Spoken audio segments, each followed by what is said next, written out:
half human, half demon. Right then, Ji Hua turned incredibly pale with fear. He groaned, fearing they would starve to death here. But hold on, look closely. Shi Wei suddenly pointed outside and shouted for them to look. Outside, bizarre creatures were leaping and running frantically. Watching this chaotic scene, Luo Ping was completely taken aback by what he saw. What on earth is that? I can only catch a blurry afterimage.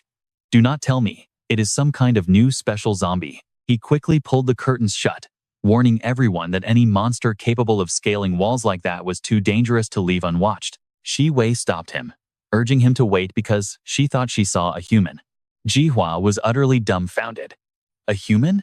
How is that even possible? Luo Ping asked doubtfully, wondering if she was just seeing things. She stared intensely outside and firmly insisted that she could never be wrong, reminding them of her unique visual abilities. Ye Shui stepped forward, her voice turning extremely serious as she warned that he was heading right toward them. Suddenly, a colossal monster blocked the way. At the exact same time, Chen Bai calmly observed it, recognizing it as a tyrant. This was a perfect surprise harvest. Coincidentally, he possessed a weapon blueprint that required the bones of a tyrant. His voice was low and calculating. If he used his giant hammer, it might ruin the item drop rate and damage the bone quality. The moment Chen Bai finished speaking, a violent dark purple aura exploded, wrapping around his arm like raging fire. He coldly shouted that he would just decapitate it. Ji Hua's voice trembled, his face pressed flat against the glass window. He complained he could not see clearly, asking Ye Shui what was happening out there. She quickly tried to stop them. Let's pause here. She warned them to stop watching. But Shi Wei, his hands had transformed into a pair of massive claws. Luo Ping grit his teeth, asserting that he must be a monster, since no normal human could ever manifest claws like that. Suddenly, her voice shifted drastically as her eyes remained glued to the battlefield outside. He had already slain the beast and seemed to be absorbing its remains. Just then, Shi Wei's eyes caught a fleeting glimpse of his face. Wait, she recognized his face. Back on the street, the massive corpse of the tyrant now lay defeated right beneath Chen Bai. Immediately, the system interface flashed with a brand new notification. You have defeated the elite mutant tyrant zombie, specialized in defense and attack, earning 2,000 experience points. System alert. Successfully devoured the stage 3 elite mutant tyrant.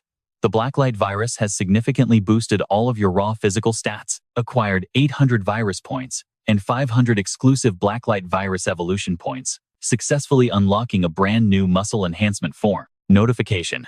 Blacklight virus has unlocked a new shield form. Chen Bai looked at his arm with deep satisfaction. Muscle enhancement could strengthen any body part without distorting his physical shape or causing awkward movements like other forms. The defensive power of this shield was almost double his own, making it an incredibly solid upgrade. As all eyes locked onto him, Shi Wei unconsciously cried out that the mysterious fighter was actually Chen Bai. At that moment, he confusedly looked up toward the sound, wondering who it was, and immediately spotted the familiar figures of Luo Ping and Shi Wei. Chen Bai stood perfectly still before the massive building, his sharp gaze shifting until it locked onto a specific window. Simultaneously, Luo Ping forcefully covered her mouth and furiously demanded to know what on earth she was doing. How can you be so sure that is the Chen Bai you know? What if it is just a monster disguised as him? Ye Shui snarled in agreement. Exactly. He easily slaughtered the monster that trapped us for so long. If you want to die, do not drag the rest of us down. Suddenly, from just outside their window curtain, his calm voice drifted in, asking if anyone was inside. He introduced himself as Chen Bai, asking who called. And trust me, you and I can't wait to see what happens as she runs to him. Then, another girl blurted out, calling to Chen Bai and saying it was Shi Wei. Just as she poked her head out, she saw Chen Bai hanging right outside her window. As he glanced coldly and asked if it was just the spoiled princess's best friend. Shi Wei eagerly pressed him, her eyes shining with hope, as she asked if he knew how Song Kao was doing and if she was safe. And yeah, I know what you are thinking. Chen Bai finally breaks the silence inside that Jiang City hotel. He explained that he had established a thriving base at the Dongshan Villa area with hundreds of survivors. And since Song Zichong is helping run the place, Song Si is completely safe. Shi Wei asked with watery eyes, wondering if that was actually true. Instantly, Luo Ping scoffed, doubting he built a base with hundreds of people, while Ji He muttered, asking if the Queen of Jiang City is managing it. He asked if Chen Bai was just bluffing to look cool. Chen Bai calmly replied, telling them to go see for themselves, because he does not usually tell lies that can be busted that easily. Just then, someone suddenly yanked the door open, causing a startled shout from across the room. Spotting Chen Bai, he spun around instantly, excitedly asking if that was Qi Zheng before rushing into the room. He yelled that he heard someone calling out his name, as Zhao Mu stared in complete shock, realizing it really was him. Chen Bai quickly stood up and asked in surprise what they were even doing here. Qi Zheng threw his arm around Chen Bai's shoulder, quickly explaining that Zhengge had brought a whole crowd to support the school beauty, Wei, at her part-time job. Zhao Mu chimed in, saying they wanted to invite him, but Li Feng kept insisting that he was way too busy. Hearing this, Chen Bai suddenly proposed, asking if there were many other Zhengde University students here with them. He offered that they could all head to his base at the Dongshan Villa, a mischievous smirk creeping onto his face. But he warned there is a catch, asking if they can pay 1 coin daily to stay there. Luo Ping agreed without hesitation, though he could not help but ask with a bit of worry. He complained that if that monster had not trapped them, they could have easily earned gold coins by now.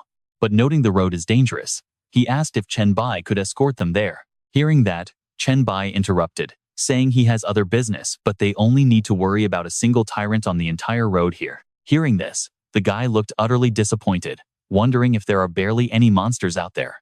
And that is where we leave it for today, as Chen Bai casually waves his hand, summoning a flurry of glowing cards to sweep them aside. Alright, let's jump in. Qi Zheng, Blockhead, and Wei Shi, take this low-level gear. I cannot use it anyway. With that, Chen Bai stood up quickly. I need to hit the road immediately. Since you already know the location of the base, I will head out first. Luo Ping nodded, thanking Chen Bai warmly. Qi Zheng called out in worry, telling Chen Bai to stay safe. From the rooftop, Chen Bai leaped effortlessly to the building opposite them. Just then, his phone buzzed.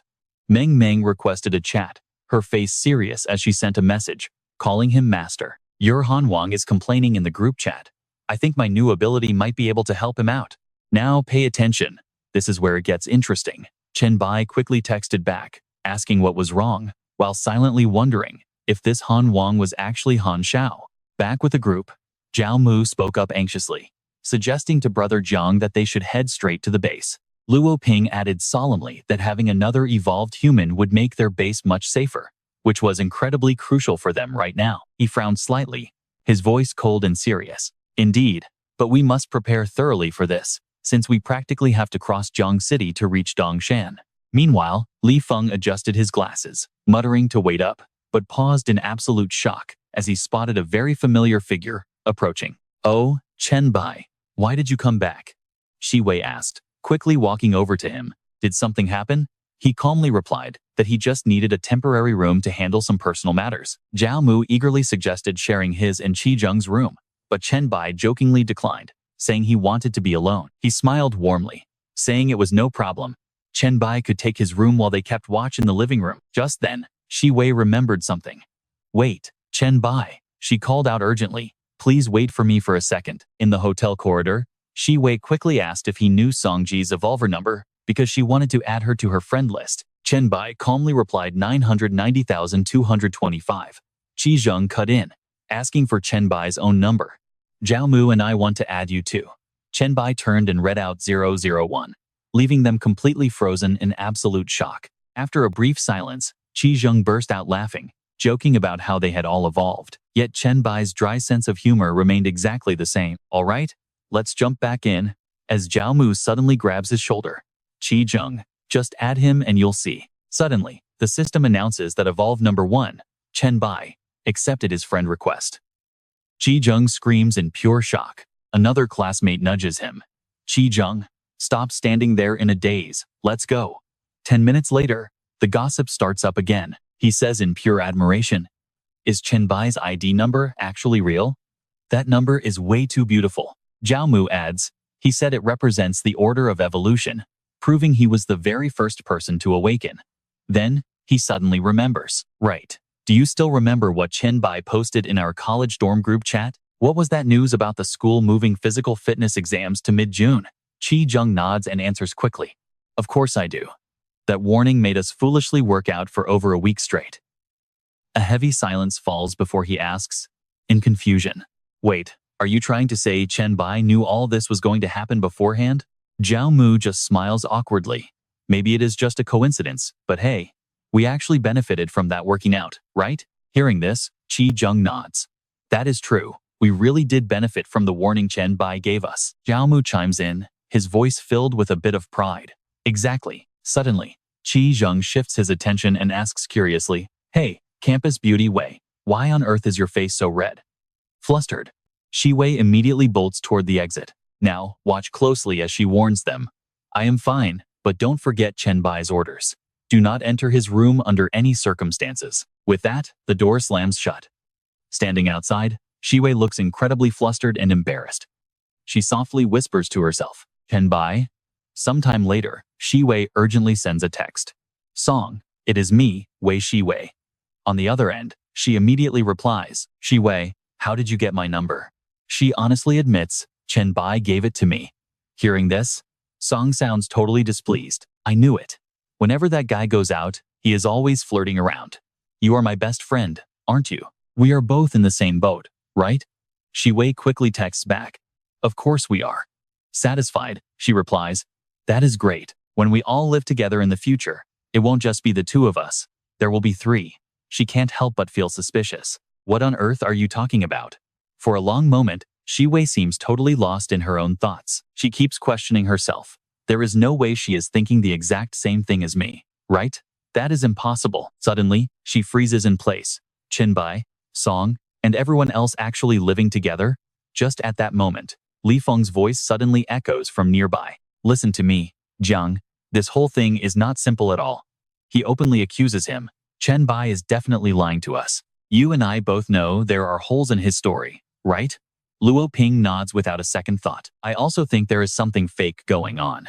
He snorts coldly. What do you mean Song Zijing is helping him run a base? No matter how you look at it, he is just showing off. Over here, Shi Wei is completely stunned by all this gossip. Meanwhile, the system announces the dreamscape space. Inside Han Xiao's house in Shanghai, Chen Bai floats down from above with a gentle smile. Hello everyone. I had some real-world arrangements to make, so I am a bit late. Chen Bai's gaze locks onto them as he whispers, looks like I am the last one to arrive. Huh. Waiting in front of him are Wu Ya, Han Xiao, and Meng Meng. Taking off his hood, he proudly introduces himself. White Emperor, I am Han Xiao. It is an absolute honor to finally meet you. I always knew you would be handsome, but you are easily 3 times more handsome than I ever imagined. Hearing this, Meng Meng sighs in disbelief. Talk about a total flatterer. Han Xiao just grins, saying, Oh, no way. Everything I said is the absolute truth. Right after, Wu Ya steps forward. Hello, Lord Sovereign. My name is Wu Ya. Meng Meng mentioned she was allowed to bring one of our group members along, so I joined. My talent is Dread Incarnation, physically manifesting a person's deepest fears. SS rank, Han Xiao gasps, his face completely dropping. Wait, does that mean my S-rank mind control is the weakest talent among us? At this, Chen Bai narrows his eyes and calmly analyzes him. Although your talent level might be a bit lacking, your overall luck is actually quite impressive. If you ran into these troubles just 2 days ago, he glances at Meng Meng, she would not have been able to help you, because back then, Meng Meng could only pull us into the dream world, and only to her own private space. Chen Bai carefully explains. Using the dream token I gave you as a core, that power is what allows everyone to gather directly at your house. He points over toward her. Honestly, Meng Meng only finished learning how to do this yesterday. Han Xiao lifts his head and laughs out loud. So my luck really is amazing after all. At that moment, Chen Bai says seriously, all right. Meng Meng can only sustain the 4 of us for now. Our time in the dream world is limited, so tell me your problems. Trust me, you'll want to see what happens next. You and I are diving into a wild story, as Han Xiao quickly replies, I have an exclusive quest dungeon. I will send you all a screenshot of the quest. It is not too far, so let's talk as we walk. A family mystery. An exclusive S-rank quest. Among your father's old belongings, you found a medical file from Red Star Mental Hospital, containing the name of an aunt you've never heard of, sparking deep curiosity. What are the symptoms of this genetic disease? And why was my aunt never mentioned by anyone? Could your highly powerful psychic talent be connected to this mysterious genetic disease? The key to solving this mystery seems to lie inside Red Star Mental Hospital. Scene cuts to Red Star Mental Hospital 16. Han Xiao's voice sounds slightly hoarse as he whispers, This is Red Star Mental Hospital. When I found it, it had already become a dungeon. Turning coldly to Chen Bai, he says, I tried entering once before, but I had to retreat almost immediately. Crossing his arms, Han Xiao's eyes burn with clear frustration. He continues, I honestly couldn't defeat those nightmare-level monsters from levels 5 to 12, and there was simply no way for me to wait until I leveled up further. After my first retreat from this dungeon, the system's cosmic will warned me that someone had noticed my arrival and might flee this place, taking everything with them. Chen Bai grins confidently. Got it. Now, pay attention here, because the heavy silence that follows is tense. Then, the system's cold voice rings out. Does the party wish to enter the Red Star Mental Hospital dungeon? Hearing that, he lets out a smirk. Meanwhile, cutting over to the dreamscape of the Red Star Mental Hospital dungeon, Wu Ya glances around and lets out a cold scoff. It's nothing but a weak little monster. Meng Meng warily stares ahead. As for me, I feel like something is seriously off about this place. Han Xiao warns them that, even though they just entered, these lesser monsters are no joke. Suddenly, a mutated nurse monster appears, her body contorting in a horrifyingly grotesque way. Without a moment's hesitation, Wu Ya steps forward. Everyone, hold on a second. Let me test out its actual strength. The monstrous nurse charges straight at him, only to reveal an SS-rank Dread Soul avatar materializing right behind Wu Ya's back. Instantly, the nurse monster crashes to the floor, staring up in pure terror at the giant entity behind him. With a snap of his fingers, Wu Ya triggers Dread Mode Rule Explosion, instantly wrapping the nurse's body in violent electricity. The system alerts that the party members have slain the target. As the experience points are split, Meng Meng happily remarks, doesn't that look like a villain boss? Chen Bai chuckles, not bad at all. Han Xiao cheers excitedly, now that's what I call fire. The newly dropped Sonic Mind Blast skill triggers sharp psychic explosions, dealing area of effect mental damage, though the massive noise generated by the ability is bound to attract the attention of other monsters. Coldly clutching the skill card, Wu Ya slowly turns around. Looks like our luck isn't half bad. Guys, this is an explosive skill. At that, Chen Bai urges, Han Xiao, both you and Meng Meng have psychic talents. Decide who gets it. He suddenly declines. I don't need it. I only want the quest item from this place. Besides, my talent already gives me a similar skill. Meanwhile, Meng Meng excitedly grabs the card. Then I won't stand on ceremony. Thank you. The moment she absorbs the card, the system announces she has successfully learned the Sonic Mind Blast skill. Right then, Chen Bai suddenly suggests, Meng Meng, why don't you try using this new skill right now? Meng Meng expresses her concern. Master, the damage radius of this skill isn't huge, but the noise level is extremely wide. It might drag out every single monster hidden inside the patient rooms. Seeing this, he calmly reassures her. Its ability to attract monsters is exactly the point. Searching for them one by one is way too tedious. Don't worry, absolutely nothing will go wrong. Feeling a surge of confidence, Meng Meng nods instantly. Understood. With that, she leaps backward into the void, activating Sonic Mind Blast. Dozens of monsters are instantly lured out. Chen Bai smiles knowingly, pleased with the massive mob attraction. Under the dim lights of the abandoned ward, dozens of grotesque figures begin staggering directly toward our small group of survivors. Han Xiao recoils in fear. You and I know this is way too many monsters. Right behind him, Wu Ya quickly warns. Everyone watch out, don't lose focus. Amid the chaos, Meng Meng looks at Chen Bai with anxiety. Master, are you sure it is okay with this many monsters? Tilting his head, he replies in a deep, reassuring voice. Of course there is no problem. As Chen Bai stands still, his eyes flash with light as he calmly says, besides, this is the perfect chance to test my newly upgraded skill. Hearing this, Han Xiao gains a massive boost of confidence and yells out, since the leader said so, I can finally relax. Let the slaughter begin. With a wave of Han Xiao's hand, the undead are instantly sent flying, while Wu Ya quietly chants from the shadows, origin of fear, darkness. He looks up and screams, sever. And, trust me, you and I are left watching the entire space before Meng Meng explode. All right, you and I are jumping right into the action, as Han Xiao and Wu Ya spin around. Oh my god, look at that. Meng Meng is raising her rocket launcher again. She quietly says, awesome, let's do one more. Beside her, Han Xiao can't help but stare in absolute shock. A rocket launcher? Her dream creation power is completely broken. Will our boss Meng Meng be building Gundams next? Wu Ya nods, totally convinced she could. But as he turns to look in another direction, doubt begins to creep into his mind. Why hasn't our squad leader made a move yet? Meanwhile, Chen Bai stands dead still, mind racing. He's finally charged his skill to the max, but this ability is too slow to fully charge mid-fight. After a moment, he lets out a sinister smile. It's ready. Chen Bai bends down, slamming both hands into the earth. Massive stone spikes erupt from below, impaling the monsters and instantly obliterating the entire landscape. Seeing this, Meng Meng gasps in awe. So strong, master. Meanwhile, Han Xiao stands there completely speechless. Holy crap, is that the White Emperor? Wu Ya is frozen, muttering that they're all dead. Just then, two zombies slowly creep up behind Chen Bai. He's caught off guard, and don't blink, his eyes flash with surprise. Spotting them, Han Xiao charges in. Two of them are still kicking. Let me handle this. But Chen Bai stops him. Hold on, I left these nurse bosses alive on purpose. Han Xiao freezes right there, staring in utter disbelief. He's been grabbed, pinned down effortlessly. With just one hand, the system chimes in. Black Light Devour skill evolved. He can now view any victim's memories, with a solid chance to steal their master-level combat skills. Chen Bai thinks to himself, viewing and absorbing memories. I haven't used this ability once since I unlocked it the other night. A glowing symbol appears on the monster nurse. She shrieks in panic. What is this? What is this? What is this thing anyway? Her monstrous body is hoisted onto a massive wooden cross. Hysterical, she screams. Stay back.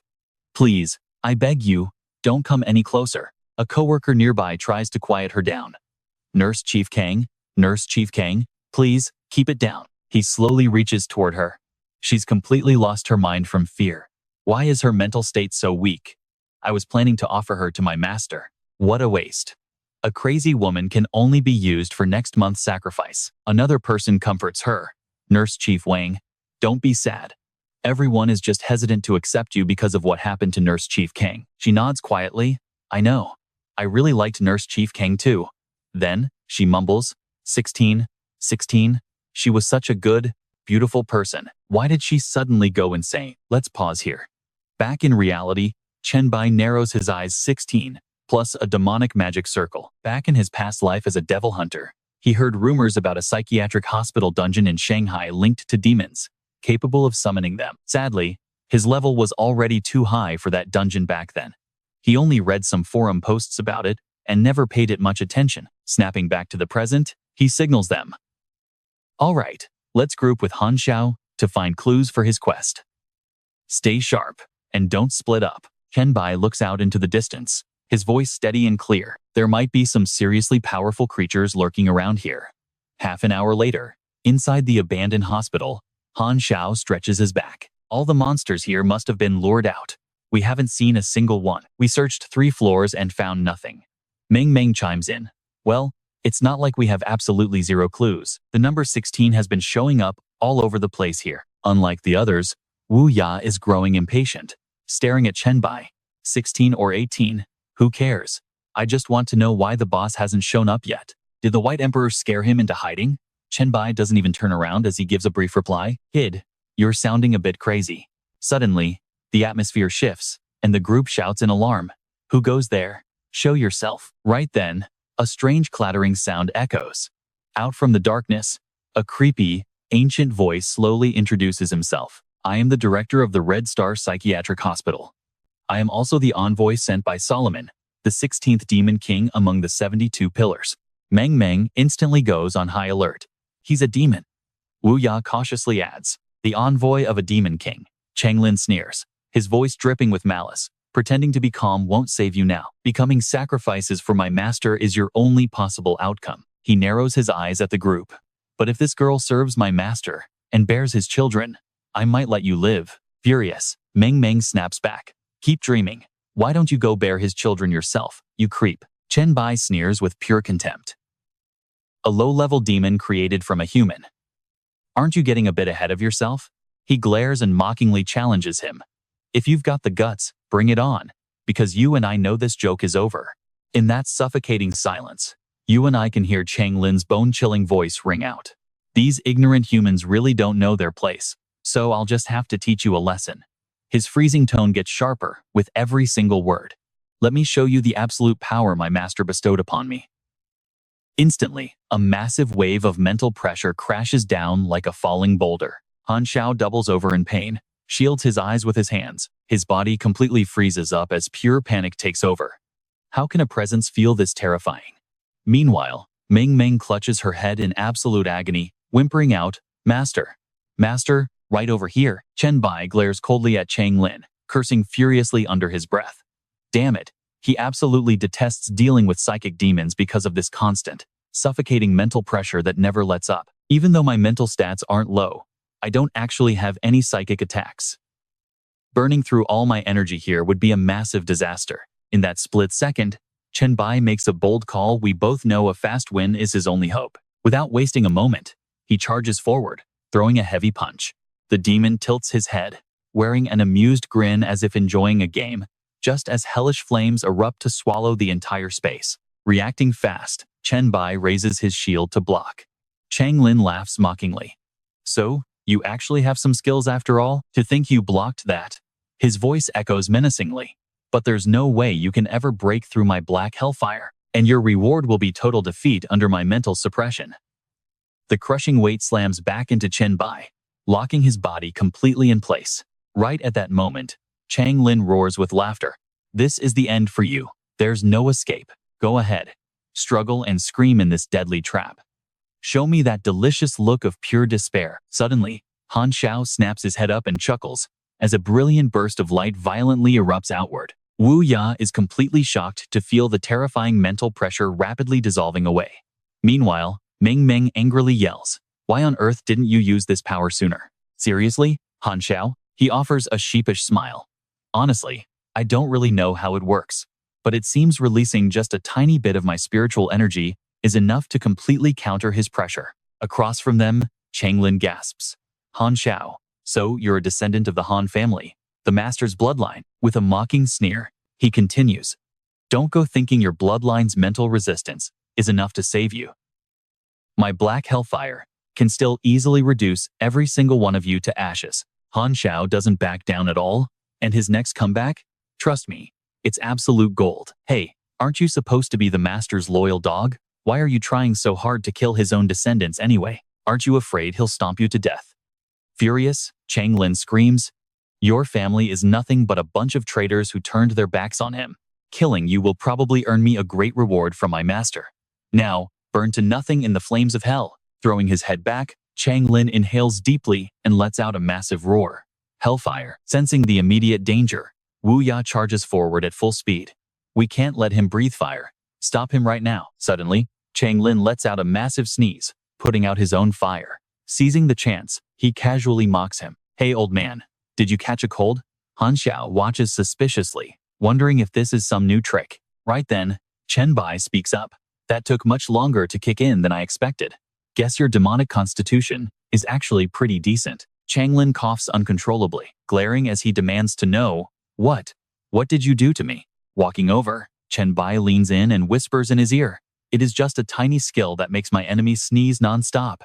Although, I did recently upgrade it. I call this skill pulmonary infection flu, the ultimate evolved form of the common cold. Once this pulmonary infection is successfully unleashed on the target, Stage 1 begins within 1 second to 10 minutes, depending entirely on the physical gap between both sides. During Stage 1, all attributes slowly decrease while 3 to 5 random disease debuffs suddenly appear. On top of that, all charged spellcasting is disrupted by severe sneezing, leading to inaccuracy, massive delays, or complete failure. Once Stage 2 activates, your physical attributes drop below 50%.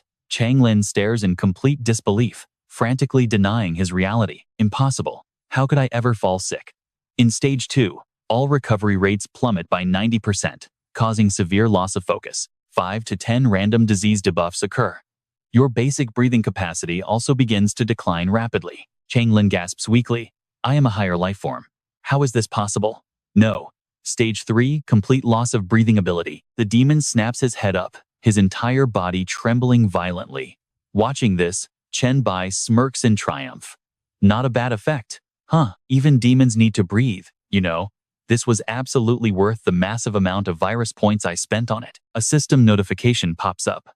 Level 12 Hell Apostle boss Zhao Changlin has been successfully defeated. Combat contribution reward, 30,000 experience points. As he slowly turns around, you and I see the rest of the crew shaking in absolute disbelief. Alright, Let's jump right into the action, where Chen Bai is absolutely fed up with his teammates covering their mouths and whispering, "Master, there are viruses everywhere." Meng Meng whined, tears in her eyes. "Please save me. I seriously do not want to get sick." Hearing her whiny voice, Chen Bai could not help but laugh. "Relax. Unless I choose to release it, you guys will not catch a thing." She gasped in pure awe, calling him the absolute best. "Your skill is overpowered, Bai D."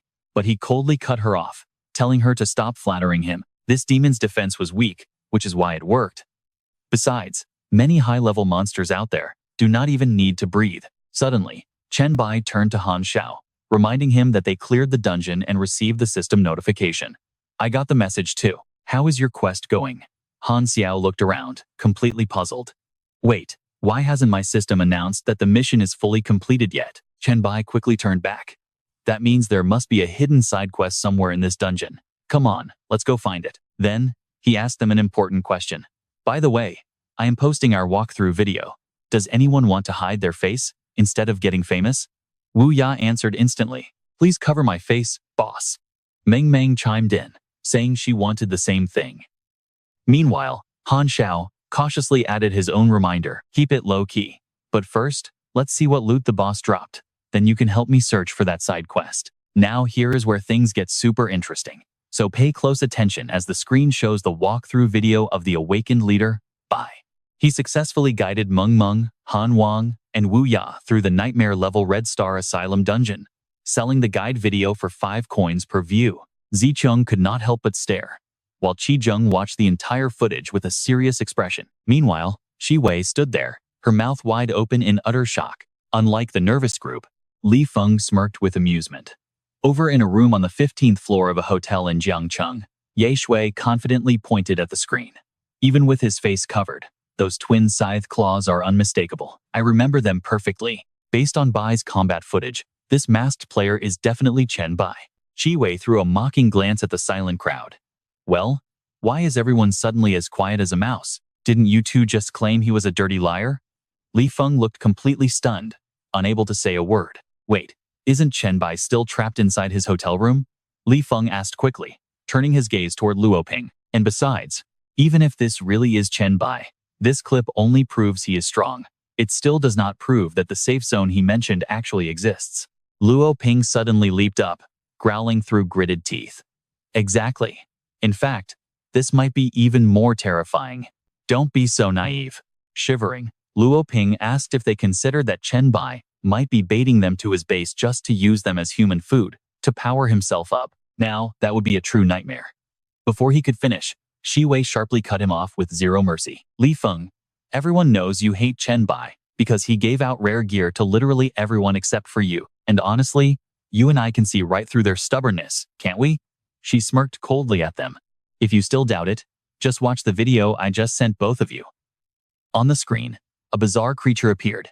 The moment the image loaded, Ye Shui let out a terrified shriek. "What on earth is that monster?"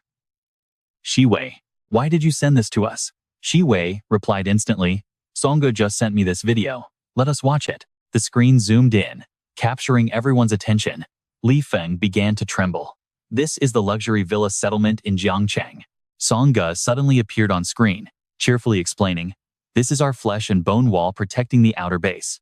Don't worry, it only feeds on dead bodies." "Ji Wei, I bet you are absolutely scared to death right now." Suddenly, Songa pulled the camera back, proposing, "Weren't you dying to see what our secure base actually looks like? Streaming via the Cosmic Will is incredibly expensive, so I could only afford to buy 10 minutes of recording time. But that should be enough to show you everything from the bottom of the mountain to the very peak," she teased. "The foot of the mountain is the crowded public area. Anyone can stay there for just 1 coin a day. But if you cause any trouble, you will pay with your life." She turned, pointing her hand toward the slope. "The mountainside is where our families live, and we are planning to build entertainment zones there. Up at the very top is the premium villa area, where I currently live, so now you know where I sleep. It is quiet up here, but absolutely safe from any threat. Normal survivors cannot enter this peak zone at all." At the very end, Songa stared directly into the camera with a sly smirk. "But you might get to live here. Even if Chen Bai hasn't claimed you yet, it is only a matter of time. He is such a massive playboy, after all." Suddenly, she made an invitation. "So stick with me. because you and I both know this crazy ride is far from over. All right, you and I are diving into a wild story where surviving means running dungeons.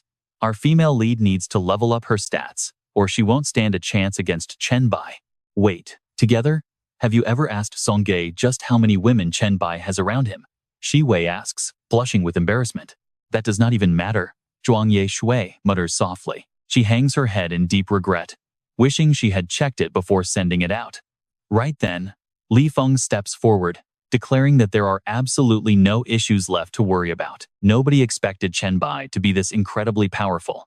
Li Feng quickly adds that he was only bringing up a few possibilities for everyone to discuss. Luo Ping suddenly cuts in, declaring that Shi Wei can never become one of Chen Bai's women. Shi Wei immediately snaps back, her voice dripping with irritation. What do you mean by that? When did I ever say I wanted to be his woman? He desperately tries to salvage the situation, saying Chen Bai is a total playboy with too many girls, so she could never like him. Out of nowhere, Luo Ping confesses his love, promising that he is different and will only ever love her. The air gets tense as Shi Wei shuts him down instantly. Stop right there. Do not even think about taking another step toward me, she warns. Unshaken, her voice cuts like ice. Luo Ping, who you want or how many people you chase after, has absolutely nothing to do with me. I have already rejected you countless times, Shi Wei says, raising her voice to emphasize her point. Let me repeat this one last time. I do not have a single ounce of feelings for you, so stop liking me. Now, pay attention here. We are shifting back to the 4th floor of the creepy Red Star Mental Hospital dungeon. Over on this side, Chen Bai bends down to inspect Director Lin's corpse when a sudden bolt of energy strikes his head. The system notifies him that this creature contains special bloodline genes. He can choose to devour or extract them, which will affect his black light virus and physical body. Chen Bai coldly makes his decision, wondering if demons usually reward their lackeys with special bloodlines. Extracted. The system alerts him that devouring this special creature has granted him 500 evolution points for his black light virus. He also unlocks the ability to absorb the target's skills, granting him the powerful A-rank Hellfire body technique. The system confirms the extracted bloodline gene has successfully become a physical item. The system describes the item as a weak demon bloodline essence. It is an A-rank potion, condensed directly from the core of a demon. Consuming it grants a weak demon bloodline, but requires both mental strength and physical constitution to be 20 or higher. He inspects the glowing bottle, wondering if this is the bloodline gene. Squeezing the bottle, Chen Bai lets out a smirk. Who would have thought extracting it would actually turn it into a physical item? He thought it would just vanish. Suddenly, Chen Bai turns around and asks what is going on. You and I both love a good boss drop, right? Han Xiao excitedly asks if they got anything good. There is a ton of loot, including an A-rank Hell Messenger class change scroll and an A-rank Hellfire skill book.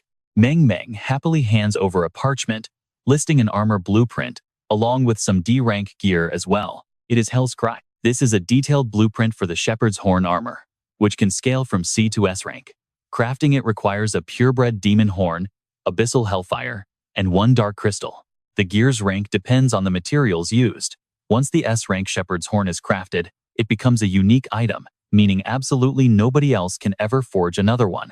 Chen Bai mutters in a heavy tone, a purebred demon's horn, huh? It is actually perfect, because I know exactly where to find one, he says with absolute confidence. I will take this armor blueprint. The class change scroll goes to Han Xiao since he has the demon bloodline. The skill book is for Meng Meng. Since Crow helped in the fight, this defensive gear belongs to him. Crow waves his hand, thanking the White Emperor. Han Xiao praises him, calling the loot distribution incredibly fair and smart. He shrinks back slightly, reminding them that the final step is to help him find his main quest clues. Han Xiao stands before them, thanking everyone for their help. As he speaks, the entire room falls dead silent as we transition over to the director's office. We are now on the 4th floor of the Red Star Mental Hospital dungeon. Inside the director's eerie office, Han Xiao scans the room, guessing the clue must be here, unless the demon director has a hidden room somewhere. He pushes the door open. Before he can even finish his sentence, a loud cry of pure horror escapes him. What the hell is this? Standing before Han Xiao is a massive, terrifying statue. Meng Meng trembles, asking what kind of demon this is, as Chen Bai steps forward to explain. This is Zapar, the 16th demon god among the 72 pillars of Solomon. The very master Director Lin worship. He looks up with a smirk, because you and I both know Zepar has already possessed this statue. setting up what will definitely be an epic showdown next. Alright, you and I are about to see if this crazy director can actually summon a literal demon.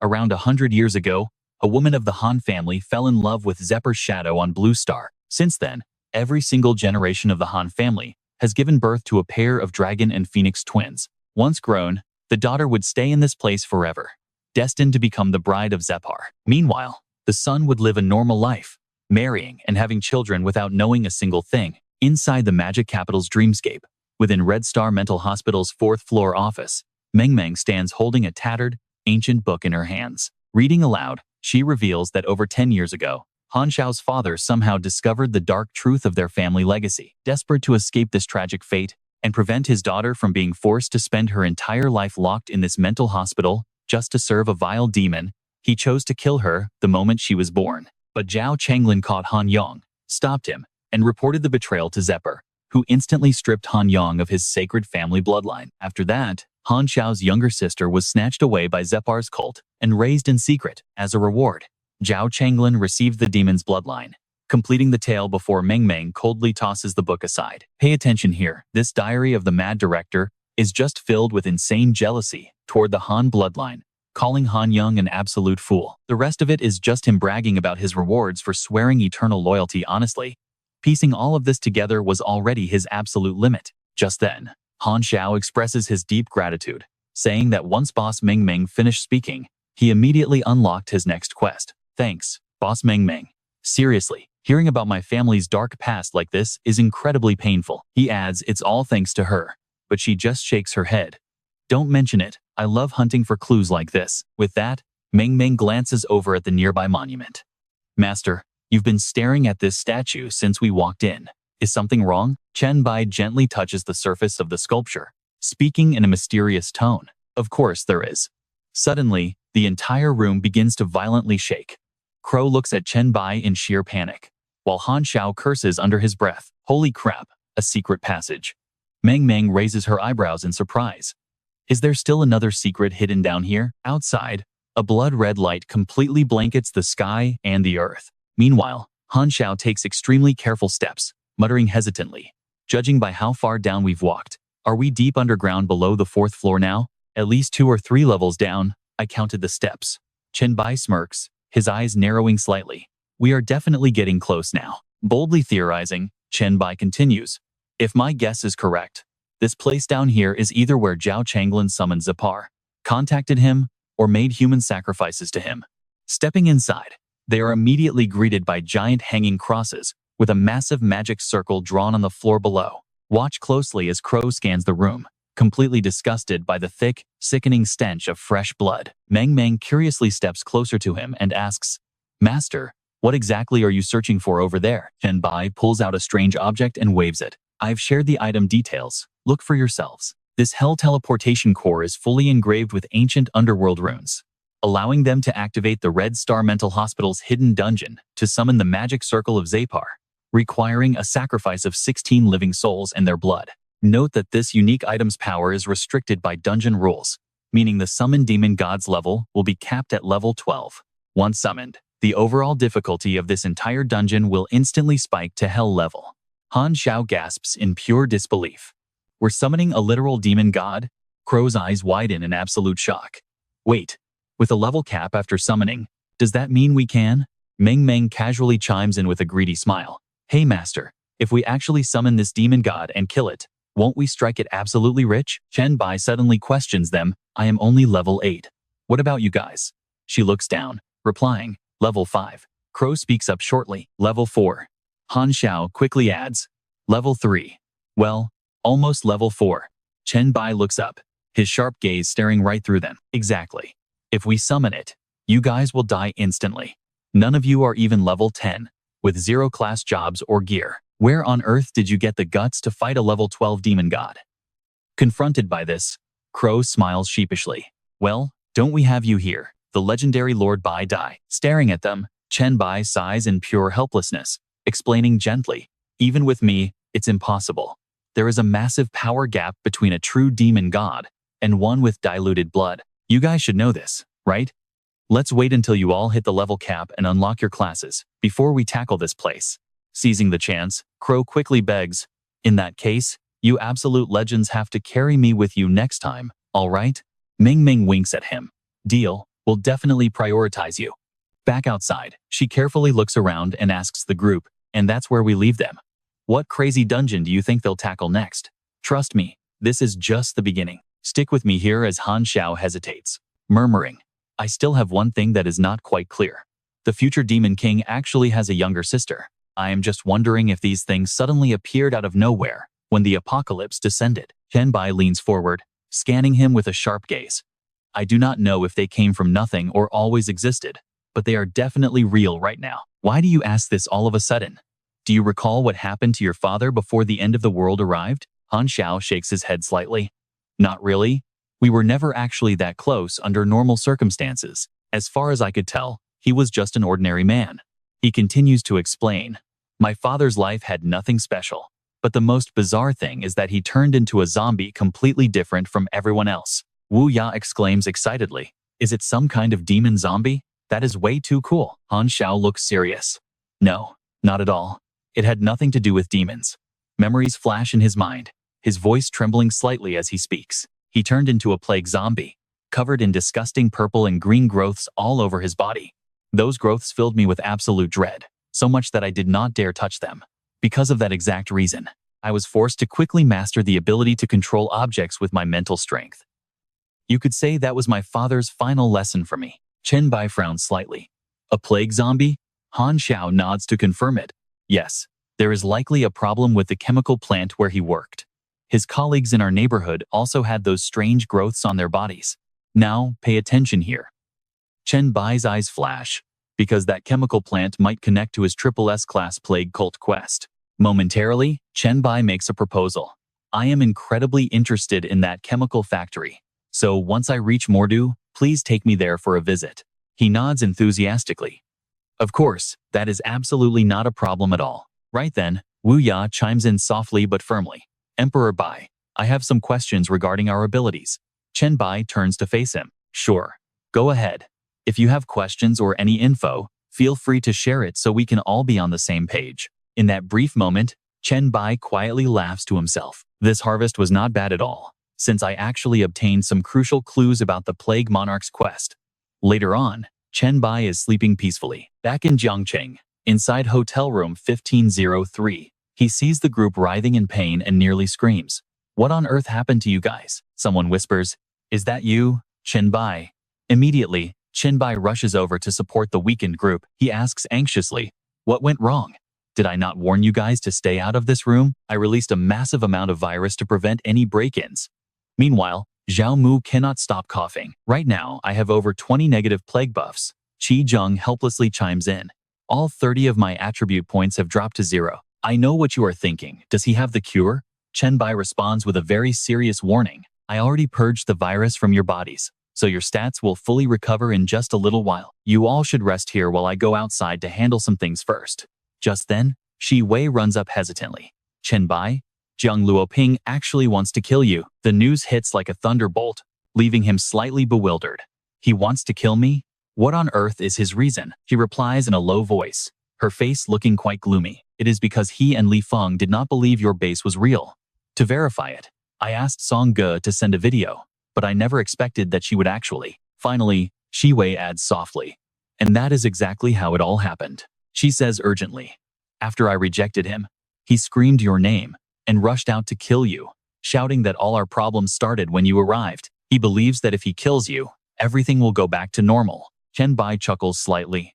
"Is that guy seriously some kind of idiot? What kind of crazy logic is that?" Shi Wei snaps back in anger. "He is a brain-dead fool who constantly threatens every single guy I ever interact with. His threats even forced my childhood friend to drop out of school entirely." She bitterly recalls that if Songga had not protected her from his sick traps, the same ones he used on other girls, she would have been completely ruined by him a long time ago. From inside the room, endless coughing still echoes in the air. Shi Wei clenches her fists, her voice choking up as she remembers being trapped in this hotel with him. Every single day dragged on like an eternity. Fortunately, his talent was too weak, so he could never force me to do anything. Suddenly, Shi Wei looks up. "You know, Chen Bai, I see how strong you are now. and I am genuinely so happy to hear that Sangha is still alive." Suddenly, all the noise dies down, leaving the room completely silent. After a moment, Shi Wei asks anxiously, "Jiang Luoping has been caught in your trap for so long. Is he going to die?" Chen Bai shakes his head, saying his virus will rapidly drain his stats, but it still takes time to die, and trust me, you and I do not want to cross him, alright? You and I are jumping right into a wild scene where she suggests, "I have a plan." He leans in, "What's on your mind?" Shi Wei says coldly, "I hate him to my very core. I want him to die a miserable, unpeaceful death." Meanwhile, Luoping completely collapses as he is forced to watch Shi Wei and Chen Bai kissing right in front of him. He smirks, thinking a simple kiss is more than enough to drive the guy insane, while she smiles with pure satisfaction. "Enough already. What are you still staring at? By the way, that was actually my very first kiss." 2 days later, in a forest outside Wushuang. At that moment, Ziqiang calls for a private chat, and Chen Bai picks up immediately, asking, "What's going on?" Ziqiang smiles gently. "Just a quick status report. Our people successfully picked up Shi Wei and the others along the river route. They are on their way back now." Hearing this, he quickly praises her. "Great job," he says from his villa study, while Ziqiang suddenly shifts the focus of their conversation. "There is one more thing. Lately, many users on the Evolution forum have been buzzing about a mysterious chat group that serves as a gathering spot for top experts. Rumor has it that you are actually the admin of this group, which consists entirely of awakened elites who recently unlocked their talents and are called the Pioneers." Ziqiang turns to look directly at her screen, asking, "Is this rumor actually true?" Chen Bai pauses for a moment before replying, "Chat group number 1? Of course it is. Did you forget the post I asked you to advertise a few days ago?" She gasps softly, realizing that this means countless top experts will eventually be working under them. "But listen, what should we do with all those trending posts about chat group number 1 on the forum?" Chen Bai reassures her, "Don't worry about that yet. I will make a decision after reading through them myself. For now, just send me the thread titles that have the highest engagement."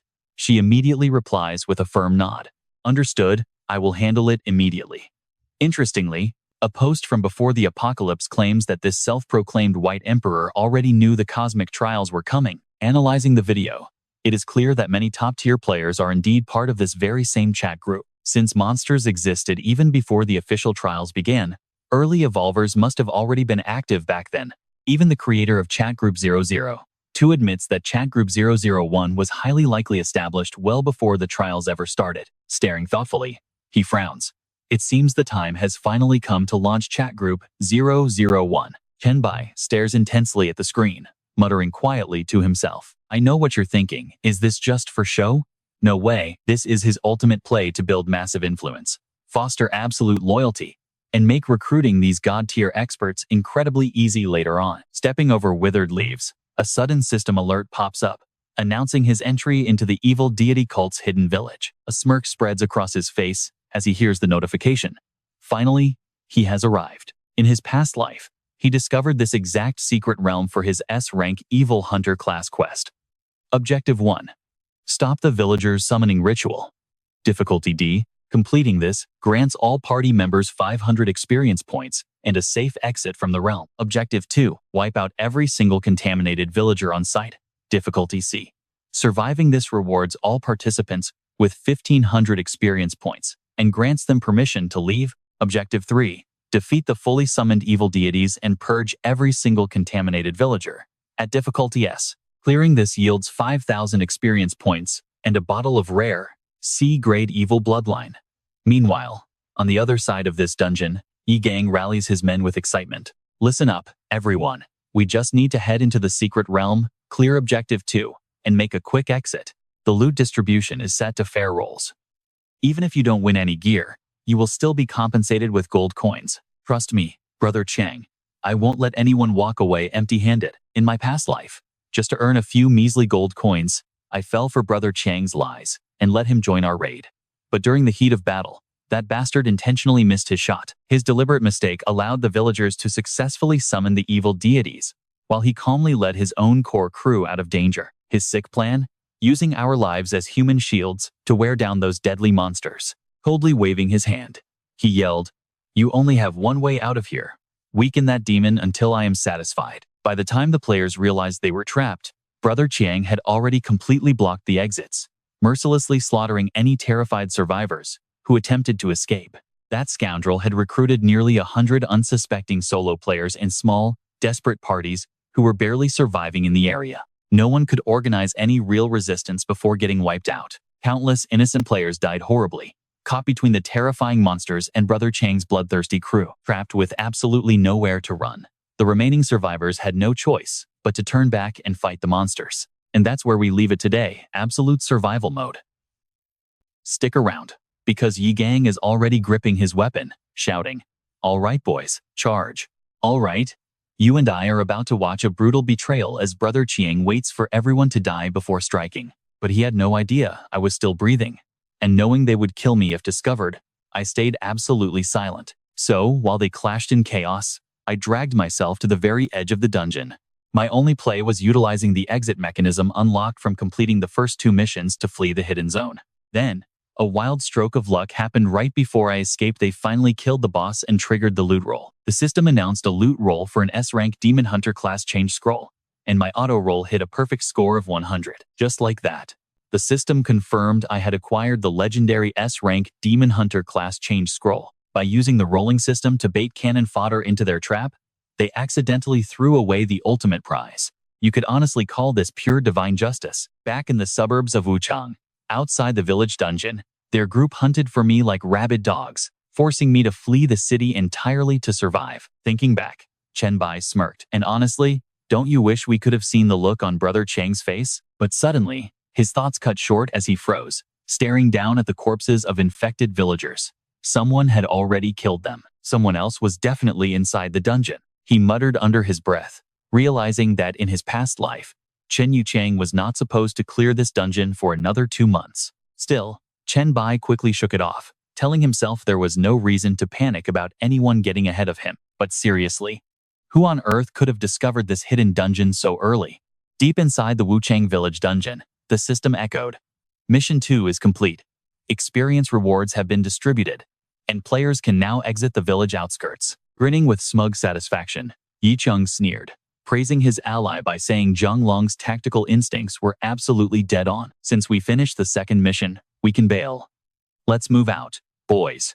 We will come back later to slay this boss. The group turned to leave, but suddenly, a scout whispered in alarm that someone else had just entered the area. Chen Bai stepped out of the shadows, bypassing the stunned crowd, with a casual question if they were leaving. You and I both know he's playing with fire here, boldly asking if they mind if he takes over their boss, to which Chiang uncaringly agreed. Underneath his calm exterior, Chen Bai smiled coldly, realizing he had crossed paths with Brother Chiang much sooner than expected in this life. Yi Chiang offered a mocking warning, telling him to be careful since they were dealing with a level 11 demon boss. Dismissing them with a lazy wave, Chen Bai bid them farewell just as the massive boss roared, calling him a very amusing little insect. The beast sneered, asking if he lacked fear or if he was simply accepting his grim fate because he knew death was coming. Staring down the heavy pressure, Chen Bai chuckled, saying he had merely forgotten how long it had been since he fought a solitary fiend. To him, low-level trash demons like this were nothing more than targets waiting to be slaughtered. Losing its mind in pure rage, the beast shrieked, calling him a mere mortal insect before launching a lethal strike. Chen Bai casually readied his blade, whispering that as an elite demon hunter with decades of experience, he had already slaughtered thousands of its kind. He memorized every pattern, every single weakness, and even the exact layout of a fiend's muscle fibers. The bloody behemoth crashed to the ground, triggering a system alert for slaying level 11 boss Al Orlando, rewarding 135,000 experience. He also cleared the third mission, pocketing 5,000 experience and a low-grade C-rank demon bloodline potion. Chen Bai stared down coldly at his earned spoils. The combat flow felt incredibly familiar, proving his deadly reflexes had not dulled one bit. Meanwhile, the other hunters were boasting about their rewards. One lackey yelled that he got the participation reward of 5,000 experience, while another excitedly mentioned the bloodline item. As everyone celebrated, Zhang Long watched in total confusion and asked Brother Chiang if that mysterious kid was actually planning to harvest the fallen boss's corpse. Yi Chung nodded silently, gesturing for them to go take a closer look. The system confirmed he gained 350 exclusive evolution points for his blacklight virus, followed by an extraction prompt. By excluding the gene, he obtained a rare A-rank demon bloodline potion, Chen Bai then asked why they had returned. Did they want a cut of his hard-earned loot? Hearing this, Yi Qiang let out a smirk, amusement flashing across his face. He scoffed, asking if it was a joke. Since Chen Bai soloed the boss, he wouldn't dare demand a share. He put on a grand show of being reasonable, but Chen Bai's icy, razor-sharp gaze saw right through him. And trust me, you and I already know this snake's true colors. Glancing down at the loot resting in his hands, his eyes gleamed with satisfaction. This beast certainly dropped some incredible gear. Look at this. You and I are looking at rank B Demon Blood, rank A Archdemon Blood, and even a rank S Demon Hunter quest scroll. At that moment, Chen Bai turned to him with a smirk. Are you really not tempted by this? Right then, Zhonglong suddenly tossed the potion bottle straight toward him. He spoke up cautiously, saying, Brother Chang, these are the blood bottles everyone just gathered. If I said I did not want them, I would definitely be lying. Zhonglong quickly added, but we are reasonable people. You completed the mission, so all the loot that dropped should naturally belong to you. Brother Chang's eyes flashed with a sharp gaze, scanning them as if trying to pierce right through their souls. Hearing those words, Chen Bai let out a slight smirk. Well, that sounds pretty interesting. Then, he coldly questioned them. You left and came back, so it is definitely not just to congratulate me, right? Spit it out. Yi Gang quickly explained that there was nothing malicious. He just wanted to become friends and politely ask where Chen Bai was staying. He laughed nervously, explaining that his brother was clearing the western suburbs of Wu Shuang and wanted to avoid accidentally stepping on Chen Bai's territory. Chen Bai's eyes narrowed instantly. The western suburbs, he thought. Meng Meng is supposed to be living in a residential district near the western suburb gymnasium. Now, watch closely. This guy acts polite, but he is actually trying to spy on Chen Bai's movements here. Chen Bai suddenly lowered his voice, saying, Do not worry. My base is in Jiangcheng. I only know one gym in Wushuang's western suburbs. As he spoke, Chen Bai wondered if he could extract some information about their faction's presence near Meng Meng's location. The guy quickly smiled, changing to a friendly tone. We just took over the Western Stadium a few days ago and are clearing the area now. With power like yours, you must have a massive faction back in Jiangcheng, right? Why don't we team up and help each other out? Hearing this, Chen Bai grew highly suspicious. They already cleared the gym? When thugs like these talk about clearing, it is just a sugar-coated term for brutal conquering and mindless slaughter. He realized something. No wonder nobody knew Meng Meng in his past life. She was likely wiped out by these guys. A notification popped up. Meng Meng sent a message. He signaled the others to wait as her trembling voice played from the screen.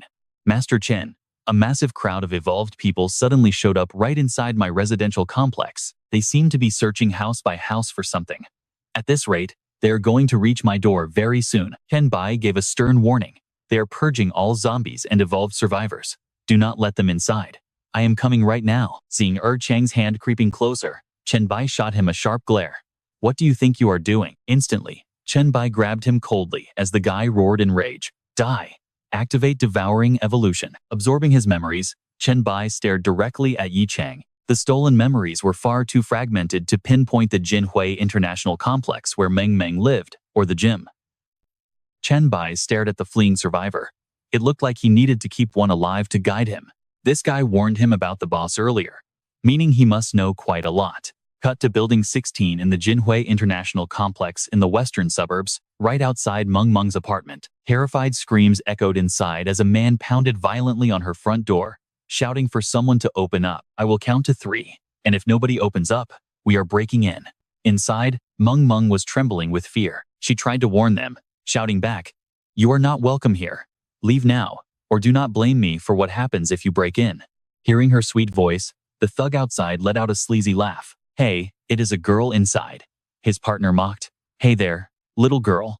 How exactly are you going to get rough with us? The other guy smirked, saying, Do not worry, little sister.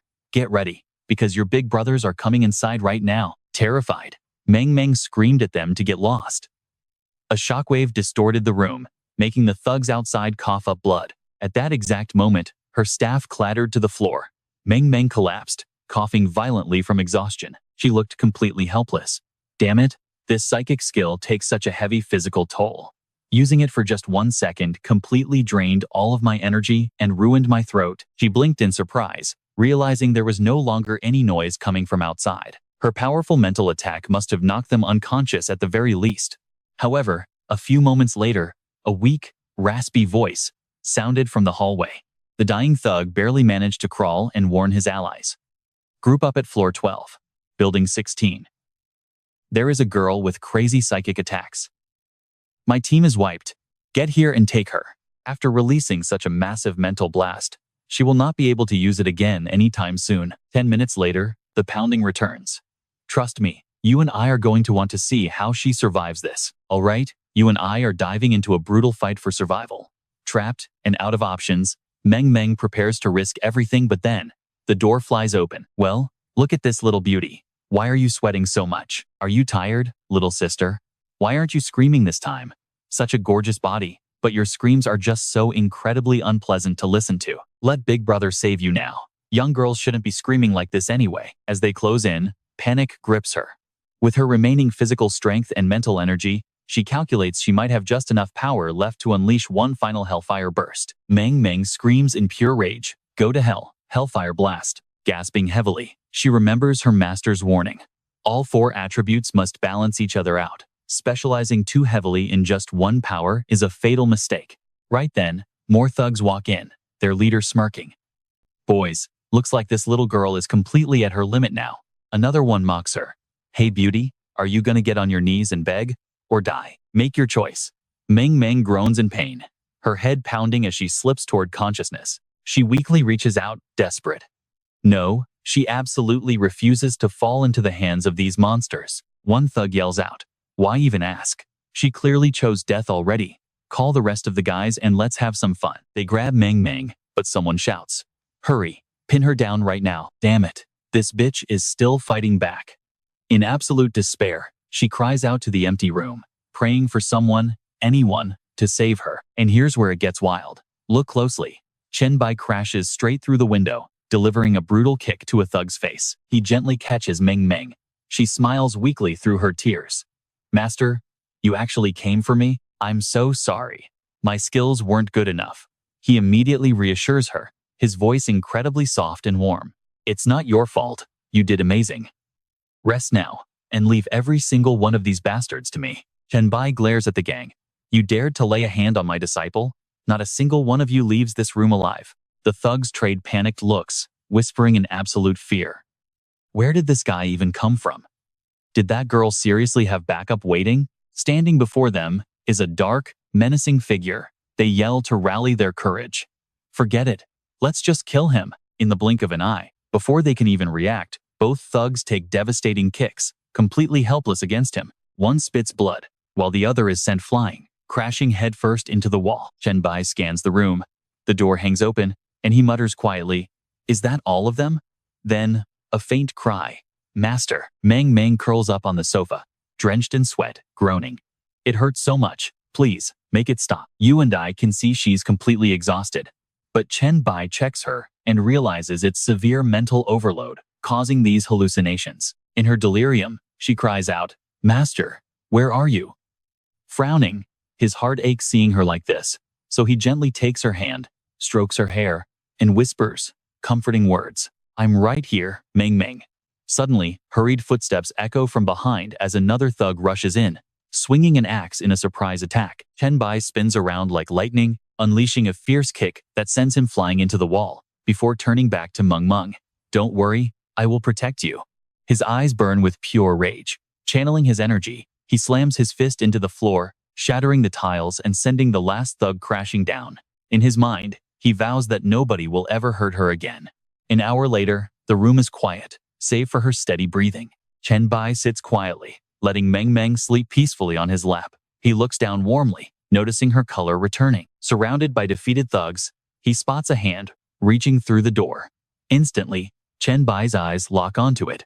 Zhang Long peeks in, whispering, It's me, Mr. Chen. It's just me. Chen Bai casually strokes her hair, his voice cold. Since you've made it here, does that mean Chen Yichang's entire squad has already been wiped out? Zhang Long falls to his knees, hands on the floor, trembling. Yes, that is correct, Mr. Chen. Just like you ordered. I set a trap and lured them here to be eliminated. As of right now, every single one of Chen Yichang's trusted men has been completely wiped out. Chen Bai frowns, seeking confirmation. And the people remaining? Are they your close friends and family? Zhang Long panics, quickly explaining, No, absolutely not, Mr. Chen.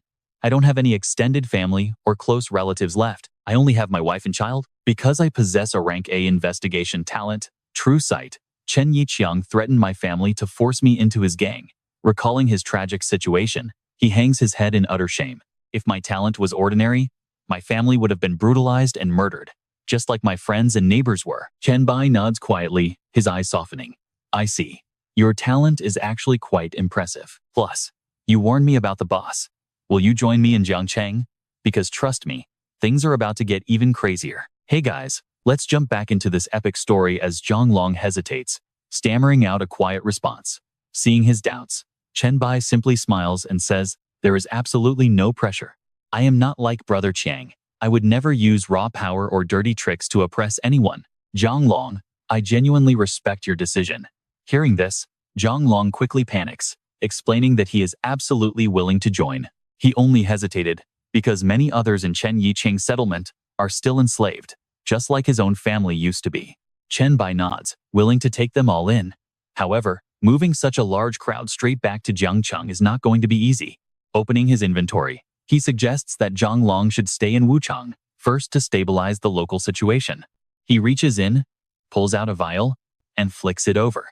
This potion is a gift to help you boost your overall strength. I also sent you a friend request. Feel free to contact me once everything settles down on your end. Then, you can decide whether to build up your own force here in Wuchang or head over to Jiangcheng together. Zhang Long is deeply grateful, thanking him repeatedly. After he leaves, Meng Meng remains sound asleep, snoring softly. Now pay attention, because as Chen Bai opens his inventory, he notices a bizarre change that immediately makes him frown. Inside, a creepy demon face has appeared, its wide mouth staring hungrily at the low-grade demon bloodline potions. He frowns in confusion, clearly remembering that nothing unusual happened when he originally stored these items back in the dungeon. The items he put inside back then were just the class change quest scroll and those demon bloodline potions. Analyzing his inventory layout for a moment, he decides to try shifting things around to see what happens. Looking closely at that bizarre, gaping mouth, he realizes the entity is completely obsessed with the demon bloodline potion. Its creepy eyes are locked onto the bottles, opening its mouth like this.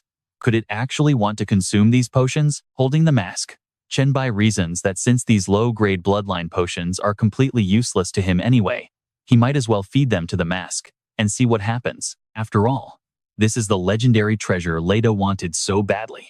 Feeding it might just unlock some incredible new features that could help him later. One by one, he tosses the bloodline potions into its mouth. One, then another. Fine, you can have all of them. 5 minutes later, the mask wears a satisfied grin. Chen Bai frowns. Wait, is that all? This absolute money pit consumed so many of my precious bloodline potions, and all I get in return is its full stomach? I know what you are thinking, this seems like a total waste, right? But suddenly, the mask spits out a strange purple lump. Chen Bai stares blankly at the floor. Does this thing really eat and excrete through the exact same mouth? What did it spit out? Am I supposed to clean up its trash?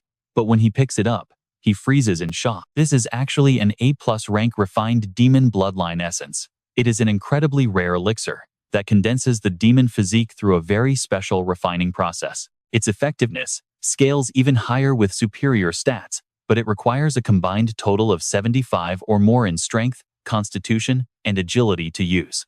Chen Bai's eyes light up. Can this creepy mask actually purify low-grade demon bloodlines? Combined with all the raw demon bloodlines he can gather from dungeons, he now has an endless, highly valuable supply of high-grade demon essence. Suddenly, Chen Bai remembers something else. He rushed to save Meng Meng so quickly that he forgot to check his new class change scroll. This is an S-rank Demon Hunter class transfer scroll. This highly unique item only drops when the very first pureblood demon in the world is successfully slain. Completing its trial unlocks the legendary Demon Hunter class. To begin, using this scroll will transport him directly into the first level of the Abyss. Slay 100 demons and 100 fallen ones inside the Abyss to complete the task and escape into the deeper chasm. Chen Bai grips the scroll tightly, whispering to himself that he will not just barely survive and rush out this time. The heart of the Abyss is incredibly dangerous, but it is also packed with endless opportunities. Suddenly, Ming Ming stirs, her eyes fluttering open. She sits right up and rubs her sleepy face. Seeing Chen Bai sitting right there, her emotions completely overflow. She happily throws her arms around him and bursts into tears. Chen Bai gently pats her back, reassuring her softly that he is here, she is safe, and those villains are all dead. Meng Meng takes a deep breath, calming down as she sighs, admitting she is still too weak and needs to train harder. He pats her head with a smile, telling her that extreme physical training won't do much, so stick to his routine. Her primary focus now is leveling up and mastering full control over her unique skills. Meng Meng looks down with teary eyes, explaining that leveling up requires way too much experience, and most nearby dream monsters are already cleared out. She hangs her head, crying because she can't easily travel or find any new dungeons on her own. Chen Bai comforts her. How about resting up before we head back to Jiangcheng? Trust me, our journey is only getting started. All right, you and I are jumping right in. The moment Meng Meng hears about Jiangcheng, she completely forgets her sadness, looking as excited as a kid. She says she feels great and wants to head to Jiangcheng immediately. Chen Bai just chuckles, grabbing her hand to stop her. Wait, he says, scooping her up to tease her. If you walk on your own 2 feet, we won't get there by next month. Meng Meng blushes hard, freezing awkwardly in his arms as the two of them suddenly launch straight out the window. Chen Bai tells her to keep her eyes closed and just tap him if the wind is too strong. She nods, and with a massive leap, he bounds across rooftops, vanishing into thin air. Before long, they arrive at a dense forest. This is the entrance to the Secret Realm village in the Wuchang Mountains. They land on a barren clearing, and a system notification instantly rings out, confirming they have entered the Ghost Belief Village Secret Realm. Meng Meng looks around with wide eyes, completely amazed as the landscape suddenly shifts right before her. So this is a secret realm. Walking ahead, Chen Bai explains that the major difference between dungeons and secret realms lies in their entrances. Only cleared secret realms give you entry prompts. This means wandering into a brand new one is incredibly dangerous for any evolver. Meng Meng stares at him in absolute awe. Master, you know so much. Should I go pull the monsters next? He warns her seriously. This isn't the dream world, so timing your skills is critical. Staying near the entrance is much safer. Wait for me here, he says, vanishing instantly right before her eyes. Now, pay attention here. While scouting ahead, Chen Bai realizes his third quest has completely changed, no longer asking him to kill the demon, but to eliminate every demon guard and dark priest instead. The rewards don't even include bloodline potions anymore. Is it actually impossible to get them now? Ultimately, he makes his decision. No matter what, he has to kill the boss first. At the central square of the Secret Realm village in Wuchang, the entire space glows with mystical, ominous energy. As Chen Bai watches from above, he is immediately spotted. The guards below shout a warning about an intruder. With strange patterns painted on their faces, they draw their bows, sneering that this intruder will make a fine sacrifice for the demon. Before they can even finish speaking, Chen Bai completely vanishes. The lead guard gasps, but a lightning-fast strike instantly slams into his back, completely obliterating him. The entire square erupts into chaos as they scramble to defend. Elite bosses rush in to cover. Okay, I know what you're thinking. And yes, it gets crazier. His shadow blurs, dropping them one by one until a notification confirms he killed the level 15 Dark Priest Qian Dahai for 45,000 experience. The prompt explains this creature contains unique blood elements that he can absorb or discard. However, absorbing it might affect his blacklight virus and his original body. A smug smile spreads across his face. He realizes he can still use his Devour ability to extract the demon bloodline. Since that is the case, he will not hold back. Unleashing his glowing blade, he slaughters the remaining bosses in a flash. A system message pops up, confirming that a C-rank low-grade demon bloodline potion has successfully been extracted. Chen Bai is impressed, noting that mini-bosses indeed yield bloodline potions matching their own rank.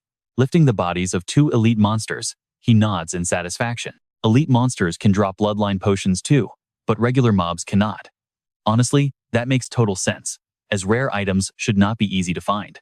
Meanwhile, back at the entrance in the Wuchang Mountains, Meng Meng sits on a large rock, patiently waiting for him to return.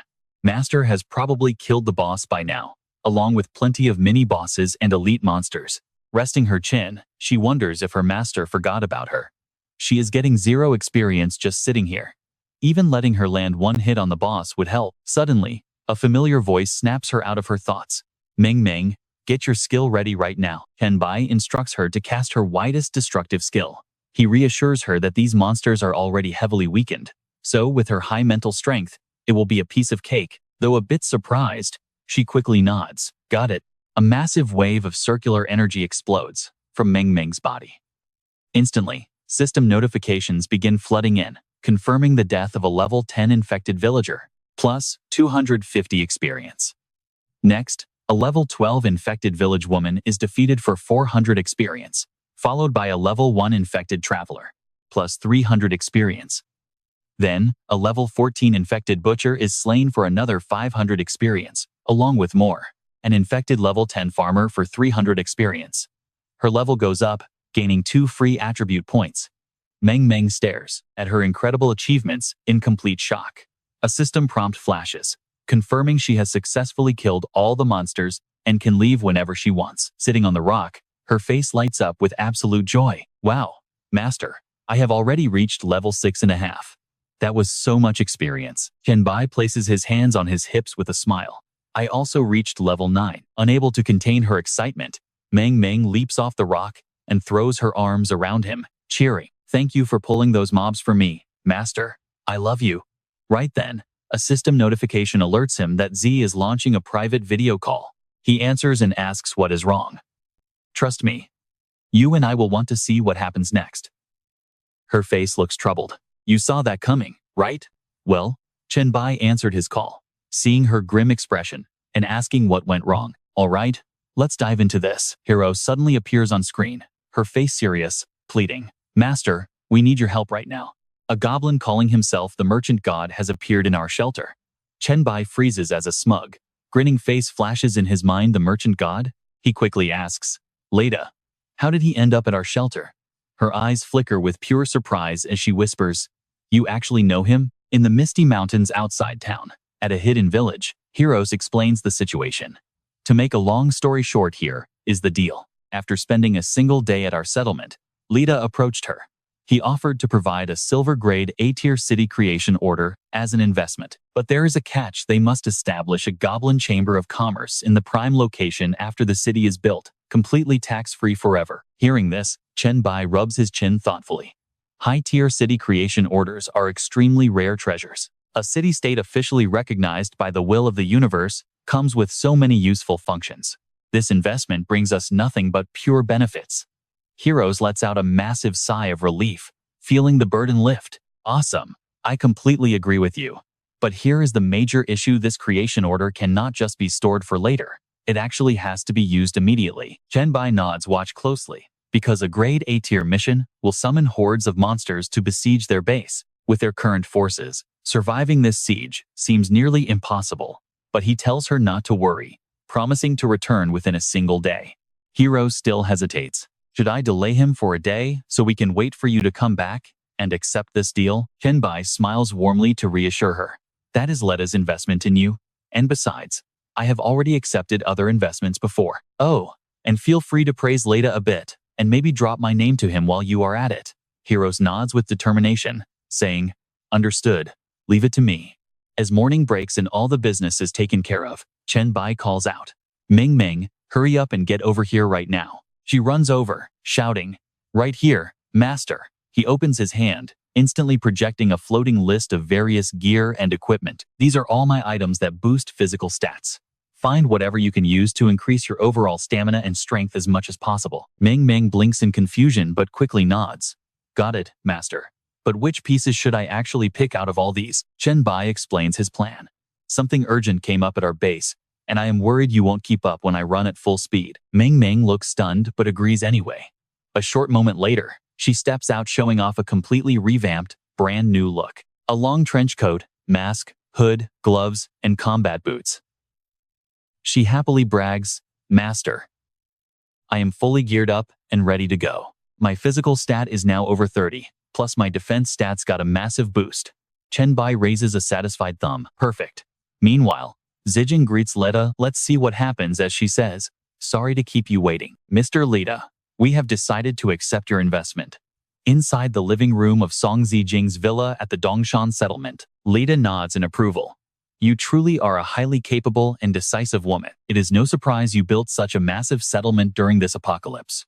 What is even rarer is keeping thousands of awakened survivors so well behaved and organized. Zijing smiles gracefully.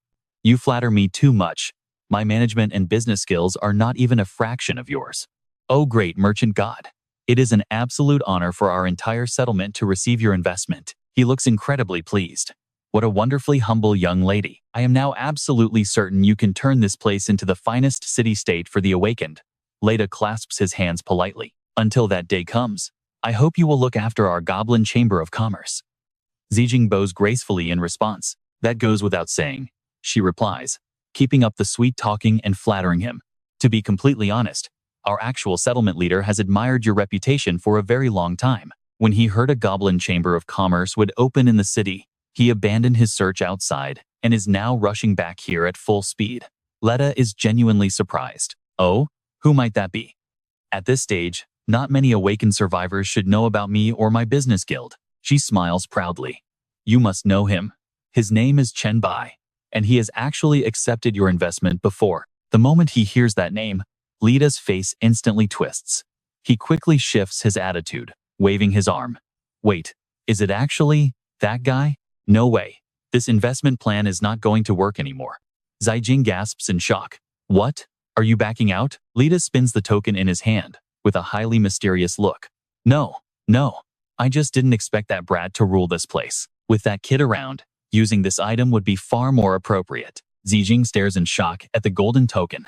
Lida slides the city creation orders across the table and nods.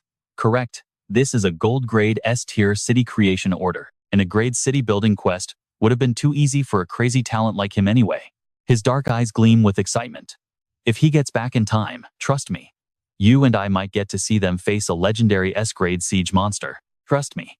You and I are about to see Zi Chong's jaw drop as her screen flashes an S-rank Golden City investment quest. This is an S-rank Golden City token investment. After a single day of preparation at the Central Foundation site, every single monster in the surrounding area will receive a massive power boost. At the same time, they will launch relentless waves of attacks directly at the newborn city's location. They must survive a brutal 5-day siege from all directions to successfully complete the quest. As for the rewards, with the city creation token at the absolute center, a massive 10,000-meter radius will be recognized by the universal will, granting them the ultimate golden tier rewards. Leaning over to study the map, she notices this area is far larger than an A-rank zone. Lida looks back with a challenging gaze, hinting at the extreme danger. How does it look? Do you actually dare to accept this investment? Zichong takes a deep breath, flashing a confident smile. Of course, with the White Emperor here, what is there to fear? A day later, at the Dongshan Settlement's villa area, the person Ziqiang has been waiting for finally returns. Chen Bai gently lands on the terrace, while holding Meng Meng, sighing that getting back took longer than expected because he had to clear out a path through the gathering monsters. Ziqiang runs over with a joyful expression, saying how great it is that he's finally back. Meanwhile, Meng Meng remains fast asleep in his arms, her eyes still tightly closed. He nods, telling her that he will tuck her into bed first, but wants a quick update on their current situation. Zichong reports as they walk, letting him know that they have less than 20 minutes left before the siege begins. They have set up 3 defense lines based on the local terrain, with the area facing the Zhangcheng settlement designated as their main defensive focus. Watch closely, as we see they've prepared some secret plans to save the city. Back inside the bedroom at Dongshan settlement, Ziqiang brings over a suitcase, admitting this is all they could prepare on such short notice. Chen Bai places Meng Meng onto the bed, turns around, and warmly praises her for a job well done. Nudging the suitcase closer, she explains that they have been tirelessly clearing out the sewer dungeon these past few days, finally gathering every piece of the remaining plague gear. He nods with deep gratitude, thanking her and admitting that choosing her was easily one of the best decisions he has ever made. She looks at him with eyes full of appreciation, replying that being chosen by him was the greatest blessing of her life. Ziqiang steps slightly closer to him, her gaze softening with a hint of hidden affection. She confesses she was extremely nervous, but seeing him so relaxed that he could carry a girl back makes her feel much better. Chen Bai simply smiles, clarifying that she is actually his disciple and possesses a rare talent that easily rivals his own powerful abilities. He points toward Meng Meng and instructs her to have Brother Song look after her, requesting an immediate update the second she wakes up. Staring at her cute, sleeping face, he reminds Ziqiang that she is their absolute secret weapon for saving the settlement, so they cannot afford to neglect her. Ziqiang nods instantly, confirming that she completely understands the plan. She quickly follows him out as they rush from the room, saying it is time to face the monsters invading the city, to which he firmly agrees. The scene shifts to the zombie territory, near Dongshan Mountain, where hordes of pale-eyed, snarling undead gather restlessly, right beneath the colossal wall. You and I can feel the tension as Chen Bai stares down at this terrifying S-rank siege. Standing at the peak, he gazes into the distance as memories of his past life leave him slightly anxious. In his previous life, his White Emperor city was only established as a B rank, making this S-rank monster tide look completely different. Pausing, he looks down at the endless sea of black zombies. With 3 minutes left before the siege, Chen Bai stays silent, knowing this scale is on a whole different level. Deep within the Dongshan stronghold, high up on the wall, Chen Bai watches the massive swarm of black zombies packing the ground below. Up on the ramparts, Ziqiang stands beside a young girl with sound transmission abilities, broadcasting her voice across the area. Attention, everyone in the Dongshan stronghold. We are about to face a non-stop monster invasion for 5 days and nights, but do not panic. Listen up, citizens of Dongshan. A massive tide of monsters is heading our way, and we must hold out for 5 days and nights. Every citizen, young and old, listens intently as the speakers echo the reassuring message that there is absolutely no need to worry. We possess the strongest walls on Earth, a massive stockpile of resources, and a highly reliable supply of reinforcements. Our ranks feature over 100 B-rank teammates, nearly 10 elite A-rank or S-rank fighters, and even 2 powerhouse warriors with triple S talent. Back in her room, Meng Meng still shows no signs of waking up, as the booming broadcast continues outside. Failure is not an option, because in 5 days, we will claim the absolute best and largest territory in the entire world. Ziqiang's inspiring words spark thunderous cheers from the crowd, promising that every brave defender will enjoy special discounted access to the city's brand new facilities. So, with only 1 minute left, are you and I ready to start farming gold and experience? All right, you and I are about to watch everyone get ready for an epic gold and EXP harvest. As the speech ends, the crowd erupts into wild cheers, the atmosphere completely exploding. Ready? Chen Bai leans over with a slight, approving smile. Great speech, truly powerful. Shu Chung smiles and replies, "Thank goodness for you and that little girl you brought back, giving me so much confidence." Chen Bai glances at the little girl beside him and smiles. Her voice transmission and amplification talents are great. Have someone escort her to safety now. She nods. Then he turns to Lu Li to check the status. How is the live stream setup? Lu Li? She replies, "As you ordered. I got the absolute best camera, provided by the will of the universe." Chen Bai looks down at the massive zombie horde and orders, "Great, start the stream now." Lu Li immediately gets to work, replying, "Yes, we have exactly 1 minute before the monster siege begins. Now, pay attention. The online Evolver forums are completely exploding over the broadcast of this S-rank Golden City creation in Jiangcheng. Is this Jiangcha just clickbait? It actually costs 1 gold coin just to watch this stream. This has to be fake.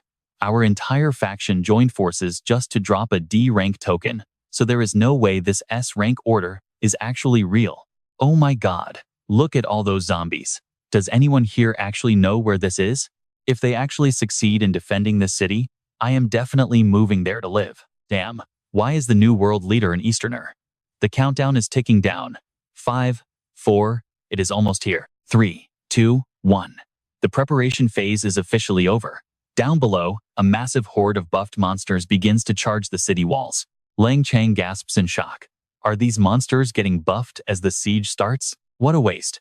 We really should have wiped out some of them before they got buffed. Shu Chung quickly explains.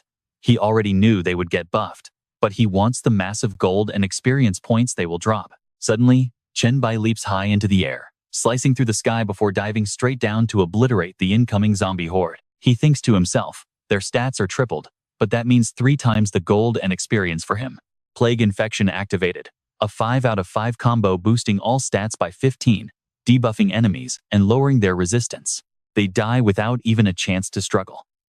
Every single swing from Chen Bai sends zombie corpses flying, triggering a plague transmission with a 5-hour cooldown. It spreads a deadly plague to a single target at an absolutely terrifying speed, inflicting constant corrosive damage while heavily reducing their attributes. You and I both know this skill is perfect. The low damage does not matter when the mass infection makes defending the city twice as easy. Suddenly, he notices a weird group of zombies, sensing an odd mental shockwave. The infected are piling up, while the others actively stay far away. Thinking it over, Chen Bai realizes there must be a hidden zombie lord nearby, commanding this entire massive horde. No wonder they are not trampling each other and are marching forward in such a highly disciplined way. If he can kill the leader, the rest will lose control. But finding its hidden location in this chaos will take way too much time. His eyes flash, but he hesitates. If he leaves to search for the boss, the unguarded front line will get overwhelmed by an all-out attack from the zombie horde. The other defenders will face heavy casualties. But if he does not find and kill the lord now, the monsters will threaten the rest of the base, forcing his people to scatter and trapping him there for good. To solve this messy situation, he is definitely going to need some serious assistance from Meng Meng. Chen Bai grips his shield and charges forward, praying in his mind for Meng Meng to finally wake up. Meng Meng slowly opens her eyes, tears glinting on her lashes. Lang Chang steps forward in relief, asking if she is finally awake. Who are you? And where is my master? Lang Chang immediately sends word to Chen Bai that Meng Meng has finally woken up. I am filling her in on the situation now.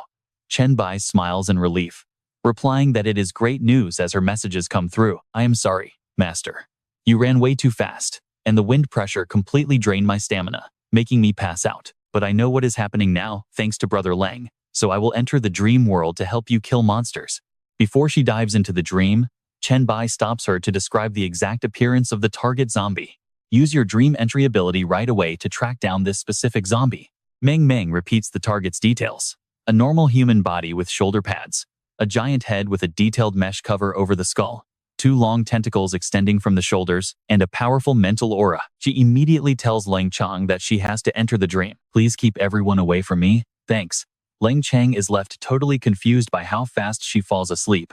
But you and I know the real battle has just begun. Alright, let's jump straight into the action, as Meng Meng falls asleep and quickly enters her dream realm, peering down from the castle in absolute amazement. Whoa, look at all those zombies gathered right under the East Mountain Fortress. Taking a deep breath, Meng Meng extends both hands to weave her dream creation. Suddenly, massive boulders rain down, utterly crushing the monster horde beneath. Clenching her fists, she can barely contain her wild excitement. Yeah, the dream space is seriously the best. Stretching and dancing with joy, she reminds herself to quickly locate the special zombie her master wanted. Instantly, her body dissolves into the dreamscape, enveloped in a soft, glowing pink light. She can't afford to delay her master's mission. Now, shifting back to reality, back at East Mountain, it is late afternoon on the first day of defense. After tirelessly slaughtering zombies, Chen Bai sighs in relief inside the manor. Taking a water bottle from Ziqiang, he asks while drinking, how are our casualties looking, and what's the status of the defensive wall? She smiles warmly, noting that, thanks to his frontline slaughter, they suffered 0 casualties. Pay close attention here.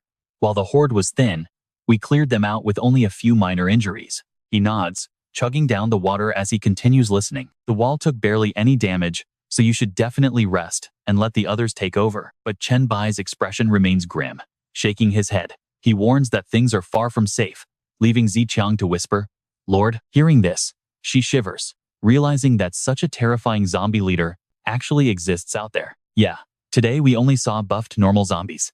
Special variants were extremely rare on the battlefield. Chen Bai nods thoughtfully, suspecting that this lord is gathering power to wipe them all out at once. Just then, Lu Li arrives with Meng Meng, who calls out happily to her master, while Lu Li mutters behind. Meng Meng skips up the stairs, waving both hands at Chen Bai, who smiles back, calling her name. With Lu Li close behind, Ziqiang watches silently. Spotting him, Chen Bai instantly warns Lu Li to turn off the livestream. Nodding, Ziqiang returns moments later, reporting that Lu Li redirected all cosmic livestream drones away from them. Chen Bai nods coldly. Right, her power must stay hidden. Understood. Now, you and I can see how exhausted Meng Meng is as she runs up, and he gently pats her back. Why the rush? Did you find the Lord? Not yet, she murmurs, looking up with guilt-filled eyes. I felt brief mental fluctuations, but they were too short to lock onto. I only know the general direction, she explains sadly. I'm sorry, Master. Chen Bai looks at her warmly, saying, stop apologizing. I know you tried your absolute best. She nods quietly, wiping the sweat from her forehead. Her gaze turns serious. But it's not like I found nothing at all. Looking at Lu Li, she asks for the map.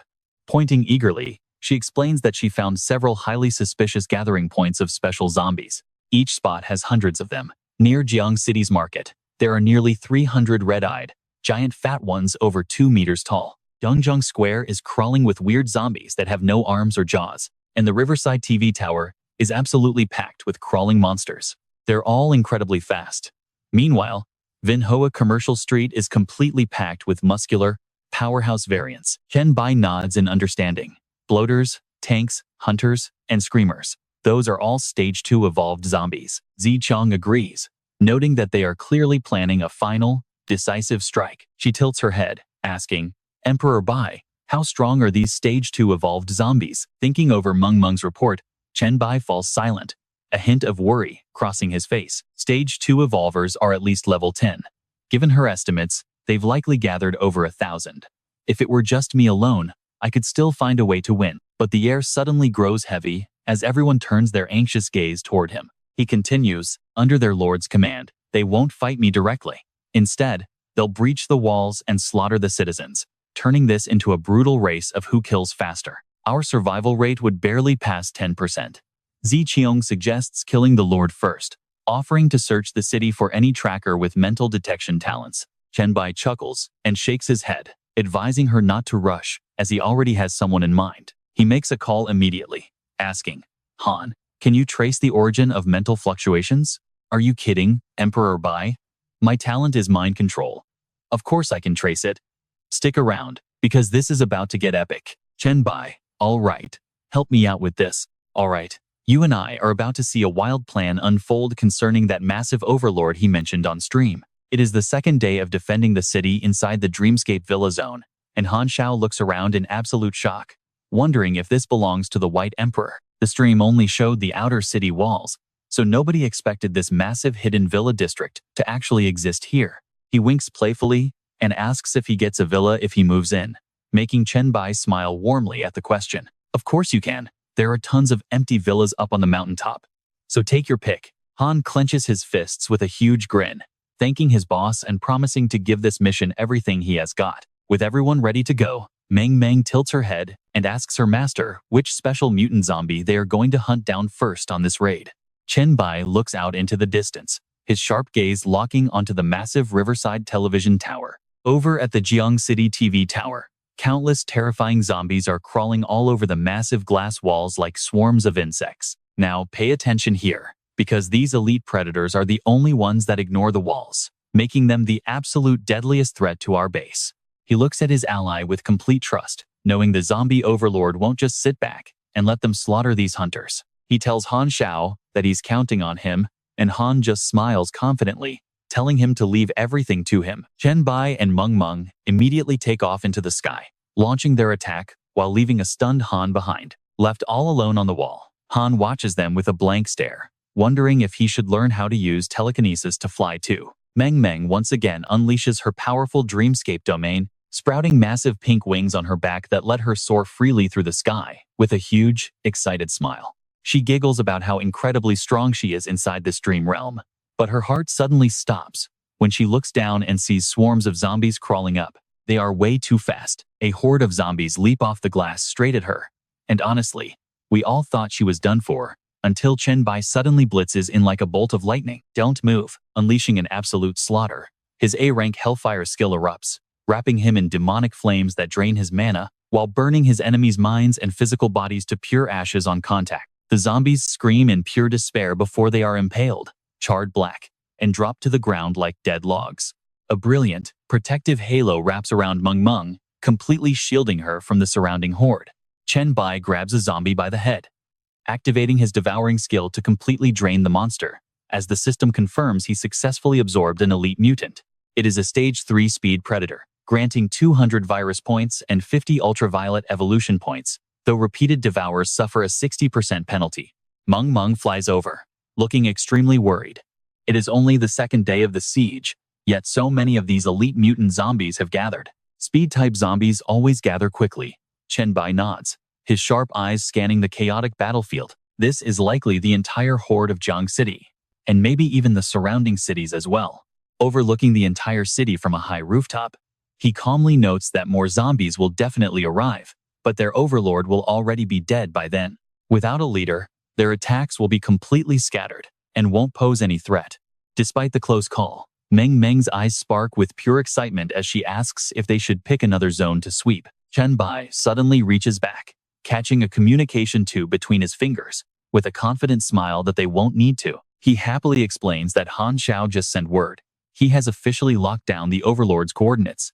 The scene shifts to the northeast mountains inside the dreamscape, where Han Xiao points directly at a narrow ravine. The source of the spiritual energy is right inside that ravine, making Chen Bai frown, as he realizes this boss actually has some high-level intelligence. Han Xiao is totally hyped up, asking if they are going to raid the boss immediately, but Chen Bai shakes his head, firmly stating they need to head back to the real world first. Han Xiao is completely confused, but Chen Bai insists they absolutely have to livestream this. This overlord is the perfect stepping stone to boost our reputation. He praises Han for his massive help, promising him first dibs on any good loot drops, which makes the guy scratch his head in embarrassment. Turning to Meng Meng, he tells her it's time to wake up, instructing her to take Han Xiao and hunt down some Stage 2 elite mutants. She is curious about which ones, so Chen Bai explains their next target. They are Screamers, a type of mental mutant. And trust me, you and I are about to see them get crushed. Trust me. You and I are about to watch how even melee-less screaming zombies pose a massive threat to the enhanced undead. Meng Meng and Han Xiao instantly acknowledge their master's orders, guaranteeing mission success as the scene shifts to the northeastern mountain base. This is the place, Jiangcheng. Chen Bai knows they are close. Though lacking detection skills, he can easily sense the aura of a high-tier evolved virus. Suddenly, a dark shadow lunges from behind. With sickle-sharp hands, the creature attacks at blistering speed. Chen Bai faces a high-tier speed-evolved hunter that outclasses any ordinary predator. The beast lunges to tear him apart. Chen Bai quickly deduces these monsters are likely elite bodyguards, protecting the zombie lord itself. These zombies absolutely thrive in close-quarters combat, and their speed almost rivals his own. Instead of dodging, he blocks the strike. He decides to play weak, intentionally showing an opening to bait them into committing to an attack. He locks blades and schemes, careful not to prematurely alert the other monsters. A dragged-out melee fight would only delay him, risking the zombie lord escaping during the chaos. That is when Chen Bai feels a second hunter blazingly fast approaching from behind. There you are. Chen Bai smirks, spinning around to deliver a devastating counterattack. Caught completely off guard, the massive hunter is slammed violently into the ground, its giant body crushed as Chen Bai begins to devour it. Suddenly, the system alerts chime. System notification. Devoured elite mutant, stage 4 speed type hunter zombie. All ultraviolet virus abilities have been greatly enhanced, gained 1,000 virus points and 750 ultraviolet evolution points. Elite mutant devoured. Notifications flood in, granting 900 virus points. Due to consecutive devouring, a 10% diminishing return penalty has been applied. Chen Bai grips the hunter's sickle claws, waving his hand as he mutters, "New form." The system confirms. A new form for the ultraviolet virus has been unlocked. Blade form. He laughs with pure excitement as his mental power surges. Then, he turns his head toward a tree, where another shadow is hiding. "I thought you would take the chance to run away. Or do you actually think you can kill me?" The remaining hunter reveals itself, its side tentacles writhing violently. Chen Bai grins, stomping the ground to leap up. That's a huge mistake. One single strike flattens it into the ground. Honestly, you'd think this boss would be stronger, right? Suddenly, a voice calls out to him, "White Emperor?" A girl suddenly rushes forward and hugs him, her voice filled with relief. Thank goodness, the White Emperor killed the Lord. Without a commander, handling the upcoming zombie siege will be much easier. Chen Bai is slightly surprised, as the other girls rush over with admiration in their eyes. They congratulate him for his success, telling him he really is incredibly reliable. One girl immediately clings to his arm, gently massaging it for him. Chen Bai smiles, teasingly saying they know his weaknesses and tastes too well. Suddenly, his eyes grow cold as he murmurs under his breath. An illusion instantly conjures itself right in front of him, but he sneers, saying an illusion of this low tier is just embarrassing. Glancing backward, he confidently states that even with this illusion, they can never mess with his basic perception and judgment. Looks like your mental power stats are far below mine. The disruptor finally reveals itself, growling fiercely to show off its razor-sharp teeth. Chen Bai smirks, his eyes flashing. Well, hello there, Master Zombie Lord. Enshrouded in thick darkness, Chen Bai stands tall and fearless, staring down the hideous beast right before his eyes. Behind the beast, magical tentacles flare out, ready to ensnare their prey. Instantly, stream comments flood the screen, pointing out the illusion. No wonder he was slashing at thin air twice. Too bad the live stream does not show the illusion itself. I thought some invisible monster was hiding. This high-tier zombie seems pretty weak. Weak? Go try killing one yourself then. Laugh out loud. Echeng just had a mantis zombie killed yesterday by an entire team of A-grade talent users. I am from Echeng too. That was our strongest squad. Now this guy says a mental type evolved zombie has lower mental power than him? Am I hearing this right? You are not alone.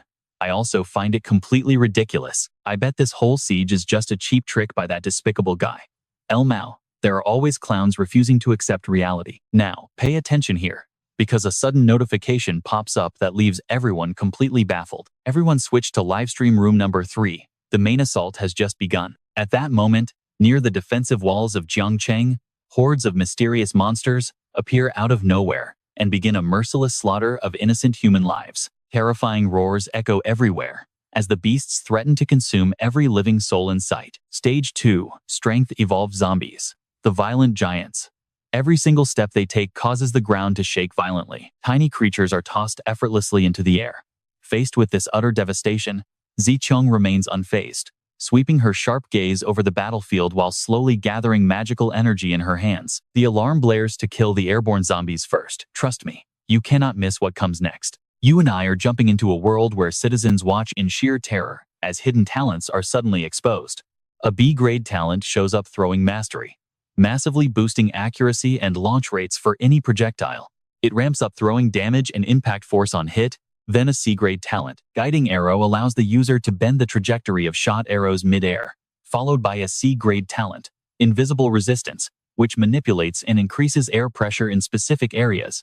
Deafening winds howl as helpless bodies are tossed around like withered leaves, while the massive monster stands there with its jaw wide open, swallowing them whole. Moments later, its heavy landing shakes the very earth and sky. Right at that moment, the air explodes once again. It unleashes rapid pulses of eerie purple light, creating a massive shockwave that leaves everyone dizzy and completely disoriented. Nearby, the remaining defenders scramble in pure panic, screaming at the top of their lungs that Sector 4's defensive wall has been breached. The beasts are launching waves of zombies directly at the Sector 4 wall. But just in time, she arrives, her body radiating a purple glow as she calmly yells to stay steady and hold their positions. Now watch closely as Zicheng summons a massive weapon, hurling it straight into that bizarre purple light, freezing time itself. Her voice rings out, calling the purple crystal blade, unleashing a rapid flurry of slashes that erupt in a blinding flash, tearing through the dark night. The monster thrashes in agonizing pain, screaming out in utter despair. With a sharp glare, Zicheng gently raises her hand, channeling a concentrated stream of dark purple energy directly into the air. She screams the name of her skill, Purple Crystal Spike, summoning a massive pillar of light that crashes directly onto the beast. Caught off guard, it shrieks in agony as the atmosphere around them completely freezes. Standing tall, she steps forward, radiating pure authority and confidence, telling them, "Stabilize yourselves. The White Emperor will soon eliminate their commanding lord. Once we survive this wave, the victory is absolutely ours." Instantly, the distant battlefield shakes as roaring battle cries echo through the air, while the live comment section explodes with hyped-up viewers going completely wild. She is way too strong. I am logging off to go simping for her right now. I prefer the girl behind her, a queen and an assassin. What a duo, but stop dreaming. She belongs to the White Emperor. Let's pivot over to the White Emperor's stream, because things are getting crazy over there. Damn, I cannot believe there are still this many high-level zombies left. As the dark sky suddenly flashes with a sickening blend of green and purple plague energy. Amidst that blinding purple glare, over in the northeastern mountains of Jiangcheng, the beasts grow incredibly savage, sending terrifying evolutions like tyrants and trackers straight into this chaotic brawl. The live chat is moving so fast it is almost impossible to read, filled with comments asking what those beasts are, Apparently they are upgraded power-type mutant tyrants called trackers, and they look terrifying. Damn, brother. You know your stuff. Are you a veteran here? Or did you just hear those names from the White Emperor himself? Fierce beams of energy condense into a raging sea of fire, sweeping directly toward Chen Bai. His eyes flare with a terrifyingly cold intensity, while the chat goes crazy trying to fill in the newcomers on his insane strategy. The White Emperor intentionally waited for the commander to summon backup before fighting. Some call it arrogant and claim he will pay the price. Haters are just jealous of his strength, but right then, a thick shroud of white smoke completely covers Chen Bai. Seconds later, purple energy wraps around him, unleashing a crushing pressure that pushes his enemies to the absolute brink as the anomaly condenses. The live chat is completely overwhelmed by the visual spectacle on screen. Some knowledgeable viewers quickly explain in the chat that this is the phosphor fire anomaly, sharing the same rank as the Lord, which likely makes it a mental-type mutation specialized in offensive attacks. It keeps spamming attacks at Chen Bai, but why is he completely ignoring its presence? Are you stupid? He has to kill the commander first, because getting caught in a mental illusion during this chaos means instant death. Chen Bai teleports clean out of the smoke, while the massive beast suddenly screams in agony.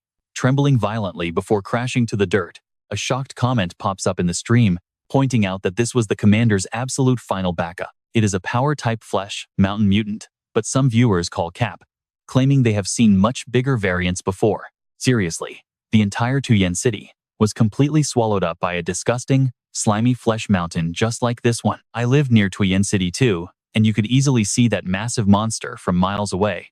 But right then, his purple aura explodes violently as his voice cuts through the suffocating tension like a razor-sharp blade. Did you seriously think that trash could stop me? Hellfire strike. From high above, a stream of dark energy from Chen Bai rains down like a grim reaper's scythe, sending the beasts into absolute agony. The monster's face distorts in pure pain. Its teeth clench tight as its giant body trembles before his godlike power. And as those demonic arms reach out, you and I are left watching Chen Bai stand tall, his face burning with absolute rage. All right, you and I are dropping straight into the action as Tran Bok coldly mutters. Want to run? Too late. Wait, is the Lord dead? I am heading straight to the battlefield to watch. Report back once you finish watching. The zombies are in complete chaos, trampling one another. With their Lord dead, they are utterly lost, and even the fat ones stop throwing. It looks like this Lord was an absolute nightmare. Knowing it cannot match him, the giant monster slams its massive hand down, desperate to crush Tran Bok into the ground, but it never expected to be the one crushed instead. His devastating counterattack completely shatters the giant beast. Deafening explosions shake the entire area, sending rocks flying everywhere. Dust blankets the air as the beast gets absolutely obliterated, its massive body trembling in agony. The beast is in pure despair. Unshaken by the chaos, Tran Bok charges forward like the Grim Reaper, delivering a brutal kick to show absolutely no mercy. His face darkens with rage as he growls. Who gave you permission to eat my things? Without giving it a second, he swings his sword down, spilling dark blood glowing with purple light. Now, pay attention here, the chat is blowing up, asking why Tran Bok is not just absorbing these monsters. Why is he not absorbing them right now? Maybe it is just too inconvenient to do during a battle. Back during the zombie tide, he could absorb them easily. But those weaklings are nothing compared to the monsters he is facing today. Surprisingly, the monster is still standing. It swings its sharp blade wildly, slicing through the air with terrifying force. The surprise attack forces him to dodge at the last second. Leaning back, his sharp eyes lock onto his prey as a cold smile appears on his face. He says, "Your strength is weaker than before." It seems the weakening effect of the plague toxin is actually working pretty well. With that, Tran Bok unleashes another powerful strike. The monster stands there in a daze, completely unable to process what is coming. As his strike lands with blinding speed, he mocks the beast with a cold, quiet voice. "Your resistance to the heresy soul fire is actually impressive. Let me borrow that power for a bit." The moment he finishes speaking, the air explodes violently. Pure magical energy erupts from his body, leaving the monster with its jaw dropped in absolute shock. Tran Bok then delivers a swift, precise blow, sending the monster flying directly into a flash of purple light. With a cold gaze, he stands tall amidst the utter destruction of the battlefield. Right beside him, the giant beasts lie defeated on the ground, yet they still radiate a dark and terrifying energy. You and I need to watch this part closely. As two strange cards appear in his hand, he admits his luck is actually pretty insane. He truly never expected that all the crafting materials he had been hoarding for so long would finally be gathered so perfectly like this. Just then, a system notification pops up, showing a Grade C biochemical disaster blueprint. Required materials: zombie claws, flesh mountain gear, tyrant bones, a heretic heart, and the brain of the zombie lord. After scanning the requirements, Chen Bai remarks that these materials are all top tier, even exceeding what the blueprint actually demands. He has a very strong feeling that he is going to craft a truly incredible weapon this time around. Right before him, the second card begins to flip over. Zombie claws. Agility +10, strength +8 upon hitting an enemy. It includes the active skill Phantom Claws, granting +10% agility and +20% attack speed. It requires 25 agility and evolution level 2. Instantly, dark magical energy twists the surrounding space. Bones, hearts, and other bizarre items begin to float in the air, gathering for a truly terrifying transformation. The chat is going wild with comments like, "Oh my god, are we really allowed to see this? He stripped these materials straight off the zombies to craft gear. This is just too insane to even imagine. Oh my god, can the Emperor show us the stats of the item once it is fully crafted? Are you dreaming? There is no way he would just show off the stats of a weapon like that." Chen Bai narrows his eyes, smirking. A Grade C, huh? In his hands, black and purple gloves appear, radiating intense killing intent. The system screen displays the weapon, Biochemical Disaster, Special Gloves, Grade C, with all attributes +8. The chat is more excited than ever. Look, he is checking the stats right now, but his face looks a bit unhappy about it. That look says it all. He is definitely not satisfied with a Grade C rating for this crafted weapon. I agree. A Grade C is way too low for materials harvested from such high-level zombies. Suddenly, the surrounding space grows incredibly eerie as dark shadows scream and surge forward. Just then, another system notification flashes before him. The High Lord Brain details. This active skill permanently controls 3 creatures with lower mental strength. It also triggers mutated Tyrant and Tracker bones, boosting agility and strength by 30% and attack speed by 50%, which decays every single second. With a 50-minute duration, you and I know he is now unstoppable. Alright, you and I are diving into a world where glowing red-eyed monsters are constantly trying to swallow everything. The system screen pops up, displaying the mutated power of the Flesh Mountain. Actively defeating enemies triggers a massive recovery state, instantly restoring his special energy, mental power, physical stamina, and completely healing all physical injuries every single time he kills an enemy. All basic stats except mental strength receive a +1, though it cannot be stacked. With a duration of 20 minutes, Chen Bai stands tall, his eyes shining bright as an eerie purple energy wraps around his entire body. The Heart of Phosphor Heresy actively releases a psychic field that acts as both offense and defense, blocking mental attacks while crushing enemies with intense spiritual pressure. His cold face clearly displays a mixture of absolute confidence and pride. He soon realizes that this gear has triggered a rare crafting effect, granting him a special ability called Cataclysmic Evolution. Once this biochemical catastrophe gear is successfully equipped, killing 100,000 biochemical mutant targets and 100 high-tier mutants will cause this gear to evolve into a fully matured Horcrux. Pausing for just a brief moment, Chen Bai mutters, "A matured Horcrux? Wait." Pay attention to his voice dropping as he mutters to himself. Even though these monsters were already stripped of their vital organs to be used as crafting materials, what is left behind still holds an incredibly high value for absorption, and he wonders if these leftovers can actually help his blacklight virus to evolve even further than before. With that thought in mind, Chen Bai unleashes surging purple beams, completely draining every single drop of remaining life force left inside these dead monsters. Suddenly, a glowing system interface pops up right in front of his eyes, packed with detailed skill descriptions and evolution paths. Notification: devoured a special mutant, the Stage 4 Speed Tyrant class Stalker, obtaining 1200 virus points. System notification: you have devoured a special elite mutant, Stage 4, Mental Type, Mirror Lord, obtained 1500 virus points. System notification: devoured special mutant, Stage 4 Strength Type, Flesh Mountain Giant, obtaining 1200 virus points. System notification: devoured special mutant, Stage 4, Mental Type, Scaled Heretic, obtaining 1300 virus points. System alert: unlocked a brand new whip form ability for the Blacklight virus. Notification: unlocked thermal tracking ability for the Blacklight virus. System alert: unlocked a brand new Blacklight virus ability. Virus tracking unlocked. System alert. Unlocked a brand new heavy hammer form skill. Seismic Slam. Warning. Basic awakening progress of the Blacklight virus has reached 30%. Advanced skill tree is now unlocked. Staring at the purple energy in his hand, he contemplates this new form and commands the system to open his Blacklight virus awakening and skill panel. And look at this glowing blue screen, showing a massive list of skills. Let's see which ones Chen Bai decides to scroll through. Standing tall and proud, he coldly commands the system to dump all of his exclusive evolution points straight into the Blacklight virus first. Chen Bai clenches his fists as violent energy swirls around him, waiting to explode. He mutters, and that is done. If this weapon can truly evolve into a fully matured Horcrux, it is bound to unlock a ton of insane new abilities for me. I cannot wait to see what this thing can actually do. Driven by pure curiosity, Chen Bai instantly activates his skill, transforming into a streak of light that rockets high into the sky. A system prompt pops up to explain this brand new move. Aerial Dash consumes physical stamina to glide or change directions in midair, with the overall stamina cost scaling up rapidly each time it is used consecutively. Meanwhile, inside a private room in the Jiangcheng Villa district, Luke Lai stares with sharp eyes at Tu Quinn on the monitor screen and speaks up.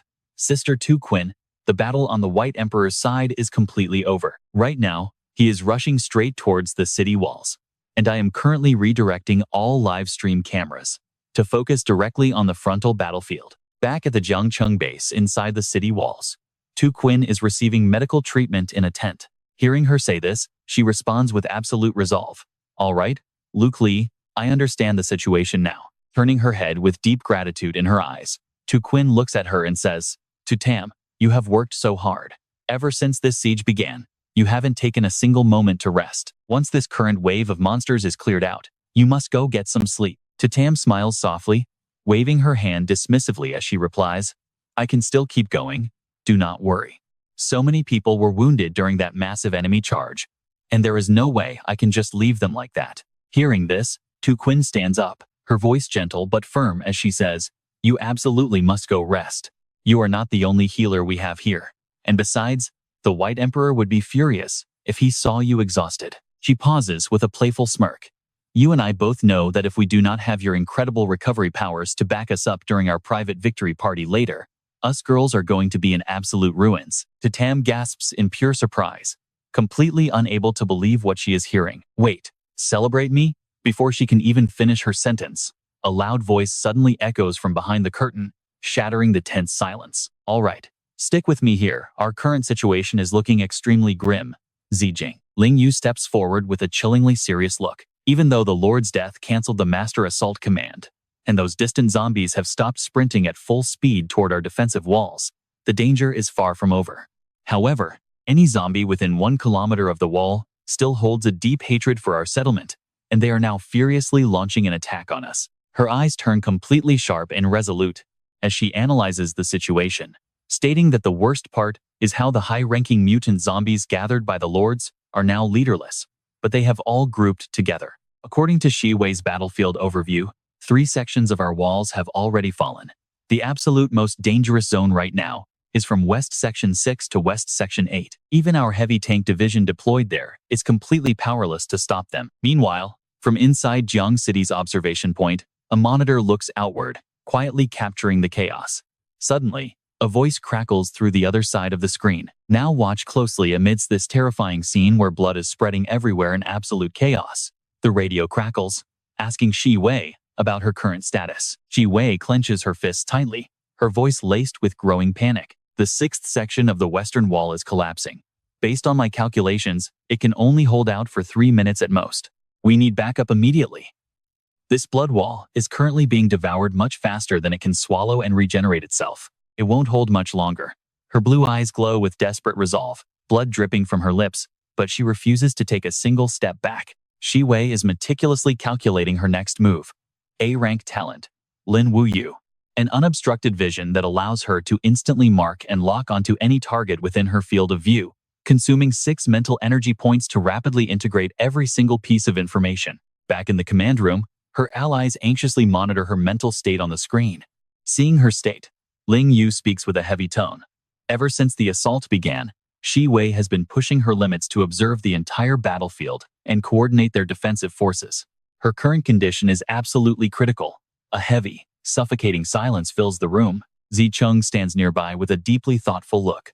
Knowing she holds high expectations for her dear friends and that mysterious man, she glances back, her eyes burning with fierce determination as she commands, "I am heading out to support the front line directly." She instructs them to take over for Shi Wei and force her to rest. Ling Yu immediately nods, fully understanding the order. The sky hangs ominously dark. High above Jiang City's settlement wall, a swift and agile figure suddenly leaps into action. It is Song Ji. Look closely behind her. These brave soldiers are fully prepared for a brutal, life-or-death battle. With a massive, gleaming blade in hand, she yells, "Sister Leng Chang, I brought reinforcements to help you out." Hearing the shout, Leng Chang raises her hand to hold back her allies, her cold face full of absolute resolve. "Stay back.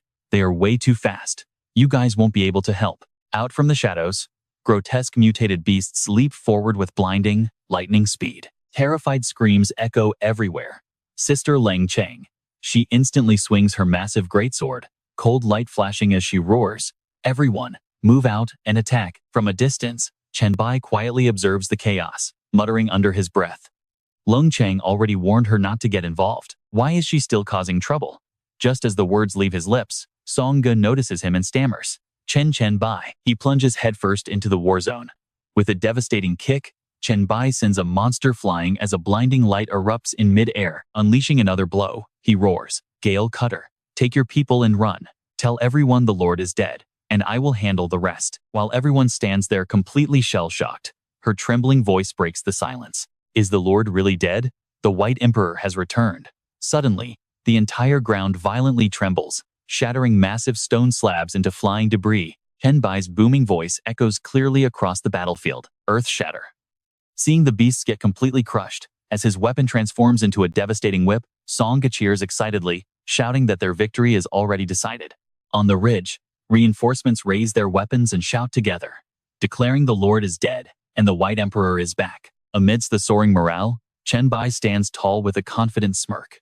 With his heat tracking active, victory is officially guaranteed. Suddenly, a cold and short command rings out like a loud thunderclap. "Kill." Activating high-tier ground spikes, a purple shadow plunges from the sky, wrapped in violent energy as he screams, "Kill!" Amethyst spike. The battle cry echoes as raging orange flames erupt, consuming everything in a massive, terrifying explosion. 4 days later, thick white smoke still shrouds the battlefield, leaving only ash and ruins across the devastated land. Standing amidst the ruins, Chen Bai's deep voice echoes, "The casualties from defending this city are far worse than I imagined." You see it too, the walls are almost completely destroyed. This brutal siege dragged on for 5 long days. Zicheng stands beside him, nodding silently with heavy eyes. "All right, you and I are about to witness the aftermath of an absolute war zone, where everyone totally underestimated the battle's intensity. If it wasn't for Chen Bai and Meng Meng, they wouldn't have survived." Suddenly, a sighing voice echoed from behind them, suggesting they should probably be a bit happier about this. Stepping out of the hazy gray smoke, Ledoux appeared, his deep and raspy voice carrying a cold, mocking provocation. "Even though this battlefield looks absolutely tragic, the body count is actually way lower than I originally expected. Congratulations on completing your quest so flawlessly," he said, spreading his arms wide with an exaggerated, sarcastic gesture. "Now, it is finally time to build your city-state. Consider this your true trial after the descent. The Cosmic Will has announced that the S-Class Golden City creation quest is complete. Your rewards have already been delivered, just outside the ruins of the Jiang City gathering place." Right then, Zicheng's voice echoed in Jiang City, asking if this meant the city was successfully built. "Is that really all?" Ledoux suddenly interrupted, saying, "Of course not." Immediately after, Chen Bai urgently gestured to her, telling her to head to where she would use the city token. Now, pay attention here, as the scene shifts to the foot of Mount Dongshan. A confused survivor in the crowd asks, "What on earth is this?" The person nearby hesitates before replying that he has no idea, since it just suddenly appeared, while those above carefully warn everyone to stay alert. This exclusive city heart can only be used by the evolved Zicheng or someone she authorizes, allowing them to establish a brand new city-state. As the glowing orb shines bright, a young boy shouts in pure excitement, "It is the city heart." "The city heart belongs to Lady Song Zicheng," someone says, as others look into the distance to see the White Emperor and Queen Song arriving. At the same time, Chen Bai walks over step by step, unable to hide his amazement. "Oh, you are using it here?" Ziqiang nods, explaining that she actually consulted a professional planner beforehand, because this location is absolutely perfect. She continues her explanation with a remarkably calm expression. This area consists of valleys and plains, surrounded by mountains, making it ideal for protecting key structures and securing vital resources. There is also a massive plain in Jiang City, with a major waterway cutting right through the hub that can be used for transport. Hearing this, he leans in close and gently taps Ziqiang's shoulder, praising her brilliant foresight before telling her it is time to establish their city-state. Right then, she glances back with a mysterious smirk, saying, "Wait a second. I have a quick question for Lord Ledu first." She suddenly spins around to face him, and here is the twist you and I were waiting for. As she proposes letting Chen Bai become the city lord instead of her, Ledu scoffs with a grin, telling her she does not need his permission since the city heart is hers, as long as she builds the Goblin Merchant Guild in the central district. Hearing his answer, Ziqiang turns and gently pats Chen Bai on the back, telling him to go ahead since she already transferred authorization. The Cosmic Will chimes in, confirming he has received authorization and asking if he wants to use the city heart. He says yes, and the Cosmic Will prompts him to name city S001. Chen Bai's eyes narrow as a sharp thought flashes through his mind. It is finally time to start settling some old scores. Immediately after, Chen Bai whispers the name, White Emperor City. The Cosmic Will confirms the successful naming and unlocks the city management interface. The Cosmic Will issues an alert for the S-rank city heart. The city lord owning this city heart will receive a 20% boost to experience and drop rates. Within White Emperor City, all ally attributes are boosted by 100%, while enemies will suffer a devastating 50% decrease to their overall stats. The Cosmic Will alerts that you have been granted peak administrative access, boosting all your attributes by 80% while inside White Emperor City. The Cosmic Will announces to all evolvers that evolved Chen Bai has established White Emperor City, number S001, earning 10 prestige points. As the crowd cheers wildly, they get 3 free attribute points, while someone nearby complains in frustration. "I only got 2 points. How annoying. If I had known, I would have risked my life to kill a few more," as they chant, "Long live White Emperor. Long live Queen." The Cosmic Will notifies that the city defense quest you participated in has officially concluded, granting you 100% experience rewards, along with 3 free attribute points based on your overall contribution. Hearing this, Ledu claps his hands loudly and bursts into a chuckle, saying good, good, very good, as Ziqiang curiously turns around to look. "Lord Ledu, is there something making you so happy?" Ledu excitedly explains that Chen Bai got the lordship while Ziqiang secured top-tier authority. "All of this perfectly aligns with my plans, making it an absolutely flawless transaction where everyone gets exactly what they wanted." Saying this, he grins wide, declaring that this investment is officially over and he is highly satisfied with the final outcome. Moments later, Ledu walks up to him, offering a final reminder that it is time for him to continue his journey and that Chen Bai must quickly complete his investment quest. Chen Bai gives a forced laugh, hesitantly asking him just how difficult this investment quest of his is actually going to be. "So what do you and I take from this?" Ledu simply smiles, saying, "I believe in you, young man. All right, stick with me because Chen Bai is about to hand Ziqiang something absolutely insane. This is a gold-tier city building reward I just pulled. Didn't you already do the initial planning for this? Find a good spot for them." This S-tier, galactic supercomputing core, represents the absolute peak of cosmic science and technology. It can design blueprint machines for trials and features an incredibly high growth potential. Note: this foolproof operating system only has simple basic functions, but if you use it regularly, its capabilities will far exceed your wildest imagination. This integrated automated assembly line can combine with the supercomputing core to run fully automatic manufacturing. Simply feed in raw materials, and it completes the entire production process alone. She is utterly stunned, but Chen Bai quickly explains that any vehicles or machinery it manufactures can be used in the trials. With these tools, our base will develop at warp speed. Hearing this, Ziqiang is still deeply worried and voices her concerns. But things are different now. Even if we have guns, she remains cautious. Seeing this, Chen Bai quickly chimes in, explaining that the weapons made by this production line are not at all like the firearms used before the apocalypse. They have special stats, so you must forget pre-apocalyptic logic. Now, watch closely, because this base management system is far bigger than it looks. He turns and emphasizes that as more exclusive city blueprints unlock later on, she will definitely have her hands full. To back up his claim, Chen Bai lays out a series of incredible examples. For instance, an S-tier biological backup center can actually clone your body to ensure you have a literal second life. And an S-tier anti-gravity foundation lets us construct a massive city right in the sky. These high-level blueprints are exclusive to S-tier city-states. Clutching the scroll tight, Zekyong confidently declares, "I understand. Our city-state is bound to become the absolute strongest in the future." Right at that moment, Meng Meng's excited voice echoes from a distance. "Master, Master." She rushes over to him, eagerly bragging that her dream realm hunt was amazing and unlocked 3 brand new skills. "Look at this, Master." A system notification prompts Meng Meng to share her skill descriptions, highlighting her dream totem enhancement. With white noise, the dream totem can emit various soothing sounds that force targets directly into a deep slumber. With the drowsy surge upgrade, her totem's hypnotic capabilities are dramatically boosted, triggering powerful mental suggestions that force enemies to completely relax and lose all focus. Seeing this, Chen Bai showers her with praise. "Great choice. Now your dream totem can drag people into slumber without even requiring eye contact. And when combined with drowsy surge, it becomes highly effective in real-world combat too." Receiving his high praise, Meng Meng can barely contain her absolute joy. She beams brightly. "You flatter me, Master, but isn't this exactly the combo you suggested after reviewing my skill tree? Now, pay attention to this next part." Meng Meng points to her screen. "Master, look at the third one. It is a brand new unlock I chose myself. It enhances both dreaming and waking abilities. Dream Visitor allows her to return to reality through any active dream totem, or pull anyone inside a dream back to the real world through it." Chen Bai is slightly taken aback and curiously asks, "Is this a teleportation skill?" She nods eagerly, confirming, "Exactly. If I pull Han Xiao into a dream world right now, I can use the dream totem to instantly teleport directly next to him.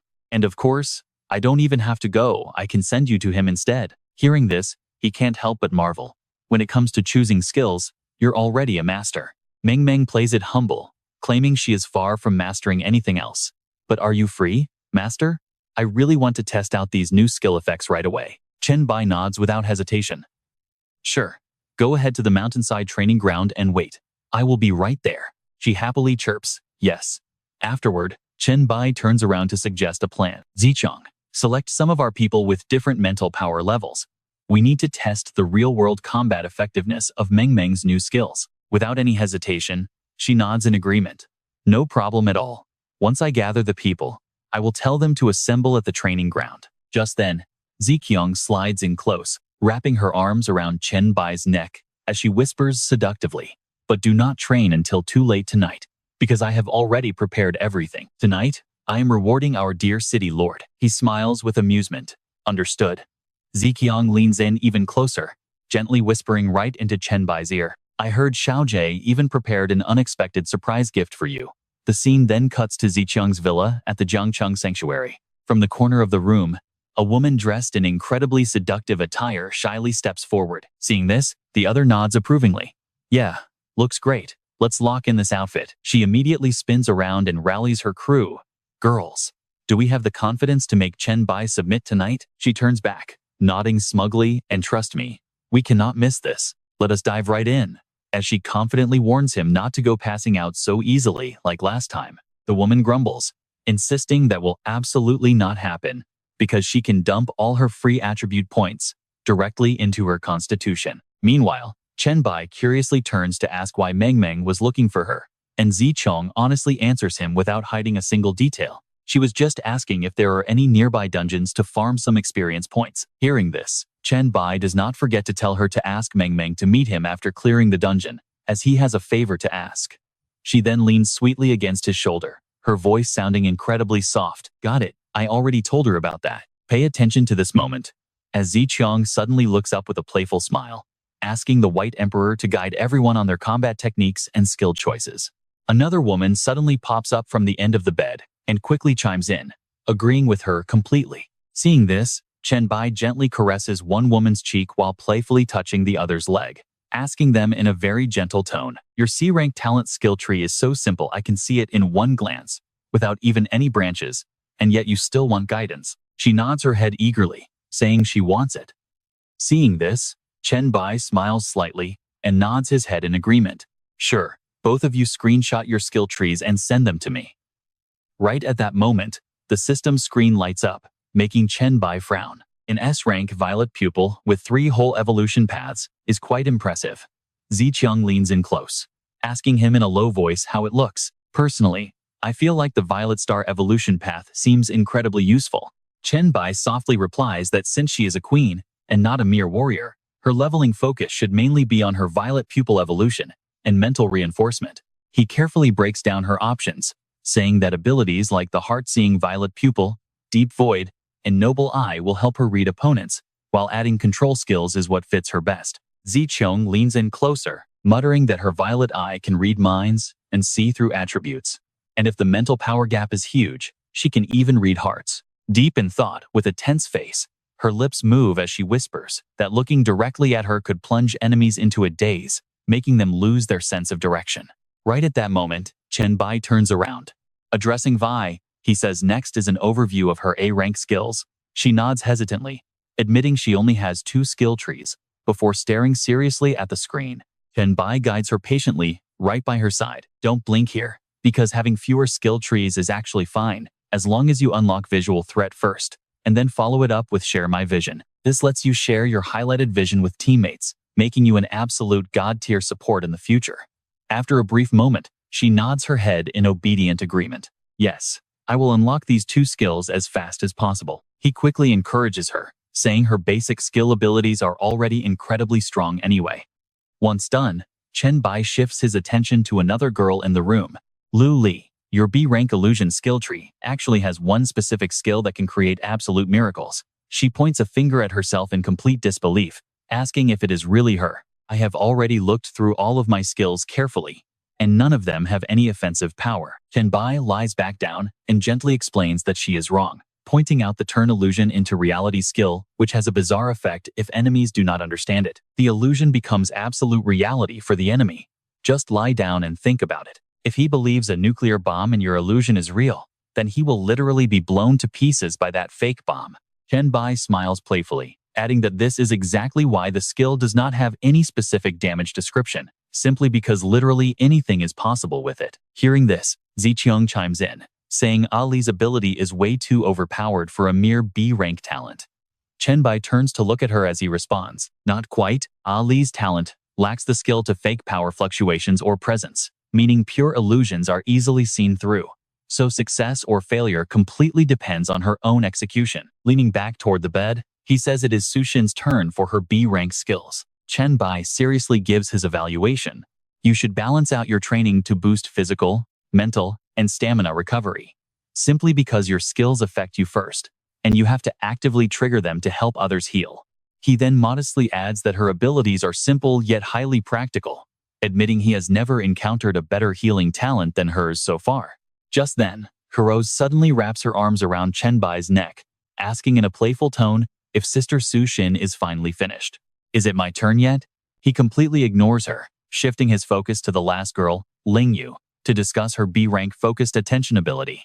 She lets out a soft laugh, thanking her master, as Chen Bai begins to seriously guide her. At first glance, your ability might just look like fast thinking, but this is actually a god-tier talent for direct close combat, because focusing on a specific target accelerates your thinking speed while completely blocking out all irrelevant information. And that is where we leave them today, with Chen Bai emphasizing that she must select skills to read combat situations and practice fighting one-on-one against opponents with completely different talents. Let's dive in as Ling Yu bows deeply, showing her pure gratitude. Thank you, Master. Let me prove my appreciation through my actions right now. Hero grumbled in annoyance, offering a blunt critique that this girl is completely obsessed with him, and even if she stabbed her with a knife right now, she wouldn't feel a thing. Hearing this, Chen Bai frowned deeply, saying that it would not work, before suddenly flicking his finger. Ling Yu stared blankly at his sudden movement, whispering to her master. Chen Bai then strictly ordered her to control who she focuses on and how long her concentration lasts. Otherwise, this talent would turn into a total negative liability. She softly replied that she would practice controlling this power, and seeing her chance, Hellrose quickly rushed forward. Cheering that it was her turn now, she watched as Chen Bai closely observed the screen. He gave her an A-rank assessment with C-tier intelligence, which increases earned experience and skill mastery. Perfect. Do not miss any usable skills along the way. Once you max out everything, your comprehension speed will skyrocket 10 times over. Chen Bai smiled at her with satisfaction. That also meant 10 times the learning speed, 10 times the mastery, and 10 times the overall growth rate of ordinary people. By then, she will easily master every battle stance, perfect her combat techniques, and specialize in combat methods. After saying this, he playfully teased her. While her physical strength will never surpass his in this lifetime, perhaps those refined combat techniques of hers can help her conquer him instead. She angrily bit his hand, yelling that he always bullies her, and she will bite him to death. Right when Zichong stepped up. All right, the White Emperor has now successfully guided everyone on their path for future growth. Lu Li leaned forward and softly warned everyone to work hard, so future members of the White Emperor Palace do not look down on them and make him lose face. The group shouted together in unison, promising to definitely give it their absolute best. Outside the room, Leng Chang let out a sigh, wanting to receive the White Emperor's amazing guidance on skill paths too. The next morning, Madhu slowly opened his eyes and excitedly sat up, muttering that Elder Mu's skill is absolutely insane for bringing their leader right over. Wait, look at this. Meng Meng suddenly sends a message saying the teleport distance made her dizzy.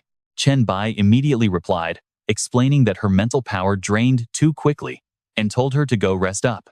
Over here, Madhu leaned forward and quickly asked about the status of White Emperor City, which got a brief reply. Everything that needed planning and arranging is fully done, and everyone is currently working hard to build the perfect White Emperor City. After saying that, Chen Bai lowered his voice, asking how many attribute points they received from the city rewards, since they killed quite a few special zombies in that dream realm. Madhu looked quite embarrassed. He hesitantly explained that they only got one because those screaming corpses launched a massive mental attack in the dream realm, and though he tried using his telekinesis to fly up, he got completely stunned and fell to his death. As soon as he finished speaking, the entire room fell dead silent. Chen Bai turned away in disappointment, telling him not to mention they are in the same group because he cannot afford to lose face. He reached out to him, begging the White Emperor to keep this a secret, since only they and Meng Meng knew about it. For the sake of the chemical plant, he offered to take him there, and Chen Bai smiled, telling him he was only teasing and they should get ready to leave. Hearing this, Madhu smiled happily, saying that it was great, and he was so glad. Now pay attention to this. Chen Bai stares down at the seal on his hand, sensing a weird, constant reaction from this triple S-rank plague mark since he teleported. It seems what Han Xiao mentioned before about a zombie plague at the chemical plant is definitely related to this. Meanwhile, Madhu eagerly ran toward the window, calling out for the White Emperor to fly over this way. Chen Bai smiled, knowing that since order was just restored in White Emperor City, he had to act fast. What kind of rewards will this triple S rank quest actually give? Chen Bai opened up his system interface, thinking that back in Jiang City, he never dared to inspect this mask for fear that Lidu would find out. The system displayed this detailed information for him. High-tier S-rank Demon Bloodline Essence. Item type: Potion. Description: a demon blood crystal refined by a highly special method to make the devil blood power inside it much purer and stronger. Usage requirements: none. Chen Bai was quite surprised after reading this, not expecting those bloodline potions could be refined into such an S-rank essence, and the best part was there were no usage requirements. Han Xiao, who was walking ahead of him, cheered happily, pointing out that the White Emperor was right where the green mist lay. Shortly after, the two of them landed safely. So as Chen Bai walks forward, let's see, does Han Xiao actually know the inside of this factory well? Stick with me as Han Xiao nods confidently. I researched this before the world ended, so I'm way more reassured now. Great, let's begin. Han Xiao suddenly freezes, looking totally hesitant, as if he has no desire to go any deeper. He nervously asks, do I really have to go in too? The blue mist and weird fungal growths around here are giving off an extremely dangerous vibe. Chen Bai chuckles softly, offering some quick reassurance. Relax. As long as you stay within 10 meters of me, you'll be completely fine. Plus, we're heading to your dad's old office, which might just trigger your next quest. With those words of reassurance, Han Xiao doesn't hesitate anymore. He slips a protective mask over his face and nods, All right. White Emperor. Just then, a glowing butterfly-shaped seal lights up right on Chen Bai's palm. The mark of Wendy has successfully activated, unlocking the next phase of the Plague Cult quest. Now, check this out. The mutated A-rank Copaman Plague Factory has become a literal paradise for viruses. The objective? Reach the very source of this deadly infection. The final reward is 10,000 points and an A-rank bacterial cultivation subskill. His eyes flash with absolute determination, fully prepared to handle any dangerous situation ahead. They've arrived. He reaches his bare hands straight through the glowing blue mist to absorb the virus. At level 10, his innate talent got a massive boost. Even without a detailed description, his control over the deadly virus has reached a whole new level. Using this powerful talent, Chen Bai strolls right through the deadly blue fog, looking completely relaxed, as if he is genuinely enjoying the toxic environment. It's absolutely incredible. Every single microbe and virus within 10 meters is now completely under his command. Following closely behind, Han Xiao can't help but gasp. To actually enjoy yourself in a terrifying place like this. You really are on another level, boss. Chen Bai glances back and asks him bluntly, catching him completely off guard. You actually wanted to call me a total freak, didn't you? Suddenly, Han Xiao points up and shouts, White Emperor, there's a monster.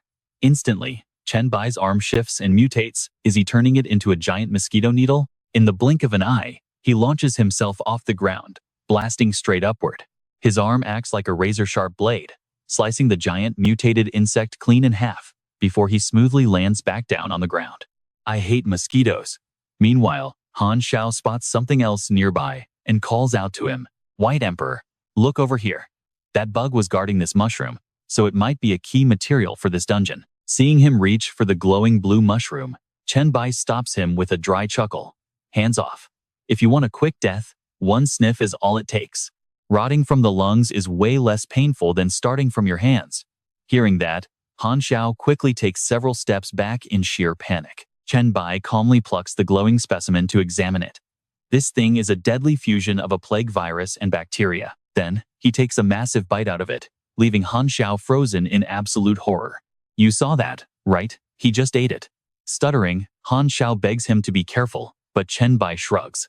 Relax, I'm completely immune to this stuff. Right on cue, the system alerts him that absorbing the lethal hybrid virus mushroom has granted him 150 virus points. Hearing that, Chen Bai stuffs the rest of it into his mouth. Not bad. Just one bite is worth more than a few elite zombies. Then, the system notification chimes once more. Absorbed lethal hybrid virus, gained 350 virus points. Swallowing it down, he pushes forward. Let's go check the workshop and lounge where your dad used to work. Still stunned, Han Xiao mutters. All right, White Emperor. Moments later, they reach the staff quarters of the Copaman factory. Han Xiao scans the area and sighs. I already searched my father's workspace before. There is really nothing special here. It seems like the next clue isn't hidden around here. Chen Bai makes a proposal. Then, come with me to find the outbreak source. But if I tell you to run, you escape immediately. Han Xiao agrees without hesitation. Deal. I won't hesitate for a second. I definitely won't hold you back. Heading back outside, they continue scouting the perimeter. Chen Bai points toward a massive structure. The virus concentration over there is off the charts. Any idea what it is? Do you know what that place is? Han Xiao steps closer and replies, That should be the wastewater treatment facility. All the toxic runoff from the factory accumulates there. There are two massive, deep reservoirs inside. I went in once, and just breathing the air made my head spin. Tons of mutated viral mushrooms have taken over the entire area. Chen Bai kicks the heavy metal door wide open, stepping straight into the toxic treatment plant. Almost instantly, he drops into a very tense, combat-ready stance. And trust me, we're about to witness some action as dark energy swirls, forcing Han Xiao to scream in terror. Chen Bai warns him to shield himself. Han Xiao immediately channels his mental energy to block the airborne pathogen, quickly nodding, got it. Suddenly, a masked figure emerges from the darkness with a chilling voice. Children of the plague, loyal servants of the virus. The zealot leaps down, raising his arms to summon the cult spawns. Wanting to seize the initiative, Chen Bai immediately charges forward to strike first. He delivers a powerful blow straight into Pukasumi, forcing the mysterious cultist to stumble back. Yet his attack couldn't leave a single scratch, failing to pierce his defense. And that blade was supposed to be my absolute strongest attack. Let's check this crazy defense. Can an A-rank boss really be this overpowered? Suddenly, Bukasumi dropped to his knees, muttering bizarre words that left Chen Bai completely baffled, praying to their destined god. We offer our deepest reverence and most sacred prayers. May our destined god soon ignite the divine flame, spreading the glorious blessings of the plague across the entire world. A deeply confused Han Shao whispered to him, "White Emperor, are they actually bowing down to you?" He replied hesitantly, "I'm not entirely sure either, but it seems so." Right after that, Bukasumi confirmed it, indeed kneeling before him. "Great destined god, your humble servant is ready to sacrifice absolutely everything for you, whether it is my life or my soul." Plague Leader Bukasumi Israel, Level 71. Chen Bai suddenly recalled something. A Level 71 third-tier saint.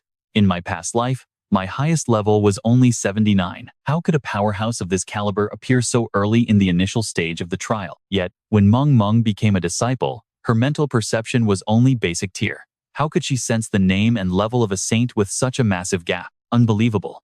He has no guard up. Now watch this part closely as Chen Bai asks him, "Am I your destined god?" Bukasumi nodded with absolute certainty. "Yes. Our high priest sacrificed his own life to guide the sect toward your glorious arrival. Since you received the mark of the plague at the very start of the trials, you are undoubtedly our destined god." A slight smirk crept onto his face, feeling incredibly thrilled. "In my past life, I heard that every high-level talent comes with its own unique destiny. That's the most valuable prize. This must be the unique path of the virus monarch, the god of plague. It feels vastly superior to Han Shao's devil bloodline from the original story." Chen Bai then questioned further, "So what exactly can you do for me?" Bukasumi smiled brightly, as if he had been waiting for this exact question. "We paid a devastating price to sneak into this trial early. Also, we could assist you in your journey." He looked incredibly excited. "What a true blessing from heaven. To think I would meet you this early. Every member of our order who arrived here can offer you a sacred relic of the plague sect, matching our individual power levels. Forgive us. We cannot hand over all the treasures at once to avoid being detected and targeted by the system's cosmic will." Chen Bai stood before him and replied, "That's fine." Bukasumi continued, "Thank you for your understanding, destined god. Please, tell me what kind of treasure you require." He gave a subtle smile and asked, "Do you have a class advancement scroll?" Hearing Chen Bai's request, Bukasumi froze for a second in pure shock. "A class scroll?" He then set his staff down, bowed deeply, and replied, "Of course we do." Without a single moment of hesitation, he presented all his treasures, an S-rank Plague Knight, an S-rank Swarm Master, and even the most precious double S-rank Son of Calamity class. Han Shao watched from behind, utterly shocked, gasping, "A double S-rank class. I know what you're thinking, but Chen Bai just sighs and asks for a triple S-rank." Bukasumi looked up at him, speaking with absolute honesty. "You might not know this, but obtaining a triple S-rank class at the very beginning is practically impossible. Even great gods started with S, A, or even B rank classes before slowly upgrading them to triple S rank." Chen Bai's expression darkened, his voice turning freezing cold. "I know that, but I will only accept a triple S rank class advancement scroll." Tears suddenly streamed down Bukasumi's face as he repeated the words, "Only triple S rank." Raising his hands high, crying and laughing, he shouted, "This is truly our future god. The plague sect finally has a chance to rise again." Feeling a bit awkward, Chen Bai softened his tone and suggested, "If you don't have it, I can look at other items." Bukasumi smiled warmly, his voice brimming with raw excitement. No, we do have a way. We can obtain a triple S rank scroll." Chen Bai gasped in genuine surprise. "Really?" Still kneeling on the ground, Bukasumi answered, "Yes, though it is not guaranteed, and you will have to claim it yourself." He immediately asked how. Bukasumi's face lit up instantly, as he joyfully revealed the secret method to Chen Bai. "I can open a special secret realm. It will transport you directly to the greatest plague event in the entire history of the Blue Star. There, you will gather the seeds of the plague that have been permanently etched into history. Those ancient seeds can be condensed into a class advancement scroll, with a high chance of yielding a triple S rank scroll." Hearing this, Chen Bai rubbed his chin in deep thought. Since the opportunity is right here, he must take the gamble. Meanwhile, Bukasumi raised his staff, chanting an ancient spell.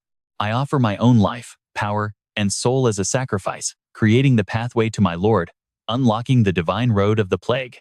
In an instant, his entire body erupted into flames. He screamed out in agonizing pain. Brilliant green embers floated up into the air as his physical form slowly turned to ash. Within moments, Bukasumi vanished completely, leaving only his staff behind on the ground. So what do you say? Should he enter this exclusive secret dungeon? Let's find out. Alright. You and I are starting with 80 million wailing souls, and only 2 minutes 56 seconds, 13 milliseconds left. Before entering the secret instance, he turned back to the amused Han Xiao and told him this was a solo dungeon, so he could not carry him here. Han Xiao scratched his neck in embarrassment and replied that if a boss was so strong that they had to sacrifice everything to open it, he would not dare enter anyway. Chen Bai looked up to the sky and continued, the portal's timer is ticking, so I am teleporting you out first. If you stay, you will either get torn apart by monsters or infected by the plague. Right after that, he kept his word and sent Han Xiao back to Medu, near the plague factory zone. Then, he immediately headed back to the exclusive portal. Watching him vanish, Han Xiao stood completely dazed, wondering what on earth he just went through. He quickly pulled up his system menu, sat down, and sent a message to the group chat. Your King Han posted that he just parted with White Emperor in Madu, and they would never guess what he had just went through.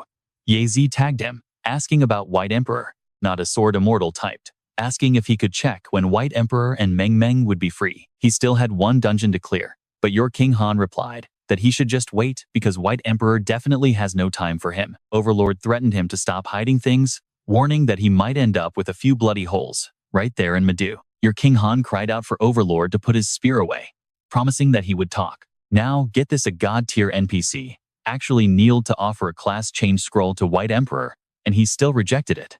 Overlord stared in absolute disbelief. Overlord asked just how strong the NPC was, and your King Han replied that he wore simple cloth armor, yet White Emperor could not pierce his defense. Crow gasped in disbelief at how that was possible, then asked what kind of class change scroll it was. Your King Han revealed there were 2 S-grade scrolls and 1 SS.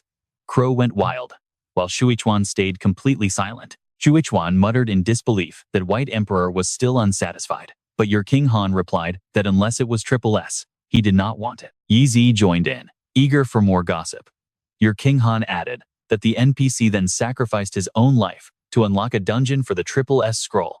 The group chat exploded as everyone, even the heir of the fivefold wind needle, joined the discussion. The gap between them and White Emperor was probably wider than the gap between them and ordinary evolved humans. Overlord sighed that every time he dominated a battlefield, hearing news about White Emperor instantly crushed whatever pride he had left. Your King Han advised him to stop hurting his own feelings and to stop comparing his power to White Emperor's, suggesting they should just use his name to boost clout. Your King Han added that being in the same chat group 001 with him was already extremely cool. Yi Zi agreed, but said you and I know showing off is cheap. I want to beat him instead. Meanwhile, Chen Bai entered the secret solo dungeon. Suddenly, a glowing necklace materialized around his neck, leaving him wondering why an hourglass had suddenly appeared. Though utterly confused by its sudden appearance, he quickly tucked it beneath his shirt and surveyed his surroundings. Chen Bai now stood right before a massive white Roman stone gate, wondering if this secret realm was indeed Florence as he carefully moved forward, step by step. This was undoubtedly medieval Florence, living up to its reputation as the art capital of the world. But despite walking deep into the city, he could not find a single soul, which left him deeply unsettled. Why was everyone gone? Suddenly, a faint cough from a dark alleyway caught his attention and made him freeze in his tracks. Chen Bai glanced over to that side. Seeing him approach, the cloaked figure huddled down, clutching their knees, coughing violently while trying to ward him off. The stranger desperately begged him to stay away, crying out that they were a filthy sinner cursed by God with this terrible sickness. He gently placed his hand over her head to extract the virus, asking softly if she wished to survive and live. The system chimed, confirming he absorbed the Black Death Plague virus, increasing his virus points by 3. Looking down at his palm, he realized that this was indeed the legendary Black Death. The system notified him that contact with the Black Death unlocked the Plague Sect questline and the hidden subquest for Plague Seeds. The quest intro read that in the history of Earth, the Black Death claimed at least 80 million lives in total. Plague ravages this land, and the Plague Sect holds both the duty and power to harvest these deadly plague seeds. Quest target: collect the plague seeds. Reward: all collected seeds will be converted into a plague-type class change scroll once the quest is fully completed. Hearing this, Chen Bai was puzzled. You and I need to figure out what these plague seeds are and how to collect them first. Now, completely cured, the cloaked girl pulled back her hood and stared in total shock. Realizing her body was healed, she turned to him, making a holy sign with her hands and saying, "Thank you, divine messenger. Thank you for curing my plague. I shall follow and serve you." All right, you and I are about to watch Chen Bai grab his falcon mask. Thinking to himself, he realizes that gathering followers and building fame will make tracking down information and finding items so much easier. Putting on the mask, he humbly replies that there is no need for such holy gestures, since he is no divine messenger.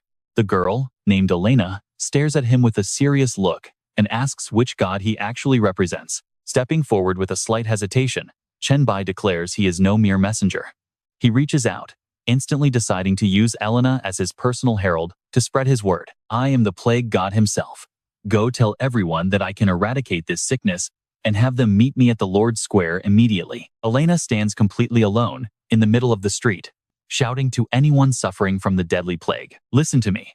The plague god has descended to our world and is waiting at the Lord's Square right now." Forcing a comforting smile onto her face, she urges them to head to the Lord's Square so the plague god can destroy the virus. Hearing eyes watch Elena's every step through the small cracks of locked doors. They stare at the girl crying out in the streets, repeatedly shouting about those who have suffered from the plague's misery. She begs them to go to the Lord's Square and pay attention here because someone is watching her from above. She tells them to come out and see for themselves since they all know her, sparking intense curiosity in a nearby babysitter. They wonder who is shouting outside, quickly realizing it is poor Elena. Hearing her bitter voice, they assume the terrible sickness has finally driven her insane. Sensing their doubts, Elena quickly shares her identity, announcing she is the daughter of Henry, a once wealthy merchant. Her father donated their entire fortune to the church, yet her family still perished from the plague. She begs them to look at her fully recovered self, prompting an old woman to peek out and ask if she is truly cured. Gaining confidence, she asks if the old woman has heard her shouting this whole time without coughing once. Seeing a crowd gather in the street, Elena eagerly points to herself as living proof that the plague god has completely healed her. There is no need for donations, bloodletting, or endless prayers.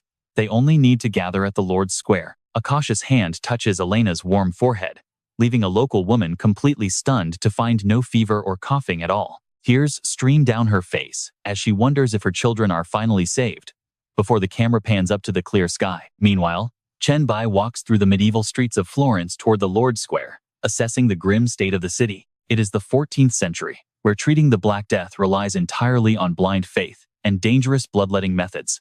During this grim era, the horrific Black Death wiped out roughly 25 million helpless people across Europe. Globally, the plague claimed over 80 million lives, leaving Chen Bai with a heavy heart as he surveys the area. If the plague source is not here, he wonders if he must search the entire world. When suddenly, a familiar voice cries out to the great and merciful plague god. Elena leads a coughing crowd to Chen Bai, humbly begging for forgiveness, since she does not know the proper etiquette or how to address a god. "Just as you instructed, I did my best to bring all of these suffering people here." Seeing them, he immediately urges the crowd to step closer, telling the frightened children there is absolutely nothing to fear. The citizens stare in deep skepticism, but watch closely as Chen Bai reaches out his hand to a family of 3, hoping to free them from the plague. His dark energy flows outward, absorbing the virus from a young boy's body and instantly calming the child down. The crowd falls completely silent, watching in awe as Chen Bai uses his immense power to extract the deadly virus. Moments later, the cured citizens regain full consciousness. Recognizing his emotional parents, the young boy gently smiles to comfort his crying mother. He tells her not to cry because the pain is gone, prompting his emotional mother to choke back tears and reassure him. Reassuring her son that she is completely healed too, the crowd begins to worship Chen Bai, showering him with endless, grateful praise. People shout in joy, celebrating that their fevers are gone and they can finally breathe without coughing. Feeling their physical strength return, some call it a miracle from the Holy Church, but others quickly tell them to shut up and not offend the great plague god. Everyone drops to their knees to show their absolute devotion to Chen Bai. They thank the great deity for saving them from the plague, swearing to place their faith in the plague god forever. Ignoring their worship, he completely disregards fame and simply tells them to stand up. He explains that any lingering discomfort they feel is just minor physical damage left behind by the virus, and urges them to return home to rest so their bodies can fully recover over time. Chen Bai looks over at the massive crowd waiting behind them and tells them to hurry forward. He notes that there are still many suffering children waiting in line, leaving behind a truly noble and righteous statement. So what do you and I take from this? True heroes never care about fame, only about saving innocent lives from suffering. Hearing these comforting words, the old woman wept and trembled in gratitude. "Oh merciful God, you care so deeply for us sinners. How can I ever fully praise your incredible greatness?" Seeing this, Elena stepped forward, waving her hands and shouting that they should stop disturbing the deity who was curing their plague. "Everyone who has recovered, please follow me and leave the Anad Bridge. Let us spread his divine mercy throughout Florence together." Suddenly, heavy, menacing footsteps echoed closer, filled with pure malice. Seeing this, the terrified crowd scrambled to run away, screaming that the holy knights had finally arrived. The lead knight shouted arrogantly, announcing they had received reports of a self-proclaimed deity spreading heresy here, and ordered all bystanders to clear out immediately. He glared at Chen Bai with absolute disgust, demanding to know if he was the one spreading these foolish heretical beliefs. "I heard you call yourself the god of plague." Growing impatient, the knight drew his blade and stepped forward. "This plague is a divine punishment, so how could a plague god possibly exist? You foolish heretics." Yet, Chen Bai felt absolutely no fear, silently smiling at this perfect opportunity as a heavy, powerful slash tore violently through the air. Even with 3 swords piercing him, Chen Bai was still plotting his path to ascend and become a true god here. Believing they had already won, another knight raised his bloodied sword menacingly. "The heresy has been crushed. Why have you sinners not repented for your terrible crimes yet? On your knees and repent. You were blinded by heresy, which is the sole reason you suffer this plague." However, his own men quickly made him shut his mouth. "See, Commander, look at him." The soldiers panicked as Chen Bai removed his mask, completely unharmed. Nearby, Elena rushed over with a heavy stone in hand. "Damn you, how dare you hurt him?" Hearing the noise, Chen Bai raised his hand to stop her. "Stop, Elena, I am not hurt." But she was still deeply frustrated. The great plague god obviously cannot be harmed by mere swords. But how dare these fools raise their weapons against you? Unable to contain her intense rage, she cried out that he must punish these foolish, ignorant holy knights of the church by unleashing his divine wrath upon them. The knights trembled slightly in fear upon hearing this, but Chen Bai immediately cut Elena off. "No, you are wrong, Elena. They cannot hurt me, so I will not hold a grudge, nor will I punish them. No matter how many times they pierce my flesh with their swords today, I will still cure everyone of this painful plague." And that's where we leave it. The citizens were so ecstatic, they practically wept with joy. Trust me, you and I are watching the moment a plague god is hailed as the city's true merciful savior. Even the bad guys are completely shocked by this bizarre sight. Meanwhile, Haken has been venting his rage outside the Holy Light Cathedral for 3 days. In just 3 short days, that damn heretic converted 90% of the city into his own loyal followers. Today is Sunday, yet only 7 people actually showed up. Unable to accept this humiliation, Haken immediately blames Bishop John. "Bishop John, you should have let the knights execute him at the Lord's Square. But you just had to stop me back then. Now, all our people have deserted us. We only have 5 knights left, which is barely enough to guard the cathedral doors." Showing his clear distaste for Haken, the bishop calmly responds that he still stands firmly by his own judgment. John stares blankly into the distance, reminding Haken of what they both witnessed over these past 3 days. That young man appeared out of nowhere, dispelling the plague and curing the entire city's population in just 3 days. Visualizing Chen Bai's miraculous healing methods, John has no choice but to completely reevaluate his opinion of the young man. He actively teaches his followers practical methods to contain and prevent the deadly plague from spreading further. He guides his followers to care for those who survived the plague but are still weak, while she actively commands the crowd to keep working. Watch closely, John actually wants to protect Chen Bai. Although his teachings sound bizarre, filled with modern concepts like hygiene, microbes, and bacteria, none of his rules are designed to exploit his followers or demand expensive tributes from them. Once again, Chen Bai's imposing figure flashes through John's subconscious mind. Deep in thought, yet unable to stop talking, John adds that Chen Bai told the crowd a truly merciful God would never want good people fighting each other over different beliefs. If we had attacked him that day, the people would have instantly seen us as devils and him as their true savior. Hearing this, Haken sneers, mockingly accusing the bishop of sounding exactly like a devoted follower of this new plague cult. The more Haken talks, the more furious he gets, grinding his teeth. asking if John even cares about their Lord. The bishop steps forward, having reached a sudden realization. Our master is the supreme God who needs no worrying. The ones we actually need to worry about are ourselves. He reveals he already sent a report to the Pope, while elsewhere, a mysterious purple energy begins swirling around a strange object. You and I are about to see how Chen Bai leisurely relaxes in a noble's room, holding a literal plague seed condensed from the virus of Florence. Figuring out how to extract this plague seed is great news, but getting such tiny progress from all of Florence is definitely a bad sign. Just as those words leave his mouth, a sudden system notification pops up, making him freeze in silence. Plague seed, the Black Death. Condensation progress 0.001%. He unlocked the plague pillar ability, allowing him to construct a dark beacon. Anyone praying and receiving baptism before it will transfer their infection directly into the pillar. All the collected diseases inside the pillar will then crystallize into a plague seed. Looks like he has to travel the entire world to fully form it. When suddenly, Elena pushes the door open and speaks. "My lord, your most loyal followers are waiting for you," she says. Chen Bai replies, "All right, I understand," finding her kneeling before him as he steps out. The citizens cheer in absolute ecstasy. Chen Bai quietly looks down at the crowd, thinking, all things decay, yet living beings endure. Now pay attention to this warning, as he finally tells the crowd that Florence is cured and he must move on. Before leaving, I will grant you all a gift. As Chen Bai speaks, the massive, glowing plague pillar manifests right before their eyes. Praying and receiving baptism at this monument will cure any disease. Hearing this, the crowd explodes in overwhelming joy and relief. Thank you, great deity, for granting us this miracle. However, his instructions do not stop there. Do not rely on it too much. Once I take this plague and depart from this world, its powers will completely fade. You must remember the core principles of prevention, treatment, and medical research that I have taught you all. Chen Bai calmly spreads his righteous philosophy to the masses, saying, "Do not fear, my children. You can all coexist in this world. If used properly, even these sicknesses can help you." Lastly, never forget the sacred doctrine of our plague sect. Elena quickly approaches him, her face flushing red. "We will surely cherish your teachings and uphold our creed.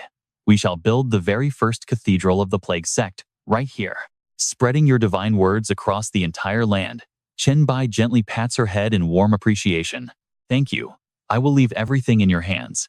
He cannot linger here forever, so he prepares to say his final goodbyes. "May you never suffer from sickness again. Farewell, my children." In response to his parting words, the entire crowd chants in unison. All things decay, yet living beings endure. Even as he walks beyond the city gates, he turns around to hear it echoing. Every single word reaches Chen Bai loud and clear. Hearing their absolute devotion, he cannot help but sigh in awe. Even after traveling this far, the citizens' passionate chanting still echoes clearly through the air. You saw that smirk on his face, right? The intense fanaticism of the people in this era is exactly what he needs to gather his plague seeds. This blind devotion will make collecting the rest of the plague seeds infinitely easier. He steps forward, traveling as if strolling alongside the very rotation of the earth. Operating under a divine name naturally draws humanity to him, saving him immense effort on his quest to gather the seeds. Without this godlike reputation, it would take at least 10 years to crystallize a single seed. But now, it is going to be a breeze. Chen Bai starts formulating a plan in his mind. He will simply play the role of a god to conquer this dungeon. A few days later, we shift to a brand new scene at St. Peter Cathedral in the Vatican, where Sauron immediately kneels down. "Your Holiness, may God watch over you. Might I ask why you have summoned me here today?" The Pope, sitting high above, does not bother hiding his intentions, stating that our failed Eastern Crusade has greatly disappointed the Lord. Demons took that chance to unleash plagues upon humanity. The Pope sighs deeply, finally bringing up the person who has been irritating him. At this critical moment, a heretic is using the plague to steal faithful believers from our very own Holy Church. Hearing this, the commander of the Holy Knights stands up, showing utmost respect. "Are you referring to the one calling himself the Plague God, who can cure the disease? Those weak-willed fools must have completely lost their minds to actually fall for such a cheap trick." However, the Pope quickly denies this claim. No, he traveled all the way from Florence, and he truly did wipe out the entire plague. Hearing this, the knight is stunned speechless. Can he actually cure the disease? Could it be? Seeing his shocked expression, the Pope immediately starts brainwashing Sauron. No, Sauron. Because he can cure the plague. He is definitely a demon. The devil unleashes the disease, only to reclaim it later. He uses fake miracles to deceive our faithful followers, exploiting them and damning their souls, so they can never ascend to heaven. As expected, the knight is instantly consumed by pure rage, cursing the cunning demon for using such a wicked scheme. And, trust me, we're about to witness an absolute clash now. That this heretic has finally stepped foot in Vatican City. I have already sent my men to lure him to the square, and I even gathered the townspeople there to witness this. With that, the Pope steps toward a nearby spear. San, take up the spear of Longinus, and slay the demon right in front of the crowd. Go forth and make the glorious name of our Lord known for the followers of the Church, and to cleanse all evil from this world. San swears a solemn oath, praying for the Lord's protection to slay the demon and show everyone the absolute truth. Let's look at this massive square, as the excited young boy points out the grandest plaza in the entire Vatican. After leading Chen Bai here, the boy turns to leave, telling him to wait while he goes to announce his arrival. Everyone has heard of your amazing deeds, and they are all eagerly waiting to see you. Slightly embarrassed, Chen Bai replies, "Thank you, kid. Go on ahead, and I will wait right here." As the boy runs off, Chen Bai is left alone with his own thoughts. Ever since he left Florence, the other holy light churches either blocked him out or shut their gates, calling him a demon. Yet here, a completely healthy kid welcomed him instead, making him scoff at how underhanded and cheap their tricks really are. High above him stands a beautifully carved crucifix, the grand and sacred symbol of the Holy Light Church itself. Chen Bai easily guesses their real plan here, and trust me, they have finally lost all of their patience. They want to destroy him right here at their headquarters. But this is the exact chance he wanted to crush them completely. Instead of getting angry, he actually feels a bit excited about what is coming. Bring it on, let us see your tricks, he thinks. Just as a black-haired man nearby frowns at the sight, the man quickly shouts to the crowd, "Hurry over, the Holy See is about to judge the heretic who cured the plague."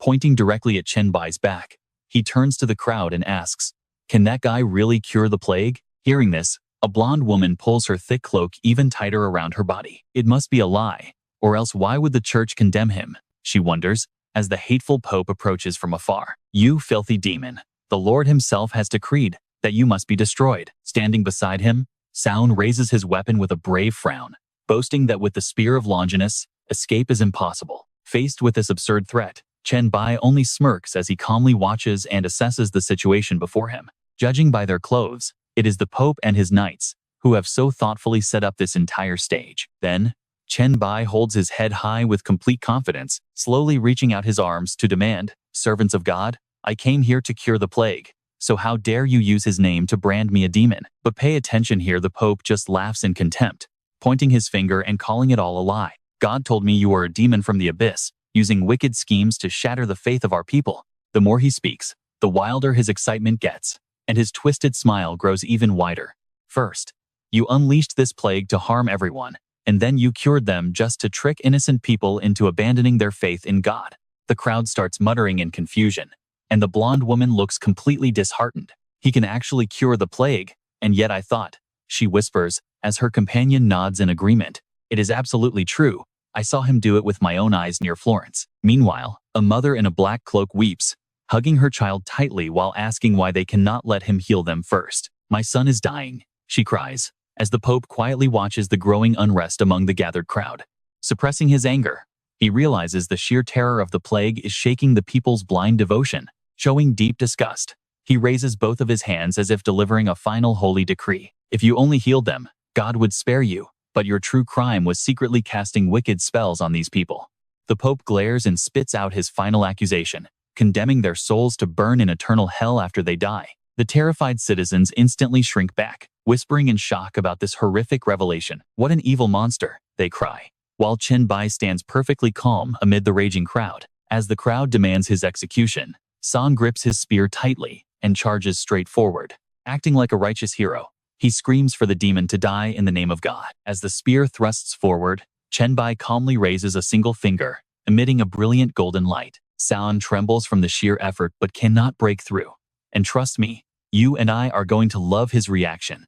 All right, you and I are about to witness an epic clash, as Chen Bai stares down the holy spear, telling it to stand down, since it already sinned by hurting God's son. It refuses to commit that sin a second time, so stop trying to force it. San's face drops in absolute shock. He stares ahead, his mind completely shattered. How is this even possible? Meanwhile, Chen Bai calmly walks right past San, marching straight toward the Pope who traveled all the way from Florence. He wonders aloud why the Holy See of Light kept trying to stop him from wiping out the plague. Shoving his hands into his pockets, Chen Bai tilts his head with a cocky grin and says, "Now that I see you, a literal demon wearing the Pope's face, I finally understand why you called me the evil one." The Pope grits his teeth in pure rage, glaring back as he snarls, "What on earth are you talking about?" Hearing this from outside, a woman finds it hilarious, while the man next to her starts mocking Chen Bai. They scoff. How could the Holy Pope be a demon? But Chen Bai just grins, clenching his fist for a devastating blow. Now, pay attention here, everyone is about to find out the truth very soon. Chen Bai strikes straight at the Pope's neck, leaving him gasping and spitting saliva. Seeing their leader attacked, the Holy Knights immediately draw their swords and charge in with pure rage. The Pope! He is trying to kill the Pope. Someone save His Holiness. Quickly, Sauron spins around only to see the Pope collapsed on the cold floor, making him glare at Chen Bai with absolute fury. He curses, realizing he was completely distracted by Chen Bai's clever mind games, proving that the youth is indeed a demon. But Chen Bai just looks down coldly at the Pope's shaking body, ordering the hidden beast to show its true self and stop hiding behind the holy throne. Sauron's face is frozen in pure shock. He tries to step forward, but stops dead in his tracks, stammering in disbelief. What is this? Suddenly, a massive demonic horn sprouts from the Pope's forehead as he grins with a terrifying, hideous smile. The horrified crowd immediately backs away in terror, screaming that those are the unmistakable horns of a vile demon from hell. What happened to His Holiness? The Pope's body swells with monstrous muscles as he hunches over, stepping toward Chen Bai, while roaring that he will rip him apart. Hearing the threat, Chen Bai simply smirks with absolute satisfaction, having completely anticipated this exact reaction. This is precisely what he planned all along. He thinks back to his own dark powers, the black tentacles and razor-sharp claws. Using his actual abilities would have looked far too terrifying for the humans of this era. Unleashing that dark power would only make the crowd believe the Pope's lies about him being evil. So, out of thin air, Chen Bai silently summons a strange, glowing stone into his palm. Arguing with the Pope was a waste of time, and even using the zombie virus to kill him wouldn't convince the crowd of his corruption. Luckily, he had a secret weapon on hand, an A-grade demon bloodline essence he had condensed back when he went to rescue Meng Meng. He smiles, remembering how his previous attack was a clever setup to inject this dark essence directly into the Pope's body, while secretly adding the zombie virus as a double insurance measure. The system confirms the activation of the C+ tier A-grade demon bloodline essence. I know what you are thinking, and yes, the Pope instantly transforms with glowing red eyes, exactly as Chen Bai planned. Either way, the Pope's own followers would doubt him and finally see him as the terrifying monster he truly is. Suddenly, the mutated Pope opens his mouth wide, gathering a massive fireball deep inside his throat. He unleashes the blaze on the crowd, sending everyone screaming in absolute panic, shouting that a real demon has appeared. Chen Bai just leans back with a smug grin, watching the chaos unfold. After all, the demonic horns and hellfire were the exact effects of the demon bloodline essence. His victory is guaranteed, even if triggering an A-grade bloodline was incredibly difficult. Meanwhile, Sauron stands there completely frozen in disbelief. He stares blankly, unable to process the horrifying reality that his beloved Pope is actually a literal monster. Meanwhile, Chen Bai calmly watches the Pope thrashing on the stone floor, completely satisfied with how his plan worked out. The old man's fragile body will soon disintegrate under the intense pressure of this demonic power. Slipping through the shadows, Chen Bai suddenly appears right behind Sauron. Raising his hands high with a perfectly righteous expression, he proclaims that a demon from hell has possessed the Pope, corrupted their holy teachings, and harmed the faithful. And yet, you still dare to stand in my way as I try to cure this plague and heal innocent lives? I will not show any mercy. Knuckle-whitening anger fills his face as he points his finger directly at the beast. Today, I bring holy divine punishment upon you. Die. Instantly, the Pope's massive body explodes, tearing apart as a torrent of foul black liquid sprays all over the room. Sauron's eyes roll back in sheer shock, while the crowd gasps in disbelief. The crowd immediately erupts into cheers for Chen Bai, shouting that he has successfully slain the demon, while a terrified San drops to his knees right at Chen Bai's feet. Bowing his head, the Knight Commander of the Holy See of Light begs for mercy, crying out to repent for his sins. My mind was blinded by evil. I sinned by opposing you. And that is how we leave Sauron, begging for forgiveness. Come along with me as Chen Bai reaches his hand out, offering a warm and gentle smile. I truly admire your immense courage and faith.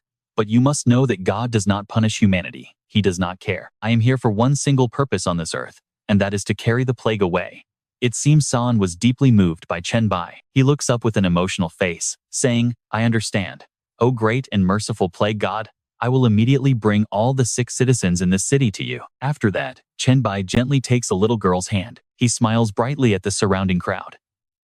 There are absolutely no obstacles left to block his actions across Europe now. Absolutely everyone has heard of the legendary plague god, and all infected cities are eagerly preparing to welcome his imminent arrival. Then, Chen Bai puts on his tattered cloak once more, leaving his deep footprints across the vast map.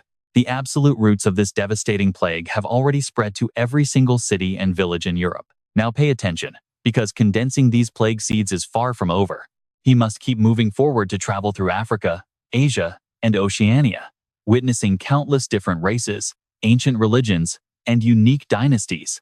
The glowing purple stone, surrounded by tiny floating trinkets, has hovered above Chen Bai's palm for more than a year and 12 days, but at last, he has succeeded. Sitting quietly on the stairs, Chen Bai stares straight ahead with absolute satisfaction, his eyes flashing with raw determination. Next, he only needs to reclaim the roots of the plague. Even though this dungeon has no powerful enemies, it was incredibly difficult. These thoughts drift gently through Chen Bai's mind as his eyes trace the castle walls spread out below. If he had known how much time this would take to complete, he would have never stepped into this annoying dungeon at all. After all, a year and a half before the looming apocalypse is incredibly precious time. Chen Bai places his hands on his hips, staring at the distant castle as a systemic voice asks, Do you want to reclaim all plague seeds from the plague pillar? An excited expression spreads across his face, and a bright smile blooms on his lips as he speaks his answer. Yes. At that exact moment, Elena leads everyone to kneel before the plague pillar, folding her hands and bowing respectfully. O great plague god, may your journey be completely smooth, and may you fulfill your master plan very soon. Suddenly, she freezes in total shock, her eyes widening, and trust me, you'll want to see this. A man frowns as he approaches Elena, asking her, What is happening?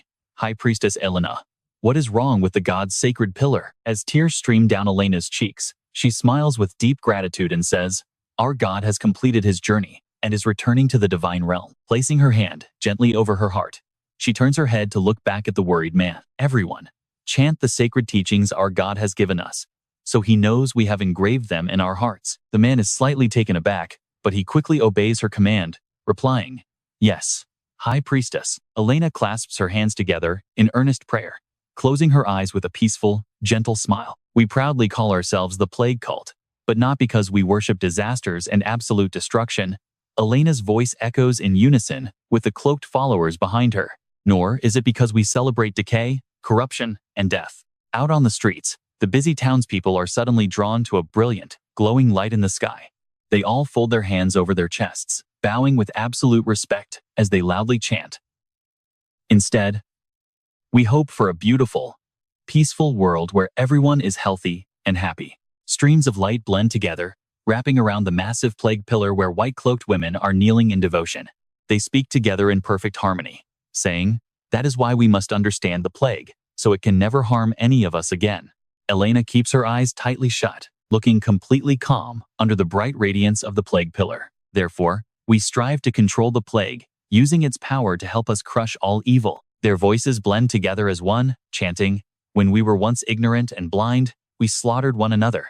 With hoods pulled low over their heads, the women clasp their hands and murmur, Now that we know the plague, we shall not harm each other. Right before them, a brilliant, sparkling beam of light shoots straight up into the heavens. The entire city falls silent, making the beam shine even brighter as they chant. In the future, once we control this plague, we will stand side by side. Now, San stands at the front of his knights, bowing his head in absolute reverence before the plague pillar. Ultimately, the plague will become our greatest weapon.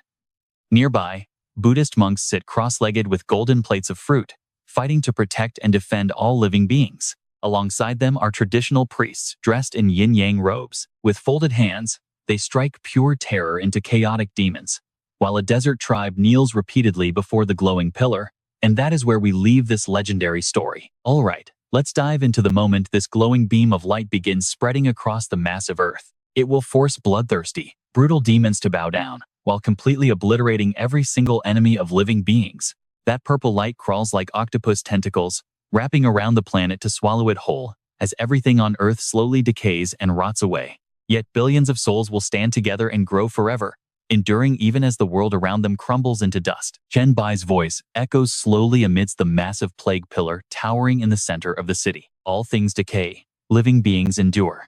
These devout prayers from Elena and the others finally reach Chen Bai's ears. He spreads his arms, closing his eyes to feel the decay, whispering that he hears their voices praying for their master's eternal glory to shine upon the world. Suddenly, Chen Bai snaps his eyes open and looks around, totally shocked as he mutters, "Are all of these really their sincere prayers?" A loud, unexpected voice echoes from the sky, cutting him off completely. Quest complete. Now exiting dungeon.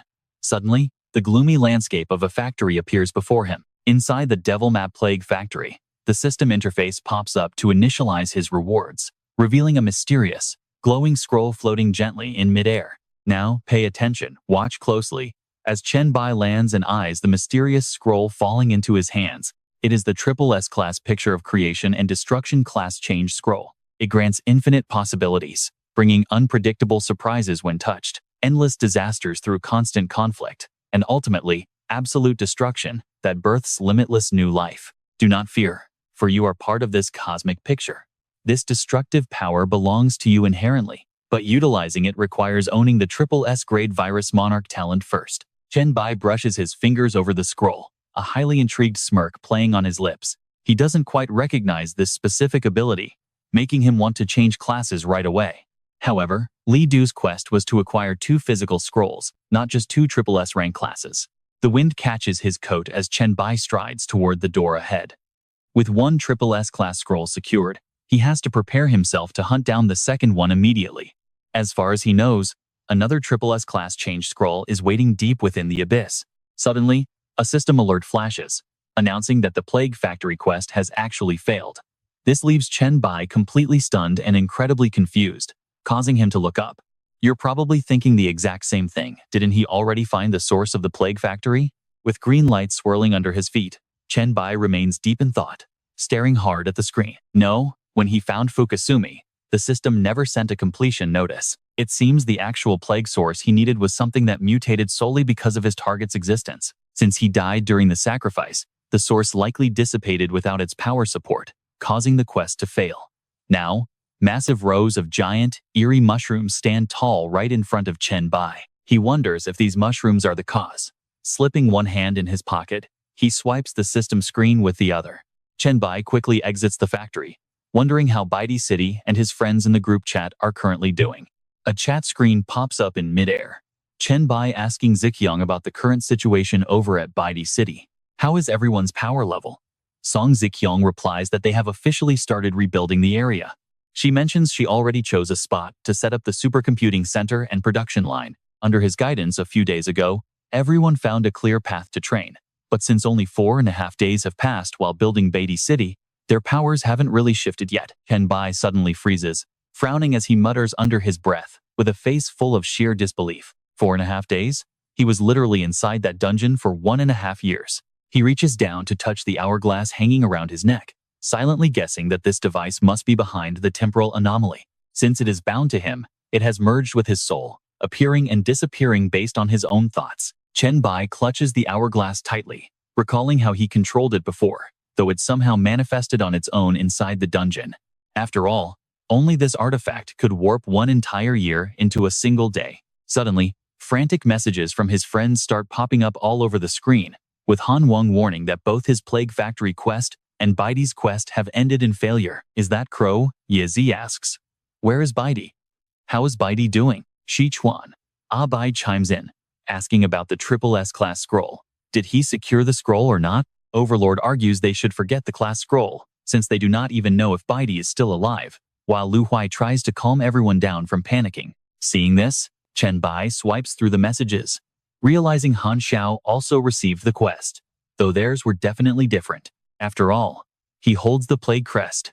Suddenly, a drop of cold sweat rolls down Chen Bai's cheek. So you and I better keep watching, to see what crazy secrets are waiting in that chat. Alright, you and I are diving into Chen Bai's own world, where his screen is flooded with messages about his failed Plague Factory mission. Yizi asks if Lord Bai Di is sad, while Lu Wei offers a warm embrace to comfort him after his sudden mission failure. And she adds that she has plenty of warm spots to offer, not just a hug. Yizi instantly challenges Lu Wei to a duel, while Crow gossips about Bai Di failing his quest. Zhuichuan tells him it is fine since he is still the strongest leader ever, while Overlord says real men do not fear failure, though losing a triple S class is a real shame. Your Han Wang chimes in, saying that since a level 70 boss died to open this dungeon, failing is completely normal. But then, he drops a picture of a glowing red scroll in the chat, showing the triple S class change scroll of creation and destruction. Creation brings endless possibilities, contact brings surprises, conflicts bring infinite disasters, and extinction ultimately births limitless new life. Do not fear, for you are now a part of this eternal creation and destruction. This power belongs to you, but utilizing it requires the possession of the triple S-class virus overlord talent. Chen Bai crosses his arms with a smug smirk, eagerly waiting to see how they will react. Watch how the chat absolutely explodes here. Yazi, Lu Huai, and Crow are screaming, asking if he is even human anymore. Shuichuan congratulates him, while Overlord screams in shock at this insane triple S class. The more Chen Bai reads, the wider his grin gets as praise and shock continue to scroll rapidly across his screen. Han Xiao asks if they should upgrade their group chat to an alliance, leaving Overlord wondering what that even means. Like a hero alliance? Ye Zi points out that after the upgrade, any of their future announcements will proudly display their alliance name.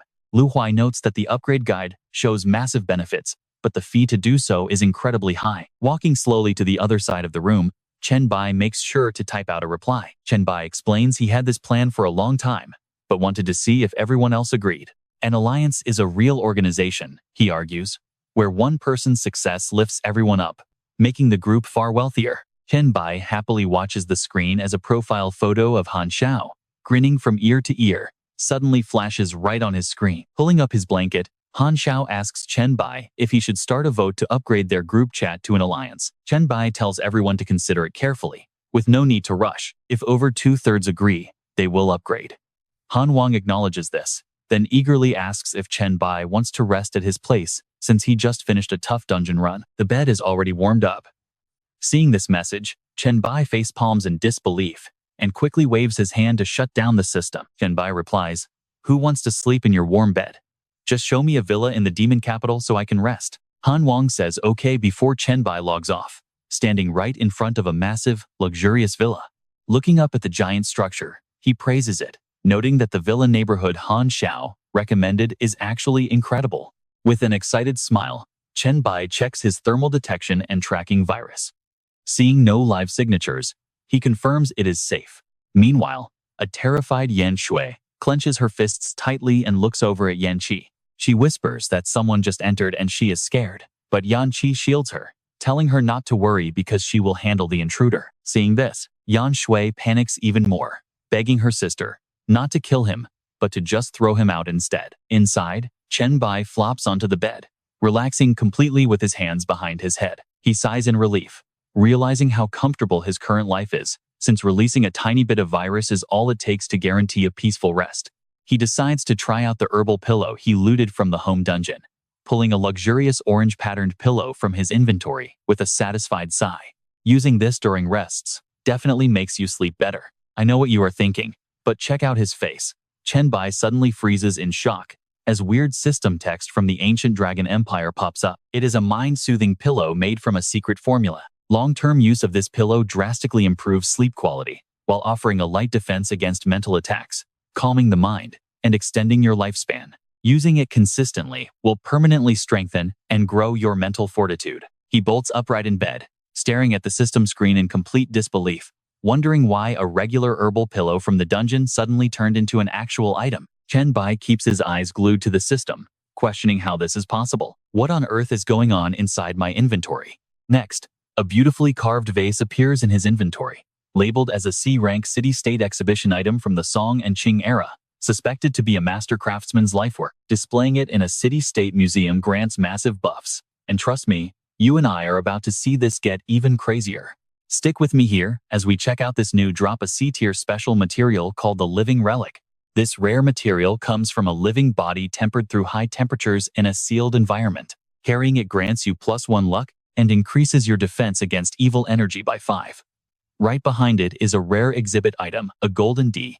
Murabit coin. Having withstood the test of time, displaying this historical currency in the city-state's architecture museum will grant a significant boost to the income of all local facilities. Finally, there is a green ring featuring an eye in the very center. This is the C-tier accessory called the Eye of Horus gold ring, beautifully crafted with the legendary Eye of Horus emblem. It boosts recovery by 5% and can actively deploy a protective shield, which recharges under the light of the moon. Chen Bai stares at the images in absolute shock, thinking to himself, did more than half of the things I brought back from the dungeon really turn into system items? He had never once heard of dungeon items converting into official system gear like this before. His eyes go wide as he tries to recall every little detail. Right, he also brought back the legendary Spear of Longinus from that dungeon raid. In his past life, a powerful emperor wielded an SS-tier version of this exact weapon, which is why he had paid extra attention to it back then. Chen Bai gently taps on the holographic icon of the spear, lost in deep thought. The Holy Knight's Grand Master knew he liked the Spear of Longinus, so he gifted it to him before he left the Vatican. Watch closely as he pulls this weapon straight out of the system. Smiling with pure excitement, even the Spear of Longinus has officially turned into an item. The spear's attributes and stats instantly display on screen, showing the unawakened Spear of Longinus, an F-tier special polearm that increases all attributes by 3 and dispels all darkness. The Spear of Longinus naturally repels all evil, dark, fallen, abyss, and defiled creatures, dealing a massive extra 200% damage when facing these monsters. Locked in a dusty state, defeating evil beings will slowly awaken the spear.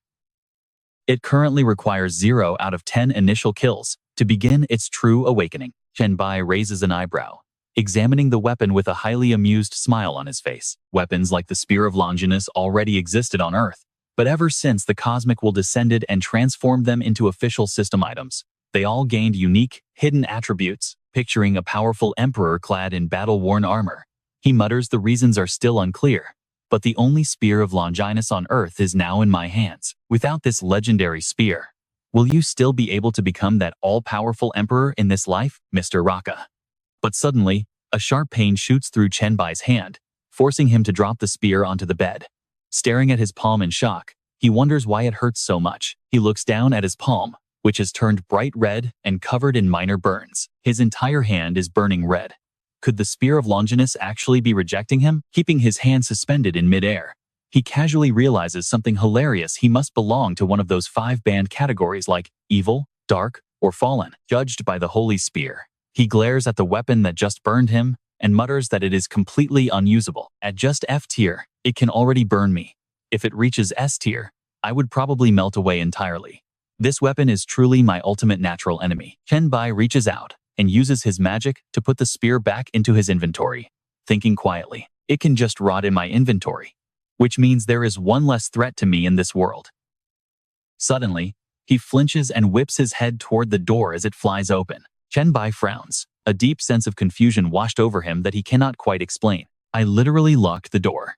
Suddenly, his sharp eyes spot a flying blade rushing straight toward him from the hallway. With lightning reflexes, Chen Bai catches the razor-sharp tip with just 2 fingers, mere inches from his face. His expression hardens as his eyes scan the room, detecting no virus traces or heat signatures whatsoever. This means some kind of spiritual entity must be telekinetically controlling the knife. But, since it can only throw objects, its level is probably extremely low. Chen Bai tosses the dagger aside, staring into empty space as he quickly weighs his options. Using Hellfire Body Burn would wipe it out instantly, but it would also completely incinerate his entire bedroom. He lets go of the knife, looking thoroughly annoyed.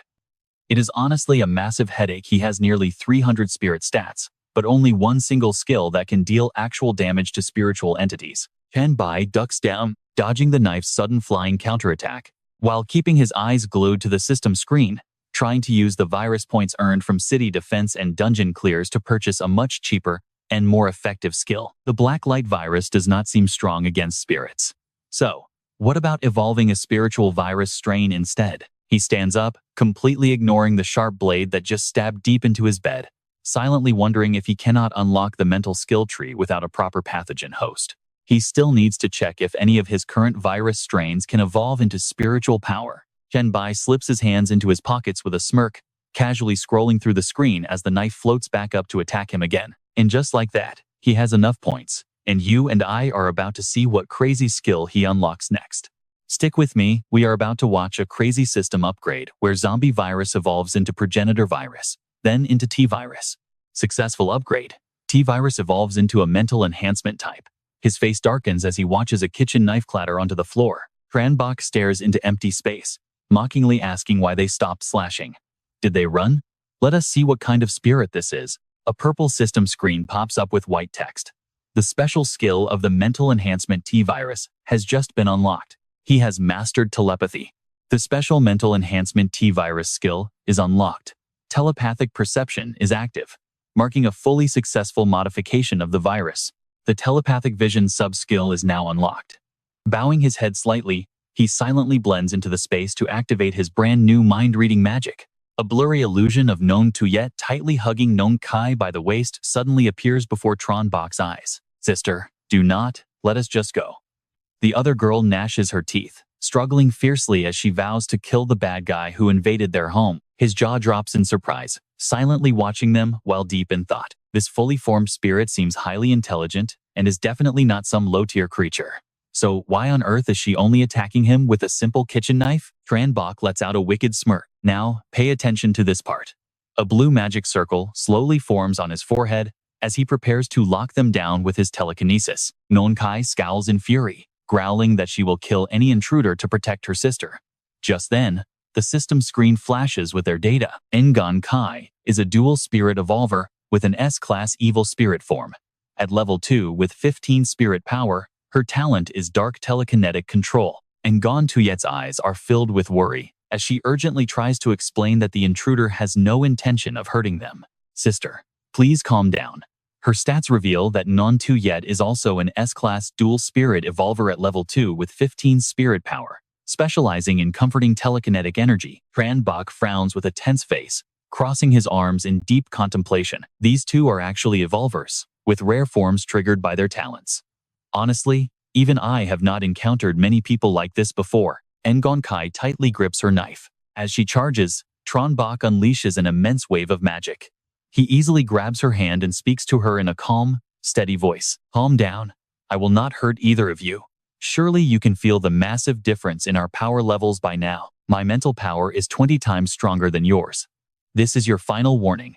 Keep causing trouble, and I will end both you and your sister. Non Tuyed rushes over, grabbing her sister's arm.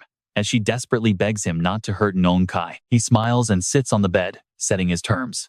If you ask me, they really have no choice but to obey. Hearing that, she glares at Tranbok with furious eyes and screams, demanding to know what kind of sick person he is. What kind of perverted thoughts do you have? Target me instead, but do not bully my sister. He looks back at Ngon Kai and mockingly asks what perverted thoughts he could possibly have, suggesting she is the one with the dirty mind. Her face turns bright red with anger as she screams that she will kill him, but Tranbok simply raises his hand. Stay right there. I have a few questions. Do you two even know what has actually happened to this world? Do you know how to use the Evolver Mask? Non Tuyed turns toward him, clutching her hands to her chest as she speaks softly. We know what is going on, and we know how to use the mask. We even check the online Evolver forums regularly. Ngon Kai snorts in mockery, scoffing that they obviously know people are dying, calling those victims useless bugs who deserve to perish. Tranbok leans in closer to them and asks the ultimate question.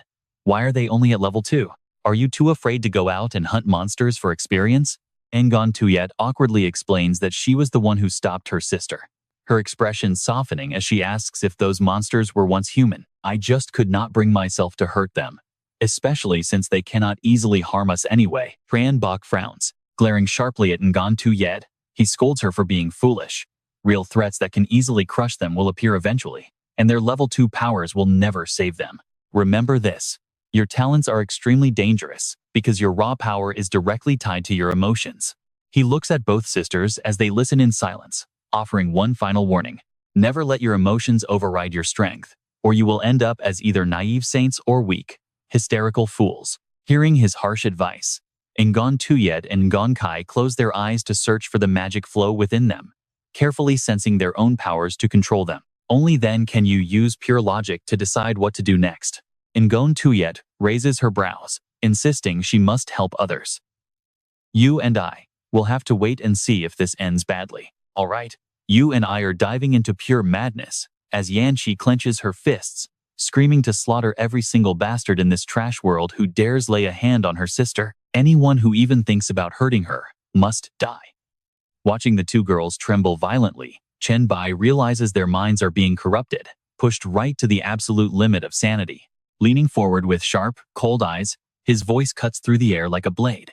Without serious training, they will quickly degrade into low-level spirits driven entirely by raw, primal instincts, turning into absolute, mindless monsters. Standing up, Chen Bai silently stares at Yan Shui and Yan Qi, formulating a plan to train spirits corrupted by extreme emotions. He first needs to suppress the energy, eating away at their minds. Smirking coldly, he draws a glowing magic circle in the air with a devious plan in mind. Watch closely. He plans to toy with them using telepathy, which serves as the perfect training to sharpen his own mind control. Unleashing his magic directly at Yan Shui and Yan Qi, Chen Bai initiates a full-scale spiritual suppression. Twisting in pain, she screams, "What are you doing?" He just smirks, his face filled with twisted anticipation. That is it. Resist with everything you have got until you are completely drained. Raising his hand, Chen Bai's magic fully seizes control of their bodies. This is a great chance to refine my mental shaping and telepathic precision. After all, in my past life, I wasn't a mental specialist, so this power isn't my strongest suit. The two girls tremble violently, their bodies contorting as they struggle to even stand upright. With sweat dripping down his face, Chen Bai forces a grin and evaluates his progress. Controlling two spirit bodies at once is easy enough on a macro level, but the finer details are still lacking. Plus, since they are fighting back, their movements look incredibly unnatural and bizarre.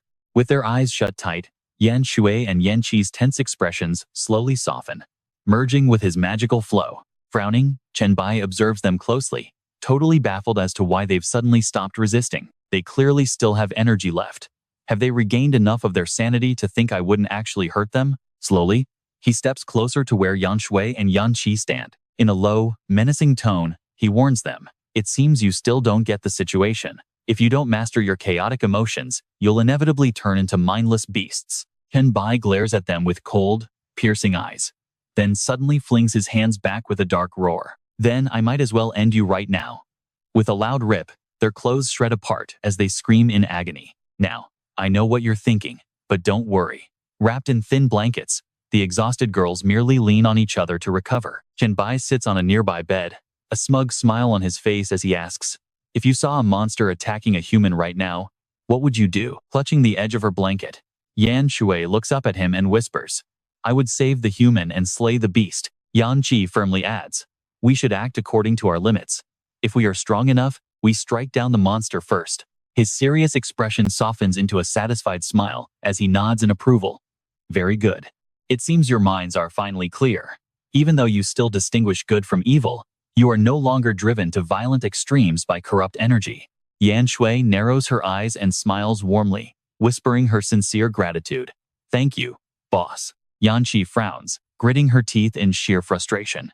"For all the cruel tricks you played on us, I will make you pay for them sooner or later." Chen Bai rests his hands on his knees, standing up to make a proposal. "Before, you didn't know how to control your power, but with your yin-yang affinity talent, you were still passively absorbing massive energy. Since you're basically starting over from scratch, let me teach you a simple, fundamental cultivation technique." Raising his hand, he glances back at the two girls with a bright grin. "Try channeling your accumulated energy outward, manifesting it in the form of spiritual clothes." Stunned by his words, Yan Shui and Yan Qi stare at Chen Bai in sheer disbelief. Suddenly, a bright red bow manifests on her head, while a sleek black glove wraps around Yan Qi's arm. Chen Bai observes their quick progress, explaining that the amount of energy they can manifest depends entirely on their individual potential. "Once you've fully mastered this, I'll use my upcoming vacation to power level you guys." As night falls, a mysterious hospital looms ominously before them. Deep within the demon capital's hospital dungeon, Yan Shui hovers high in the air, casting her restoration magic over a heavily wounded benign spirit, purifying it instantly. Meanwhile, Yan Qi unleashes a devastating blow, sending an evil spirit flying backward. The twisted specter screeches. Smirking with absolute confidence, she spreads her arms wide, ready to strike again. Activating her dark attribute skill, Yan Shui seamlessly coordinates her next strike with Yan Qi. Uniting their light and dark attributes, they suppress the nurse demon, forcing her to screech and collapse. The mini-boss nurse is officially defeated. Yan Qi runs over, pulling Chen Bai's arm with a proud grin. "So, how did we do, boss? Trust me, you and I are going to see some insane fights next. Let's dive right in," as Chen Bai casually points at her hand, completely shutting down her attempt to infect him with dark energy. Frustrated, Yan Qi pulls her hand back and glares at Chen Bai, grumbling that his own sheer evilness made him totally immune. His eyes flash with surprise as he spots Ming Ming's system message board pop up. A long chain of messages appears.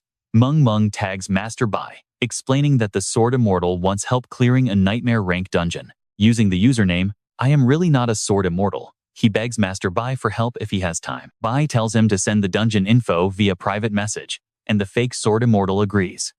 Suddenly, Yi Zi asks how to fill the final open spot. "Can my younger sister join?" he asks, as a system notification immediately flashes on screen. The Mount Shu Mountain Path, a special nightmare-level dungeon. The description reads that climbing this mountain is harder than reaching the heavens. No gods remain on this ancient, mystical mountain, yet the sharp ring of clashing swords echoes through the empty air. Who can conquer this endless path to reach the misty summit, where ancient secrets still remain completely hidden from the world? Every single step is a deadly trial. Without the Immortal's blessing, intruders will plummet to their doom down the deep abyss. The entry rules require a party leader to initiate the run, with a strict maximum limit of 4 players, and the team level must not exceed 10. Now, pay attention to this smirk. Chen Bai realizes this low-level limit is why they are in a massive rush. Sliding one hand into his pocket, he scratches his head in silence, realizing he never heard of this Sword Immortal in his past life. Perhaps he failed to find trustworthy allies back then, and ultimately ended up dying inside this very dungeon. More messages flood in, stating that since he has not advanced his class yet, his level is locked at exactly 10. Let's party up. The Overlord begs for the final spot. Then, Lu Huai chimes in, insisting he is finally ready to join. "I have already updated the channel, fellow cultivators. This time I am going. My deepest apologies to everyone else." The chat log continues to scroll by, asking how the Han King could pull strings behind everyone's backs like this. "You old priest, did you sell out to the Sword Immortal? Overlord, how much did he pay? I will pay double that, no question." Yezi complains it's unfair, while the fake Sword Immortal begs everyone not to be angry. This specific run is deeply tied to our country's traditional path of cultivation, which is why I decided to bring along my close brother, Jin Shu. Next time, I promise to prioritize everyone else. Chen Bai's face relaxes into a knowing smile as he reads the chat. He suddenly turns around and raises his hand to speak. "I know what you're thinking, but Chen Bai calls it a day," leaving a frustrated Yan Qi begging to fight more. "Are we not continuing?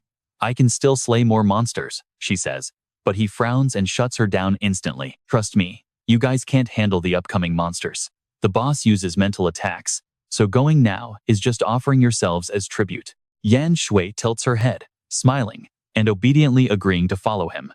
Inside the dungeon, a humble thatched cottage sits shrouded in thick fog at the base of Mount Shu. Spotting Chen Bai arrive, Meng Meng excitedly calls out to her master. Smiling brightly, she gestures toward Zhen Shu, enthusiastically introducing him as the one and only unfailing Zhen Shu. He bows politely and greets him, saying, "Senior Bai, you can just call me Zhen Shu." Zhen Shu glances over at Zixun, who suddenly pops his head up with magic. Grinning widely, he walks over to pat Zhen Shu's shoulder, greeting Chen Bai with extreme excitement. Pointing a thumb at himself, Zixun proudly declares his true name is Chu Zixun, and he really is not the Sword Immortal. Chen Bai casually waves back and greets the team, staring at the massive collection of blades carried by Zixun. Zhen Shu's eyes widen in absolute amazement as he asks if Zixun possesses a rare, legendary weapon talent. Gesturing toward the sword strapped to his back, he confidently replies, "Exactly. Take a look at this." The system screen reveals that when using swords, he can trigger sword chi. Its destructive power scales with his mental energy, allowing him to create his own custom sword skills. And every single time he creates a new technique, His overall stats will receive a permanent boost, with the scaling determined by the rank of that style. Chen Bai carefully reads over the screen, thoroughly impressed by such a powerful, broken talent. Flustered by the compliment, Zixun rubs the back of his head, saying it's really nothing special. Wasting no more time, Chen Bai turns around and points ahead, declaring that since the team is assembled, they should set off. Pumping his fist into the air, he shouts, "Let's go," as Chen Bai's party begins marching toward the distant mountain. Deep within the Mount Shu mountain path dungeon, Zixun leads the way, turning back to ask if everyone has received their official quest notification yet. Chen Bai calmly responds, confirming they just need to climb from this point all the way to the top to complete the run. And as Meng Meng warns Chen Bai, "You and I both know this legendary mountain path is going to be pure hell. All right, let's dive into this epic mountain climb where our main character, Chen Bai, is expecting some wild surprises. Let's go." Zhen Shu looks up at the thick fog blocking their path, his voice filled with worry. The fog is rolling in. Chen Bai looks around, keeping a close eye on everything. "Watch your step, everyone. This could be our very first test." He suddenly pauses, hearing a faint voice echoing from somewhere deep in the mist. The mountain path is treacherous. Yet, Chen Baihao charges ahead, leaping up the stone steps. "Greetings, Elder." Suddenly, Chen Bai stops in his tracks, grabbing the cliffside as he stares at a mysterious figure fading in and out ahead. Sweating and frowning in confusion, he mutters, "Wait, I ran at full speed, so how is it impossible to catch up to him?" Chen Bai suddenly realizes something. Could this actually be? He raises his hand to summon his magic. The magical beam shoots straight through the old man in the straw hat, who just keeps chanting about the 5 elements being impassable. Watching the figure instantly piece itself back together, Chen Bai confirms his suspicion. It really is just an illusion. Zixun, following close behind, asks in confusion, "Master, what is up with that strange old man?" Realizing the hidden trick of this dungeon, Chen Bai warns them. "It seems like a guiding illusion. Remember the words of his song." Zixun smiles, pointing a finger up as he recites the old man's chant. "I heard it. He said the 5 elements are impassable." Zhen Shu rests his chin in his hand, deep in thought. This thick fog represents the water element. Could climbing up with such terrible visibility be our very first trial? The illusion chants another line. "Rising waters, blinding mist, flowers bloom in the fog, and travelers never return." Chen Bai frowns, sensing immediate danger nearby. Wait, something is wrong here. The system announces that the biochemical disaster gloves are equipped. He clenches his fists, staring intensely ahead. Chen Bai grits his teeth, eyes widening in anger. Suddenly, a sharp object cuts through the air, heading straight for him. Instantly, Chen Bai summons a shield to block the incoming sword, silently analyzing its power. Wait, pay attention here. Even with my high stats and this defensive shield, it still managed to pierce right through. The sword suddenly pulls itself out, knocking Chen Bai back. Meng Meng runs up, worriedly asking if her master is hurt. Zixun's face tightens with worry, and he warns everyone, "Watch out. My sensory skills cannot detect any sword intent from it." Zhen Shu looks around and yells, "Taoist Chu, activate the talisman I gave you. My mental power can't track its position either."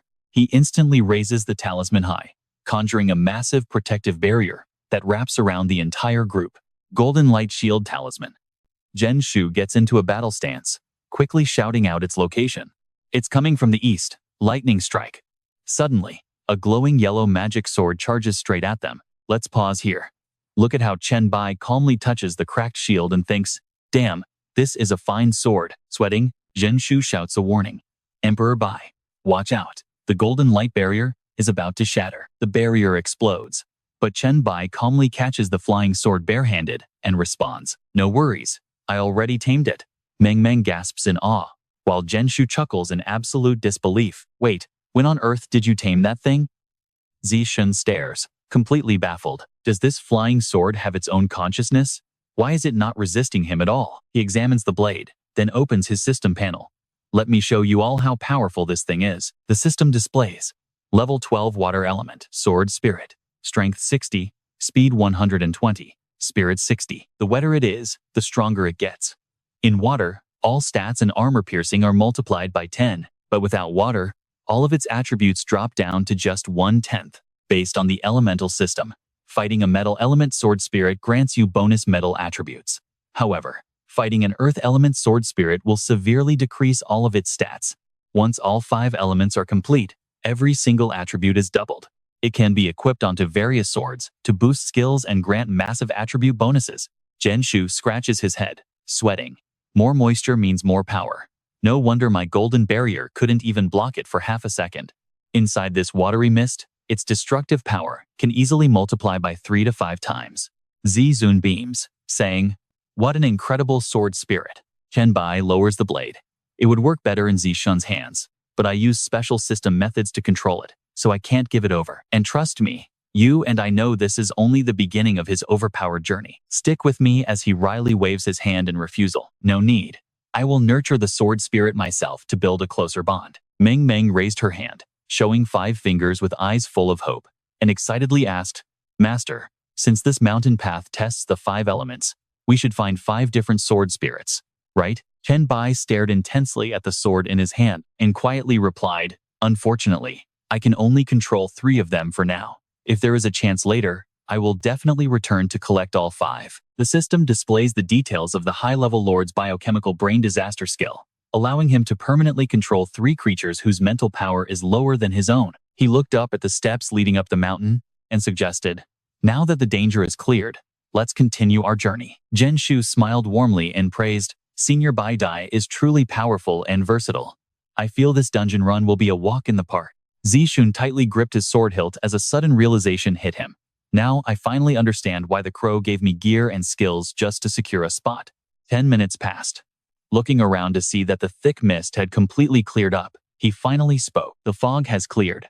Looks like the first stage is over." Meng Meng stretched, sighing. "This mountain path is endless, and with 5 trials, doesn't that mean we have only covered 1/5 of the entire journey?" Now watch closely as Zizun points ahead with his eyes wide in absolute shock. Pointing his finger toward the hazy trees in the distance, he shouted with surprise, "It is the woodcutter."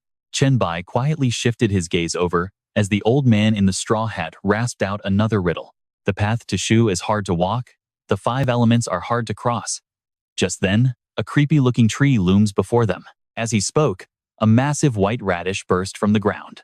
Monsters lurk in this forest, and even common plants turn into soldiers so terrifying. Chen Bai tightened his grip on his sword, taking a battle stance as he said, "Looks like we're in for a chaotic brawl, not bad at all." He watched as more and more giant white radishes sprouted from beneath the soil. Chen Bai raised an eyebrow, wearing a thrilled smile, "Because this is exactly what I love the most." Meanwhile, Zhenshu carefully scanned the area. According to those lyrics, this stage must have plenty of monsters hiding in the brush. The sword is probably hidden in the grass too. But suddenly, Zishun's eyes filled with pure terror, no longer caring about the meaning of the woodcutter's song.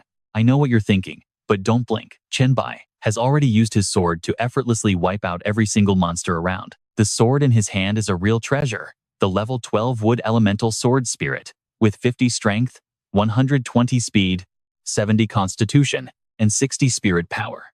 In lush green areas, all of his stats multiply by 5, and he can hide inside any plant or wooden object to charge up his power. Once fully charged, it unleashes an attack with 10 times the piercing power, channeling the elements directly into the blade. After testing it, Chen Bai is extremely satisfied with the damage output.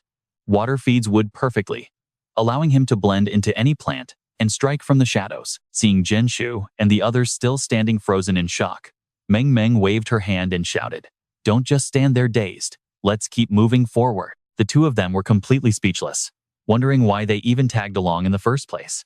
The old man in the straw hat led the way, repeatedly muttering, "The road to Shu is difficult. The road to Shu is difficult." The 5 elements form a dangerous barrier, with jagged cliffs where one misstep will send you crashing to your doom. Chen Bai and Zishun looked up in sheer amazement as howling wind and sand swirled around, making their journey ahead even more grueling. Unable to withstand the fierce wind, Zhenshu activated his defensive technique, as moving forward became nearly impossible. Just as he prepared his golden light guard, someone reached out to stop him. "Wait a second." Meng Meng handed over a pair of goggles, saying, "Your talismans are hard to craft, so use these instead." As he put them on, he cheered excitedly. "Wow, boss, Meng you really brought some great gear." She proudly bragged that she had just crafted them using her dream creation skill. Finding everything satisfactory, Chen Bai decided to keep moving forward, glad that they at least didn't have to block their vision. Deep down, he was still a bit worried.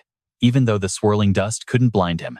The constant blowing grit was highly irritating. Suddenly, a massive roar echoed, putting everyone on high alert as giant falling boulders knocked both Chen Bai and Zishun right off the steep cliffside. Zhen Shu panicked instantly, shouting their names, while Meng Meng stood beside him, equally filled with overwhelming dread. Master? She stared down into the deep, dark abyss, utterly helpless. What do we do now? Senior Meng Meng, with this heavy dust storm, we can't even see where they fell. Trying to stay calm, she resolved, it's fine. I will find them. Just then, a massive surge of energy blasted upward as Meng Meng froze in confusion. And trust me, they both made it out completely safe. All right, you and I are back, as Zishun gasps, begging Meng Meng for water after swallowing mouthfuls of dirt. Even Chen Bai is getting tired, since flight is restricted inside this dungeon, making his aerial dashes consume far more energy. Using it just a few times has him sweating, warning that jumping down earlier would have exhausted him completely. Meng Meng stays quiet after his scolding while Zhen Shu speaks up seriously, suggesting they think of a way to avoid getting pushed down by the sword of the broken cliff. He looks up at the harsh weather ahead, noting how the swirling sandstorm completely blocks spiritual detection, which means predicting the timing and location of the next strike is impossible. Yet, Chen Bai remains completely calm. Now pay attention here, because Chen Bai already has a brilliant plan. He tells them to feel the slight vibration right before the wall attacks. Just dodge immediately after feeling the vibration. Zishun's eyes light up in excitement, amazed at how Senior Chen Bai figured out the trick so quickly. After a quick rest, Chen Bai urges everyone to keep moving forward. He tells them to wait for the next attack here, instructing anyone with slow reflexes to stay close to him as Meng Meng obediently nods. Zhen Shu and Zishun quickly agree as well, promising to follow their reliable senior closely. But soon, a loud rumble echoes again. This time, they sprint with all their might and successfully dodge the incoming threat. Chen Bai looks very satisfied after escaping the danger. He declares they have bypassed the sword of the broken cliff. But Meng Meng suddenly asks if this area holds the Earth Spirit sword. When she asks if he wants it, he immediately shakes his head, declining. Zhen Shu steps up to explain that an Earth Spirit sword would conflict with their senior's water and wood dual swords, even countering his water element. Chen Bai nods, confirming he can only control 3 swords, leaving metal or fire as his remaining options. As time flies by, the old man in the conical hat leading them offers another warning. He chants about the difficult path ahead, where the 5 elements block their way under a scorching heat that leaves them speechless. Zhen Shu groans under the oppressive heat, crying out that he is practically baking and can no longer sweat. Zishun keeps wiping his endless sweat, wondering if the fire spirit sword is trying to roast them alive out here. This has to be the most sinister sword spirit we've ever run into, right? Meng Meng is in no better shape. Her conjured water evaporates instantly, and even her parasol is rendered completely useless. She whines about drying up, but Chen Bai tells them to be patient as the sword approaches, noting that explosion is not fire's only form. His gaze turns sharp and cold, explaining how fire waits for the wind and gathers fuel before erupting into a devastating blaze. Zishun realizes Chen Bai has already predicted the fire sword spirit's arrival, and indeed, the woodcutter's song made it very clear, specifically waiting until they are dizzy and completely speechless. But Zhen Shu is really struggling, his vision blurring as he stumbles and sways under the heat. Suddenly, a blazing sword appears right before his face, turning him pale before Chen Bai snatches it out of thin air. He is holding the powerful 5 elements fire sword spirit. It has level 12 rank, 70 strength, 100 speed, 70 constitution, and 60 spirit, getting stronger as temperatures rise. At over 100 degrees, all its core attributes get multiplied by 10 times.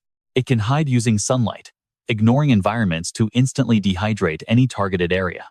Holding the captured fire sword, he urges them to clear this path quickly and rehydrate. Sometime later, they finally get to drink as much as they want. Zishun collapses onto the ground in sheer relief as the mysterious old man reappears. He chants again, warning that the metal trial ahead flashes with gold, threatening to tear apart their physical bodies. Chen Bai falls into deep thought, figuring that the metal spirit sword trial will be a pure combat zone. Since he is already annoyed from the heat, he decides the metal spirit sword is going to pay for his bad mood. Before long, they reach the foot of a massive mountain, which seems to be the domain of the metal spirit sword. This looks like a straightforward combat stage, with a single, unrefined sword stabbed deep into an open field. Zishun gazes at it in surprise, wondering if the sword has even been forged yet. But Zhenshu senses its hidden power, noting that despite being unpolished, a strange golden glow hints at a far more dangerous weapon. Chen Bai agrees. But you and I know he is ready to just smash right through. Let's jump in. As Chen Bai charges forward without hesitation, let's see how he handles this fight. Chen Bai swings his blade with everything he has, unleashing strikes, dripping with deadly intent. Metal clashes repeatedly, but to his surprise, the enemy sword instantly restores itself to its original shape. Instead of panicking, Chen Bai actually lets out a smug grin. I get it now, he murmurs, facing the sword head-on.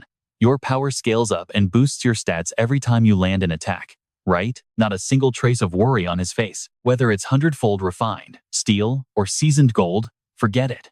No matter what your skill is called. His gaze suddenly turns dead serious. Let's see if you can handle my next strike. Launching himself forward in a spectacular backflip, Chen Bai channels every ounce of his energy into his hand for one final, devastating strike. The moment his attack lands, the ground shatters into countless pieces. Watching in sheer shock from a safe distance, Zhenshu asks, "Did you guys hear what Senior Bai just said?" Zixun keeps his eyes locked on Chen Bai. "Yeah, I heard him. But I'm wondering, can that sword level up infinitely?" He sounds deeply worried. I was thinking the exact same thing. Meanwhile, a gleaming sword falls flat onto the dusty ground. Chen Bai's hand trembles violently as he holds the weapon. Is this the legendary golden light? The blade is thin as a cicada's wing, yet its counterforce is incredibly powerful.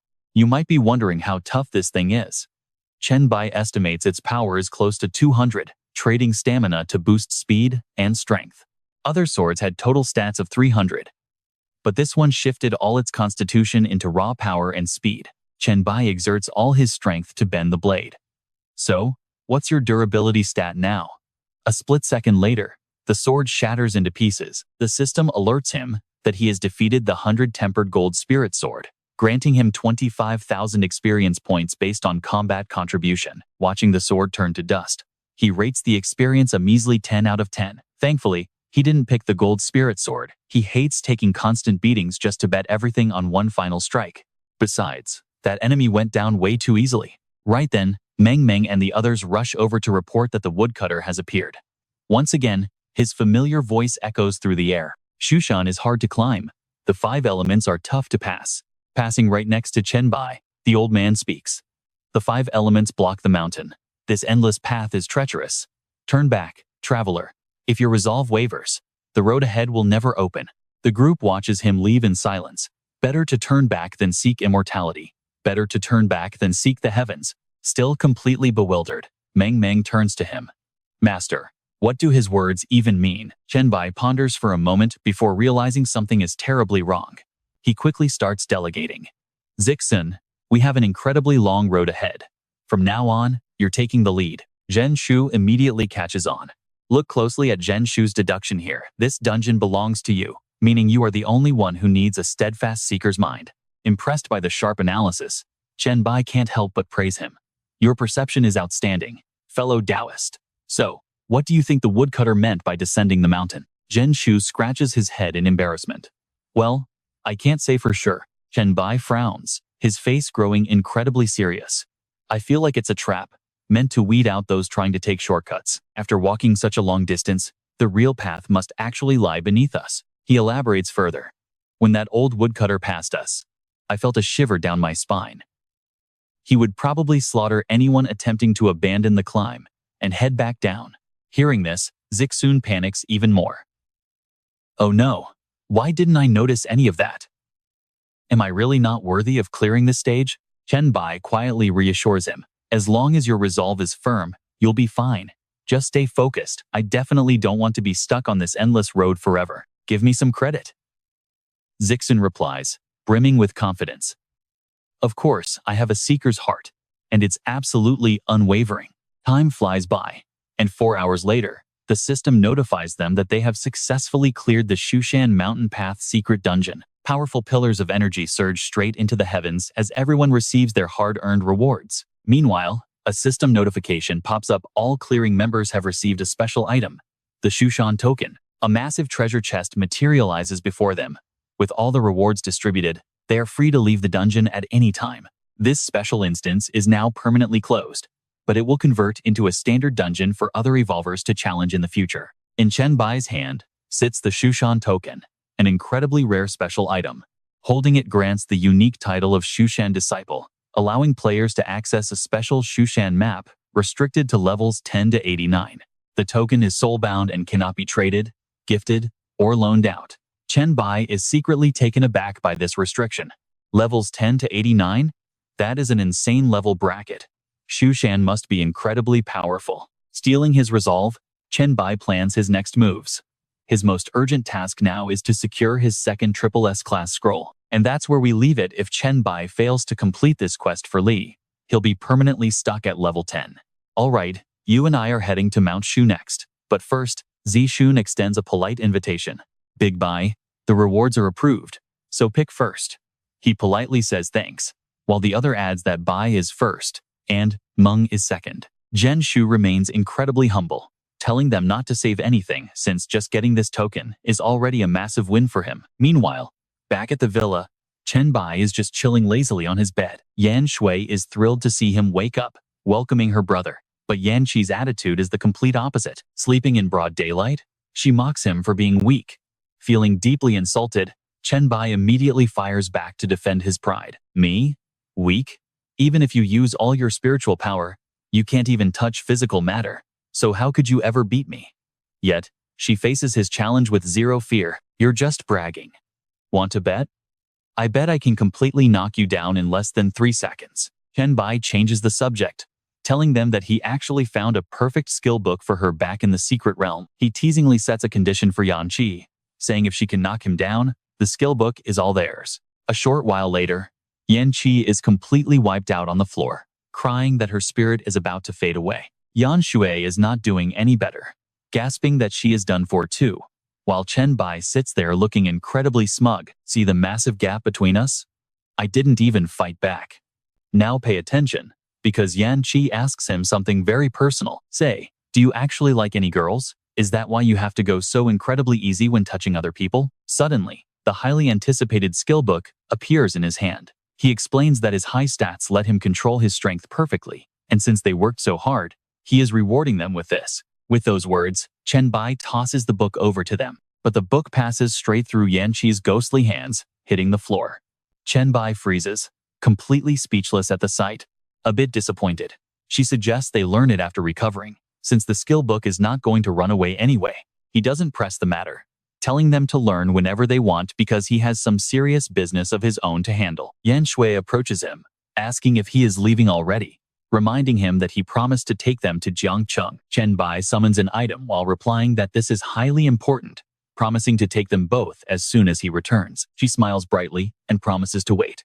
In his hand, Chen Bai is holding an S-grade Demon Hunter class transition scroll. With his potential pushed to the absolute limit, it is finally time to claim the triple S-grade transition scroll down in the abyss. But Chen Bai is secretly worried, because failing to complete Lidu's quest means he will be permanently stuck at level 10. The system screen flashes before him, revealing that this S-grade Demon Hunter quest scroll only drops when the first pure-blooded demon is successfully slain. By completing the quest within this unique, one-of-a-kind scroll, he can transform it into the legendary Demon Hunter transition scroll. Would you take that risk?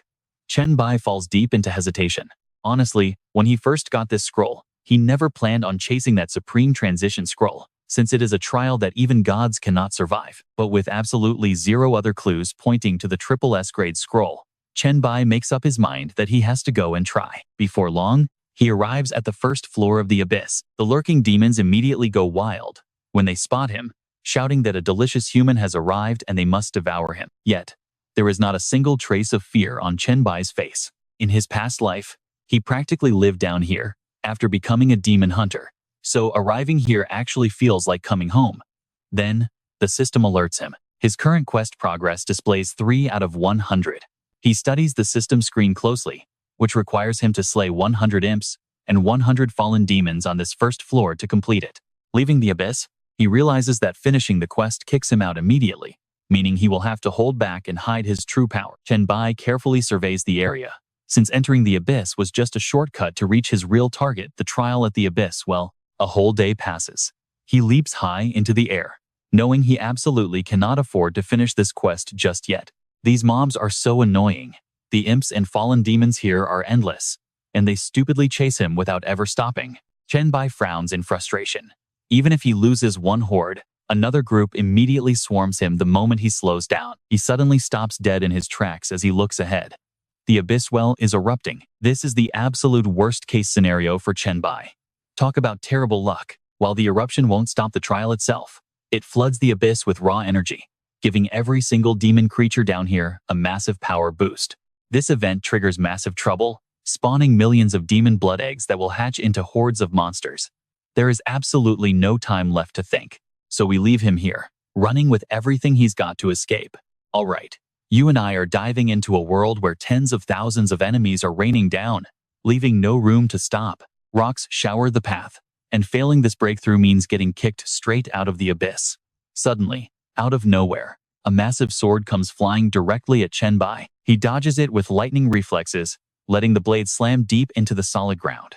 A split second later, a foot steps heavily onto the hilt. It is the level 16 demon warrior, Fergus. He sneers, mocking Chen Bai. Look what I found. A premium dinner. You pathetic human.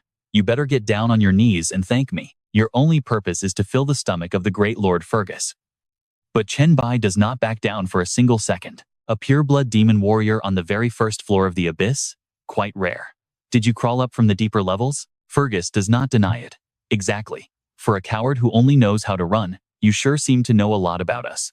You even speak our tongue. But too bad. Whatever a piece of food knows is completely useless to its master. Realizing the monster fell right into his mental trap, Chen Bai smirks. Me? Running away? You really think so? Do you know why? Only low IQ rage demons and fallen demons are chasing after me right now? Refusing to waste words, the demon lunges forward with his weapon. I do not care, but I will make you talk before you die. As an act of mercy, I will start eating you alive from your head first. Let's pay close attention right here. Chen Bai stares coldly, ready to give the answer. In the blink of an eye, a simple flick of his sword leaves Fergus frozen, in complete disbelief. No, that is impossible. With an agonizing scream, the demon collapses heavily onto the ground. Chen Bai casts a disdainful glare. It is because I have already slaughtered every other demon out here. Seeing endless hordes spawning around him, anxiety creeps in. He needs to move fast before getting completely cornered again. Time flies by. 6 days later, right at the legendary abyssal well, Chen Bai looks up at the massive peak in sheer awe. Finally, he made it. It looks incredibly close but is actually miles away. Exhausted, he collapses onto the ground for a breather. In his past life, when he was training to become a hunter, demons used this area as a sanctuary. Low-level fiends rarely dare to approach this zone, making it the perfect spot to rest before the challenge. Chen Bai pulls up his system interface for a quick double-check, ready to feed his mask the demon bloodline elixirs he gathered over the past few days. With his inventory packed, he wonders what high-grade bloodline essence these tens of thousands of grade B to D potions will fuse into. Suddenly, a shadow looms. Well, a real human in this desolate place. How incredibly interesting. Alerted by the sudden noise, Chen Bai spins around. The intruder sneers, saying his scouts reported a human marching straight toward the abyssal well. This menacing beast is a level 18 Kutao fish demon assassin from the 17th floor. He roars furiously, accusing this human of wiping out every single demon race, except for the weakest trash. Narrowing his eyes, the fish demon grins. It was you, wasn't it? Okay, I know what you're thinking. A high-tier monster shouldn't be on the first floor. Chen Bai is stunned by this anomaly, but wastes no time bracing for impact. What is the matter? Do you high-tier demons just love taking casual strolls around the active abyssal well? Infuriated by the sarcasm, the monster flies into a rage. I, the great demon prince, came here specifically to slaughter you. How dare a mere human act so arrogant in our domain? Swinging his giant trident around, he unleashes a devastating torrent of water directly at Chen Bai. Just as the lethal wave is about to crash into him, a searing wall of fire erupts from his body. An intense, blazing column of red fire explodes outward. Chen Bai's destructive heat instantly vaporizes the incoming water blast. As the steam clears, the flames around him slowly fade. He looks at his opponent. A demon prince, you say? Which floor lord did you descend from, exactly? Not backing down, the beast proudly boasts that his father is the supreme ruler of the 17th floor of the abyss. With a wicked sneer, he lunges his trident straight forward, trying to mock the human's efforts. You are just a weakling playing with cheap hellfire. Tell me, are you shaking in your boots yet? Chen Bai simply chuckles. Flexing his enhanced muscles, he closes the distance at blinding speed, completely catching the demon off guard. Before the prince can even blink, Chen Bai slams him hard into the ground. Standing tall, the swords behind him pulse with annoyed energy. I was just about to enjoy a feast, and you had to ruin the moment. The entity resting inside my spatial inventory is incredibly pissed off about your rude interruption right now. As punishment for ruining his plans, Chen Bai drives his sharp blades straight into the struggling monster's flesh. So what do you and I take from this? Don't interrupt a hunter's meal, or your blood becomes his appetizer. Alright, you and I are about to watch something wild as a creepy mask swallows those bloodline vials. Chen Bai stands tall as he collects the serums, unable to hide his pure joy. At this rate, tens of thousands of bloodline potions will end up packing his inventory and warehouse. He wonders what kind of high-tier godly item he can synthesize from all this. On top of that, he loots a C-grade polearm weapon, the Blackwater Demon Trident, which boosts both strength and agility by 25 while underwater. Wielding this epic weapon grants the user passive underwater breathing and perfect vision in pitch-black darkness. At level 1, you can harness the power of water to unleash a devastating strike. It requires 60 strength and level 15 to equip. Unlocking this brand new skill from his defeated enemy actually gets Chen Bai pretty excited. Breathing underwater? Not bad at all. Though he has no idea when this utility skill will come in handy. Having cleared the path, he focuses back on his main goal. With the distractions out of the way, it is showtime. Chen Bai leaps up to the crater's edge and stares directly into the depth. Now, pay attention to this part, because staring into that abyss makes him realize what the warning meant. Crimson text begins appearing within the dark void as a stark warning to Chen Bai. Sensing the impending danger, he whispers to himself, "Here it comes." Suddenly, Chen Bai shudders under the overwhelming pressure of the abyss, but he quickly forces himself to stay calm. It has detected your intelligence, sending a wave of sheer panic through your soul. Is this inevitable terror what it feels like to stare into the abyss? But turning back is not an option, because running away now means being left behind forever, losing his only shot at greatness. It has observed that your level is 10, gripping his trembling arm to suppress the creeping dread in his mind. Chen Bai remembers his past life clearly. Countless level 10 prodigies and elite disciples of supreme powerhouses were stopped dead in their tracks right here, and barely 1 in 10,000 could ever survive this paralyzing gaze. And in the end, none of them ever made it back alive. From the dark depths, taunting whispers echo constantly, trying to break Chen Bai's mental state. It has seen you. You have not advanced your class yet. It has seen you. You possess no bloodline. It sees all. You have no S-grade equipment or higher, and no external temporary buffs. Everything you possess was stolen by your own hands. Your strength is yours alone, and you have the power to control yourself. But you still do not know what lies ahead: your name, your fears, and your deepest hatred. You carry no special talismans to protect you. He gasps heavily, desperately trying to maintain his composure. But check this out. A sudden system prompt leaves Chen Bai completely stunned, declaring him worthy and opening the path to the legendary Abyss trial. Dropping to his knees, he lets out a relieved smile upon seeing those words. The system has deemed you highly qualified, opening up the path to the dangerous Abyss trial. Upon clearing the Abyss trial, you will receive an SSS-grade Abyssal Lord class transfer scroll. This item will be soul-bound to the challenger. Seeing these floating words makes Chen Bai more determined than ever. Once you complete the trial, you will obtain the legendary SSS-grade Abyssal Lord transfer scroll. The scroll is bound to the successful challenger. Along with that, the system presents Chen Bai with 2 ultimate choices. Leap into the abyss to begin the trial. Stepping back means permanent forfeiture. Well, the time has finally come. Rising to his feet, fueled by his sheer, unyielding willpower, he finally leaps down. The moment he plunges into the dark void, the system announces the trial's strict regulations. Trial details. Defeat the level 10 demon Lord's phantom clone on each floor under special combat conditions. Upon clearing a floor, you will receive a rest period ranging from 1 minute up to 1 hour. If no Lord exists on a floor, a phantom of the Lord from the previous floor will be extracted. All of the challenger's attributes and physical states will be fully restored to their peak. All item and skill cooldowns will be completely reset to 0, and all equipped gear fully repaired. Once the preparation finishes, the trial commences. These incredible trial conditions leave Chen Bai totally stunned. A complete cooldown reset? That means even his 70-year time hourglass might be refreshed. Suddenly, an urgent system alert flashes, catching him completely off guard. Error occurred. Error occurred. Unable to restore state. Cannot restore the challenger to their peak state. Damn it. He did not expect such a massive bug. Active skill, time reversal. You can travel back to any moment in the past, but doing so erases everything achieved in the lost timeline. The remaining cooldown is 72 years, 6 months, and 7 days. The cooldown of this skill cannot be reduced by any other skill effects or external equipment.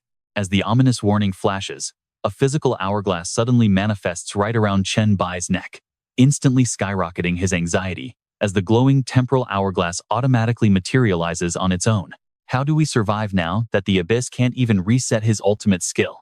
His body slowly tumbles down into the endless dark abyss. But just as he falls, the system grants Chen Bai a brand new skill.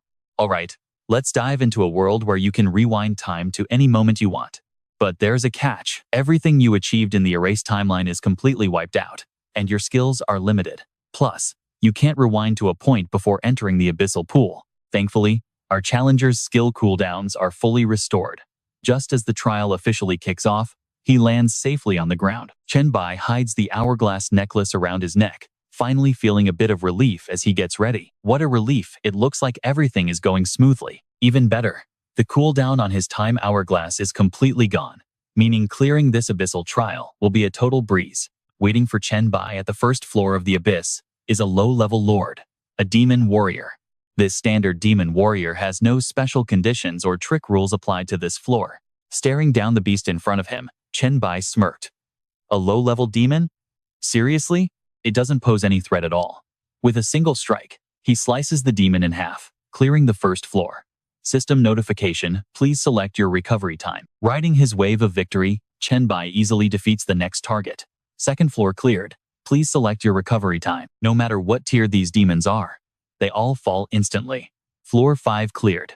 Please select your recovery time. Chen Bai tears through the abyss layers one after another like a hot knife through butter. Floor 17 cleared. Choose recovery time. He even switches to a different weapon for every single encounter. Floor 26 cleared. Please select your recovery time. Even when surrounded by a whole mob of monsters, he dominates. Floor 34 cleared. Please choose your recovery time. Now here is where it gets crazy, as Chen Bai blazes through almost every single floor up to level 41. Please select your recovery time. Floor 59 cleared. Select your recovery time. Now entering floor 66. Face your death, human. Your journey ends right here. In the demonic tongue, the level 10 blood armor elite sword demon, Otto, challenges him. Special condition. Enemies can only be killed through their weak point. Any attacks directed at other body parts are completely useless. Facing the elite demon Otto, Chen Bai realizes his initial physical advantage has faded. Damn it, of all things, it had to have a special condition. Ever since he passed floor 50, his attribute advantage has started to decline significantly. Even fighting skills from 2 lifetimes can't beat a demon's lifetime of combat experience, especially with these unfair rules. Suddenly, crimson blood sprays out. Otto's blade slashes Chen Bai's shoulder, but Chen Bai counters instantly, thrusting his sword deep into the demon's stomach. Despite the wound, he's calculating his moves. If stats and combat skills no longer give him the upper hand, and he has to find that weak point, meaning he must trade blows. Both Otto and Chen Bai wrench their blades out, and Chen Bai leaps back to create space. Throwing his weapon aside, Otto sneers in the demonic language that resistance is entirely futile. Die, the demon roars. And trust me, you and I are just as shocked by what happens next. Out of nowhere, the sword impales his chest. Otto walks over, rips the blade out of Chen Bai, and mocks him mercilessly. Human, your healing abilities are impressive. The demon sneers as he pulls the blade. But you are incredibly foolish. Wearing a smug grin of victory, the demon turns his back to walk away, declaring that he is empowered by the great laws of the abyss and cannot be defeated. But Chen Bai is already activating his lone hand state to rapidly regenerate his fatal wounds. Slowly opening his eyes, he mocks Otto. You celebrated a bit too early, demon. Hearing the voice, the demon whips around in absolute shock. Suddenly, Chen Bai tears open Otto's flanks from behind, making him scream in pure agony. As his body starts to crumble, the demon gasps out in complete disbelief. How are you alive? With Otto dead, Chen Bai clears floor 66. Select your recovery time. In the end, The fool was you. Turns out, he predicted everything. Before his weak point was even targeted, he didn't even bother to dodge. Acting smug before the battle is even decided was your downfall. Thanks to your stupidity, I cleared this floor quickly. Powering through all remaining floors, Chen Bai finally arrives. Floor 100. The final boss is a level 10 fallen demon. Are there any special conditions for this floor? Staring at the system interface, he's a bit skeptical. The weakest fallen demon? And no special conditions at all? Chen Bai scans his surroundings, but the room is empty. Why hasn't it appeared yet? Is it hiding from me? With no enemy in sight, he quietly begins to piece together the entire situation. The abyss is highly complex, with uneven power and races on each floor. It's totally possible for a weak fallen demon to become a floor lord due to bizarre circumstances. After thinking it through, he reaches a conclusion. It seems his goal on this floor is to find that hidden demon, playing hide and seek. Are we? Suddenly, a dark shadow rises behind him. A blade-wielding demon materializes right behind Chen Bai's back. Feeling the threat, he slowly turns around, but gets decapitated.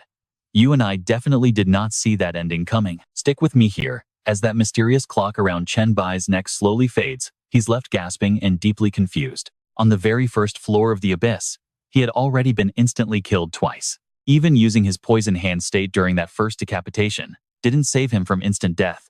Now, before Chen Bai can even process this, the demon lunges forward to attack once again. The first floor overlord is a level 10 demon warrior.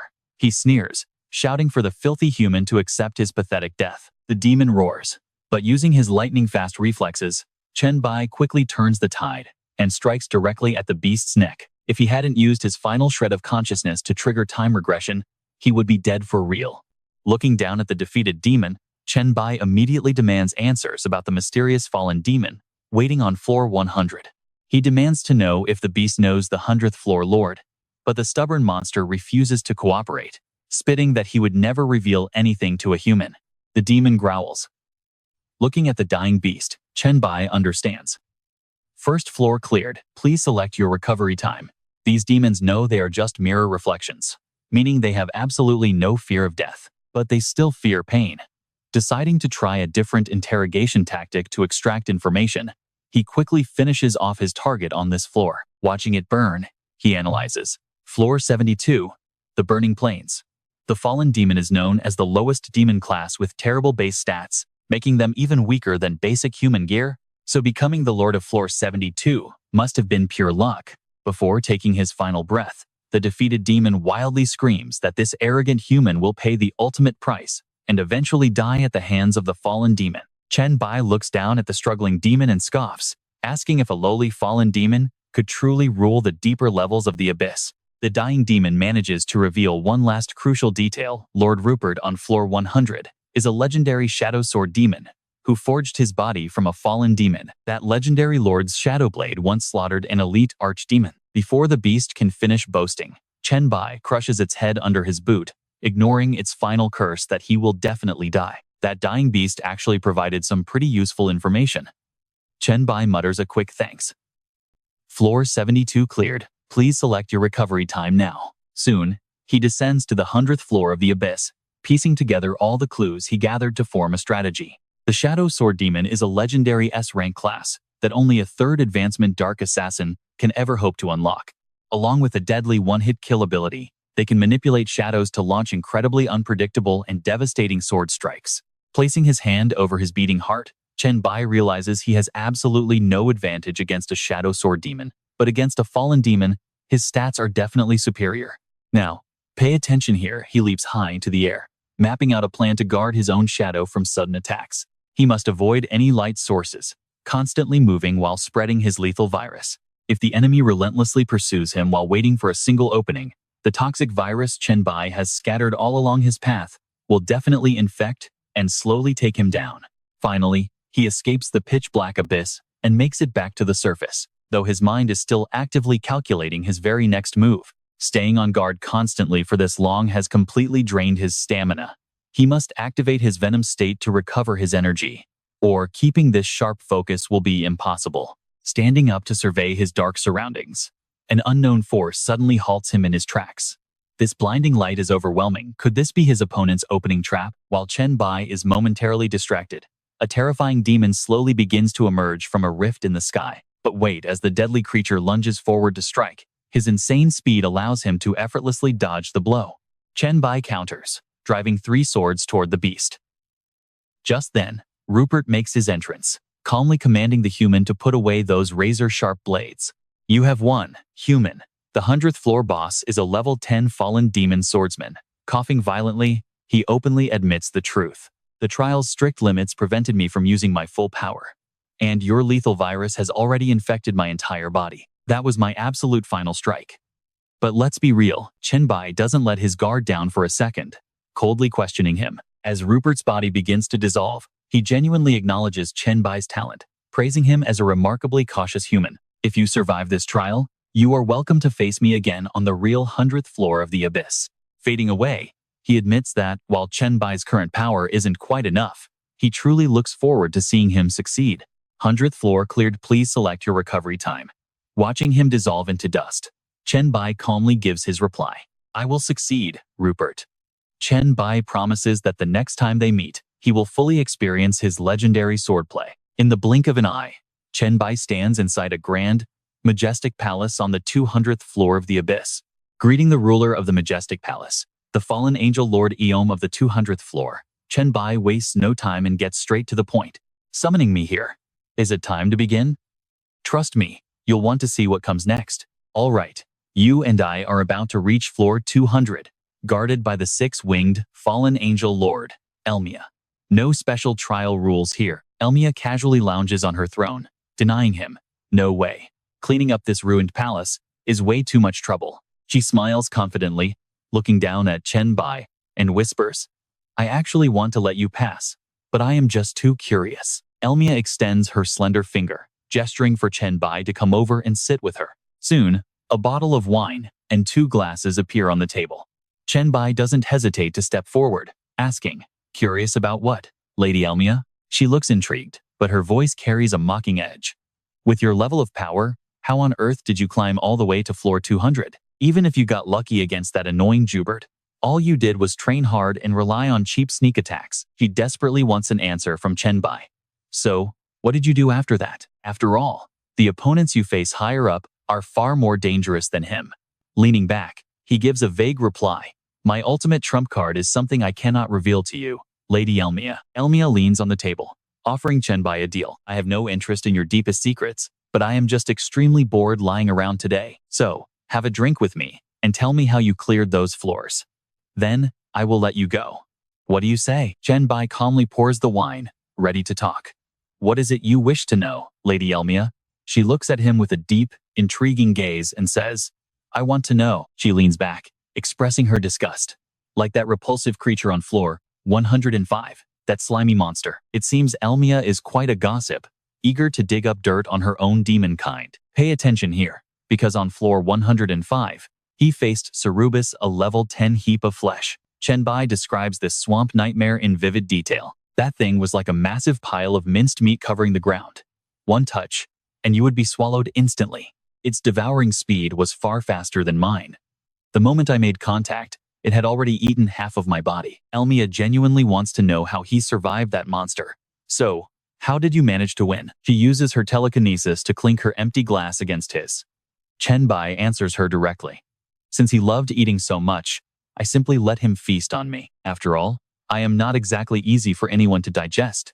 His logic here is completely irrefutable. I basically let him gorge on hundreds of my regenerated arms until he got fatal food poisoning and melted into a puddle. Elmia gently taps her long fingernail against the rim of her glass, sighing in admiration. How fascinating. I never expected you to deal with him so easily. To make his point clearer, Chen Bai raises his arm and shakes it playfully. Trust me, it was not easy. Ripping your own arms off hurts like hell. Elmia, still intrigued, immediately asks her next question. What about that smelly old codger named Vingu? I bet he just hid deep underwater and refused to come out, right? On floor 136, the anglerfish demon lord, Vingu, level 10. Chen Bai had to fight that slippery demon, completely submerged underwater. He holds up 3 fingers, mocking the demon boss while gesturing about his weapon. He only has his nephew to blame for gifting me such overpowered gear. Hearing this, Elmia bursts into laughter. You really are a shameless opportunist. You and I both know some bosses cannot be exploited. Take the terrifying demon girl on floor 153. Floor 153. The mutant demon lord, Bela Flame Spirit. Level 10. Residing in a volcanic lava lake. Recalling her, Chen Bai admits she was truly powerful. Yeah, she was an absolute beast. She literally killed me 15 times in a row. Fighting her was an absolute nightmare. Her extreme heat did nothing to block my virus, but that liquid lava body made it nearly impossible for me to land any solid blows. Chen Bai even lost his entire arm. Watching her dive back into the magma, he cursed. Damn it, she ran away again. Every single time she got hurt, she would hide deep inside the lava to regenerate. Chen Bai can only sigh helplessly. Revealing the truth, it took me 5 whole days to completely level that massive lava lake just to drain every last bit of her fiery energy. He openly admits that she was the most brutal and difficult opponent he ever encountered across all 200 floors. Hearing this, Elmia casually brings up another legendary demon. If you want to talk about tough challenges, the one on floor 186 is just as bad. Let us not ruin this nice conversation by bringing her up. On floor 186, a bloated, grotesque demon wallows in a disgusting pile of rotting flesh. Floor 186. Mutant Lord, the Queen of Filth, Omandi. Level 10. Gently swirling his wine glass, Chen Bai complains that nothing in the entire abyss matches her sheer filthiness. He cannot believe she actually enjoys living in a massive, foul pit filled with rotting corpses and waste. Just talking about that demon brings a look of absolute disgust to his face. It took me forever to forget that awful stench. Why did you have to bring it up? Now I cannot even enjoy this wine. Elmia curls up to chat with Chen Bai, noting that while her power is low, no demon dares challenge her. Trust me, you and I wouldn't want to step into that territory either. Let's dive in.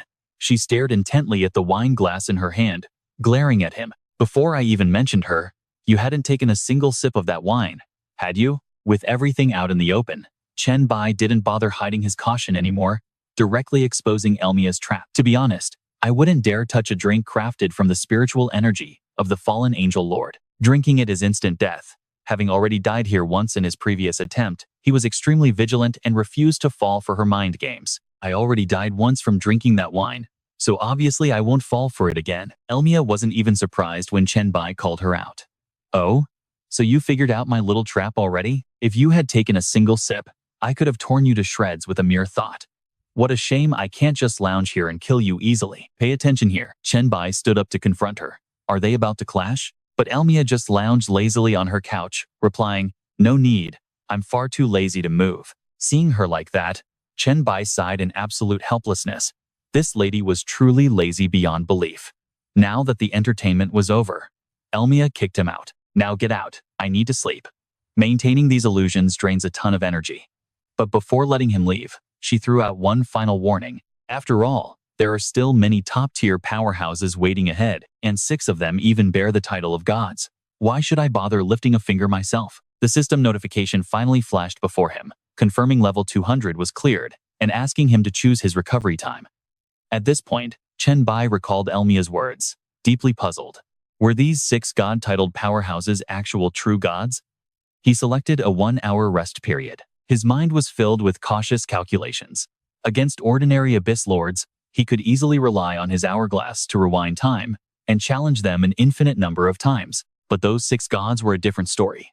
Sitting on his bed inside the rest area, Chen Bai kept analyzing the threat. As the countdown ticked away, he knew every single god commanded the power of ultimate rules. He could only secretly hope that those gods lacked the terrifying power to instantly end his life on the spot, or even completely erase his existence. Taking out his hourglass, Chen Bai made up his mind.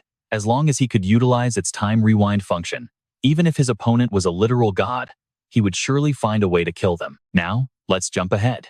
Chen Bai woke up in shock, lying in the middle of the barren, rocky level 235. The level 235 boss was Salisbury, a level 10 abyssal eye demon lord. The special condition here was active hypnosis. Sleep forever in this fantasy. Human. His vision blurred instantly, leaving him completely paralyzed and motionless on the ground. Salisbury grinned widely, curious about what sweet dream the human was having. But the moment he invaded the illusion, he saw Hell Rose, kneeling submissively on the floor. My lord Chen Bai, Please accept my absolute devotion and dedication to you. Inside his dream world, Chen Bai was surrounded by countless beautiful women. Hell Rose looked up at him, pleading, I am willing to offer everything to serve you, my lord, whether as a servant, a slave, a tool, or even your personal toy. It would be my infinite honor. Hearing that, Chen Bai smirked. What if I order you to surrender your powers and go die? Those cold words pierced her heart as tears began to stream down. Hell Rose pleaded desperately, my lord, do you still doubt me? My loyalty to you is absolute. But Chen Bai just casually brushed her off. Stop acting. I know exactly who you are. You just want to stay alive. Your massive ambition would never allow you to be loyal. The word loyalty simply doesn't exist in your vocabulary. He suddenly lifted her chin, staring down at her. However, I might just spare your life. She replied with absolute infatuation. Thank you, my lord. I am ready to do absolutely anything for you. Suddenly, Chen Bai tossed a heavy chain forward. Then wear this. Tie yourself to the gate and act as my guard dog. The collar clattered down before Hell Rose's terrified eyes. Overwhelmed with despair, she hung her head, while Chen Bai returned to his seat and casually asked, What's wrong? Not interested? To his surprise, Hell Rose suddenly picked up the collar and locked it on. To be your dog is my ultimate honor. Slowly, the illusion faded back to the rocky wasteland of level 235, with Chen Bai muttering, Oh, so you can actually talk? Ah, yes. Now that is the sound of a good dog. Outside, Salisbury clicked his tongue. Man, this human sure knows how to play. The demon slowly crept closer to his target. Don't worry. Once I absorb your soul, you will live inside me forever, enjoying that beautiful dream. Suddenly, the broken swords scattered on the ground began to vibrate violently. The next second, they launched themselves right at him. A system alert flashed, special condition cleared by seeing through and escaping Salisbury's hypnosis dream. Chen Bai chuckled, standing up.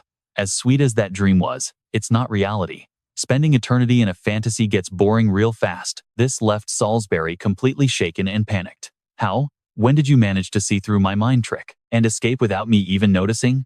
Honestly, you and I both know seeing through a cheap trick like that was child's play. You cannot replicate a god's pressure.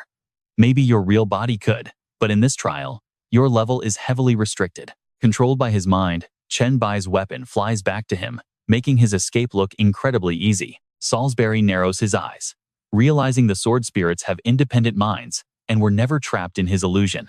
Knowing he could have been killed instantly, Salisbury gets angry, but Chen Bai simply shrugs and replies that he only wanted to take a quick rest. After clearing 200 floors, his mind was completely drained, leaving him to stumble forward all on his own. Just think, those 200 floors meant nearly 1,000 brutal battles. Although his physical strength and mana fully recovered, the mental pressure and chaos could not be wiped away so easily. Without this illusion to pause and clear his head, his willpower would have snapped.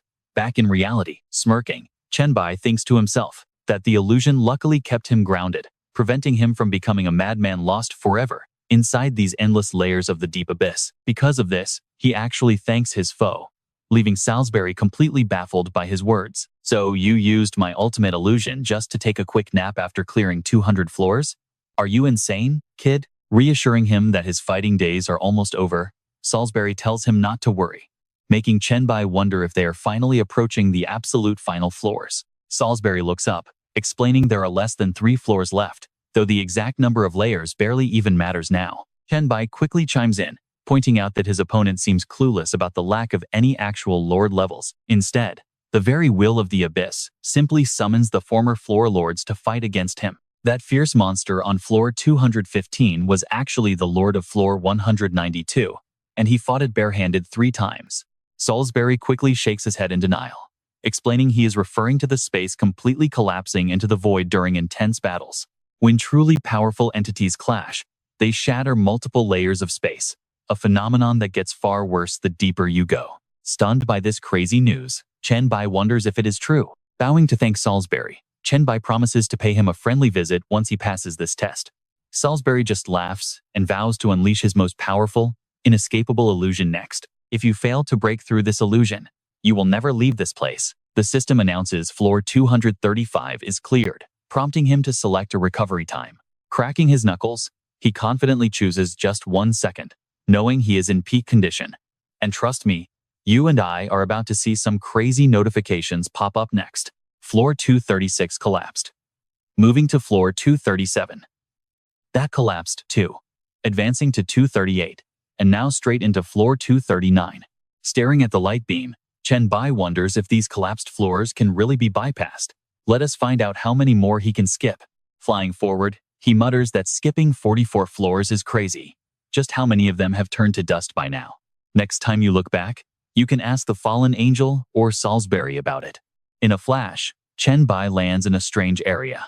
The system announces that floor 279 is ruled by Baphomet, the level 10 Beast Lord. The special clearing condition is to conquer the maze and defeat him. He frowns in confusion. Baphomet, the Beast Lord. I know him.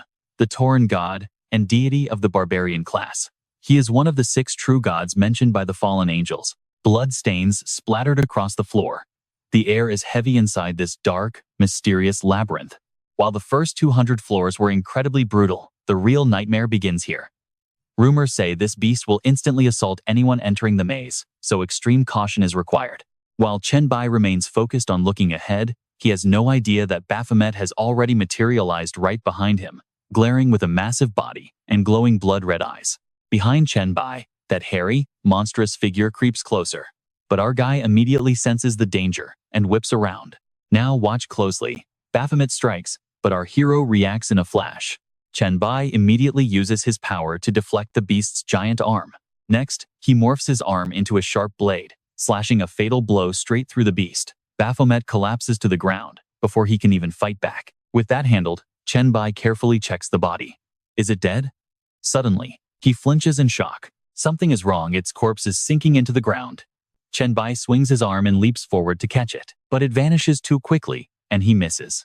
Chen Bai mutters in confusion. Did it really just dissolve into blood like that? Could this be a mechanism to prevent intruders from using blood clones? Everything I know about this Beast Lord comes from vague rumors. Looks like I will have to figure it out step by step. Just like that, 10 peaceful minutes pass by. As he wanders through the labyrinth, Baphomet's shadow appears once again. Chen Bai smiles to himself, thinking, here we go again. This time, he clashes head-on with the monster. Using his spirit perception to massively buff his physical state, his raw power is on a completely different level now. Both of them retreat slightly as Baphomet's stat window finally pops up. Get ready. You and I are diving into a system where level 2 Baphomet boasts insane stats like 150 strength and gladiatorial innate talents. The more it craves battle, the higher its strength and agility climb. And the more it enjoys the fight, its constitution and mind multiply up to 10 times. Chen Bai is slightly taken aback. Level 2? This innate talent is completely broken. Waiting for it to charge, he uses earth spikes to pin the Baphomet. Then Chen Bai calmly analyzes the situation, realizing it was only level 1 when he first entered the maze. With enough intel gathered, he delivers the swift finishing blow. Level 3 Baphomet, and even the level 4 one fall easily.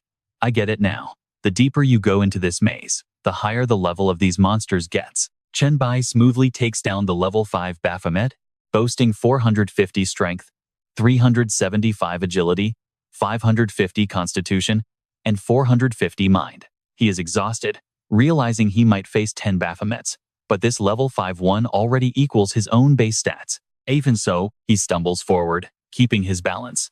What if a level 10 appears? No, now is not the time to worry. He must keep pushing deeper. 30 minutes later, pulling out his spike, Chen Bai swears. Every level up makes it grow way larger than expected. Now, a hyperactive level 7 Baphomet is charging straight at him. In that critical moment, he remains completely calm. Since his mental energy has depleted, he can no longer use it to sense the exact status attributes of the monster anymore. But through direct combat, he can feel its attributes are at least 1.5, maybe even double his own.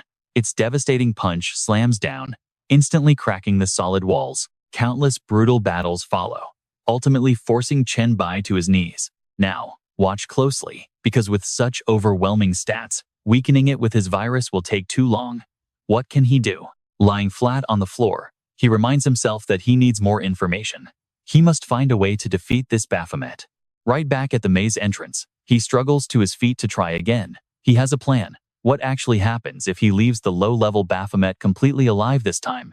The level 1 Baphomet attacks, but he dashes forward, easily slipping past and escaping its reach.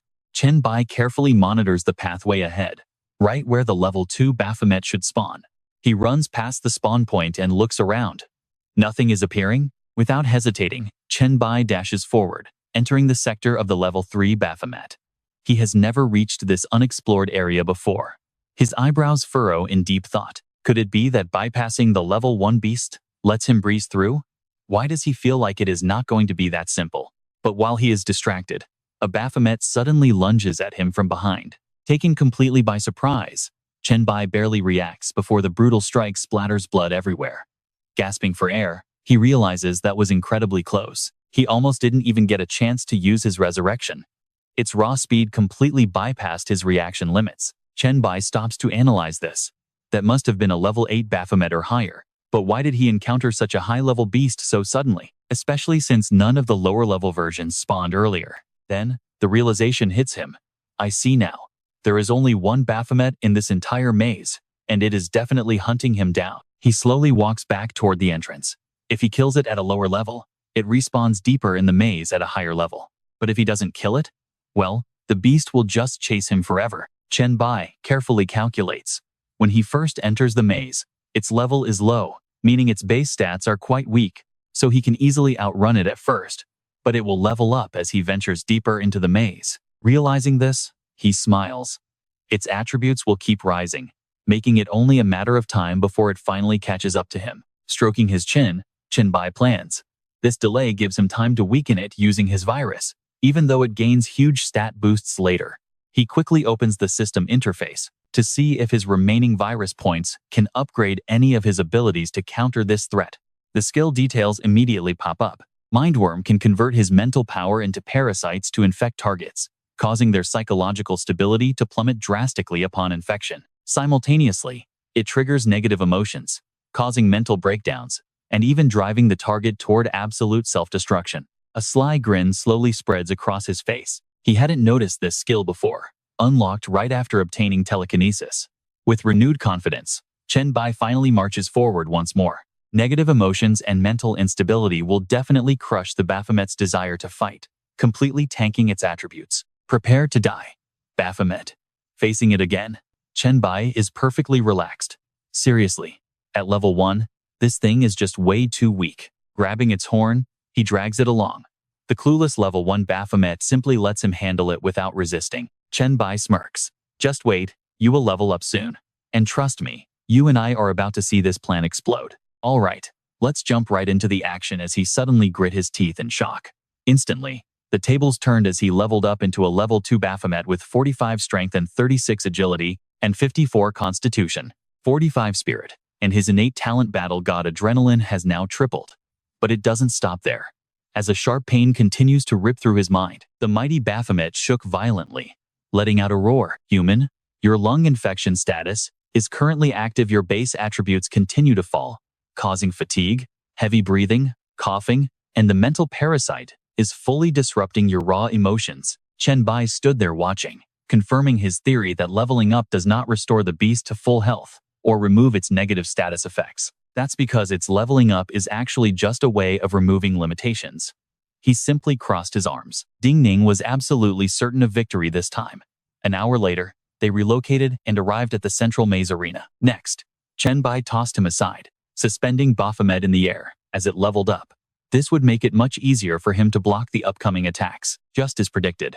While floating midair, the Baphomet successfully reached level 9. Taking advantage of this moment, he drew his sword and leaped up, but his slash was suddenly blocked by the Baphomet. Chen Bai was quite surprised.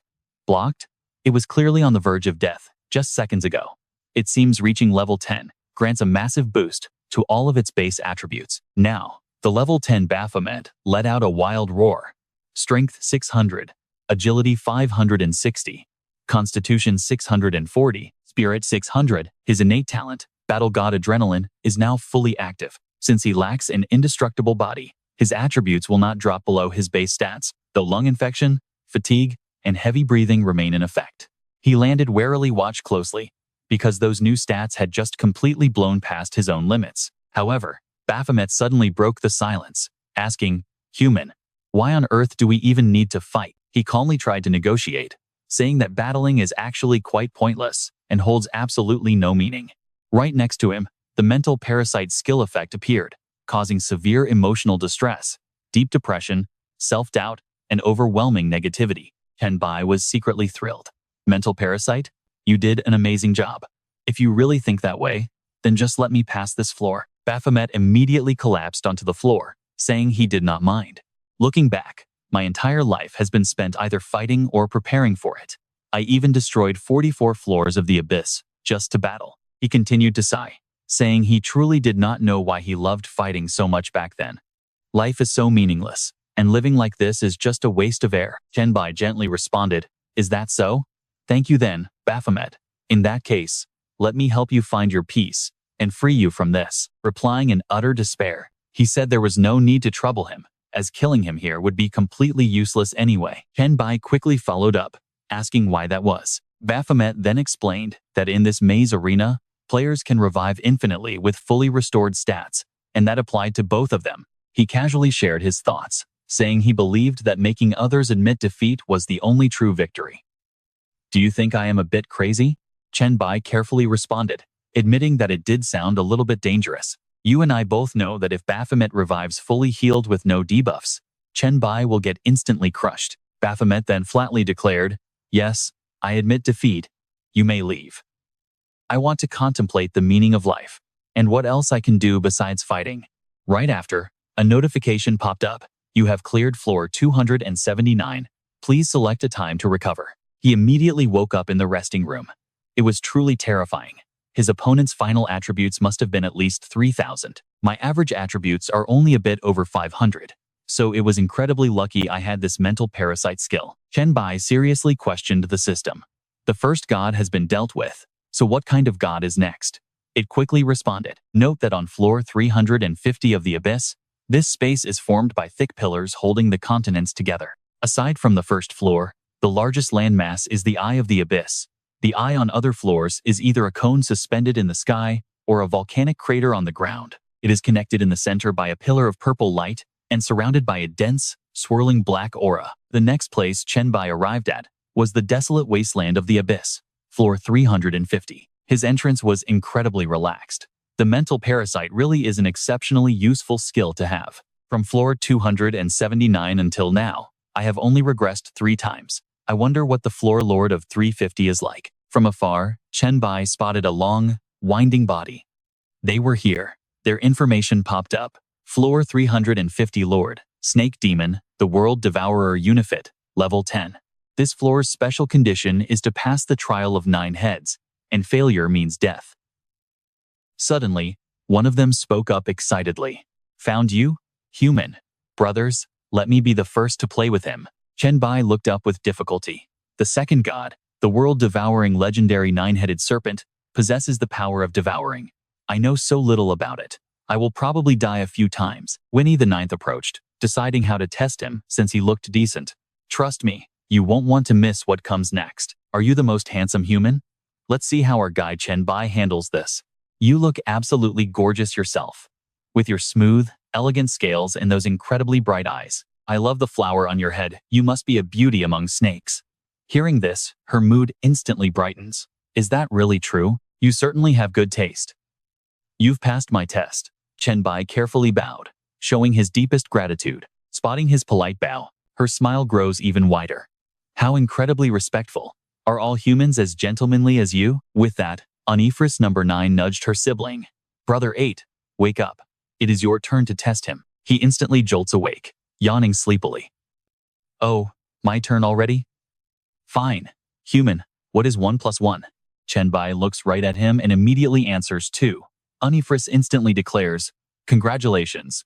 You pass. This leaves Chen Bai utterly speechless. This lazy snake is as ridiculous as the fallen angel on floor 200. Sensing his confusion, number 8 explains, Why look at me? The world is so beautiful. I have zero interest in fighting. Isn't there a more peaceful way to test people? Suddenly, numbers 5 and 6 slide up aggressively, shoving him aside. Yes, let us handle this. Onifris number 9 tries to calm everyone down. All right, brother 5 and brother 6. Number 5 immediately boasts, I am the devourer of water. The other quickly cuts in, and I am the devourer of fire. Chen Bai calmly asks, So, what are your trials? Onifris number 5 speaks first. This fire-brainless idiot never listens to me. Don't you think he is incredibly stupid? Water beats fire, yet he doesn't get it. Number 6 furiously retorts. Enough fire boils water away. I don't fear his drops, but he always thinks he's better than me. Human.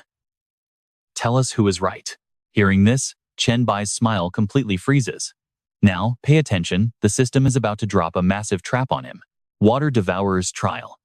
Side with him and force the Fire Devourer to admit he is weaker. Fire Devourer's trial. Side with him and force the Water Devourer to admit he is weaker. Chen Bai looks up at the massive serpents as cold sweat starts pouring down his face. Failure here means instant death. But this is a question with absolutely no correct answer. Seeing him freeze, one slithers down. What are you waiting for, human? Water beats fire, it's a simple fact. The other immediately snaps back. Ignore his nonsense. I am clearly stronger. Are you completely blind or what? Trapped in a corner, Chen Bai clutches his arm. To break this deadlock, he might have to kill one of them. In an instant, his right arm transforms into a razor-sharp blade. He leaps up, slashing at the Unifris. They shriek in pure shock. What are you doing? You crazy human. Watching this chaotic scene unfold, the third giant snake sighs deeply. You two idiots, number 4 laughs. Asking a human such an impossible question, no wonder he tried to slice you up. What do you mean, impossible? Our trials are extremely easy. The two snakes pause, as if suddenly realizing something. Ah, I get it now. If we both ask like that, he probably thought any answer would get him killed. The other agrees immediately. True. Chen Bai can only watch them, letting out a very awkward, strained laugh. You and I both know they aren't giving up yet, as they slide right back to keep competing. Fine, you pass my trial. Forget about the old question. But seriously, just tell us who you think is stronger. Facing this persistent choice, Chen Bai can't help but wonder how can these terrifying world devourers be so incredibly childish. To play it safe, he avoids a direct answer and asks them instead, how do your powers compare? Have you two never fought to test it? They reply in turn, we share one body, fighting would be suicide. Exactly. If not for that, I would have burned this guy to ashes a long time ago. Number 5 instantly snaps back at number 6, shouting, like hell you would. I'd drown you first. Standing below them, Chen Bai offers a suggestion. Well, isn't this the perfect chance? Why not fight using your projections? He gives them a thumbs up, sounding incredibly convincing and highly logical. It is way better than asking me, since I don't understand your true powers anyway. The snakes grow thrilled. You're right, human. This is our chance to settle this once and for all. Get ready to show some respect. The boss snake intervenes, ordering them to wait. Trust me, you and I will want to see what happens next. Yes, big brother. Understood, boss. They both immediately reply. All right, let's watch snake number 6 pull out a book and test Chen Bai. My trial is very simple, actually. I was born in the cosmos and received an invitation to travel the stars. So, before the cosmic trials even began, I had never visited the blue star. Can you tell me some stories or perhaps the history of your planet? Snake number 7 slithers over, chiming in. Count me in too. What kind of beautiful sights and delicious food does your blue star have? Tell me everything, and if you do, I will consider that you have passed my trial. Snake number 2 is also curious and asks him, I love contemplating things. Do you humans have any famous thinkers or philosophers? If you can share their core philosophies with me, then you can consider my test passed as well. But the third snake is absolutely furious, yelling at the others. Why the hell are you guys holding a chat session here? How long is this testing going to take? Let me go first. I do not have patience for your nonsense. Now watch closely. It opens its massive mouth and launches an attack, shouting, you lowly human, take this hit. It conjures an energy sphere as massive power radiates around. Back when I was only level 10, after gaining the power of Devour, I forged my very first unique skill. Lowly human, take this head on. Do not even think of dodging. But Chen Bai is not afraid at all, smirking slightly. Creating a unique skill at level 10? No wonder they are called gods. He extends both hands, creating a barrier sphere to shield himself and block the third snake's devastating attack. This skill flies slowly and has a limited devour range, but its suction force is massive. I will try blocking it with telekinesis first. But only a few seconds later, his defensive barrier is completely shattered. He cannot hold it back. What kind of insane devouring power is this? This thing is far stronger than the blacklight virus, which only devours flesh and blood. Meanwhile, Snake number 3 looks extremely proud of itself. It taunts Chen Bai, claiming this is just the first version of the Devour Bomb, restricted to level 10. Can you actually survive this? His arm now transforms into a massive shield to block the Devour Bomb. But the impact slowly pushes him backward. Snake number 2 immediately sees right through his strategy. He is matching the speed of your skill, slowly backing away to make use of his regeneration ability. To counter this, Snake number 3 is slightly surprised, admitting the human is quite clever. It turns out, this skill actually has a limit to its devouring capacity. Now, I know what you are thinking. Is he going to get blown up?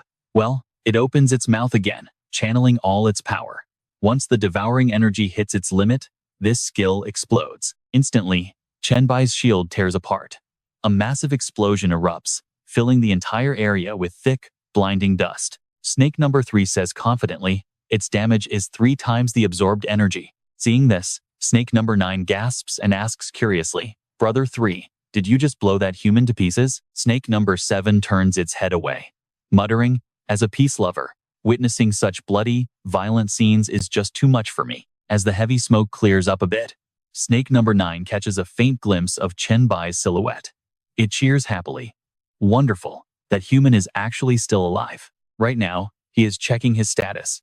The blast was indeed powerful, but not nearly enough to instantly kill him. He smiles faintly and asks the third snake, Brother 3, can we consider this test passed yet? It flies into a rage, refusing to accept that he could withstand its ultimate attack. You humans are pretty good. Come on, let's do another stronger one. But snake number 2 slithers over, coldly stopping him. Your trial is already over. Stand aside and wait. Do not make a mess. As soon as those words are spoken, the power snake number 3 was gathering vanishes instantly. Slightly startled, it replies, Fine, if I had known, I would have used the stronger version. Then, snake number 2 slithers down directly in front of Chen Bai, saying, All right, now it is finally time to complete our own tests.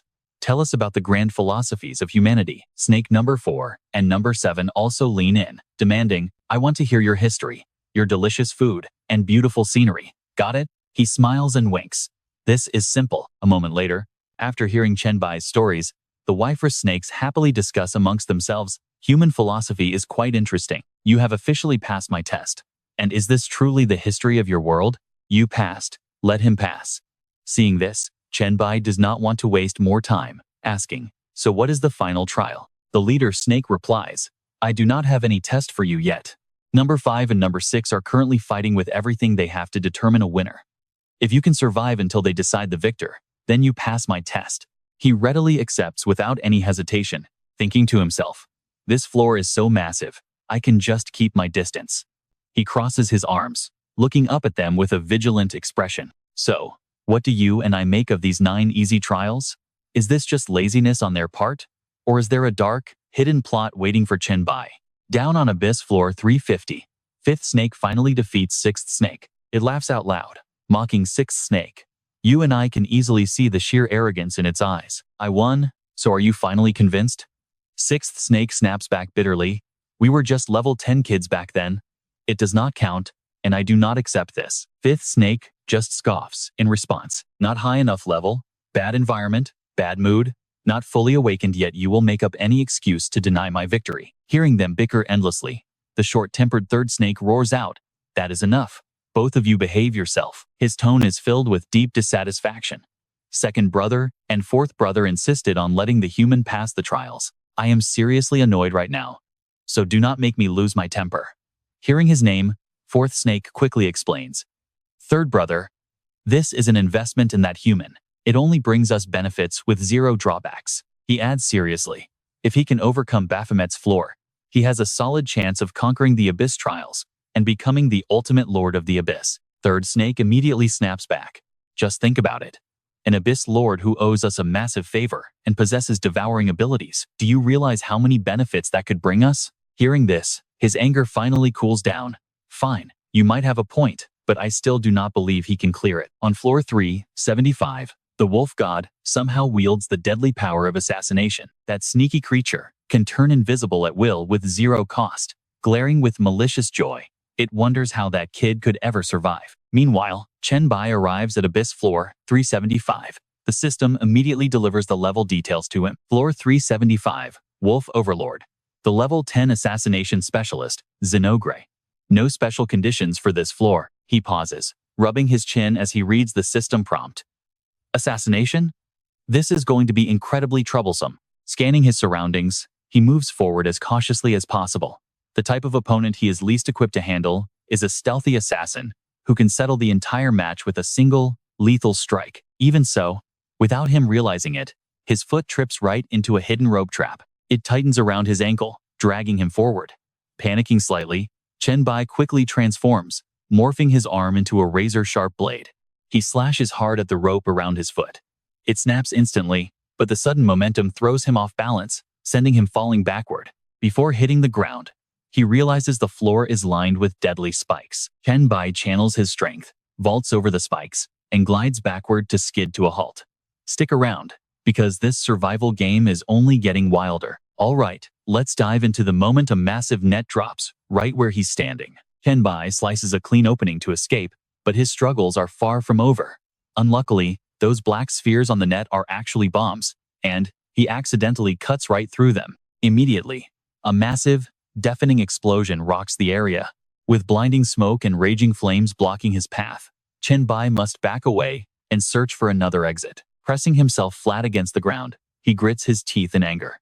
Damn it, he hasn't even seen the boss yet but already had to use a defensive skill. Suddenly, nearby vines shoot out and wrap tightly around his limbs, making him yell in frustration.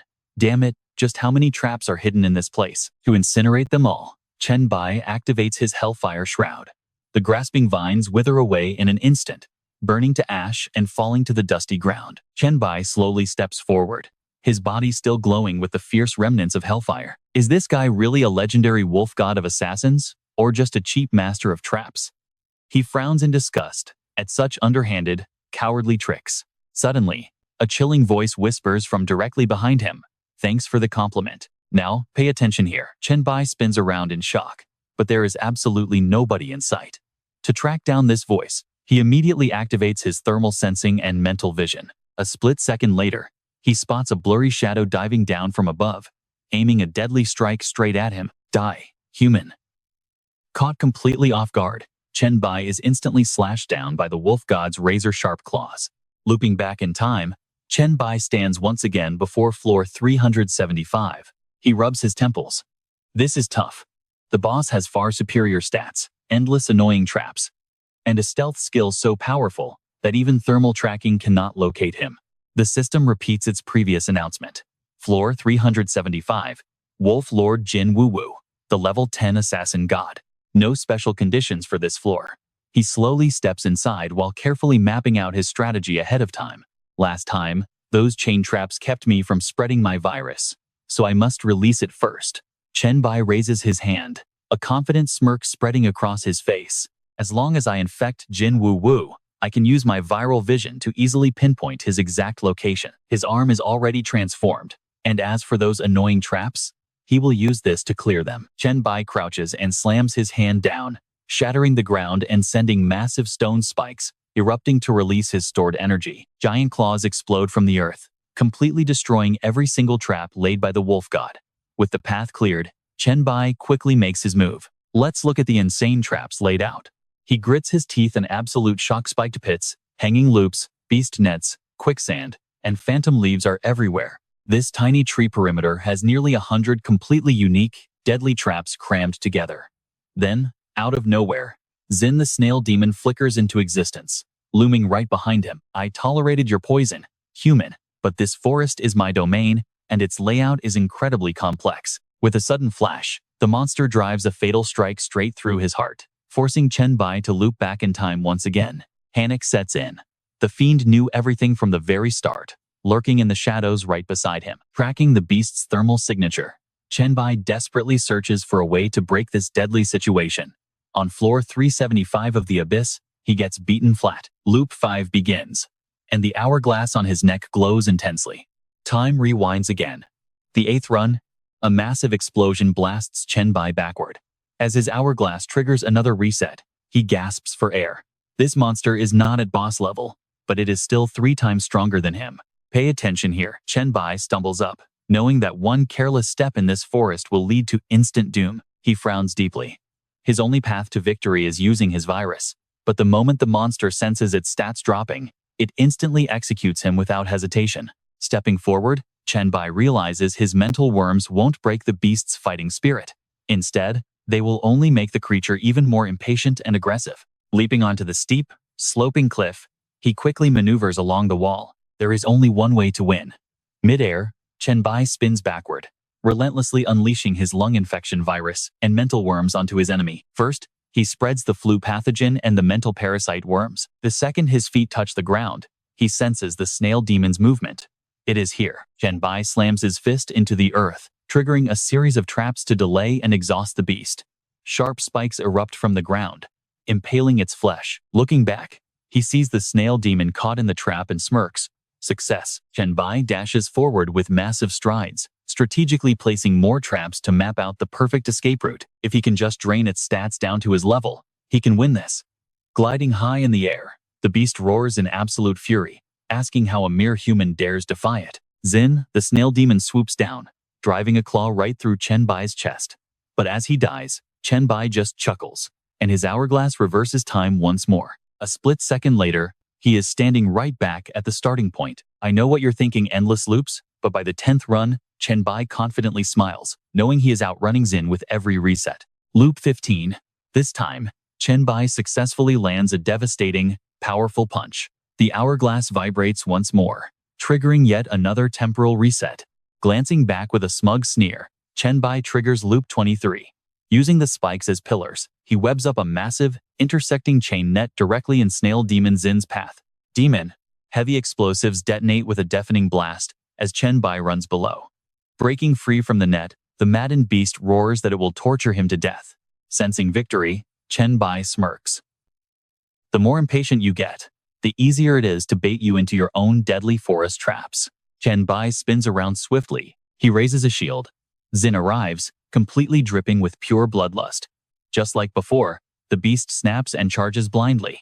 Xin easily shatters the shield with its razor-sharp claws, sending Chen Bai sliding backward. He quickly calculates the massive power gap even weakened. The beast still possesses twice his own current strength level. Will you blindly rush into my traps again? Or will you actually hesitate this time? Ignoring the explosions, the maddened beast lunges straight at him. Chen Bai's eyes flare with pure excitement. You fell for it. Chen Bai raises his left arm, instantly transforming it into a razor-sharp blade. Its stats are no longer overwhelming, and with all of its accumulated injuries, Chen Bai finally has a real fighting chance. Launching himself forward, Chen Bai drives his blade arm straight through Snail Demon Xin's chest. They trade devastating blows mid-air. After a grueling clash, a battered Chen Bai lies on the ground, gasping for breath, finally victorious. As Xin's corpse dissolves into the void, a system prompt confirms he cleared floor 350, asking him to select his recovery time. Chen Bai grits his teeth. Even in its final moments, that beast's stats were still higher than his. Luckily, its direct head-on combat wasn't too overwhelming. He selects 1 full hour of recovery time. Resting up, Chen Bai stares at his shredded right sleeve on the bed. His gear is completely ruined. Even gear with unlimited durability can be completely destroyed. Now, his entire plague set is gone. Chen Bai mumbles, out of the 6 gods, only 3 remain. This suddenly triggers a forgotten memory. Rubbing his chin, Chen Bai recalls Heros mentioning an infamous Abyss Lord, the seductive Succubus Queen. And that's where we leave Chen Bai preparing to face the whip-wielding Succubus Queen on the 400th floor. Ready for more? Let's dive into a world where even elite heroes fear this godly entity. Entering the forest once again, is she really the next opponent at floor 400 of the Abyss? Chen Bai stands on a cliff, watching countless undead hands rise from the earth. Calmly putting on his gloves, he realizes it's not the Succubus Queen waiting, but an endless army of the dead. Chen Bai unleashes his flying swords, sensing this might be the easiest floor yet, aside from those devourer snakes. It is a biological disaster filled with upgrade materials. This mutated muscular power triggers an active recovery state every time he slays a foe, restoring his special energy, mental capacity, physical wounds, and his stamina as well. With every enemy defeated, every single basic attribute except for mental power increases by 1, stacking with absolutely no limit. Lasting for 20 minutes, his flying swords continuously shred the waves of undead down below. Chen Bai proudly crosses his arms, listening to constant system notifications as the undead fall, gaining +1 to strength, agility, and constitution. Sweeping rapidly through the undead horde, Chen Bai eliminates them effortlessly, as if defending a fortress. But watch closely this time. There is absolutely nothing he needs to protect.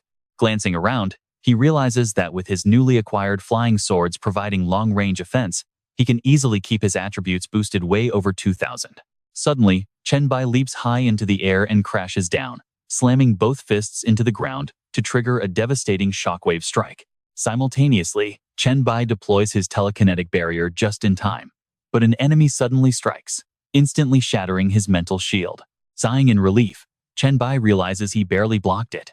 That was incredibly close. He frowns at Gaboon, sensing his overwhelming telekinetic pressure. With his own mental power boosted, he knows he must end this battle quickly. With that thought, Chen Bai lunges forward, driving his claws straight into his opponent's stomach. Gaboon gasps, shocked that he was detected. Chen Bai pulls his hand back, clutching a small, glowing orb in his palm. Gaboon mutters that he is a mysterious miracle of a human, clearly not the strongest, yet always making the perfect move at the critical moment. Crushing the orb, Chen Bai thinks to himself that of course he knows, since this monster had already beaten him to death twice before. The system provides an official report on the current floor's status. The system details Abyss Floor 400, ruler of the Crimson Land, Gaboon, with 2 resurrections remaining. Smiling faintly, Chen Bai thanks him, stating he must continue moving forward. Kneeling behind him, Gaboon suddenly speaks, promising to wait at floor 400 for his triumphant return. Only then can they truly talk. Lowering his face, he tells him to go, warning that Mecantus is waiting for him there. Chen Bai repeats the name in his mind. Mecantus. Right now on floor 437, the level 10 succubus king of pleasure, Mecantus, awaits with no special conditions, reclining lazily on her bed. Mecantus watches Chen Bai enter, amused that another human has come to challenge the abyss. How did he make it this far? Chen Bai slowly steps forward, completely mesmerized by her beauty, as a soft blush colors his cheeks. Is this really Mecantus? She is stunning, and her intense aura is enough to make any heart race wildly. Suddenly, a sharp flash of light snaps Chen Bai awake. Let's see if he can shake off these dangerous thoughts before it's too late. That was close. He almost fell for it. Frowning, Chen Bai warns himself to stay alert and resist her seductive traps, posing seductively on the bed. Mecantus beckons him closer with her finger, claiming she can feel his deepest, burning desires. It is only your natural instinct, so why try to suppress it? Chen Bai feels his body heating up under her suggestive words. Mecantus stands up, teasing that if he won't come to her, she will go to him. Licking her lips seductively, she points out that his lust seems ready to tear his body apart. Mecantus extends her long tongue toward Chen Bai, asking if holding back is really good for him, since it must feel quite uncomfortable. Kneel down, and given your handsome looks, I might just let you become my pet. Gliding closer to Chen Bai, her voice carries a devilish charm, commanding him to kneel and kiss her toes. Let me mark you with my whip, so you can call me master. Obedient, submissive pets will always receive sweet rewards from me, she whispers as her tail gently brushes against Chen Bai's body. Laughing at his slow reaction, Mecantus mocks that despite holding out the longest, he is still just a typical male willing to abandon everything to satisfy his desires. She looks down at Chen Bai kneeling on the floor. At this moment, his memory drifts back to his time at Hell Rose Restaurant. The training method you taught me to control my desires is incredibly effective. This succubus I am facing in this mission poses absolutely no threat to me at all. Hell Rose sets her fork down on the plate in front of her. Of course, she designed this training specifically to counter Mecantus, the goddess of desire. Smirking, she adds that there is actually a very interesting detail about this demoness living in the abyss. Chen Bai raises an eyebrow, asking what's so interesting. Stick around to find out. All right, let us dive into this. Rose explains that when she inherited the power of lust, the man she secretly admired for ages fell head over heels for her charm instantly. Once desire completely consumed him, he acted incredibly pathetic just to please her, looking absolutely miserable. This left her deeply disappointed in the opposite sex. She smirked, and from then on, whenever she liked someone, she would test them with her ultimate charm. As for the final outcome, very few actually know it. Rose pauses briefly, then looks up at Chen Bai. Ironically, the goddess of desire is a pure succubus who has never tasted love. Chen Bai is stunned. Can such a thing really happen? Rose rests her chin, watching him. Chen Bai, if she ever charms you one day, Who knows what kind of wild and interesting things might just happen. After all, deep down, you are someone who would rather have nothing than bow and beg, forever refusing to submit. Chen Bai looks down with a forced smile. You misunderstand. I know how to submit, especially to powerful people like you. Is that so? Hirose asks softly. Now, watch closely as we snap back to the present. Chen Bai stands silently, facing Macantus. He gives his answer once again. Then, unleashing his strange left hand, Chen Bai charges straight at Macantus. But it is not that simple. Macantus flinches and steps back, but she quickly recovers her stance. Macantus leaps high into the air, drawing her leather whip. She swings it, glaring at Chen Bai. You cannot defeat me, human. Kneel before me.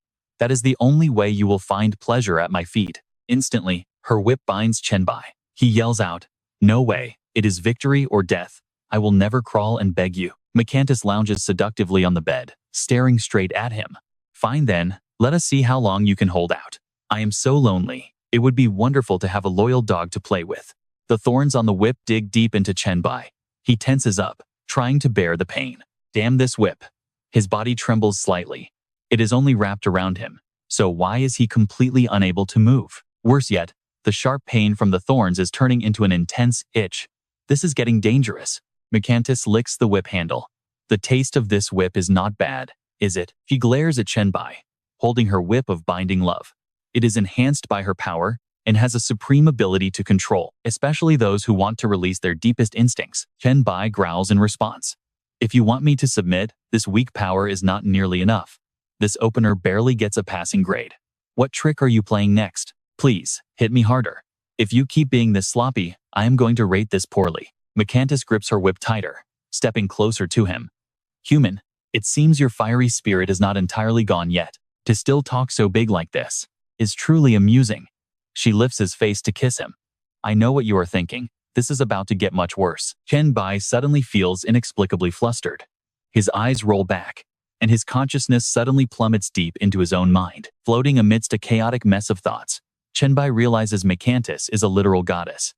If they truly face off, he might never escape her absolute control. Suddenly, inside this endless void, the familiar figure of Hirose appears before him. Your threat of sanity does not necessarily have to completely suppress your primal desires. Loosening up a bit is not a bad thing. She raises her eyes to Chen Bai, advising him that as long as he can drag himself back in the end, everything will be fine. Chen Bai stares at his hand, then clenches his fist in absolute determination. I am ready now. Let us do this. Back on the 437th floor, a dark armor suddenly wraps around Chen Bai. Macantus whips him back with full force. She grinds her teeth. How could this possibly happen? Her charm should have made him crave pleasure so much that he completely lost his will to fight. She has never met anyone who remains this stubborn after being completely put under her spell. Before she can even finish that thought, Chen Bai suddenly vanishes from sight and teleports right behind Macantus. Chen Bai locks her in a tight embrace from behind, his hands squeezing her neck. Macantus grits her teeth in pain. His armor is covered in sharp thorns. Giving her no time to react, Chen Bai leaps high into the air. They both crash straight toward the bed in the corner. Macantus is pinned flat on the mattress. She struggles to look up, realizing she must kill him. She controls her sharp tail, aiming to pierce Chen Bai from behind. But as the tail draws near, he stops abruptly. Macantus pants heavily, wondering if she really has to kill him. After all, he is the very first man to resist her absolute charm. Stick with me to find out what Chen Bai does next. All right. You and I are about to watch him take full advantage of this crazy opening. Meanwhile, Macantus lies on the bed, completely giving up her struggle, reminding herself that this is just a projected clone anyway. She directly speaks to Chen Bai, saying she is truly curious to see what he will do once his human mind completely loses its sanity under her pressure. 3 whole days pass in a flash, leaving Chen Bai panting on the bed after surviving what was a truly exhausting battle. The system announces his victory on floor 437, with 0 retries and 21 status extractions completed. As Chen Bai struggles to sit up, the system prompts him to select his recovery time after clearing floor 437. Chen Bai requests 1 hour, then slowly stands up to leave, counting the 5 gods he beat: the Minotaur, Hydra, Evil Wolf, Undead, and Macantus. Have I really conquered 5 gods already? Chen Bai mutters, remembering that each of them had a specific weakness he could exploit to win. He wonders what kind of monster the sixth one will be. Long after Chen Bai leaves, a sudden, startled scream from Macantus echoes through the succubus palace on floor 437. Her nearby servant hears this, and immediately asks the noble queen if she has any orders for them. Lying in bed with her mind still spinning, Macantus never expected her clone to go through such a thrilling experience, blushing deeply as she wonders if this is what it feels like to be conquered. Macantus sits up in bed. She mutters that she might as well head down to floor 500 of the abyss and kill that guy herself. Now, watch closely, because her mind flashes back to those 3 days, realizing that if he clears the trial and reaches the god's floor, she gets to feel that intense ecstasy again. But that thought suddenly strikes her like a bolt of lightning, snapping her right back to cold reality. Macantus curses under her breath, realizing how ridiculous it is to think of fighting the floor 500 boss, since she is absolutely no match for the true monarch. With a sigh, she drops the idea, which is a real shame. Meanwhile, on floor 500, a massive monster standing on a peak looks down at Chen Bai. Human, I cannot believe you actually made it all the way here. If you can somehow survive this absolute final trial, then your incredible miracle will truly become a legendary tale. Agaris, the level 10 Evernight Demon Monarch guarding floor 500, slowly stands up to face him. But you will never become a legend, because your journey ends right here, the monster warns. Just as Chen Bai launches himself directly at him. Save your breath, Chen Bai snaps, scanning his surroundings with a sharp glare, activating his thermal tracking and mental vision.